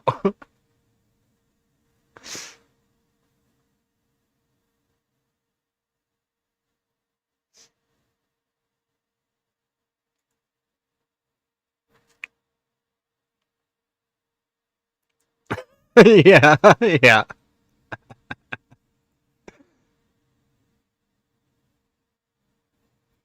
Oh, 100%. 100% did it on purpose. That's why the Cartman. You're trying to silence me.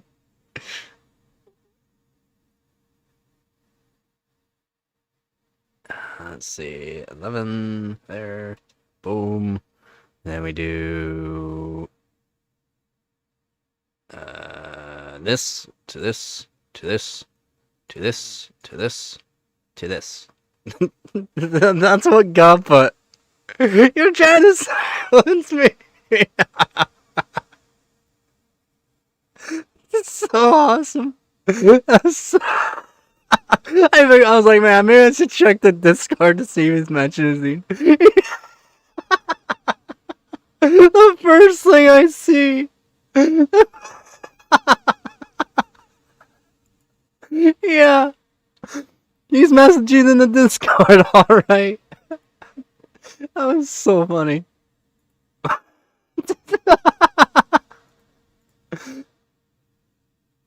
Yeah, respect the authority. Shouldn't be seen?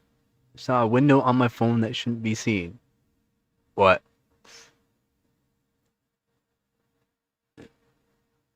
Oh, you never even noticed it? It usually, I thought it gives you a. I thought it does. I thought it does. I thought it does. I thought it actually showed. Apparently not. It's kind of odd.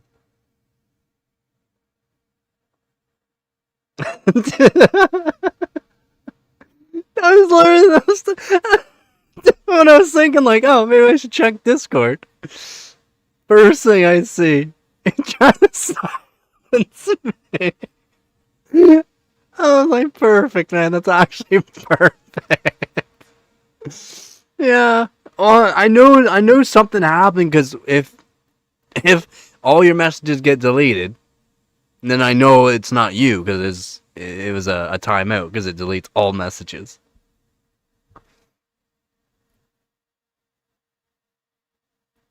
Yeah, no, I kind of figured. I just asked you because I was like, it wasn't me. What happened?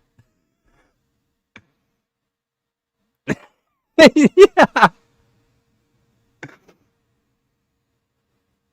Or maybe like brush his elbow to say hi to Counter Rod or something, right? Like that's what I was thinking.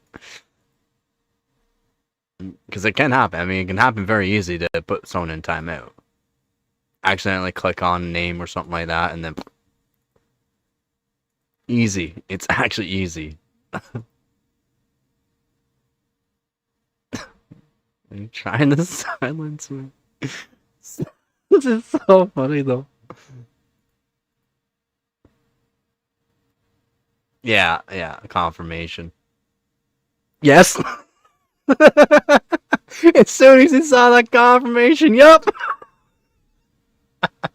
I don't care what just happened. What's going on? Yup.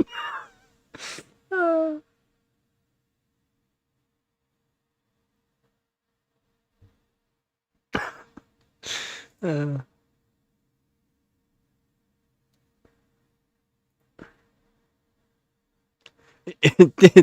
yeah, 24 hours. Yeah, 24 hours is an option. Yep. As long as you can do it for 24 hours, I believe. Let's see. Put you in timeout. Yeah, 24 hours is the longest option.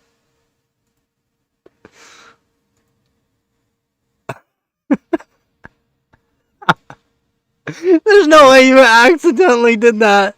There's actually no way. Because you have to click on it, put user in timeout, and then click 24 hours, and then confirm. How did you accidentally do all that? Yeah, you click on their name, put user in timeout, and then you can also hide user on this channel, but don't do that. Actually, I think I'm the only one that can do that. Okay, alright. Like that's a hard miss couple of clicks there. Do it again, I dare you.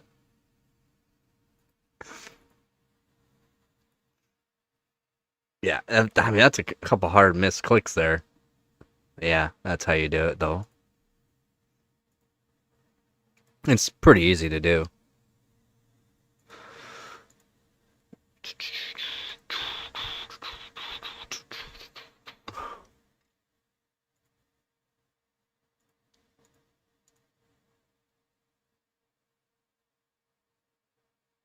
Yeah. Well, not even because of the Android phone, just on phone would make it easier.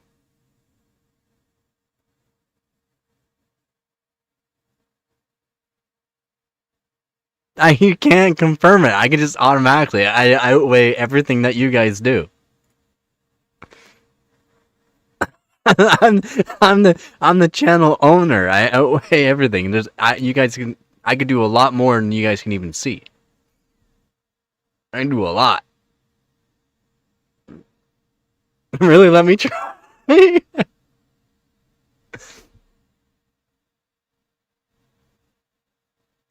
When that happened on an iPhone or a Mac, he says. That mute him, he says. Mute him now.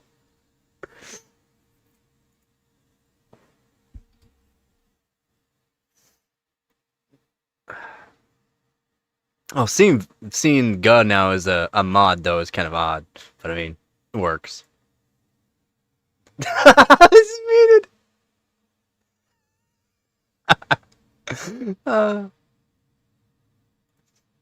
How long did you mute him for? 10 seconds?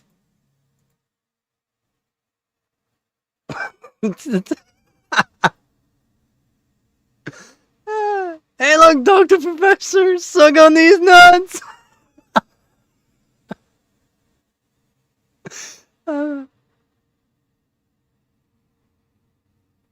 That was like 2 clicks. That was like 2 clicks. It's pretty easy, yeah. It is pretty easy.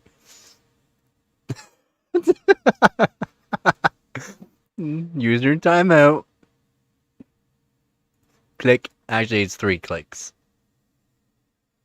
He's back. He's back. Oh, he's in the back. Did I really mess up?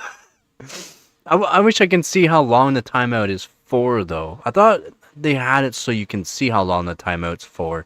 Or maybe that's if I do it. Hold on, 1 sec. Yep. Put user in timeout. 10 seconds. Confirm.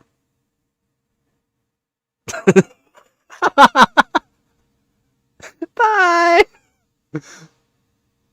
No, it's... They used to have it before, though, you can see. You can, like, it said underneath. It's weird. It's odd, actually. They had it before. They changed it. It's all good. It's all good. But, I mean, it's odd. They used to have it so that way you can see how long the mute was for. And maybe they changed that for some reason. Apparently on phones it's a little bit easier. It's 3 clicks on computer.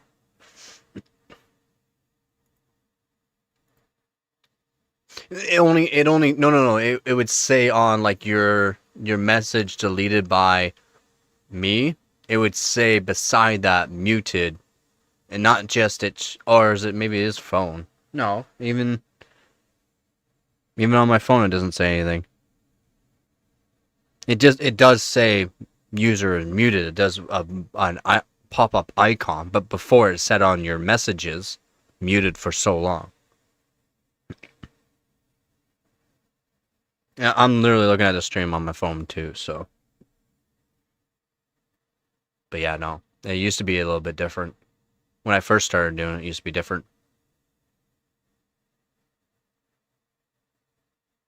So, 2 years ago now, so. Can you mute me for 10 seconds? Yep.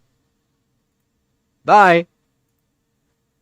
Actually, no. Actually, let me do it by phone first. Let me do it by phone. I want to see if it is still the same on phone. I don't think so. It really is just 2 clicks. No, it gives a pop-up. Oh, no. No, it does say. It does say. It does say. On the phone. If I do it on the phone, but even if I did it on a computer looking at the phone, it doesn't say the same thing.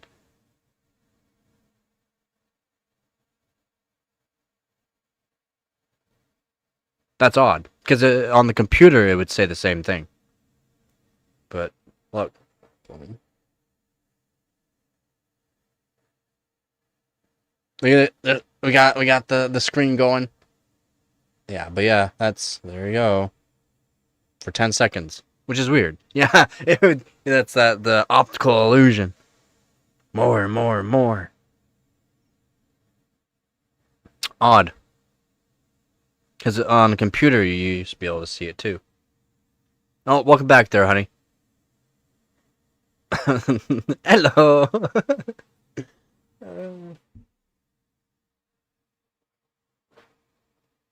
At least, yeah, well, I guess I know now.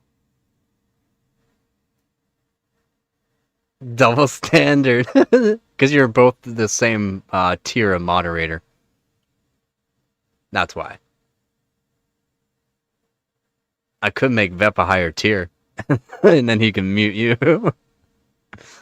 We're laughing about how Vep muted Guh. Yeah, that'd be so many to mute. That'd be so many.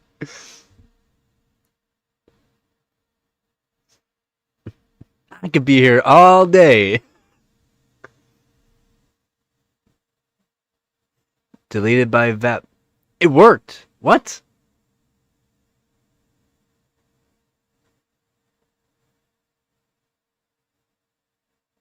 It worked. It worked. How are you hired? Guh. Leave the stream, come back. It might have not given you full permission right off the bat. The gray balls.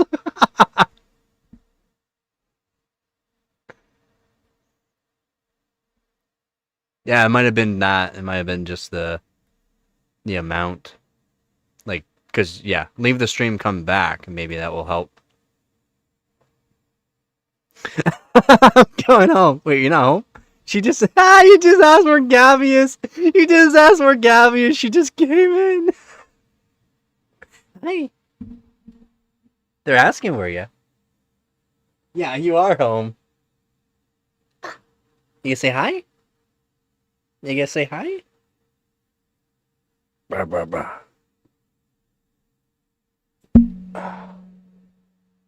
Droop here. You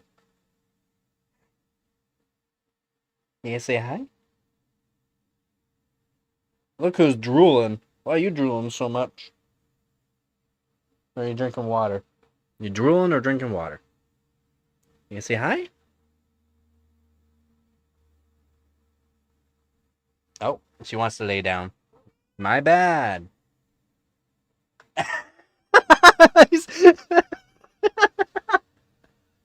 Persona. I gotta put someone in timeout. You thick squeeze.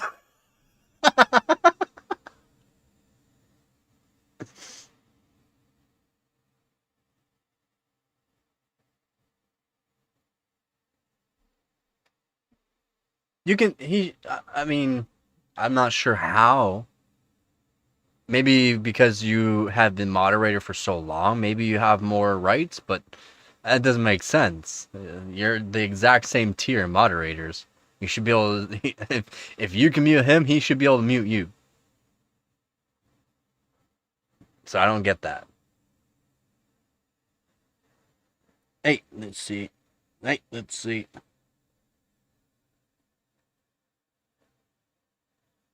What did you do to your claw? What did you do to your claw? Stop. Stop. Stop it.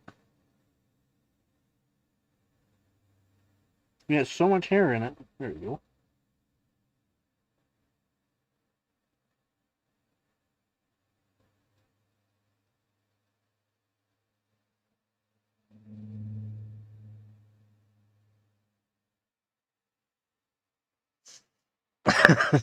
Same, man. No, no, no, no. Seniority, yeah, that's what I was thinking. They both sound terrible. Honey, they both sound terrible. Squeeze asked me to mute you, so he's asking for it. I don't know. How long did he mute him for? 10 seconds? Well, you keep putting your foot up, so that's not my fault. You're touching me and getting mad about it.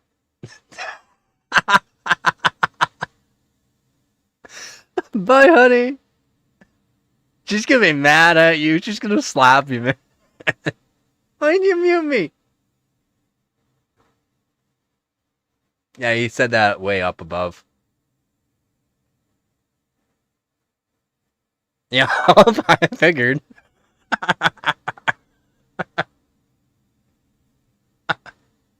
Yeah, you're in the doghouse tonight, boy.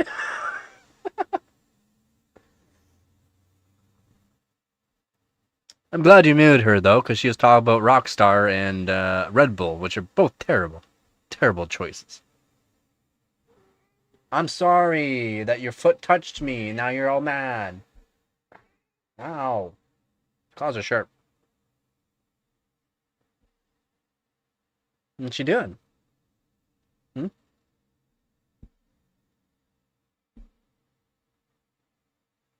Don't. Okay, your tail is slap. You stuck? You good? It's slapping me. How can you get mad when you're the one that's doing it? She left. She's mad. She's mad that her tail was smacking me, but my tail was touching her.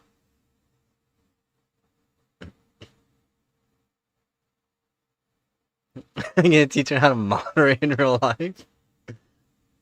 I could use the.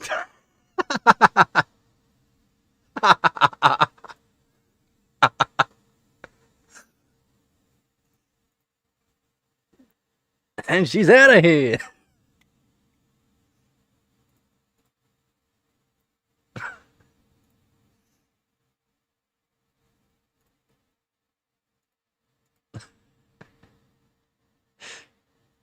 Honey, just smack him. Smack him. That's all you gotta do. Not just once. You can do it a few times. It still classifies as once.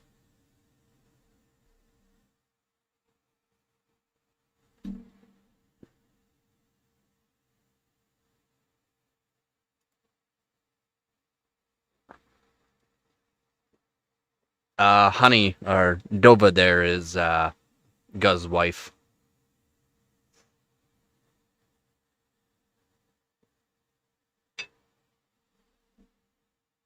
And he muted her and then said that.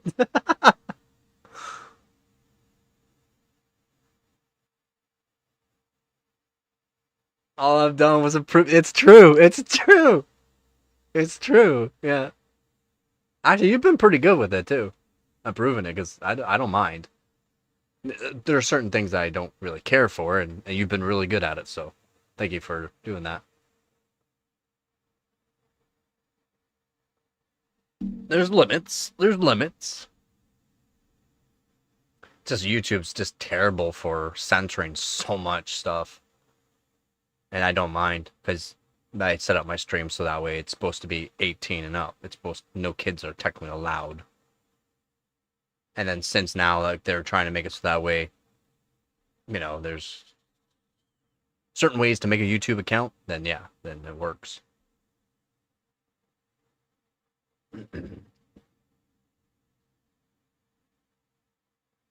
Well, I don't know about that.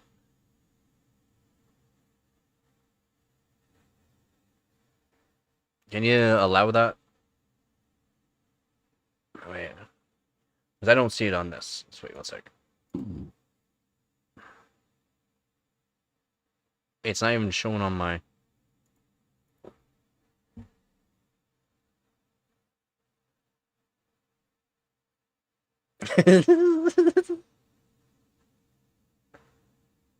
Hey, why? Show.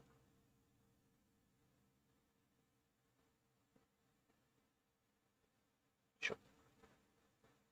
There's another moderator handler, but I still don't see it up on.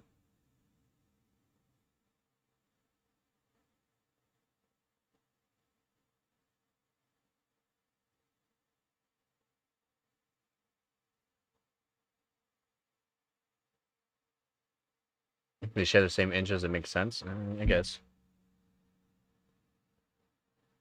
She doesn't really share the same interests, though. She helps out the channel. Thank you. How come it's not allowing? It's not showing on my screen, and it's not showing on this.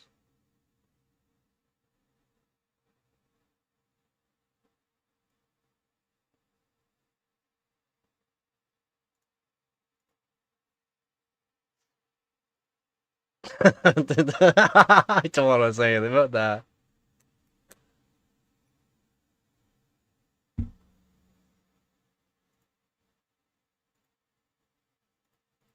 Let's see. How long have I been streaming for? Like 9 hours? Yep. Oh, almost 9.5 hours now. Let's go. Longest stream I've done in a while. Longest stream I've done in a while. I gotta make a few videos too. I'm not sure how. If I am stream, I'll probably stream tomorrow. So I'm not sure how long. So I make more videos, more shorts. If anyone has like video ideas and short ideas, let me know. I already have a bunch lined up. It's just I gotta get back into routine of doing a short and video a day, or I don't know. The video was doing pretty good in shorts, like 3,000 views in the last day, which is good.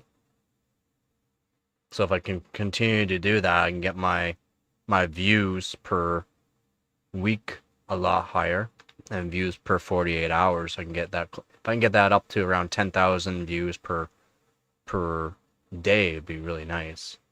But that would be very difficult. I had at one point 10,000 views per day, but that's a lot. That's a few shorts and a video a day and live streaming.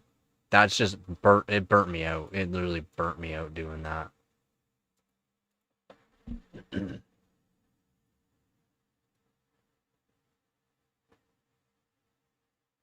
Semi-interested.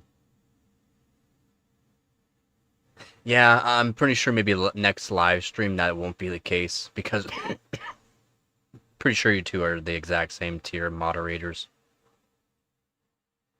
So I don't think that'll be the case for next stream. It's just it might take a bit to kick in.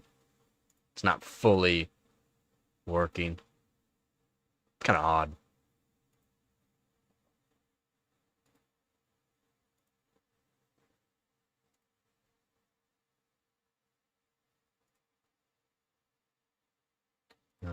Then...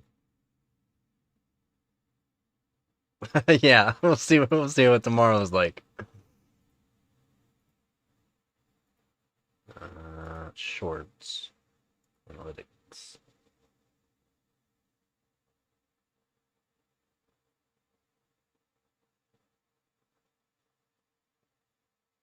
My shorts actually doing pretty good for revenue wise. They're like 16 cents per 1,000 views, but the views are just random, like stopped, like 1 view in the last more than 1 view, like 10 views in the last almost 24 hours. So it's terrible. They just dropped off.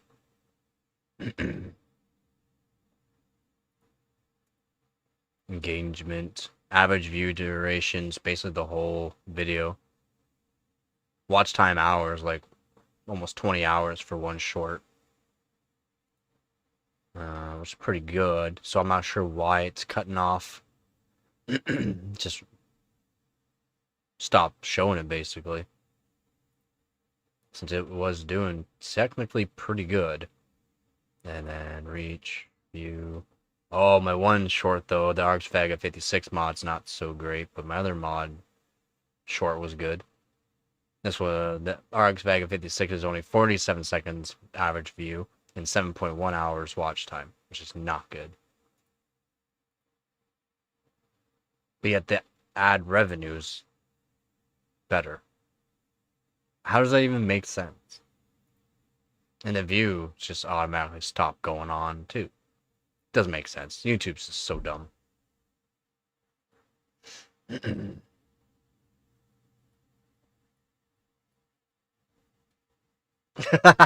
my fans are already off.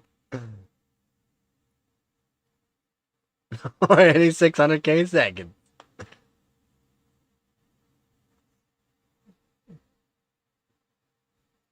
Now that's planning for the future.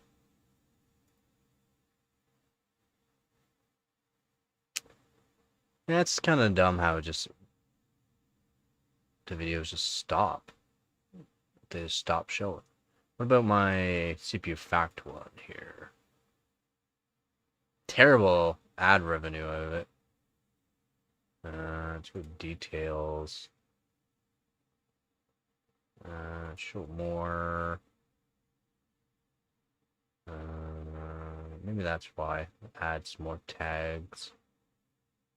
Oh, I'm gonna do save.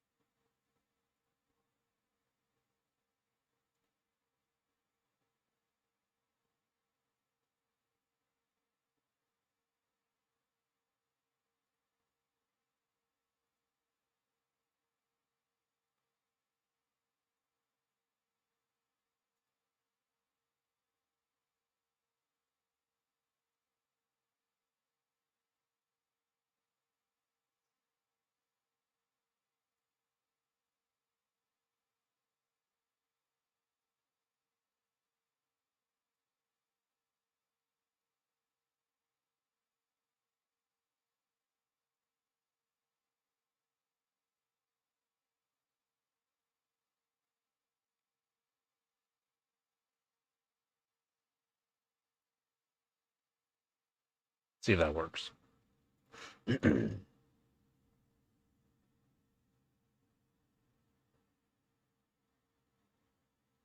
It's every 5 minutes? I have it on the lowest amount. It shouldn't be every 5 minutes. Like YouTube's just broken right now for that.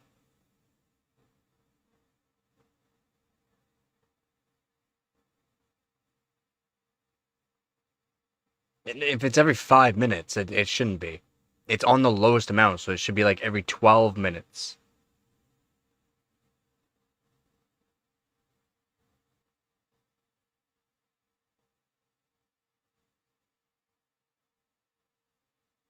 Doesn't matter on phone or PC. Like this is why YouTube is just dumb. Because I'm not actually technically well, maybe I am getting the ad revenue out of it. I'm not sure. But if it is every 5 minutes, it's not where it should be. Should technically be like every 12 minutes.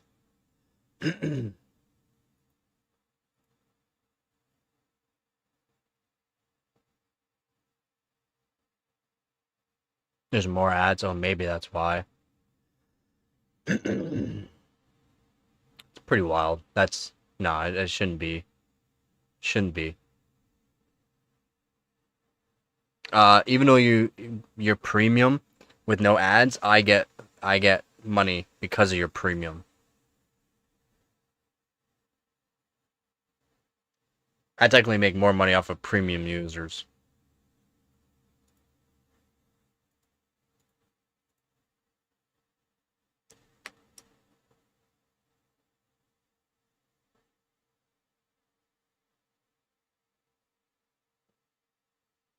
Well, don't block ads. Well, I'm not sure if that even still works.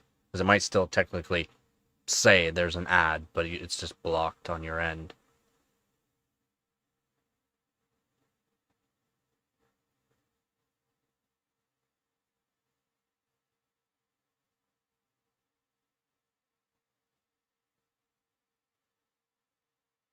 Yeah.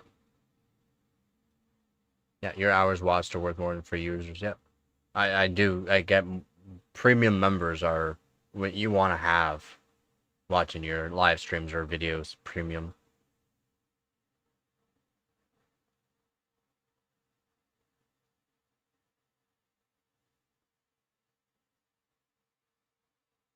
Oh.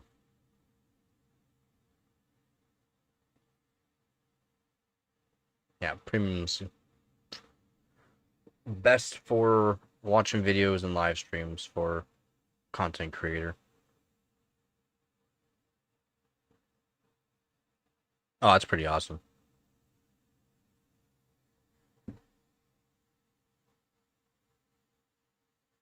Yeah, no.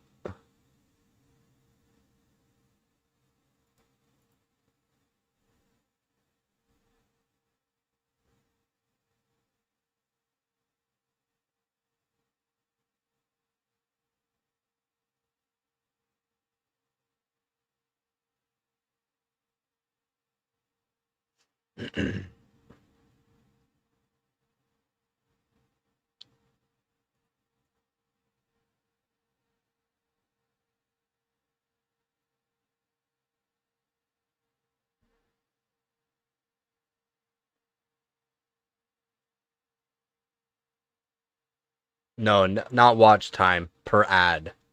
The watch time can help with the algorithm though.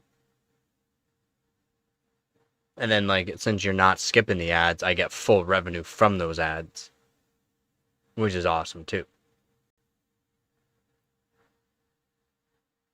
You could just go smurf yourself.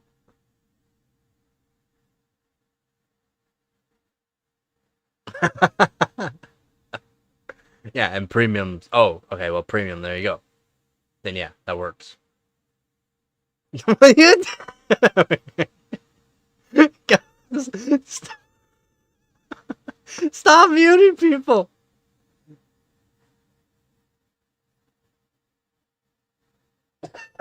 My testicles are blue with white. Premium smurf testicles.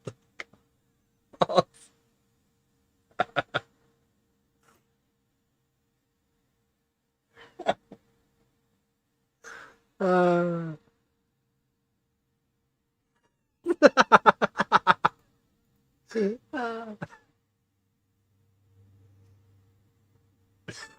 yeah. Oh my god, that's rough.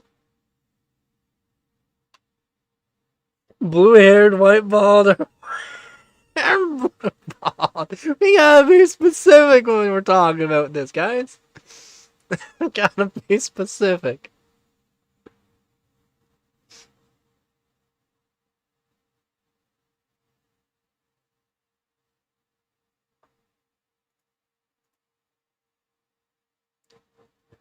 Please don't tell us some smurfette. We gotta let us know. Blue-haired, white-balled, or white-haired, blue-balled.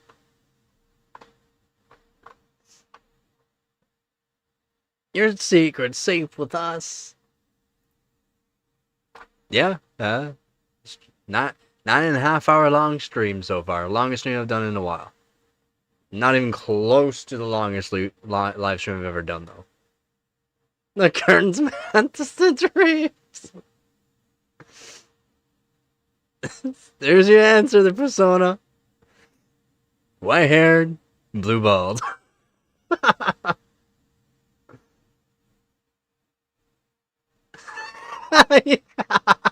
Yes. Only one Smurfette. That's why they all have blue balls.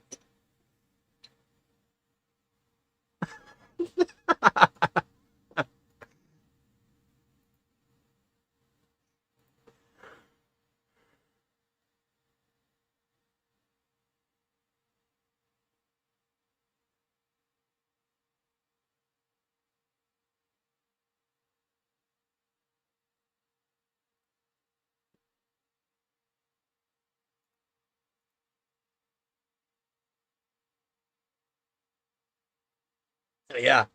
Then they turned blue all together. Yes. That's how strong the blue balls is with the Smurfs.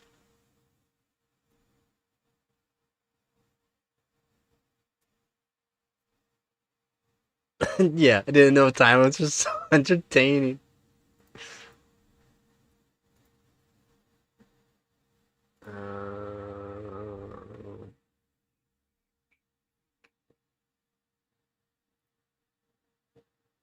Let's see.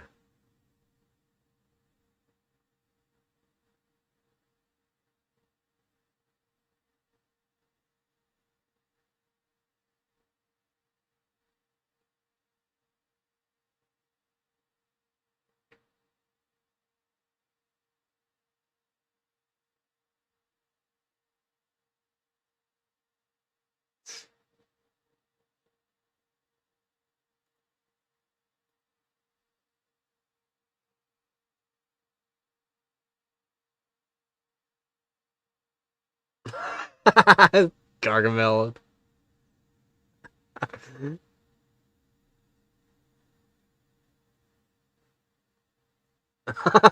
Was and they had mud balls for so long. No.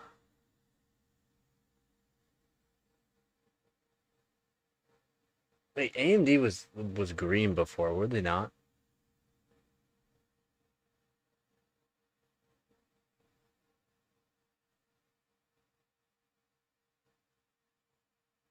Yeah, I'm pretty sure. I'm pretty sure I have an AMD, an original AMD logo sticker somewhere.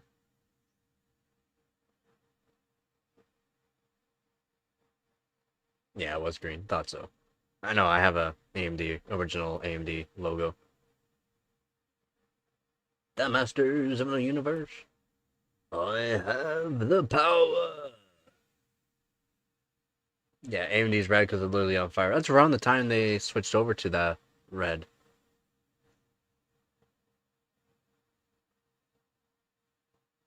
Yeah. Yep, ATI was Team Red.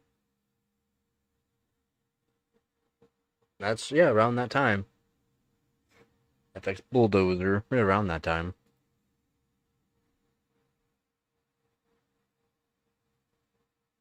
Give me one second, I think we're gonna find the logo.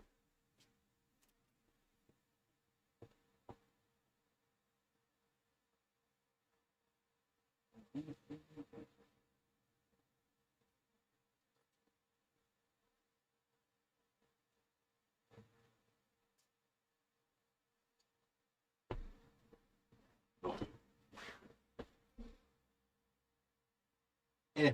It's a little dusty, but it's even got the original cooler. Indeed.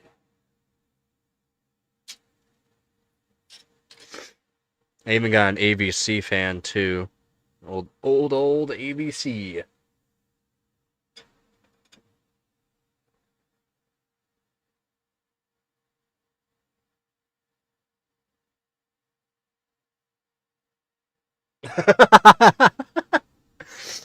You gotta love the green screen sometimes. Who made Voodoo? Oh my god.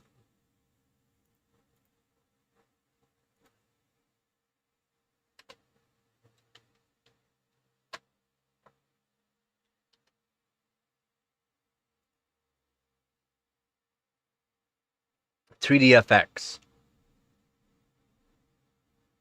Then someone else bought them, I think. Did they not?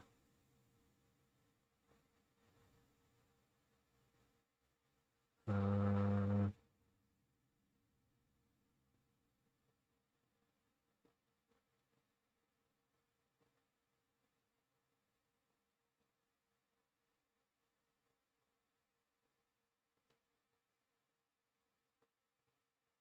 well, Voodoo, 3DFX, but they got bought out, I thought. Separate, blah blah blah.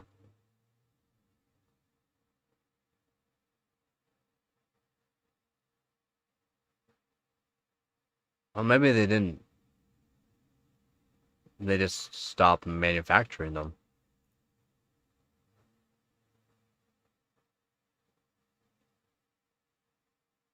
Oh, December 14th. So Wikipedia.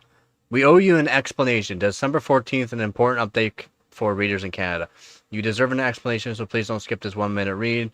It's Sunday, December 14th. Our fundraiser will soon be over, but we're short of our goal. If you lost count how many times we visited Wikipedia this year, we hope that it means giving you at least $2.75 of knowledge.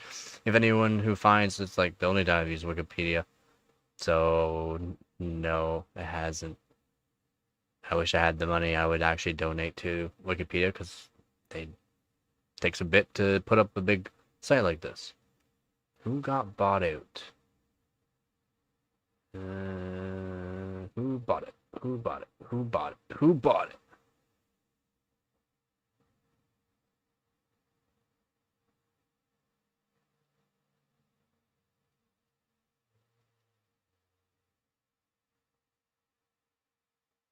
No, did they just...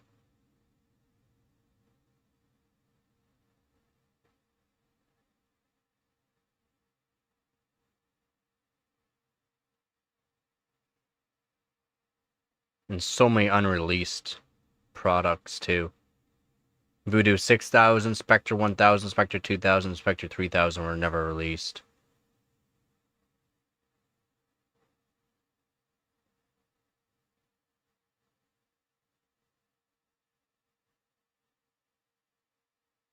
I...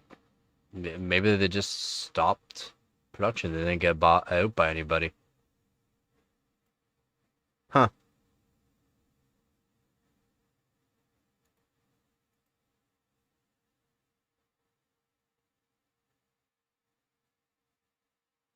That was Godsmack? Oh, Nvidia did buy them. I can't. Maybe I didn't read that.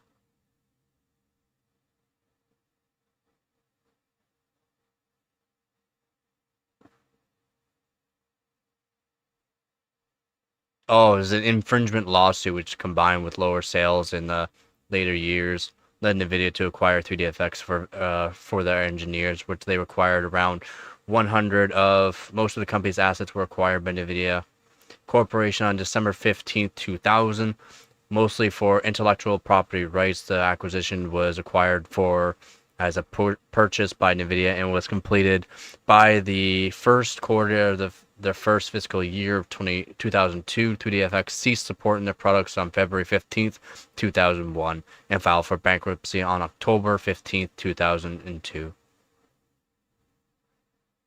Wild.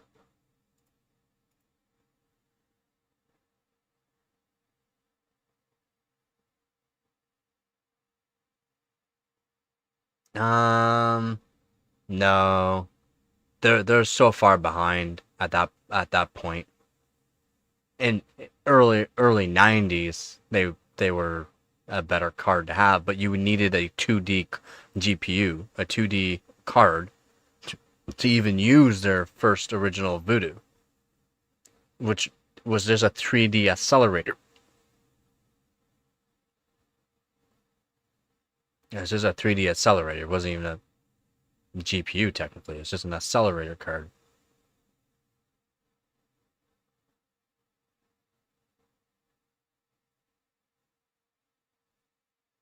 Yeah, yeah.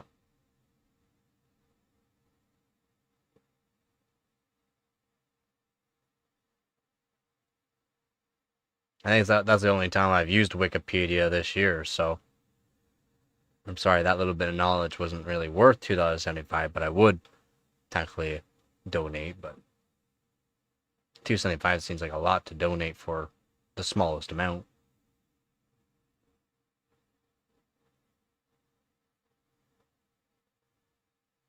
No, it's not. It's an accelerator card.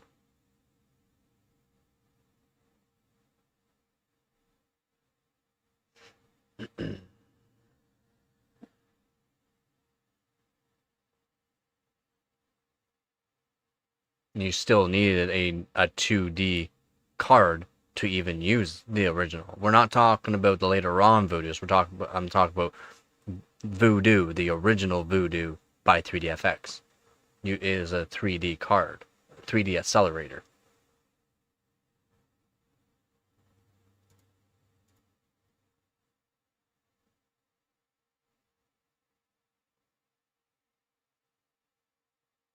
Yeah, there's an added card that implemented hardware acceleration of 3D graphics. The hardware accelerated only 3D rendering, relying on the PC's current video card for 2D support. Despite its limitation, the Voodoo graphics card and its follow-up Voodoo 2 were popular.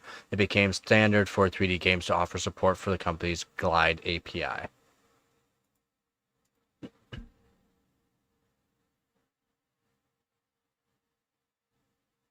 They are expensive. Yeah.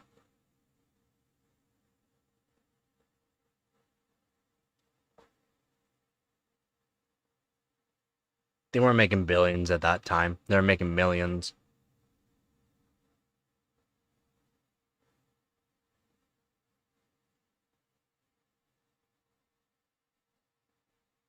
They sold out because at that time AMD, because around that time, well, actually earlier, I guess AMD was making more money because they re-engineered Intel CPUs, started making money off of that, was selling pretty good on those CPUs, so they continued to increase.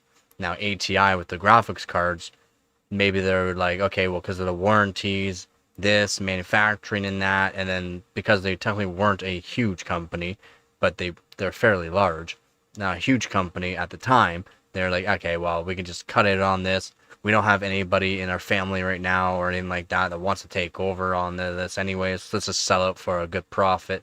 They did, blah, blah, blah. OpenGL is different. OpenCL and OpenGL are, and Vulkan are completely different. They're hooves. Yep.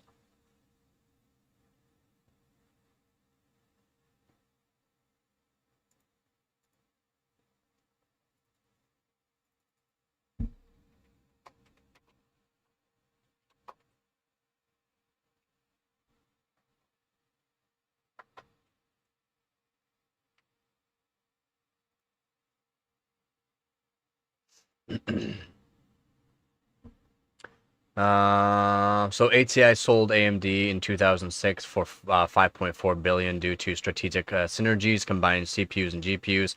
AMD's desire to integrate graphics, ATI's strong mobile notebook presence, and AMD's need to compete with Intel that's NVIDIA missed initial failed merger talks with NVIDIA. That's the thing. A lot of companies do want to go in with other companies just because, but NVIDIA was smart and Intel was smart for saying no to that. And then Intel probably also said no to AMD, even though Intel, we're talking this year, the partnership with AMD and Intel. AMD was wanting to do a partnership with Intel again, by the way, and Intel probably said no because they're trying to basically lowball them. Key reasons for the ATI acquisition: strategic vision, Fusion-APUs amid AMD aimed to create Fusion processors, accelerated processing unit, APUs that merge CPU and GPU capabilities, blah, blah, blah. Complementary strength, AMD was strong in desktop, blah, blah, blah. Competition with Intel, I don't care about that. There's no real reason why they sold off. Oh, some reports suggest ATI was potentially facing market pressures or a weak outlook, making the bio strategic exit investment for its shareholders. Makes sense there then. And yeah, because of the failed partnership with Intel and NVIDIA, that is another reason why. Let's see.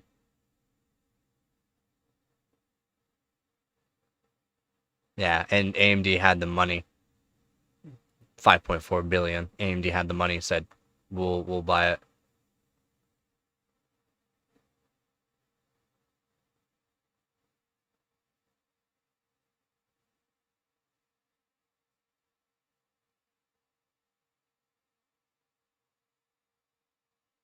Yeah, and they even thought they were a small company, even though it's $5.4 billion back in 2006. They were still thinking that they are a small company. Like, small. So, yeah. Wild, eh?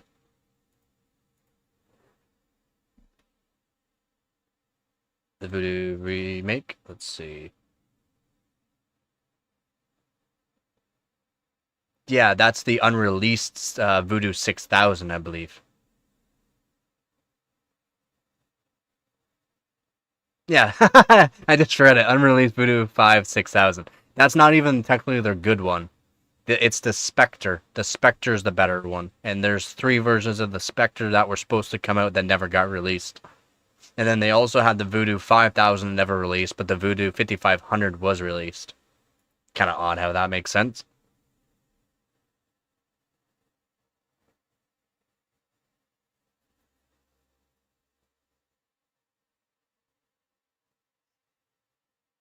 That's not even their good one. That's not even their best Voodoo. Well, Voodoo switched to Spectre at a certain point for that. And the Spectre was supposed to be better. And there's 3 models of the Spectre.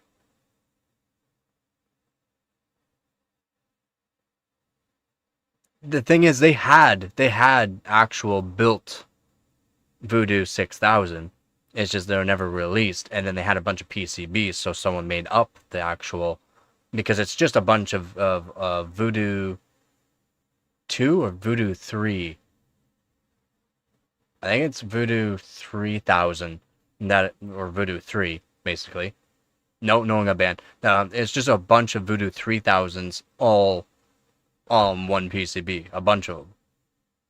Or multiple PCBs. Quad, right? Quad. Yeah, quad GPU. Yeah.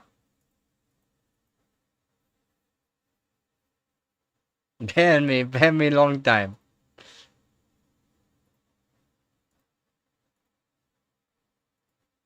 Okay.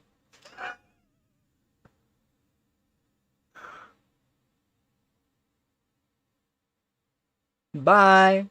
Have a beautiful time.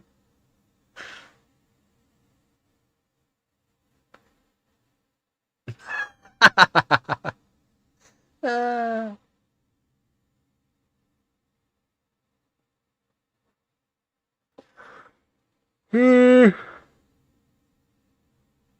I'll be ending the stream here soon, though.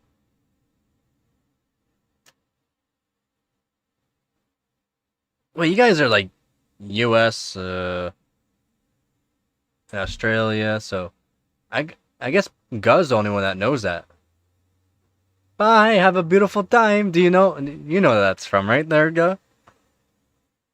Not sure if anyone from the U.S. does or if watches Canadian shows. Yeah, you know, I kind of figured you knew.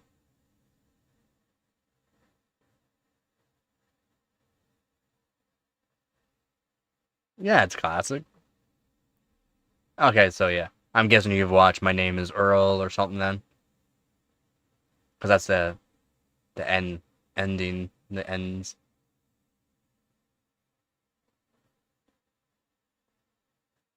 Yep, yeah. Bye. Have a beautiful time. Oh, Canadian circle flag. They like uh make us Canadians look worse and worse.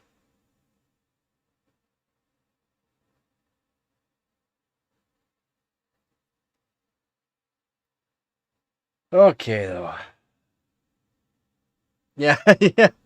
Stupid monkey. Oh man. Yeah. How much hate probably people got off of that? That's racist. That's racist. I'm not saying anything about black people. They're saying stupid monkey. Stupid monkey. Man, that's so good. It is, man. It's so good. Gotta love the early 2000s, late 90s. Right around that time. Yep. Yeah, exactly. Yeah, exactly. And the way the way it's set for this stupid monkey is awesome. Yeah, exactly. But they can say that a chimp is a black guy. It's like, what? No.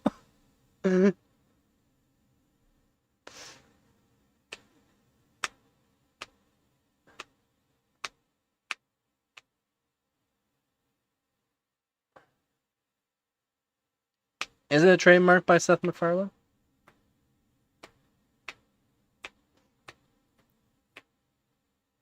Hold on. Let's see if I can find the.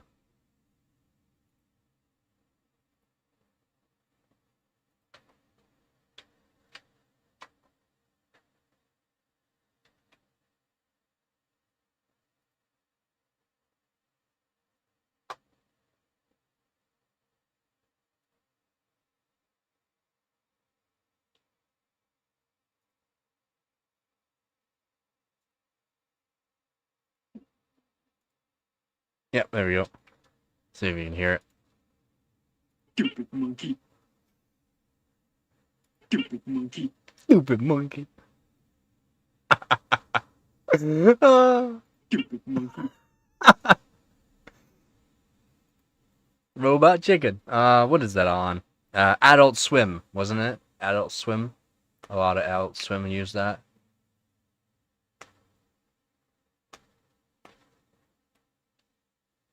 Oh, it's true. Yeah, very true there. I mean, I watched a ton of like Canadian shows. Oh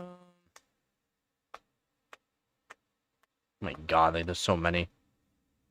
And I can't even think of them because there's so many are popping up in my head now. I can't get the names here.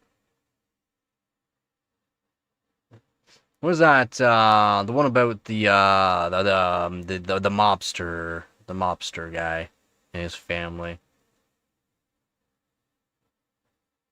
No, no, no. I'm talking like cartoons, not red and green in that. I'm talking cartoons. Yeah, made in Canada. Um,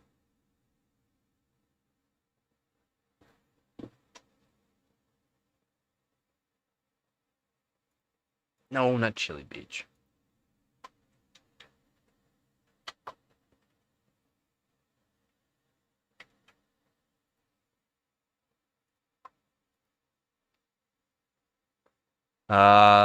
So like Jacob Tutu. Let's see. There we go. There's a good list, hopefully, maybe.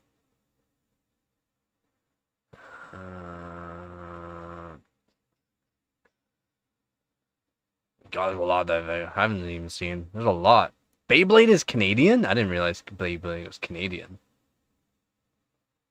Um,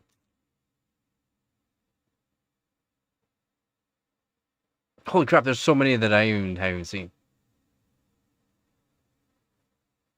No, it's about the mobs. Man, what I can't like it's there. I just Yvonne of the Yukon. Man, that was a good one too. La la la.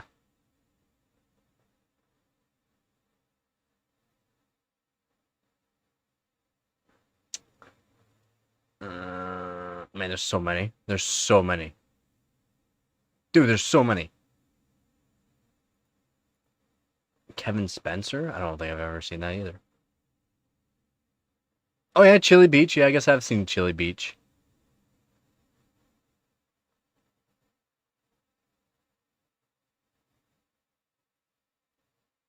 Oh my God, there's so many.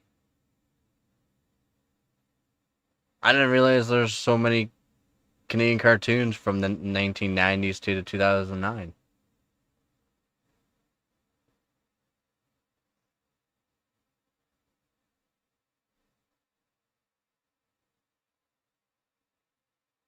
Holy crap. I still can't find the one that I want.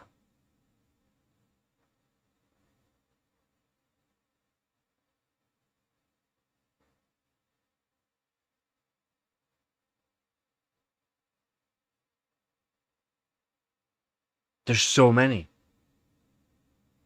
There's so many.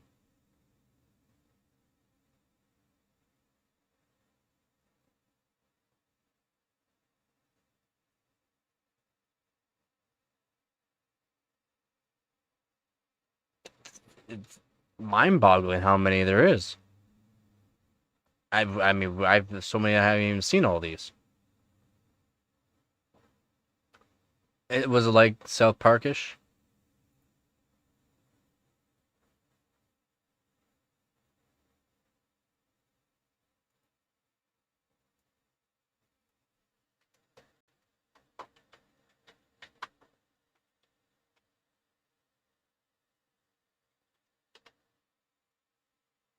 Oh, forget about it.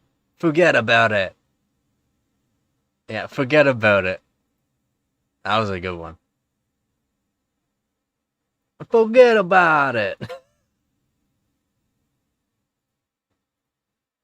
That's it. Found it. Man, it took me long enough.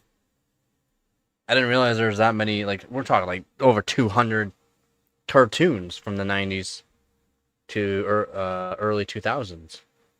Over 200 different cartoons. Oh, I would have liked that then. I would have liked that. And there's also like one like from a long time ago. Like I'm talking like as a kid. Like I'm talking like 5, 6 years old. Uh, was Mega Babies, and there's so many people is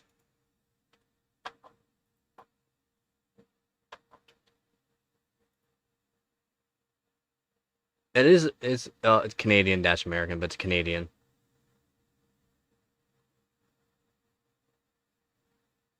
Yeah.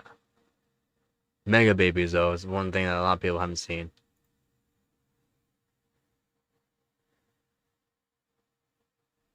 Oh, probably. My parents didn't really care.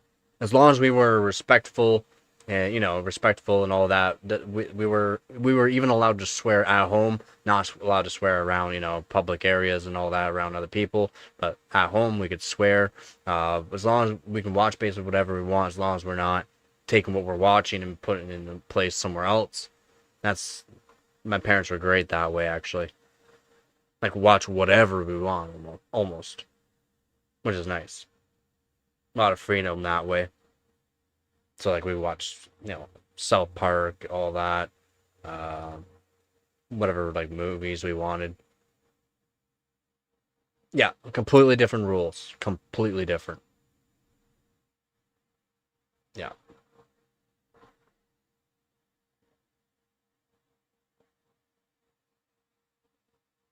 See, I never drank in that really. When I was really young. Smoking, different story. Really? So he is completely probably a different kind of Muslim then, right? I would assume.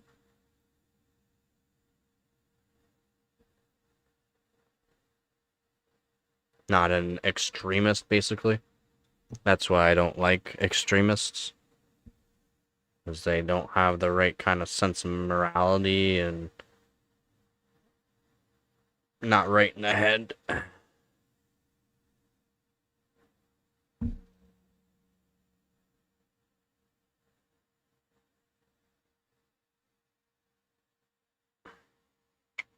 It's not even like my parents wanted me to smoke and that. It's just I started smoking. No one really like my brother that's older didn't smoke. My sister eventually got into smoking, but not because of me. And I don't condone smoking. I think smoking's terrible, terrible for you.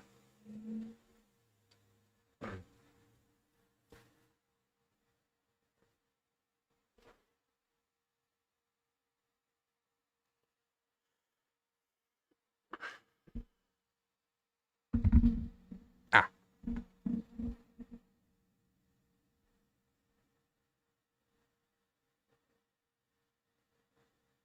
did they say what like the reason behind it? Their hooves or no?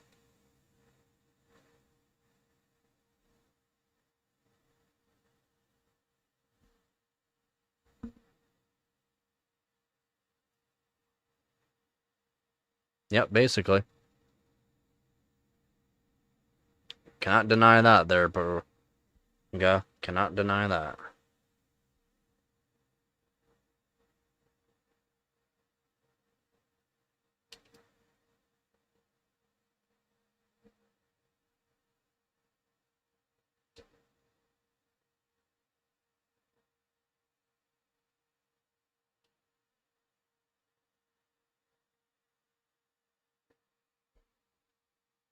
Oh, was it? So a couple of basically extremists took it upon themselves to.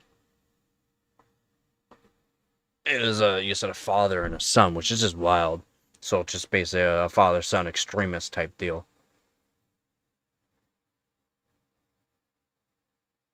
We don't care about your religion, so blah blah blah.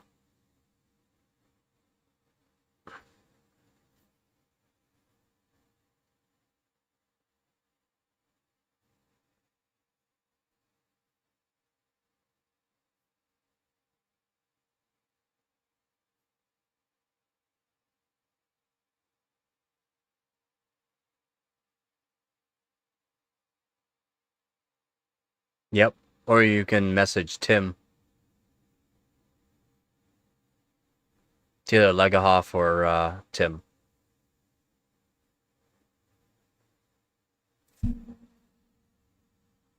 I know it's Leghoff, but I always call him Legahoff. Like hoofed. Legahoff. I think Legahoff sounds better. Plus he also, I think, changed his name.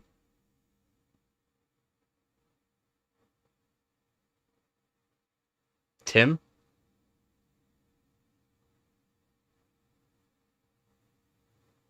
Tim. Not Tin, like as in the one that works for EVGA. Tim. He's a hardware bot moderator. Yes, he can do basically everything that Legahoff can. When Legahoff is like out on business and stuff like that, Tim is the one that does it. Oh. Tim? I need to watch my Monty Python again. It's actually so good.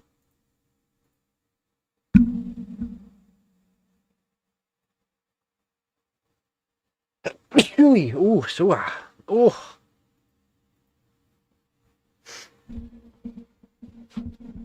All right, gonna be ending the stream here. But yeah, can you not change your own name though, or no? Is that not a thing? I thought you could. I thought you could.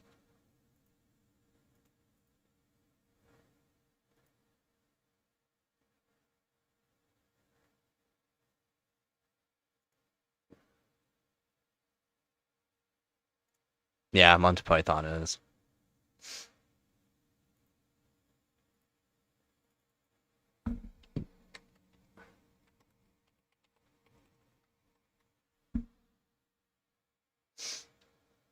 Customization.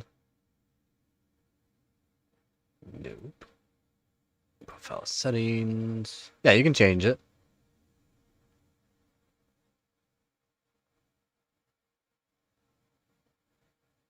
You can change it if you want. Just go to your profile settings. Profile settings. Click on that, and then profile URL, fraction and email, name, profile URI fragment, whatever you want. Save it.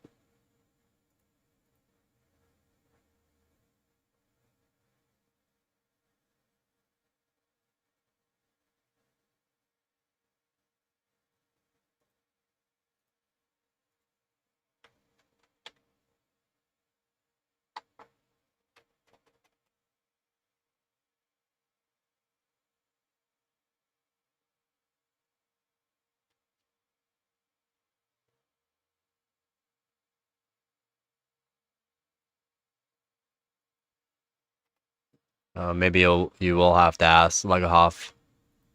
You might have to ask Legahoff then.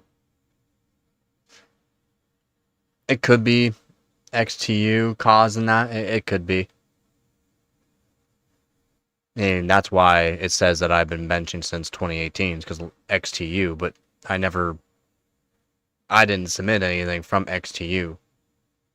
It was grabbed on with my two different hardware bot accounts, basically. I combined them, and then it just put my date from the XTU when I submitted that for testing.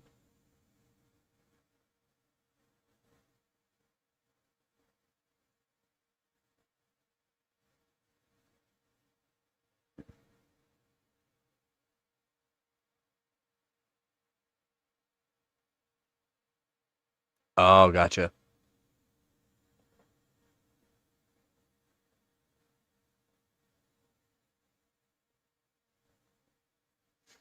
Yeah, you'll have to message Legahoff then in the forum.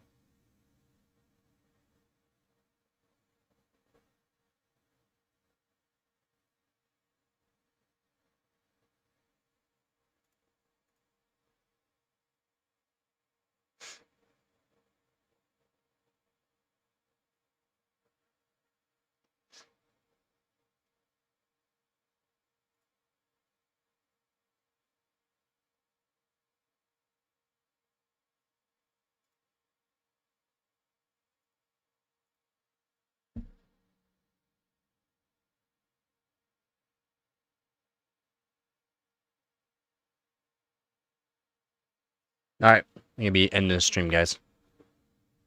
If anyone needs to get a hold of me, just message me in the Discord channel. If you're not part of the Discord channel, we have a Discord channel. Just click the link in the description below.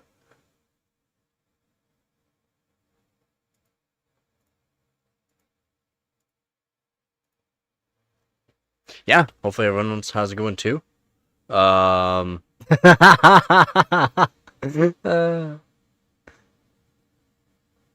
I hope everyone has a good rest of their day too, or night, depending on where you guys are. And yeah, I'll be on tomorrow. I'm not sure what point.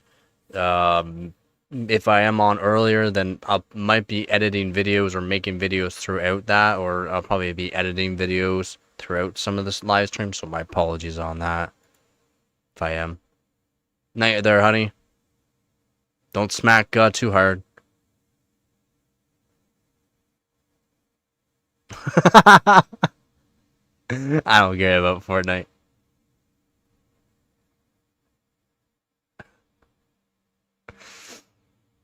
Alright. So, again, thank you guys for another amazing live stream. Again, thank you to all my viewers, subscribers, and donators. Again, thank you very much there, Vep, Z, and Joe, very much for that stream. But yeah, that's it for this live stream. I'll be back on probably tomorrow.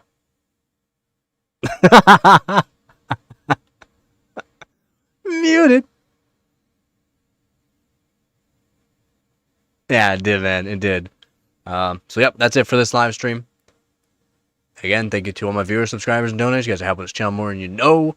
I'll be back on tomorrow, and we'll see how we do. And again, as always, don't forget to get her done. Peace. I'm muted.